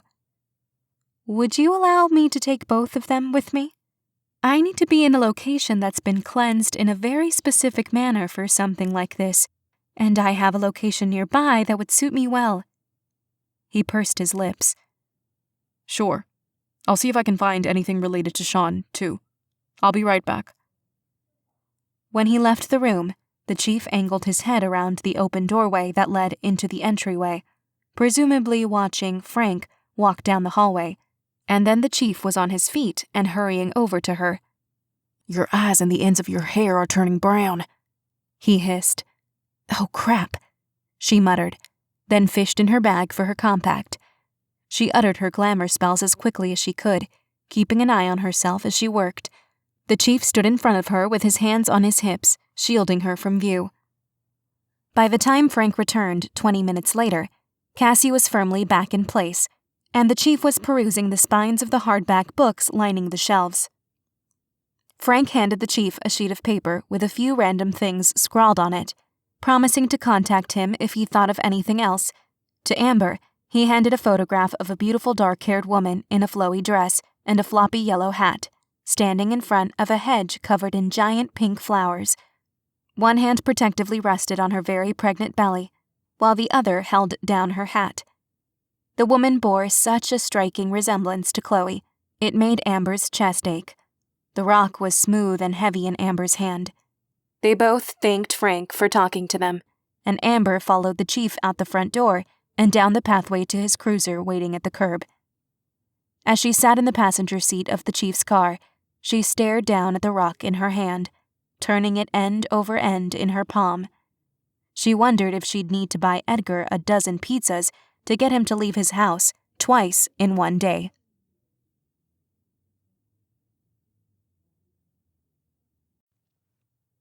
Chapter 18. Edgar's pizza of choice this time was olive and anchovy. Amber honestly wasn't sure if he was doing this to mess with her, if his tastes were really that terrible, or if this was his really lazy way of getting Tom and Allie a treat. While Amber and Edgar sat on the couch to eat and discuss the Chloe situation, he would sneak little pieces of anchovy to the cats who were sitting under the coffee table. Amber pretended she didn't notice. "Do you think the same spell I used on Alan's business card will work on these?" Amber asked, pointing to the photograph of Lilith and the rock pinning the picture's corner to the table. "I don't know," he said. "Just because the rock is from the shore of the lake where her car plunged into the water, it doesn't mean that the energy in it is Lilith's. Any number of traumatic things could have happened there. Things even more powerful, energy-wise, than what happened to her. But maybe a memory spell isn't what you need at all." "What do you mean?" she asked, wiping her greasy fingers on a napkin she then swiped across her mouth. "Remember, time magic is part of your birthright as a henbane too," Edgar said. "Aren't they kind of the same thing?"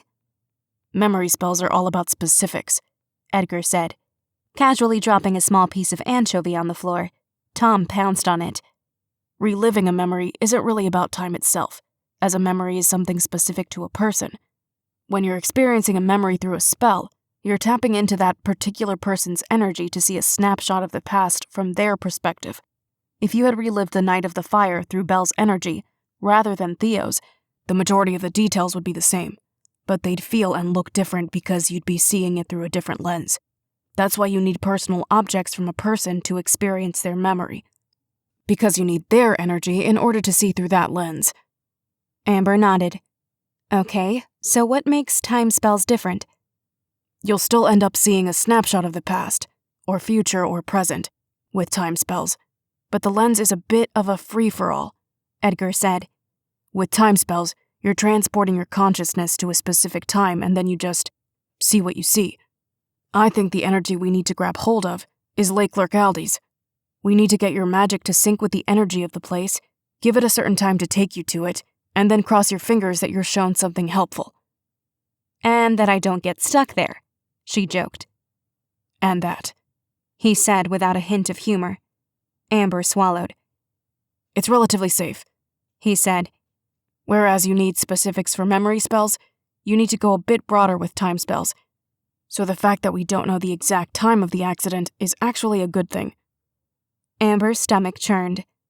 Apparently sensing that, Edgar awkwardly patted her shoulder. "I won't let anything happen to you, cousin. Who would be there to annoy the crap out of me and buy me pizza?" "No one," she said, "because you're very grumpy." He grinned at her. "All right," he said, clapping once and then rubbing his hands together. "We need a picture of the lake for you to focus on, in addition to the one of Lilith." Amber closed the lid of Edgar's horrible pizza, fetched her laptop, and then placed it on top of the box. She did an image search of the lake in January and pulled up one that featured snow-covered pines, a snowy shore, and a pristine blue-gray lake stretching out beyond the trees, the weak sunlight reflecting off the surface as if it were made of glass. Amber tried not to think about how cold that water must have been when Lilith plunged into it. While Amber had been searching for a suitable picture of the lake, Edgar had been flipping through a grimoire. Once he found a spell for revealing a truth, Amber set to work crafting something that better suited her needs. Edgar told her to let instinct aid her, that her affinity for time magic would act like a guide. It took nearly 2 hours, but eventually the words written before her burned a faint orange before returning to black, signifying that the spell was complete. Amber sat back on the couch with a huff. She was already exhausted, and the real work hadn't even begun yet. Without needing to discuss it, they layered her studio apartment in cloaking spells. So this one is likely going to knock you on your butt, said Edgar once they were done. I recommend reciting the spell, then lying down. You'll sort of semi-pass out anyway if this works. You're supposed to tell me these things sooner. Why? It's not like it would make you change your mind, he said. She shrugged. He wasn't wrong. Armed with the spell, her laptop, the photo of Lilith, and the rock, Amber climbed onto her bed, her back against the wall at the head of her bed. With her computer perched on her lap and the screen still open to the icy picture of Lake Lurkaldi, she crossed her feet at the ankles.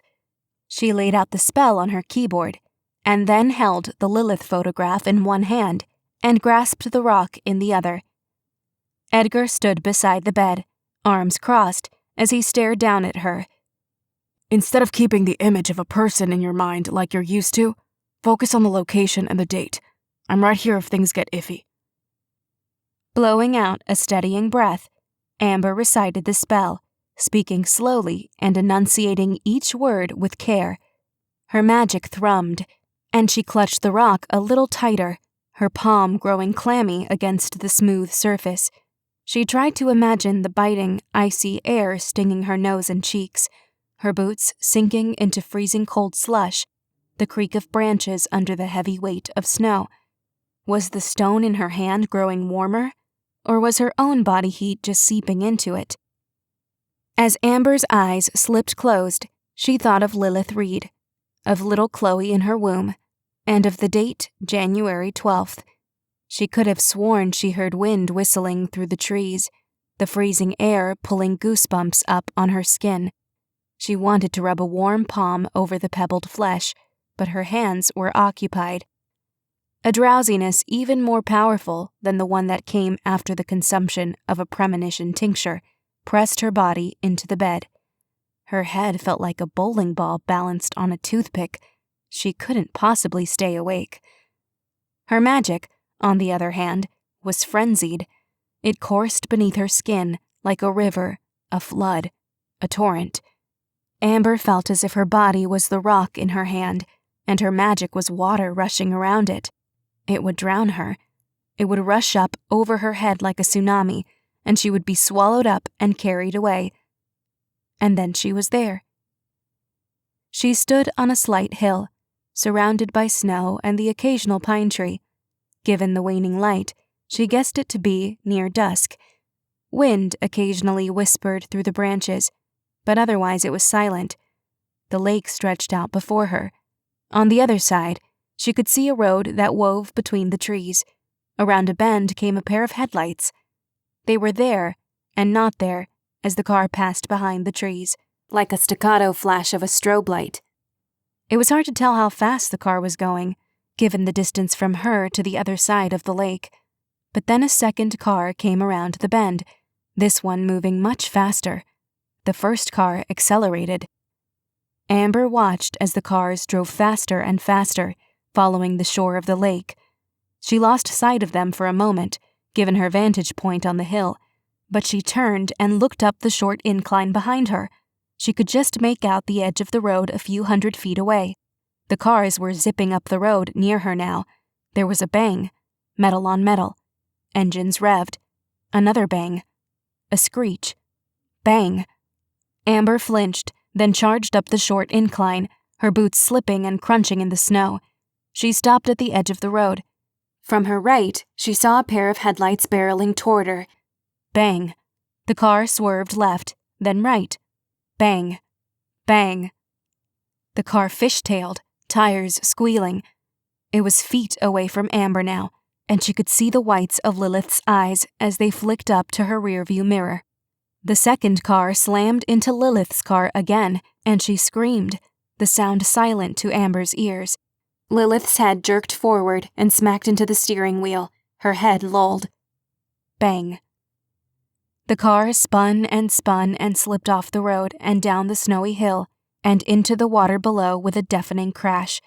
The driver of the second car slammed on its brakes and threw open the driver's side door. Amber swallowed hard, her heart racing as the large man stalked down the slight slope. He was bald and barrel-chested. Amber wouldn't have been surprised to learn that the man had played football in high school. Even though she knew this giant burly man couldn't see her, she pulled her head toward her shoulders anyway. The man stalked past her without so much as a glance. He wore a thick red flannel jacket, heavy pants, and black boots. He crunched his way to the shore. Amber slowly followed, telling herself that she needed to commit his face to memory.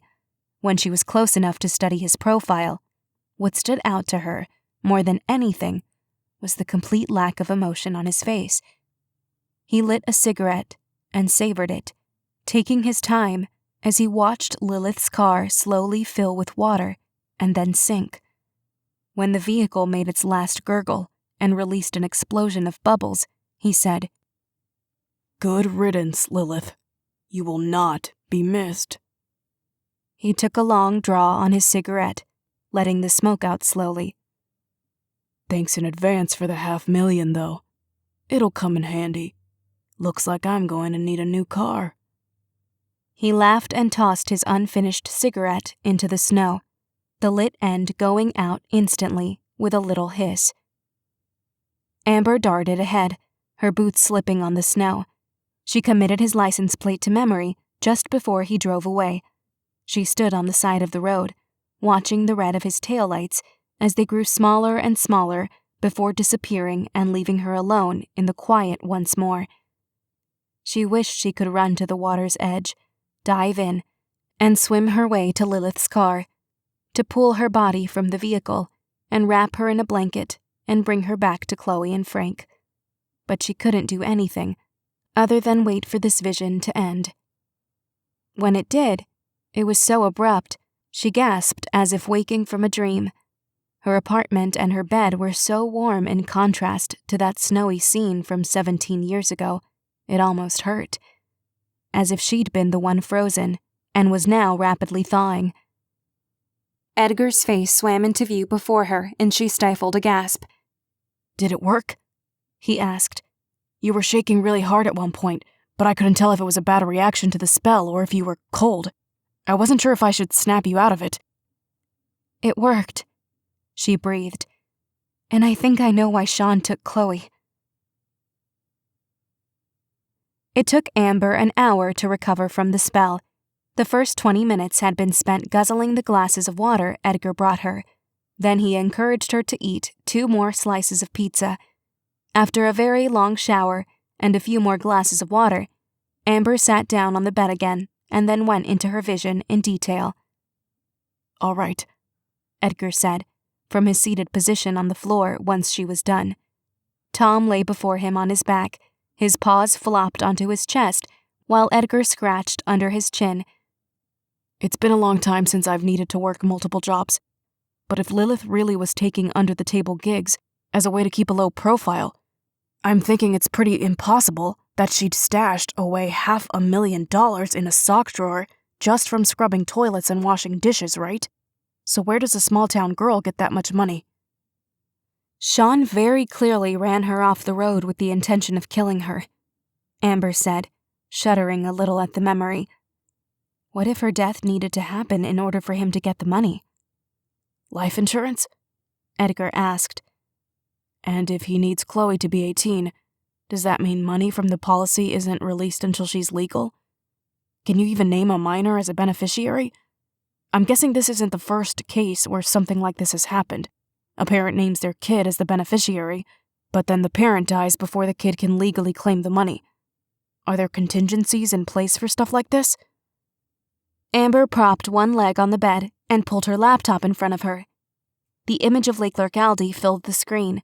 She could still hear the sound of Sean's car slamming into the back of Lilith's. The deafening silence as the car seemed to be suspended in air after it went off the incline before careening into the lake. The splash loud and jarring. She closed the tab. Several searches about life insurance told her that even if a child was named beneficiary to a life insurance policy, there needed to be an adult custodian and/or guardian named, someone who would be the keeper of the money until the minor was of age, as well as someone who would be the child's caretaker if the parent were to die before the child was legal. Often, the custodian and guardian were the same person. If Chloe had been named the beneficiary, who was named guardian? Frank seems clueless. Sean wouldn't have been keeping tabs on Chloe all this time, only to snatch her when she was a week from being legal if he had been named the guardian. Amber said. What about her aunt, Lilith's sister? Edgar asked. Karen Reed, Amber said slowly. But as far as I've been able to tell, Chloe didn't even know she had an aunt. And if she did, she figured that out very recently. Why would Karen stay out of Chloe's life if she'd been named guardian? Edgar shrugged helplessly. Maybe that PI friend of yours would know. If the lady was just a callous jerk like Sean, she wouldn't put in all this money to help find Chloe, right? Amber grabbed her cell phone off her bed and dialed Alan. He answered almost immediately. Peterson? Hi, it's Amber Blackwood. I know, he said. What's up? She told him her life insurance theory, as well as dropping the name Sean Merrill to see if Alan had ever heard of him. He hadn't. Has Karen given you any indication that she's been named Chloe's guardian? Amber asked. Alan sounded truly perplexed as he said, No. The impression I got is that someone got in contact with her about 3 weeks ago. So a little over a week before Chloe went missing. And said, you should keep a better eye on your niece. She's not safe in Edgehill. Karen hadn't ever heard of Edgehill, let alone anything about her niece. Then a week later, she goes missing. She called me the day of and said something like, someone in Edgehill, Oregon kidnapped Chloe Deidrick. I need you to find her. I was warned a week ago that something would happen to her and I thought it was a hoax. Now she's missing. Then she muttered something under her breath to the effect of, dang it, Lilith. This is a lot of responsibility for someone I've never met. What does Lilith have to do with it? Amber asked. Karen has been very sparse on the details. Without you, I probably still wouldn't know her name, Alan said. There's more she's not telling me, but I don't know what. Maybe she's as scared of Sean Merrill as Frank is. If Sean was the one who put in the warning phone call to Karen, he did it for a reason. He wanted Chloe on her radar. We have to figure out why. Amber mulled that over for a moment. Oh, I have one more thing for you. I know a kid who's active on Scuttle, and he thinks he's narrowed down the Sean handle to 4. I figured you could do your own research into those to see if there's one that sticks out to you as suspicious. That would be great, he said. She disconnected the call after she rattled off the 4 names. When she looked at Edgar, she found him watching her, his head cocked. What? She asked, her cheeks heating for some reason. You aren't a relentless pest with just me, huh? Then his expression softened. Chloe is lucky to have someone like you looking out for her. Thanks, she said. I just hope we can find her. Edgar went home half an hour later and suggested that they skip Sunday's breakfast next week, since he'd need at least 2 weeks to recover from today's double venture into town. Amber hadn't told him yet, but she planned to get him out of the house on Saturday for the hairball. She would need to do it soon. She couldn't imagine Edgar Henbane had anything in his closet that remotely resembled formal wear. Neither of them was skilled enough at glamour spells to create something that could last him all evening either. Amber shuddered at the thought of having to escort Edgar on a shopping trip. If he was grumpy now, how awful would he be after trying on his 3rd pair of slacks? The following day, Amber dropped by the station during her lunch break to give the chief the license plate number she found in her vision, as well as tell him about her life insurance idea. She could have called him last night, but hadn't wanted to bug him at such a late hour when there was a new baby in the house, especially when his wife had heard the affair rumors. Amber waved at Dolores as Amber walked past her desk, but stopped dead in her tracks when she heard, "He's in a meeting." Amber slowly turned toward Sourface. These were the first words she'd ever said directly to Amber. Without looking at her, nor halting her typing, Dolores said, "Wait in the lobby and he'll be with you shortly." Immediately turning around, Amber plopped down on the saggy couch in the lobby. The water cooler gave a glug in greeting. Minutes later, the chief, Carl, and Garcia emerged down the hall from the chief's office. The trio talked for another minute. Then the two officers headed for the front door, waving at Amber as they went. The chief made eye contact with Amber, squinted slightly, and said, "Come on back, Miss Blackwood." Once they were in his office, and he closed the door behind him, Amber started in right away. "Are you in contact with Karen Reed? Alan thinks she's hiding—" "Who is Alan?" Amber winced, forgetting that the chief didn't know about her alliance with the PI. "What?" "Amber, don't play coy. You know I don't like that." "Alan Peterson, the PI?" she said, one eye squinting slightly. "We're kind of sharing intel." The chief just stared at her. "I didn't tell you because I knew you'd get mad." He released a slow, controlled breath out of his nose. "Coronary." "Karen Reed is who hired Alan," Amber said, explaining what little Alan knew about his client. "What we can't figure out is why Sean essentially warned Karen about the kidnapping. Why did he want her to start looking into Chloe's disappearance?" The chief chewed on his bottom lip for a moment, then slid his attention to his computer and keyed in a few things. Then he plucked his phone out of its cradle, dialed the number, and pressed the receiver to his ear. After a minute, he said, "Hello, Karen Reed? This is Owen Brown, Chief of Police in Edgehill, Oregon.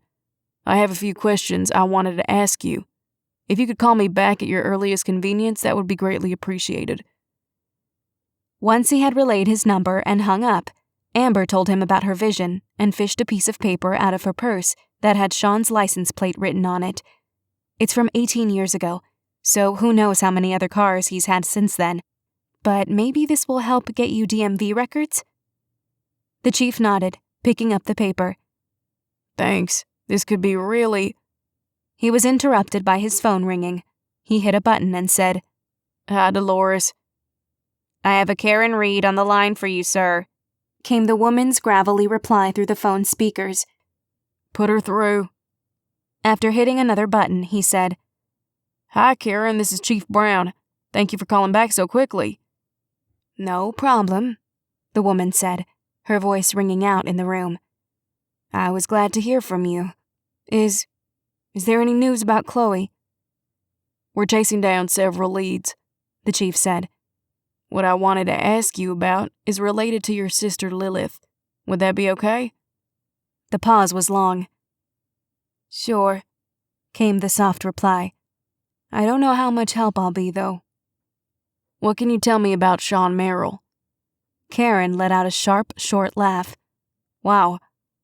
I haven't heard that name in years. He was someone Lilith dated for a while in her 20s. A cop, if I remember. I think he may have been abusive, but Lilith didn't really talk to me about him. She'd never been very good about keeping up with family. When she left after high school, it was a miracle if she showed up for the holidays. Just a really flighty person. Years went by without me knowing where she'd been, and then I got a call that she died." However bitter Karen was, the fact that she still loved her sister was evident in the way her voice broke on that last word. "When did you find out she'd had Chloe?" he asked. "Not until after Lilith died," Karen said, bitterness creeping back in.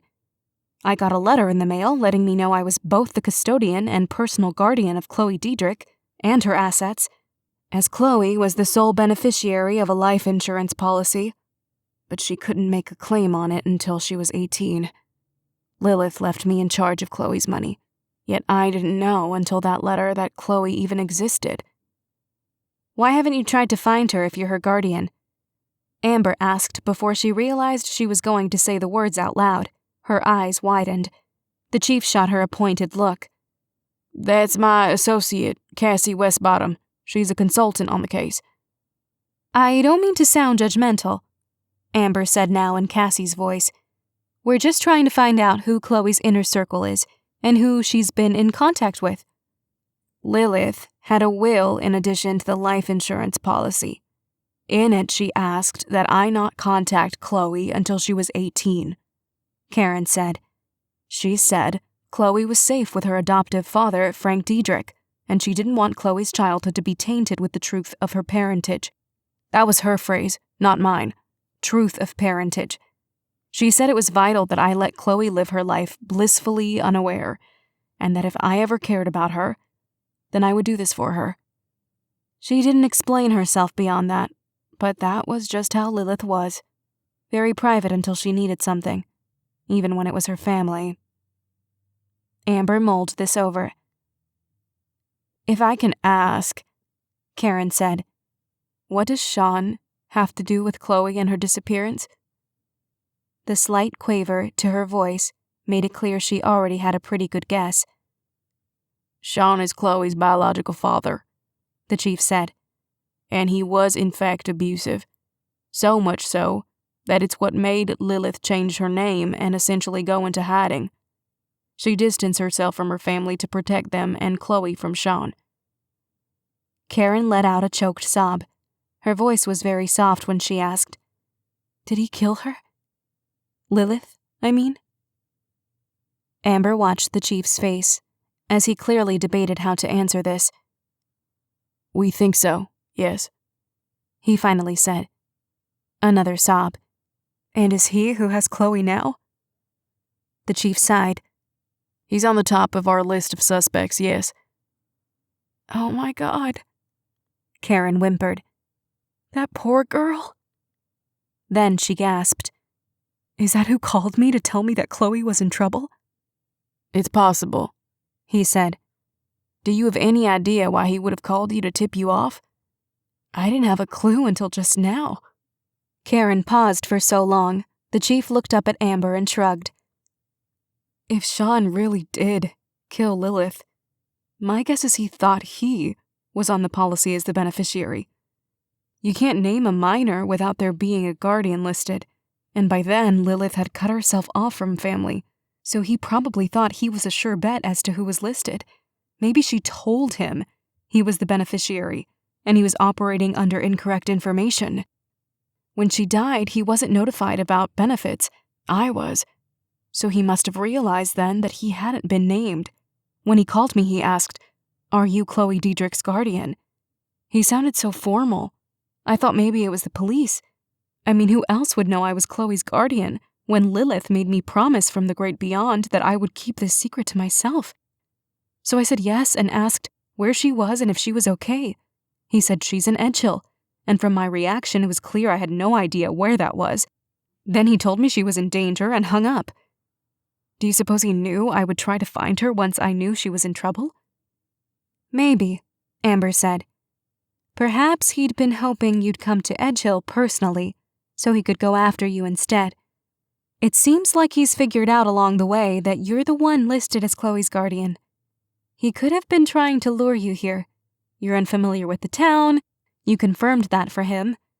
Maybe he assumed you would have been worried enough that you'd drop everything to come find her, possibly leaving your family behind.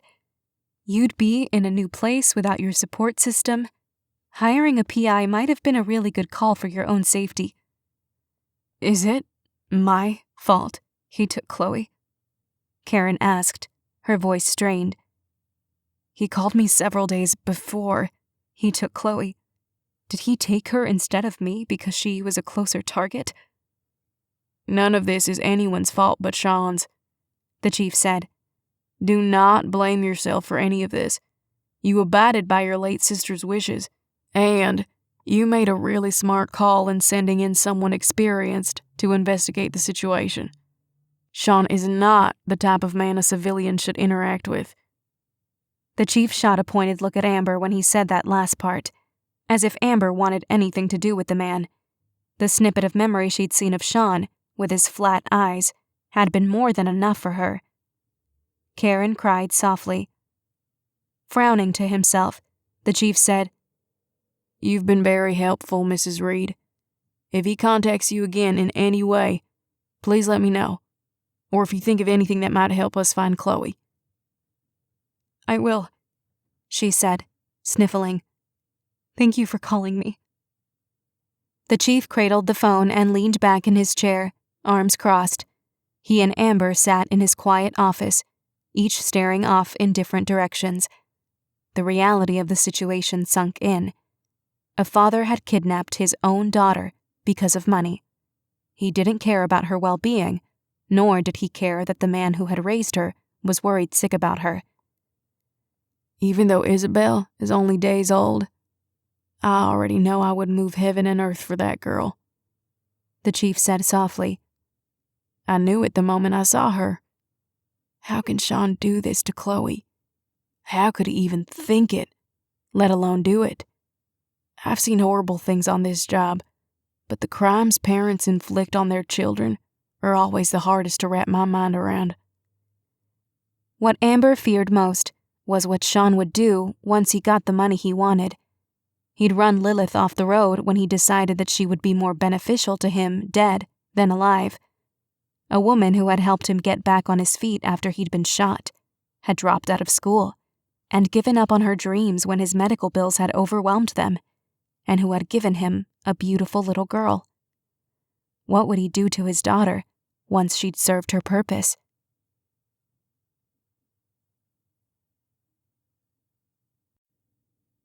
Chapter 19.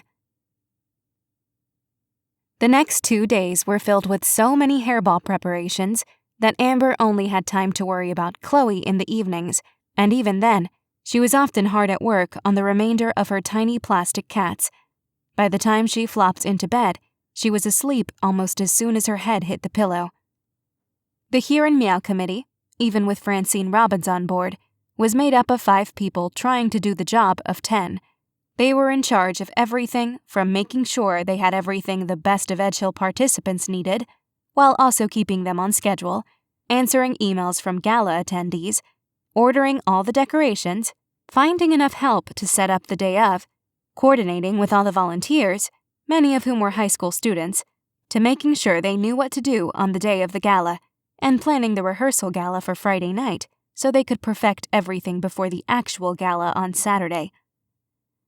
Amber, Kim, and Francine had to make a road trip into Salem on Wednesday to pick up the new tablecloths, eggshell white this time, which saved them a small fortune in delivery costs.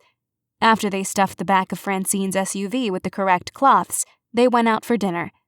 Kim and Francine got quite toasted on appletinis and were such a goofy, giggly mess, Amber suggested they walk it off a bit before getting back into the car. Kim and Francine had an arm linked on either side of Amber now, the 2 women chatting about their failed love lives. I have a confession, Kim said. I've been in love with Nathan since high school. Amber was so shocked by the news that she came up short, causing Kim to whirl around a few inches. Kim laughed. Wait, our Nathan? Amber asked. Married to Jolene Nathan? Kim tossed her head back, staring at the dark sky. Yes, that Jolene. She's so cool and perfect for Nathan and a total sweetheart. I want to hate her, but I can't. Kim tugged on Amber's arm to get the 3 of them moving down the sidewalk again. Did you know that the night they met, Nathan was supposed to go out with me? No, Francine said, with a level of indignation only possible after 4 appletinis. Yes, said Kim, leaning forward a bit so she could look at Francine. I had the hugest crush on him in high school. We were also best friends for most of junior and senior year, like hang out most nights kind of best friends. I was sure we were both just too scared to ruin our friendship with romance, so we were holding back. But, ladies, I pined for him so hard, wrote poetry and everything. So much poetry. Thankfully, he's never seen any of it. Anywho, I finally got up the nerve one day to ask him out. On, a date.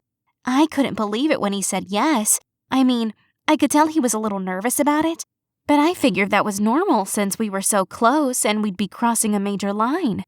I had every intention of sticking my tongue all the way down that throat of his at the end of the night.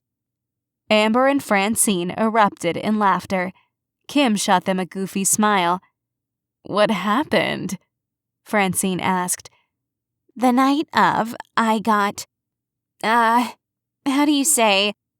I had a very unpleasant stomach situation happen, and I had to call him from the bathroom floor and tell him I couldn't make it because I was pretty sure all my organs were trying to leave my body at once. Oh no, Amber said, laughing. I know, mortifying, Kim said.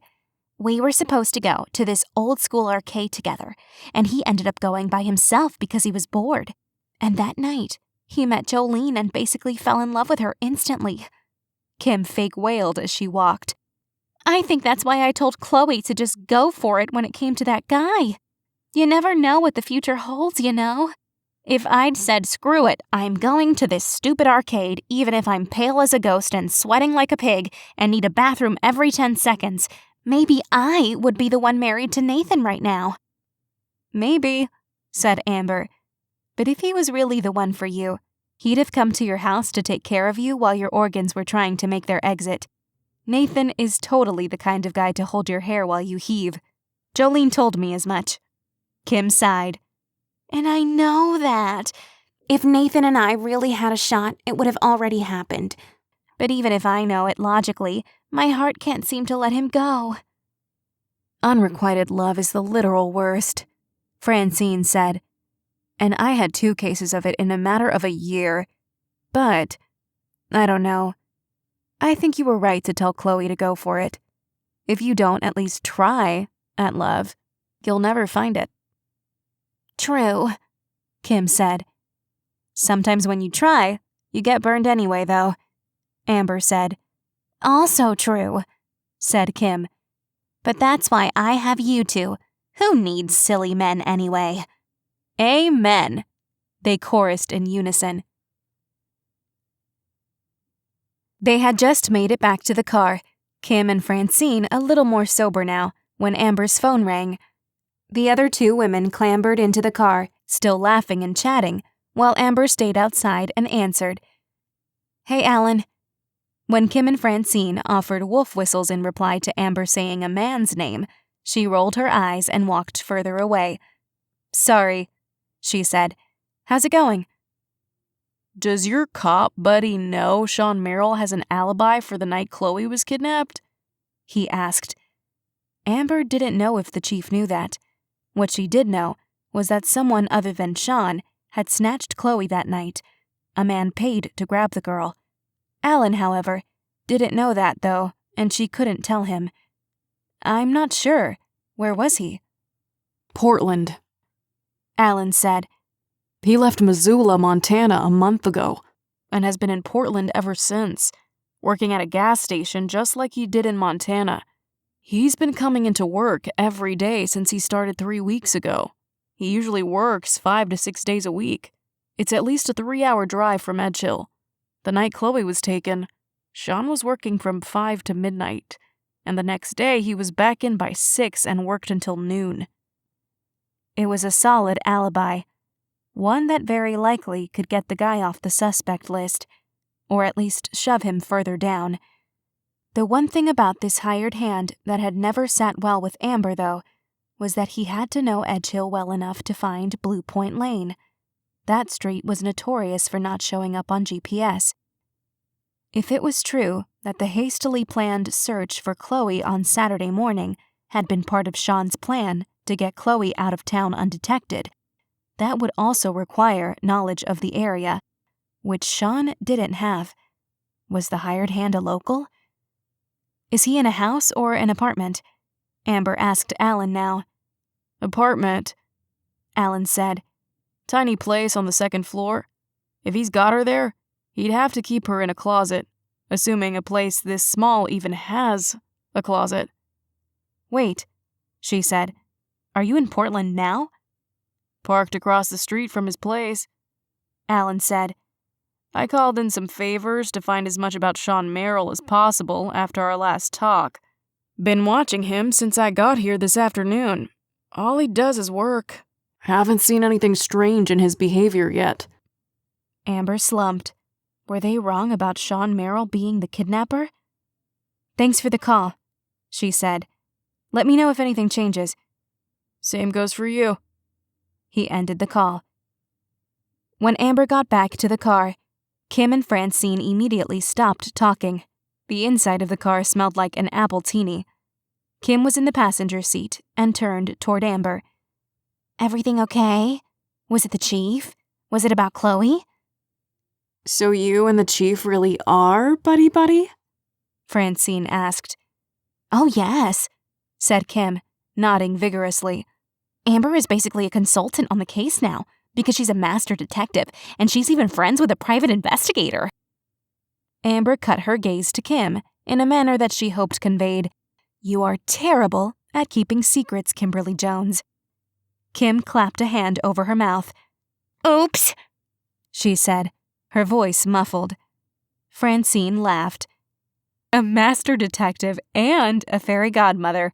Even though I didn't know her well, Amber somehow found the perfect fit for me with the Here and Meow committee after I got fired.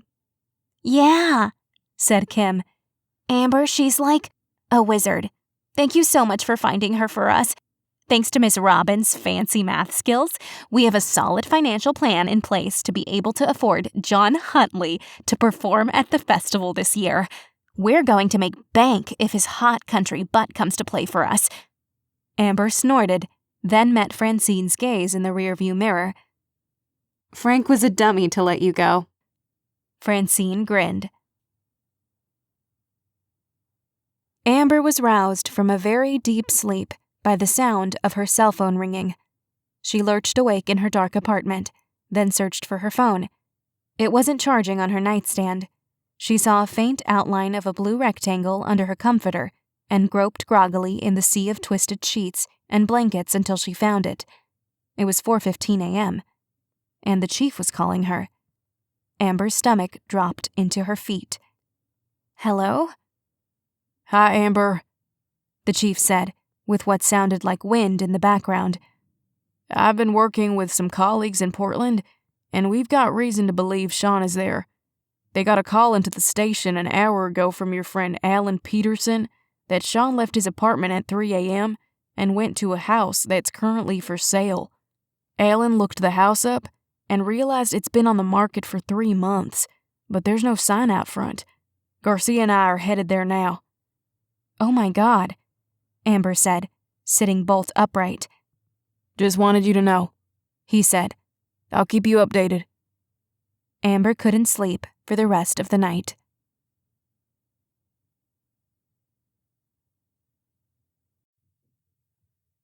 Chapter 20. It seemed that all of Edgehill was abuzz that Thursday. It marked both 2 weeks since Chloe had disappeared and the day that Chief Brown had raced off to Portland in the middle of the night to hopefully rescue the girl. Edgehill residents came into the Quirky Whisker with speculation about everything from the involvement of the FBI to the possibility that Johnny from Scuttle was the leader of a group who stole young girls for nefarious purposes. Amber hadn't heard anything from the chief or Alan Peterson since 5 that morning, and her nerves were shot both from worry and lack of sleep. Just like every day that week, Amber ran the shop until noon, then passed the torch on to the Bowen sisters so she could help Kim with more Here and Meow duties. With the rehearsal gala happening the next day, there was still a lot of preparation needed at the community center. Amber had only 10 plastic cats left to create, and had a box of completed ones in her car to drop off at the center later. Her first task of the day was to pick up the rest of the centerpieces from Grace Williams at His and Hers. Amber was halfway there when Kim called her. She hit a button on her rental car's steering wheel and said, "Hey Kim, I'm on my way to His and Hers right now. I promise I'll be there soon." "Oh, forget about that. I have a huge favor," she said. "I'm stuck at the florist for a bit longer than I planned. The sample arrangement they showed me earlier was nearly all muted blues and purples, even though I very specifically said I wanted cheery spring colors. I'm trying not to become Galazilla again. I've got a bunch of deep breathing exercises I'm working on."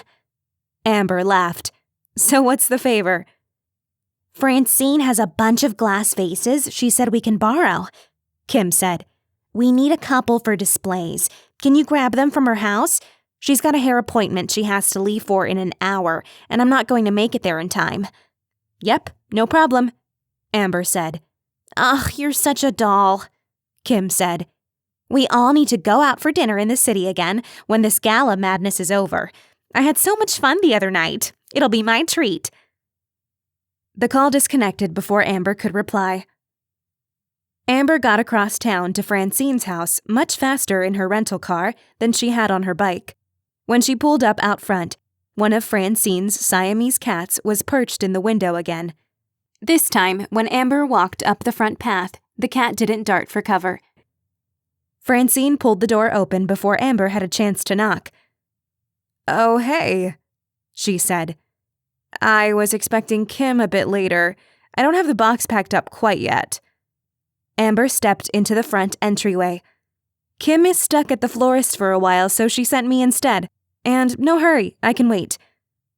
"Okay, I just need to box them up. They're scattered in the back room and the garage," Francine said.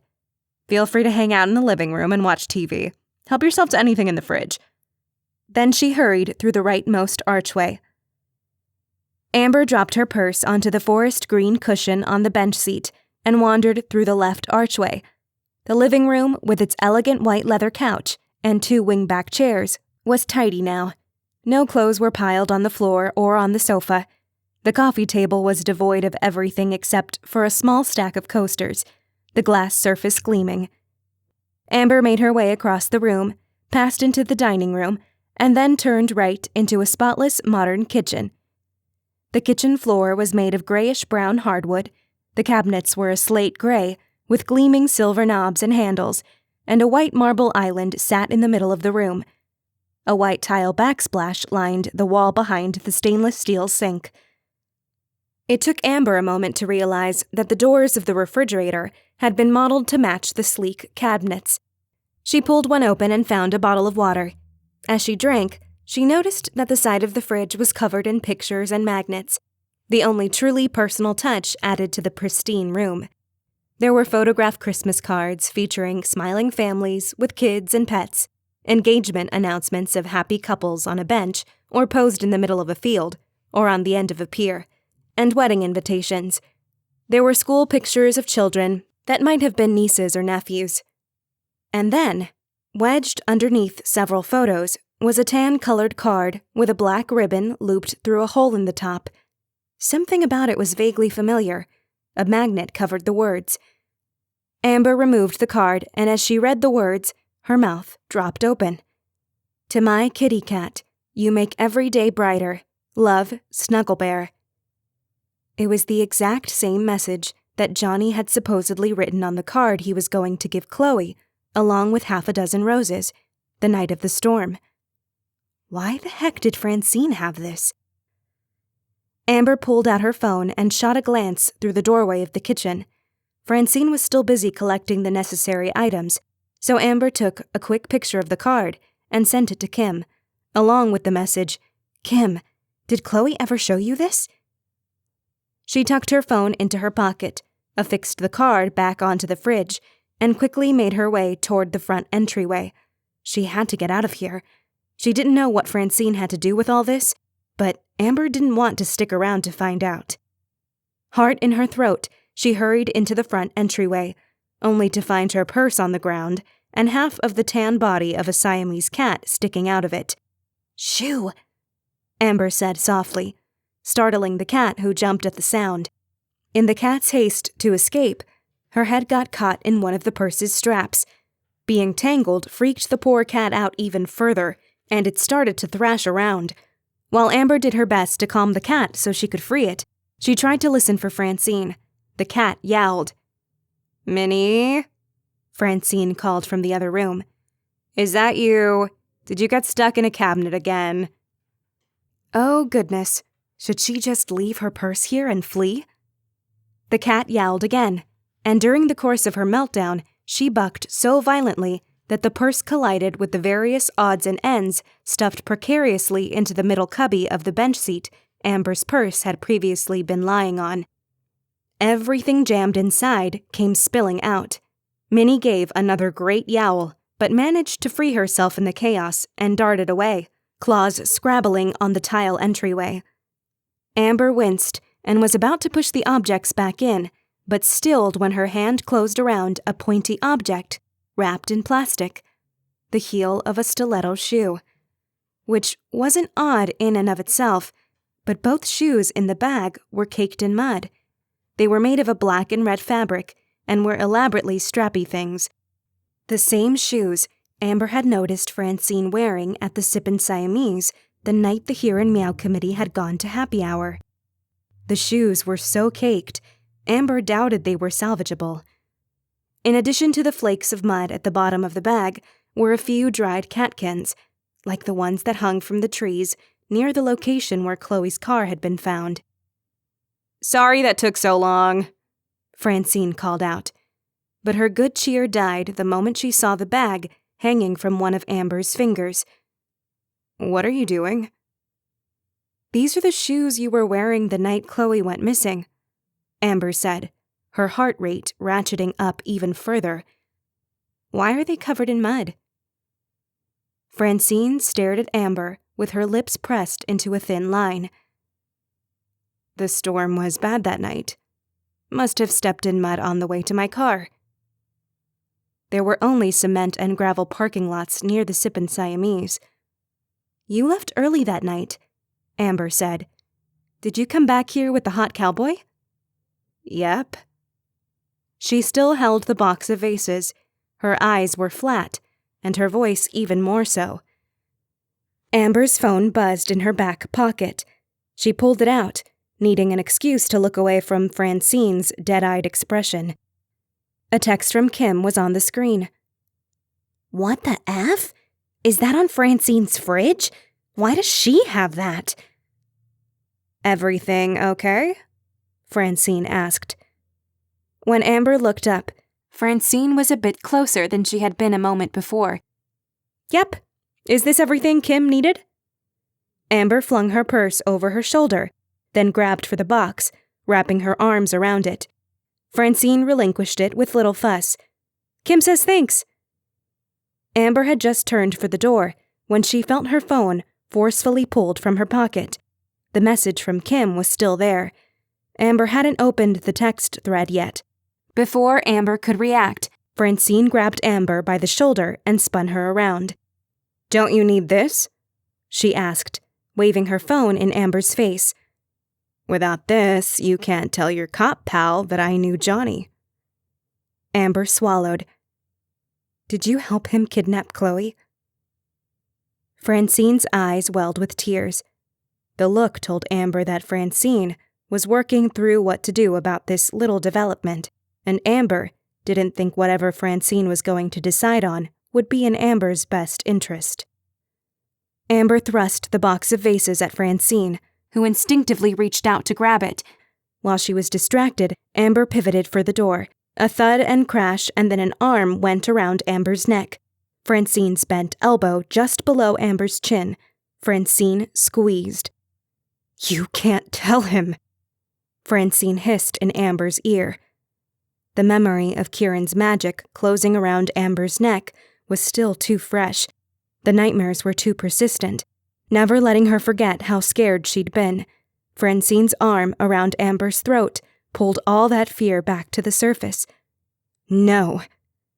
Amber threw her weight into Francine, who stumbled back, the circular throw rug beneath them slipping as the two women struggled to throw the other off. They hit the ground. Somehow, Francine still had a tight grip on Amber's neck, one hand used to steady the crook of Francine's elbow against Amber's throat.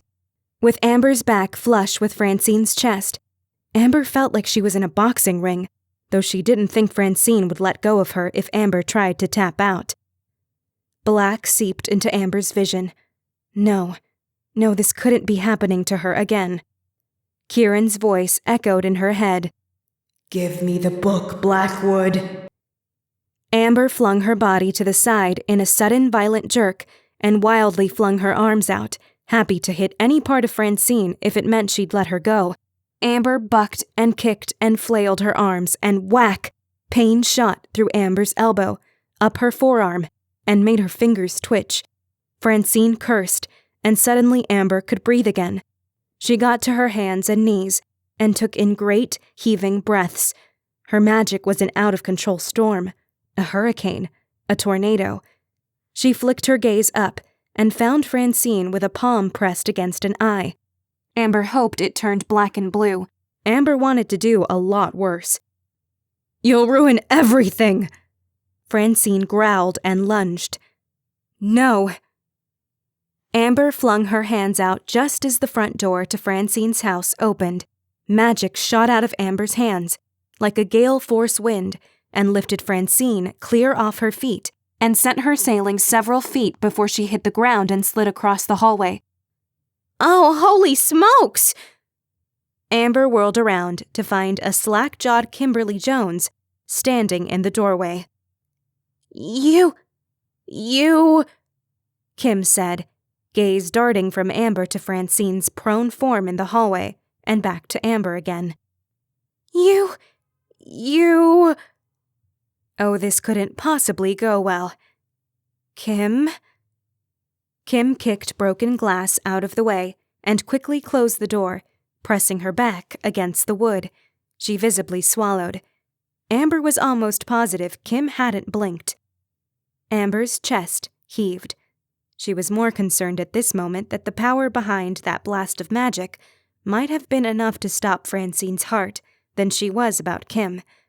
But Amber would likely need to deal with Kim's screaming once her adrenaline wore off. "What are you doing here?" was all Amber could think to say. "Oh my God, Amber," Kim said, coming back to herself. "That picture you sent me. Chloe told me so many times that Johnny calls her kitty cat, and he calls himself Snuggle Bear. What are the odds? I was so freaked out about it that I just rushed over here." There was a groan from behind them, and Amber and Kim jumped and whirled toward the hallway. Francine pushed herself to sitting and rested her back against a wall. Amber was still so angry, and her throat hurt, and she needed to know what on earth Francine's connection was to all of this. She stalked toward the disoriented woman and squatted in front of her. Francine flinched away. If Francine wasn't clearly in so much pain, Amber was sure she would have run screaming from the house already. Amber lowered her voice, so only Francine could hear her. "Tell me everything, and I promise I'll consider not tossing you across the room again." Francine swallowed, shying away from Amber a fraction. Mentally, Amber uttered the truth spell she'd been using so much lately, grabbed hold of Francine's forearm, her magic singing from the contact, and then asked, "What role did you play in Chloe Deidrick's kidnapping, Francine Robbins?" "It was all indirect," Francine said, eyes widening as she realized her mouth was working without her permission. Amber stood, towering over the woman. Kim gasped, joining them in the hallway, though it looked as if she was warring between staying or bolting out the front door. With her head resting against the wall, Francine let out a dejected sigh and said, "I got fooled by 005 Bellhaven guy too, just like Chloe did. At the start of Frank's campaign, he wanted a tutorial on social media. We hit on all the major ones, but he wanted to know how Scuttle worked too. I didn't really know myself, but I knew it was big with the younger crowd, so I created an account. I didn't realize until later that anonymity was what users went for on there, so I posted my actual photo and bio on the site. My Bellhaven guy started chatting with me almost right away. He said his name was Johnny and that he thought I was beautiful." She snorted derisively. "After almost a year of talking, we met in person in Portland. He claimed he had a job out there.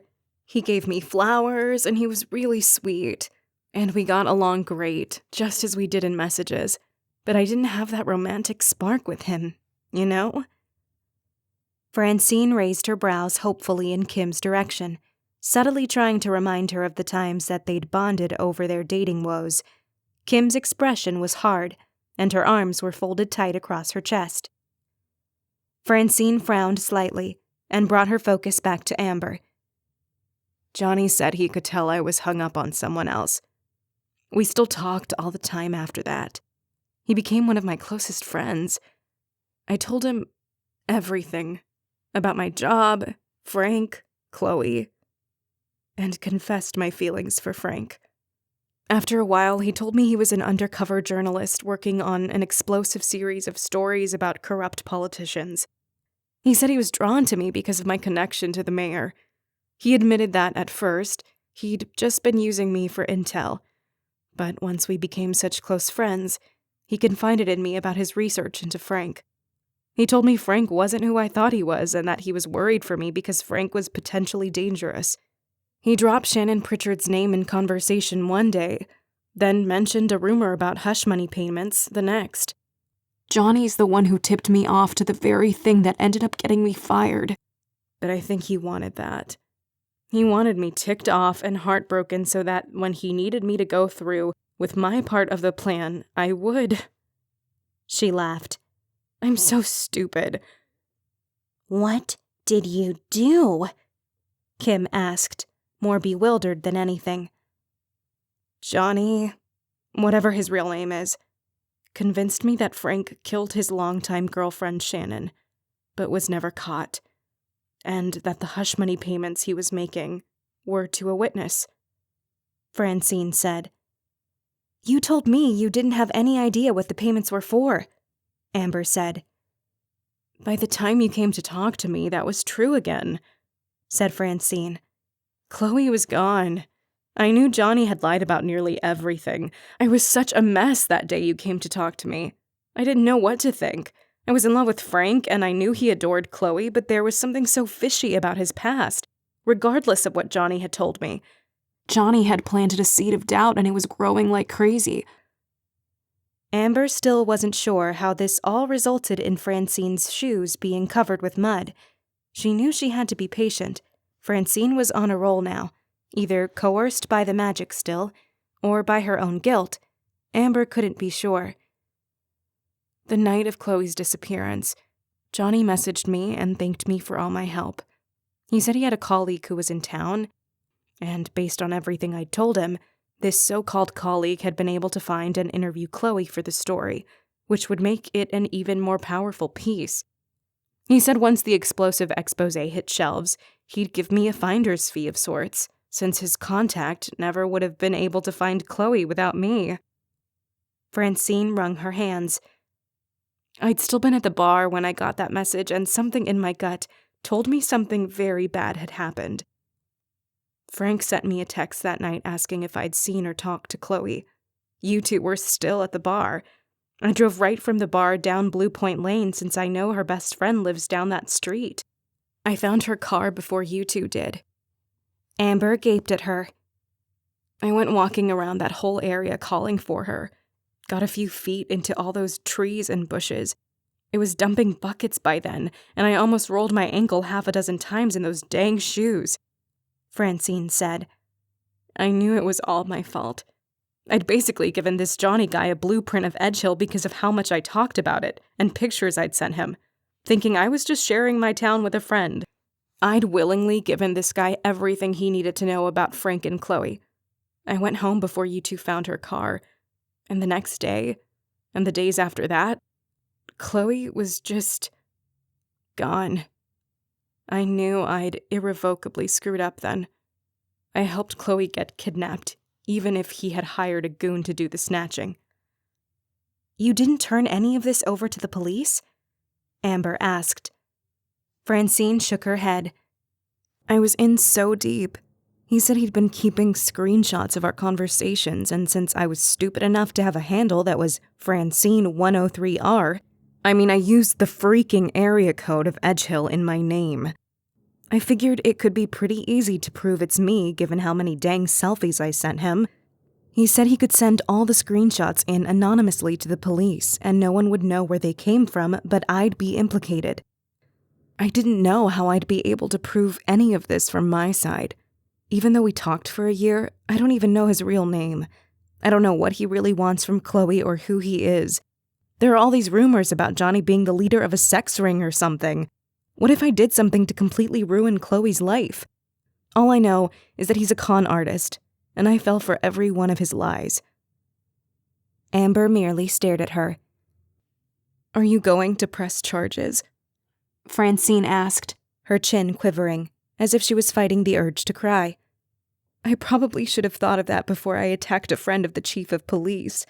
I freaked out.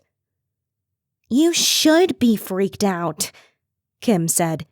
The whole town's been losing its mind over this, and you never once told anyone you were involved with the guy. Amber showed up here like some kind of angel, Francine said, waving a hand in Amber's general direction. I felt so isolated here, and then I suddenly had friends and a project to lose myself in, and I didn't want to ruin that. Amber couldn't say she didn't know what all of that felt like, but Francine staying quiet could have resulted in things going much worse for Chloe. It still wasn't clear what the girl's fate was, after all. Why did you call him Snuggle Bear? Amber asked. Francine turned beet red. How do you know about that? I saw the card on your fridge. Sighing, she said, I made it up. He said he was from Bellhaven and he'd been a Bellhaven bear many years ago. Somehow from there, I made up the nickname.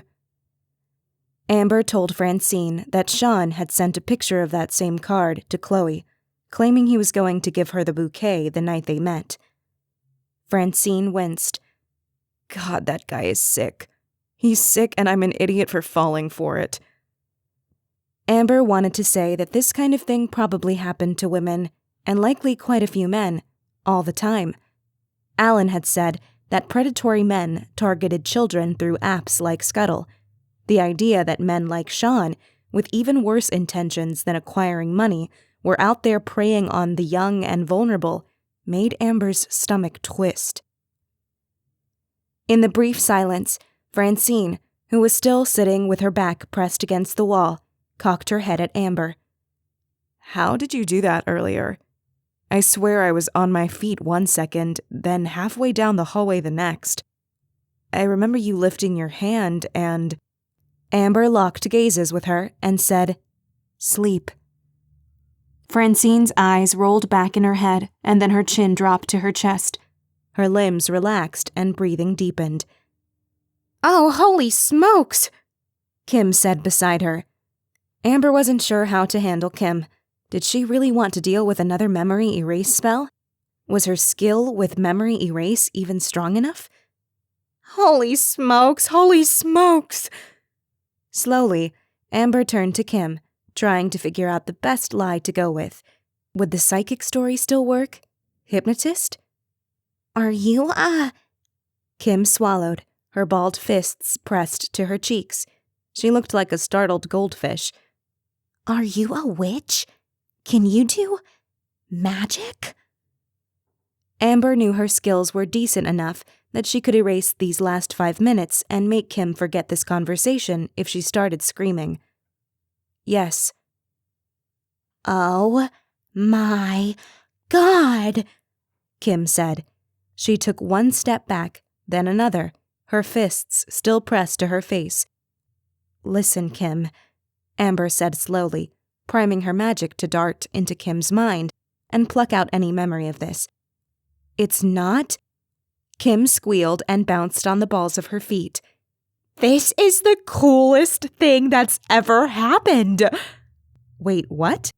Amber said, her magic deflating like a souffle. This actually makes so much sense now, Kim said, pacing back and forth across the length of the narrow hallway. This is why you're so secretive. You've been holding on to the most epic secret in the history of the universe. Do you have any idea how badly I wish I could do magic? It's like literally my only dream in this life. Holy smokes! She stopped abruptly to stare at Amber with wide eyes. Do you have a broom? Can you fly? Amber let out a burst of nervous laughter. No, the chief asked that too. Chief Brown knows?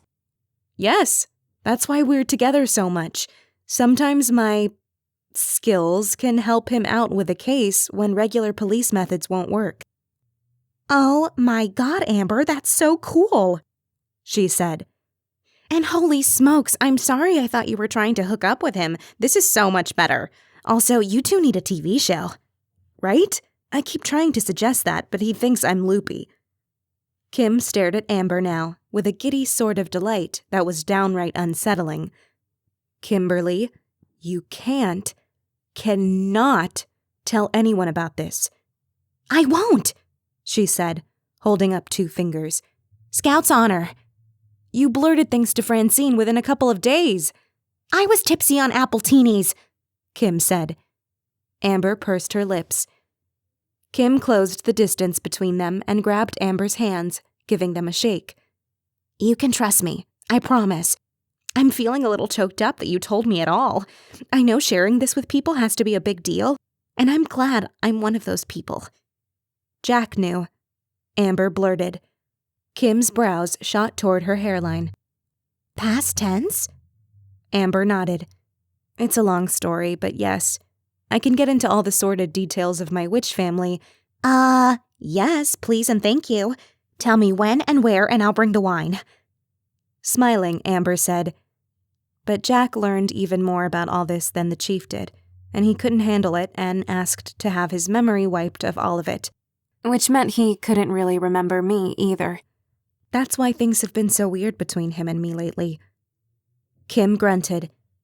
Dang it, Jack Terrence. Well, just know I can handle it, okay? I promise. We'll see, she wanted to say. Instead, she smiled and said, okay. What do we do about her? Kim asked, letting Amber's hands go and turning to face the now snoring Francine. I'll talk to the chief when he's got a free minute. I guess I can just keep her asleep until then? Maybe we should put her on a bed, at least, Kim said. You grab her feet and I'll grab her shoulders. Then she grinned. That's how I know we're truly friends now. Only your closest friends will help you move a body.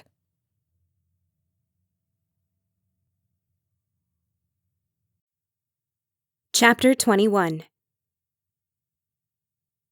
Amber had just reinforced the sleep spell on Francine, who lay peacefully on her bed, when Amber's phone started to ring.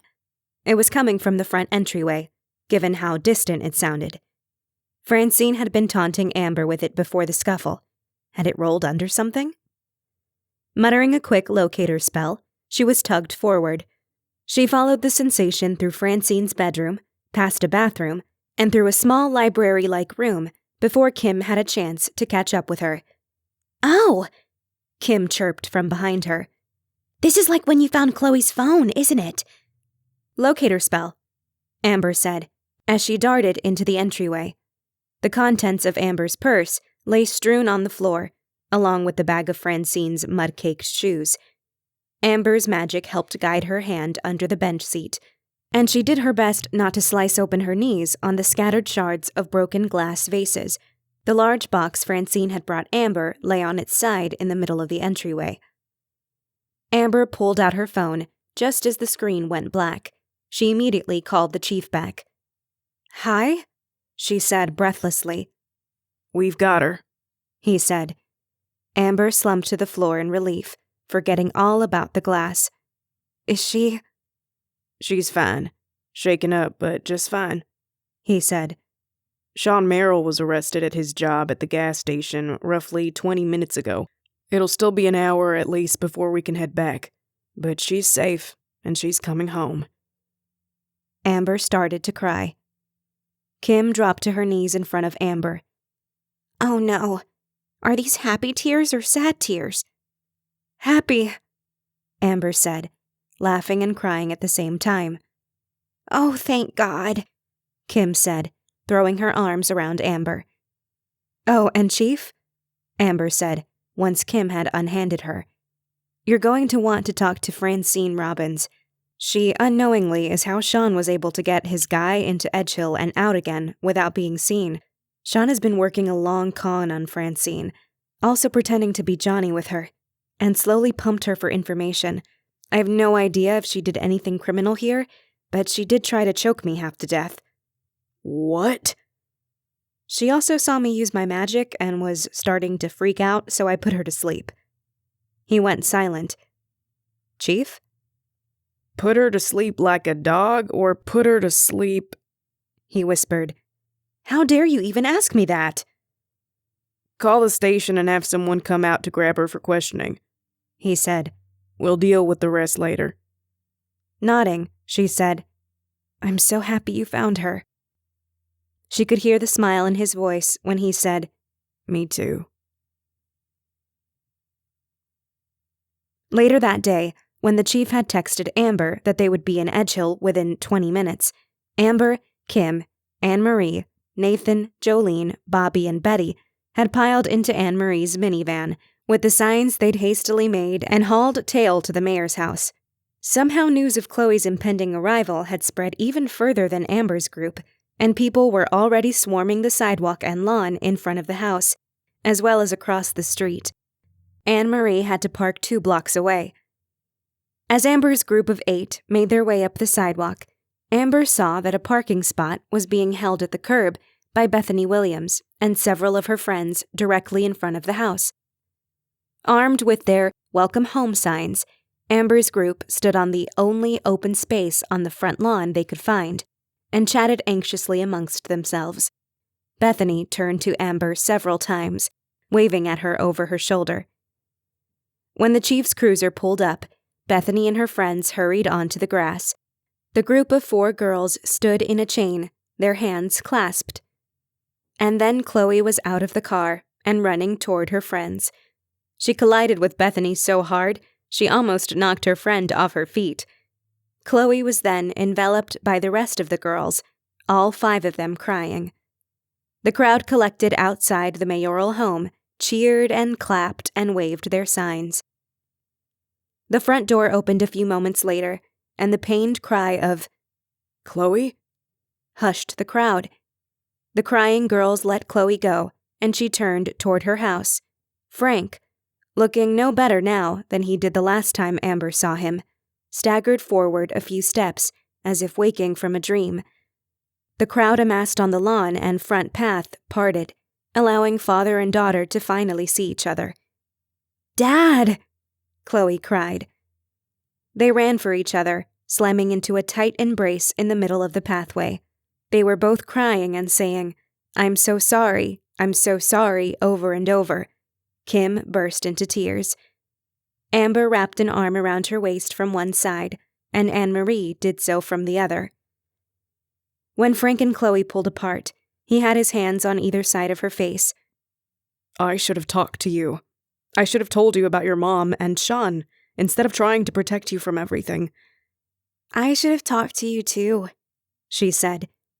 "I'm sorry I snuck out. "It doesn't matter," he said. "You're back now, and you're safe, and that's all I care about."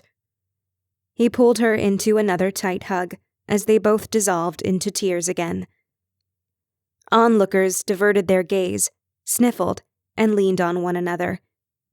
Chloe was the one who broke the embrace this time and stared up at her father. "I'm really glad to see you and everything, Dad, but oh my God, you stink." While the Here and Meow committee ran through their rehearsal gala dinner on Friday night with the scores of volunteers, clothing models, stand-up acts, and actors, Francine Robbins was on house arrest until the chief could figure out what to do with her. Amber decided not to press charges for the attack, but the mayor hadn't decided if he wanted to pursue legal action against her for withholding information from the police. The chief didn't think Frank would have much of a case, as very little, if any, of the conversations Sean had with Francine on Scuttle would have been logged by Scuttle itself. It was the nature of the app to be discreet, and Sean had done a great job of covering his tracks online. Halfway through the rehearsal gala, Chloe had arrived, sneaking in the back so she could see what progress the committee had made in the 2 weeks she'd been gone. Someone spotted her and pulled her into the rehearsal, and the event turned into a celebration of Chloe's return.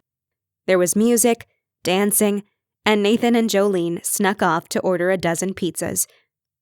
Amber knew that Kim was truly going to be okay when, instead of flipping out that the rehearsal had been derailed, was out in the middle of the makeshift dance floor with the kids, dancing and singing along to the music as if she didn't have a care in the world. After so many nights of terrible sleep over the last few weeks, Amber couldn't muster up the energy to join in on the dancing. She supposed, too, that she'd been wound so tight over her worry about Chloe that now that the girl was safe, exhaustion was truly kicking in. She sat at one of the round tables scattered throughout the room. The tablecloths were piled in a back room.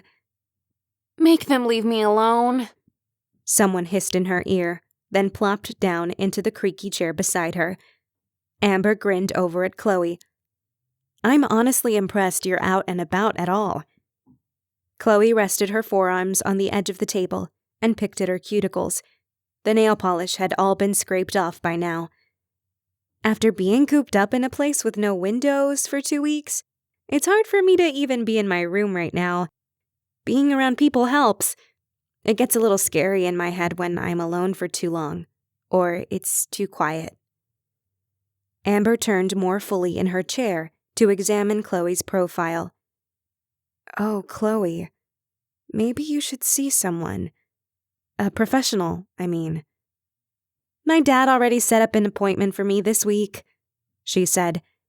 I know I haven't really processed everything yet.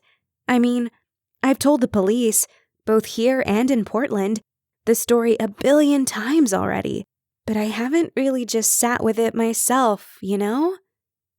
She finally looked at Amber then. Bags lined the girl's eyes. Her skin was paler than usual, and she had a haunted energy to her that definitely hadn't been there 2 weeks ago. 2 weeks ago, she had been a normal 17-year-old girl who had a crush on a boy. Now she knew things about her parents, all of them, that she'd likely rather not know. I'm here too, you know, Amber said. Anything you need. Chloe nodded. I know. I heard you turned into a detective trying to find me. Her smile was small, but rueful. Thanks. Of course, Amber said. I was beating myself up over it.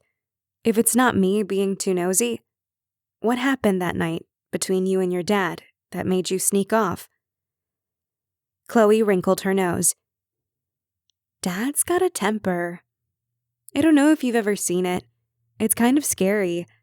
I've seen him go from happy and joking to furious in a second over someone taking a parking spot he'd been waiting for, or someone getting his order wrong at a restaurant. Little stuff. But he's never ever gotten mad at me like that. Until that night. I told him about Johnny and he just lost it. Screamed at me about breaking his one rule and that I didn't know this guy well enough to meet him alone. She said all this to her fingers, still picking at the loose bits of skin around her nail beds. He said some mean stuff, too. He said I was reckless, just like my mom. I got mad, too, and asked why he never talked about her, and said I wished I had her around instead of him, because all his rules were going to drown me. Yikes. Chloe wrinkled her nose again. Yeah, it was pretty bad. I eventually just started saying whatever he wanted to hear to get him to calm down. Then I went into my room to change, gave it a few minutes, then went out the window. She angled her tired face toward Amber. I'd never been scared of my dad until that night. It was a really awful feeling. I left mostly because I didn't know how to deal. Plus, all that stuff I found on the Ancestry site. I don't know. I just had to get out of there. And then Johnny ended up not even being who he said he was. God, Amber, I told him so much personal stuff. I'm more embarrassed than mad. I fell for all his crap so easily. You're not the only one, Amber said. It sounds like Sean does this to everyone. He's a garbage human being. Don't feel bad for trusting someone. It's great that you were able to be that open with Johnny, even if he wasn't truthful with you. Being open is a good thing. Chloe rose an eyebrow at her. You know I love you, Amber, but you're like the most secretive person I know. Amber laughed. Yeah, well, I'm working on taking my own advice. And I love you too, kid. She reached out and ruffled Chloe's hair, just like Amber used to do when Chloe was younger. Chloe laughed and playfully swatted away Amber's hand. Have you been in contact with your aunt at all? Chloe smiled wider. Yeah, it was a really awkward conversation because neither one of us could stop crying for very long. But she and her husband, my uncle, gosh, that's weird to say, are going to come to my graduation. She said she's going to bring some pictures of my mom from when she was my age. Amber's eyes welled up. I'm glad you're going to meet more of your family. Chloe sniffed. Me too. Then she turned fully in her seat and faced Amber, arms wide. Thanks for not giving up on trying to find me. Amber threw her arms around her. Never. When the next song came blasting through the speakers, the dwindling crowd in the community center cheered. Oh, you gotta dance to this one, Chloe said, pulling Amber to her feet. Let loose, woman! I'm working on taking my own advice, echoed in her head, as she let herself be dragged out into the group. And Amber danced.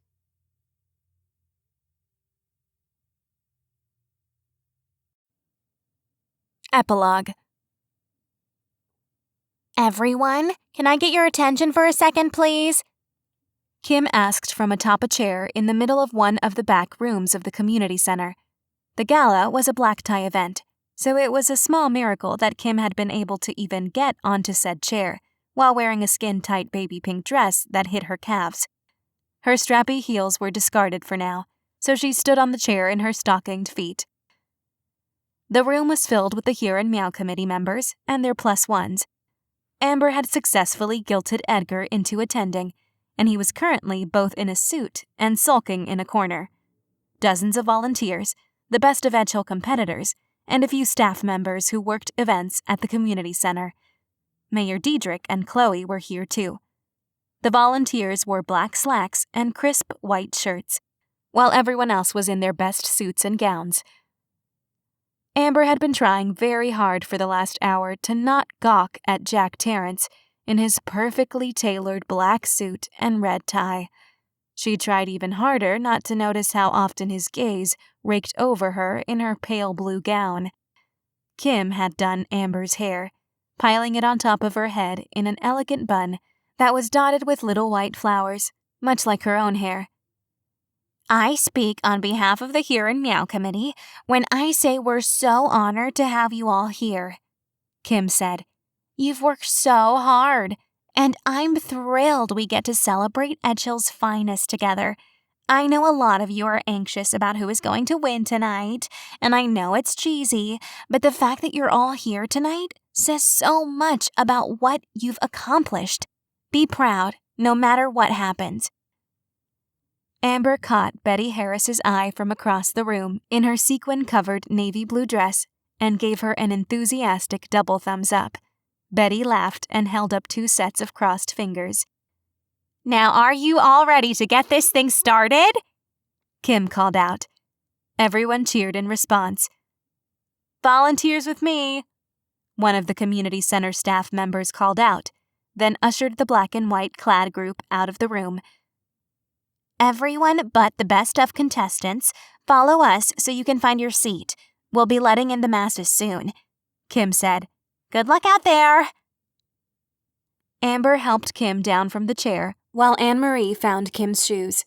The Here and Meow committee, their guests, and the guests of the best of contestants trickled out of the meeting room and down the deserted hallway that Amber and Jack had walked down weeks ago on their way to set up the pastry spread for Olaf Betson. She could only hope the hairball went more smoothly than the junior fashion show had. The back door to the main part of the community center was closed, and Kim stood before it, one hand on the handle. She peered around at the group huddled behind her. Amber knew she wanted to see what the group's reaction would be. No one outside of the committee, staff, and volunteers had seen the final transformation of the community center into a springtime wonderland. Welcome to the hairball, Kim said, and pushed the doors open. There was a collective intake of breath. Amber, Kim, Anne-Marie, and Nathan all grinned at each other. 20 round tables draped with eggshell white tablecloths were positioned around the room. 10 on one side of the 4-foot-wide, light-colored parquet wood pathway that led from the front doors to the stage, and 10 on the other. 6 chairs, made of light-colored wood, ringed each table. Each place setting had a gray linen napkin, a set of silverware, and a water glass. Circular wood slices a foot in diameter marked the center of each table, and were topped with small glass vases of blue, purple, and green, each one filled with an array of white tulips, cherry blossoms, and baby's breath. Inch-tall candles, their small flames dancing, were dotted amongst the vases along with Amber's plastic cats. Tinted white name cards marked each place setting, the attendee's name written in looping cursive and accompanied by a hand-drawn black silhouette of a cat, each one different than the next. Ben Lydon had drawn them all. Above their heads, strings of lit bulbs hung from the ceiling. Though Amber and the rest of the committee had helped decorate every inch of this place, the rustic springtime theme had been all Kim. As people found their seats, Amber and Kim walked down the parquet floor to the still-closed front door. They had less than a minute before the gala was officially due to start. The pair stopped by the door and smiled at each other. Mel would have loved this, Amber said. Kim beamed. I think so too. Though Amber spent most of the evening helping make sure everything ran smoothly behind the scenes and hardly had a chance to sit down, let alone eat anything, she could tell how well the gala was going. The volunteer waiters and waitresses were polite and helpful. Those bussing the tables were efficient. All the electronic equipment ran as it should. Stan Tackles a Unicorn had, mercifully, been swapped out for a hilarious one-woman play, and the models didn't suffer from a single wardrobe malfunction. Votes were collected for each category once all competitors had offered or shown their contributions, and were then counted immediately in the back by Nathan and Anne-Marie. Amber could only imagine how nervous Betty and Jack were. At the end of the 12th category, Leisure, Henry and Danielle of 98.9 KMU were on the stage, microphones to their mouths. "How's everyone doing tonight? You having a good time?" Henry asked. The crowd cheered. "We just got word that the final tallies have been counted for the Best of Edgehill," said Danielle. "You all ready to hear the results?" Another cheer rose up from the crowd. Now that their work was temporarily done, the Here and Meow committee all hurried to their tables so they could experience the end of the gala along with everyone else. Amber slid into a chair in between Edgar and Kim. "First, we'd like to announce the winner of our artist competition," Danielle said. "The winner will be the designer of this year's logo for the Here and Meow, the designer of the Best of stickers that will go on the winners' websites and will be displayed in their shop windows, as well as designing this year's commemorative pin." She paused for dramatic effect, then glanced down at the clipboard she held in her hands. "Ben Lydon!" The red-headed boy shot to his feet near the front of the room, his hands pressed to either side of his head. A very loud cheer erupted from the same general area. Mama Lydon was quite excited for her talented son. "Now, we'll be working in reverse, just to further torment the folks who shared their delicious treats with us first," Henry said. A collective good-natured grumble went through the room. "The winner for Leisure is Feline Fine Day Spa," Danielle called out, reading from the clipboard in her hand, which she then handed to Henry. The owners of Feline Fine, a young married couple, stood and waved, while the attendees cheered them on. Since Ben had just been chosen as the festival's head designer, the winners of Best of wouldn't receive their promotional materials for another 3 to 4 weeks. Tonight was just an acknowledgement and celebration of the winners. "The winner for the hotel category is Tropical Paradise," Henry announced. Just Kitten Comedy Club, Perfect Pitch, His and Hers, The Milk Bowl, Shabby Tabby, Muse and Brews, and Patch's Pizza were the winners from the next 7 categories, which left the treats and coffee categories. Amber had been trying to catch Betty's eye for the past 20 minutes, but she was on the other side of the parquet pathway and had her attention focused solely on the MCs. Jack was seated even further away. For the treats category, and this one was very close, folks. The winner is, Henry read, Perfectly Scrumptious! Amber wasn't sure if she or Bobby yelped loudest. Bobby helped a sobbing Betty to her feet, her hands pressed to her face and her shoulders heaving. Percolate was a well-loved establishment in Edgehill, but Perfectly Scrumptious was an institution. The crowd was on its feet, cheering for Betty, who seemed to cry harder the more people cheered for her. You did it, baby! Bobby kept shouting. You did it! On the count of 3, Amber and Kim yelled at the top of their lungs, "We love you, Betty!" Betty turned then and waved both hands in the air once she spotted Amber and Kim bouncing around like goons on the other side of the room. While it was close for the treats category, the coffee category was even closer. So close, in fact, that it was a tie between 2 of the shops, and the third won by 1 vote. Danielle said. You all ready? Amber bit her lip. Coffee Cat! Danielle called out. Given Amber's own reaction to the gingerbread latte she'd had recently, she couldn't say she disagreed with the choice, but she did feel bad that Jack had lost both categories. Once the excitement of the announcement had faded, the attendees were served a full meal. After that, the party started.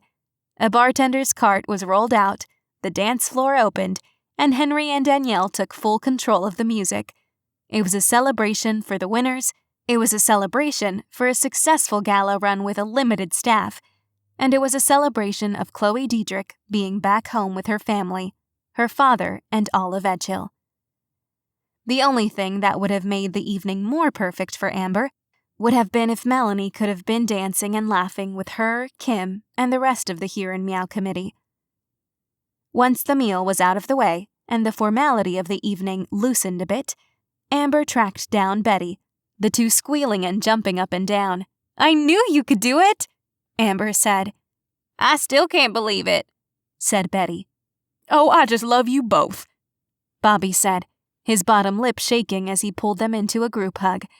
As soon as Bobby started crying, both Betty and Amber completely lost it. When the drinking started, Betty and Bobby made for the exit.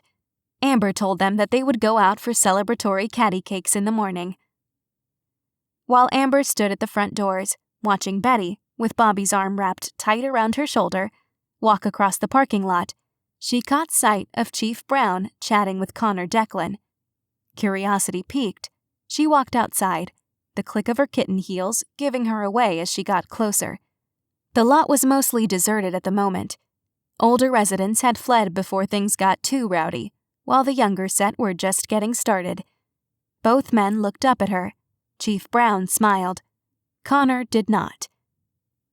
Well, thank you for talking to me, Chief Brown. Connor offered Amber a curt nod, said, You look lovely this evening. Then turned on his heel and left before she could even think of how to respond. Amber was still frowning after him when the chief said, I came by to talk to you and see how the hairball turned out, but Declan cornered me before I could get in there. I swear, the guy had been hiding between 2 cars waiting for me and popped out just when I went by, scared the daylights out of me. What did he want? She asked, finally turning to him. Usual reporter stuff. Wants to interview me about how the takedown of Sean Merrill went, the chief said. He was asking a lot of questions about you too, though. I'd keep an eye out for him. He's very suspicious. Amber recalled the way he'd followed her and found Cassie Westbottom instead. She'd need to sort out the Connor Declan problem later. What did you want to talk to me about? Once the dust settles, I may need your help with the Chloe case, he said. That Sean Merrill is a piece of work. As soon as we got him in the interrogation room, we couldn't shut the guy up. He threw everyone he could think of under the bus when he wasn't too busy lying through his teeth. He had the audacity to blame Karen for all this. Pretty classic psychopath. No empathy, no remorse, and thinks he's smarter than everyone else in the room. He said if Karen had shown up after he'd originally called her, he wouldn't have needed to kidnap Chloe. Amber pursed her lips. It was strange to so deeply hate someone she'd never met. When Sean messaged her, he used a single photo. Who was that? It was a photo he found on some teenage boy's public modeling portfolio, the chief said. As much as the idea of a police takedown sounded exciting, she was glad she'd never had to lay eyes on the creep. Besides, she would have been so unbelievably angry, her magic very well might have reacted without her permission and maimed him. Kim knowing Amber's secret was bad enough. A group of law enforcement finding out about her abilities wouldn't be ideal. Was maiming a felony? The person who kidnapped Chloe is an old friend of his from Lurkaldy, Shane Miller, the chief continued, pulling Amber out of her thoughts. Sean promised Shane a cut of the $500,000 life insurance payout, upwards of $50,000, if he snatched Chloe. He drove Chloe to Portland, then ducked out of town once the deed was done. Shane is still at large. No one in Lurkaldy seems to know where the guy could be. I've got your buddy Alan Peterson on the hunt. See? She said. Not all PIs are bad. The chief offered a non-committal shrug in response. If we can't find Shane in the usual ways, I'll give you a call. Once Shane hears that he's not getting his money, he might be ticked off enough to come after Chloe again. Amber nodded, hoping they caught the guy soon. The chief's attention shifted toward the community center. I don't have a ticket, but can I see how the hairball turned out? Jessica wanted me to take pictures. She laughed. You're the chief of police. I'm pretty sure you can go anywhere you want. They walked back to the front of the center and stopped on the threshold. The chief let out a whistle. You guys did good. Smiling, she said, Thanks, you did too. The chief wandered the building for a few minutes, snapping dozens of pictures. When Kim saw them, she came bounding over from the dance floor, her face flush and her hairline a little damp. Chief, come dance! He stared at her as if she'd just admitted that Marble Glen was a superior town and that they should burn Edgehill to the ground. No, thank you, he said. I should be getting back to Jessica and the kids. His gaze flicked to the dance floor full of twirling, laughing, and arm-waving people, and Amber could swear he paled. Congratulations on the gala, ladies. Then he hurried away even faster than Connor had earlier. Kim shrugged and grabbed Amber's hand. You, however, cannot say no, she said, tugging Amber after her. Amber spent hours on the dance floor after that, even though her date refused to join her. Edgar stayed seated for most of the evening, though he watched the dancers with a strange kind of longing. Amber danced with Chloe and her friends, which they loved and were completely horrified by at the same time. And she danced with the committee members. At one point, Jolene and Anne-Marie led the group of dancers through a popular line dance. It was easy enough that Amber forced the ever-grumpy Edgar onto the dance floor. He grudgingly cooperated and ended up picking up the dance even quicker than Amber had. More than once, she caught Kim eyeing Edgar as if he was a sandwich and she was starving. Amber had yet to let her know that Edgar, too, was a witch. She was a little worried that that fact would make Edgar even more attractive to her. She'd have to ask Edgar later how he wanted her to handle that, if at all. The last dance of the night, just before midnight, was a slow one. Most of the crowd had cleared out of the community center by then. Cabs had been parked out in the lot in anticipation hours ago, and were soon whisking drunk hairball guests safely back home. Amber shoved Kim and Edgar together. She spotted a very red-faced Ben Lydon asking Chloe to dance, who happily said yes. Amber flopped into a chair and kicked off her shoes, watching the remaining 24 guests sway around the dance floor. Her feet and lower back ached, but she hadn't been this content in a long time. She was also quite sure she could fall asleep sitting up, with her eyes open. I thought you weren't much of a dancer, she heard someone say close to her left ear. She turned that way, but no one was there. You looked great out there, he said to her right now. Happy. When she turned her head toward his voice, she found Jack Terrence sitting beside her. Her first instinct had been to tell him how sorry she was that he'd lost in both categories tonight. But that intense look from the last time she'd seen him was back, making her apology dry up in her mouth. The memory of the zap she'd felt when their hands touched replayed in her head. Her magic didn't feel haywire at the moment, though her heart hammered. Then, what he'd said caught up with her. You remember that night at the Sippin' Siamese? Something happened when your hand touched mine. Maybe it screwed with whatever your aunt did, he said. Because now I remember everything. Amber swallowed. Everything? His gaze swept across her face and down to her neck. He swallowed hard, too, then looked back up into her eyes. Everything.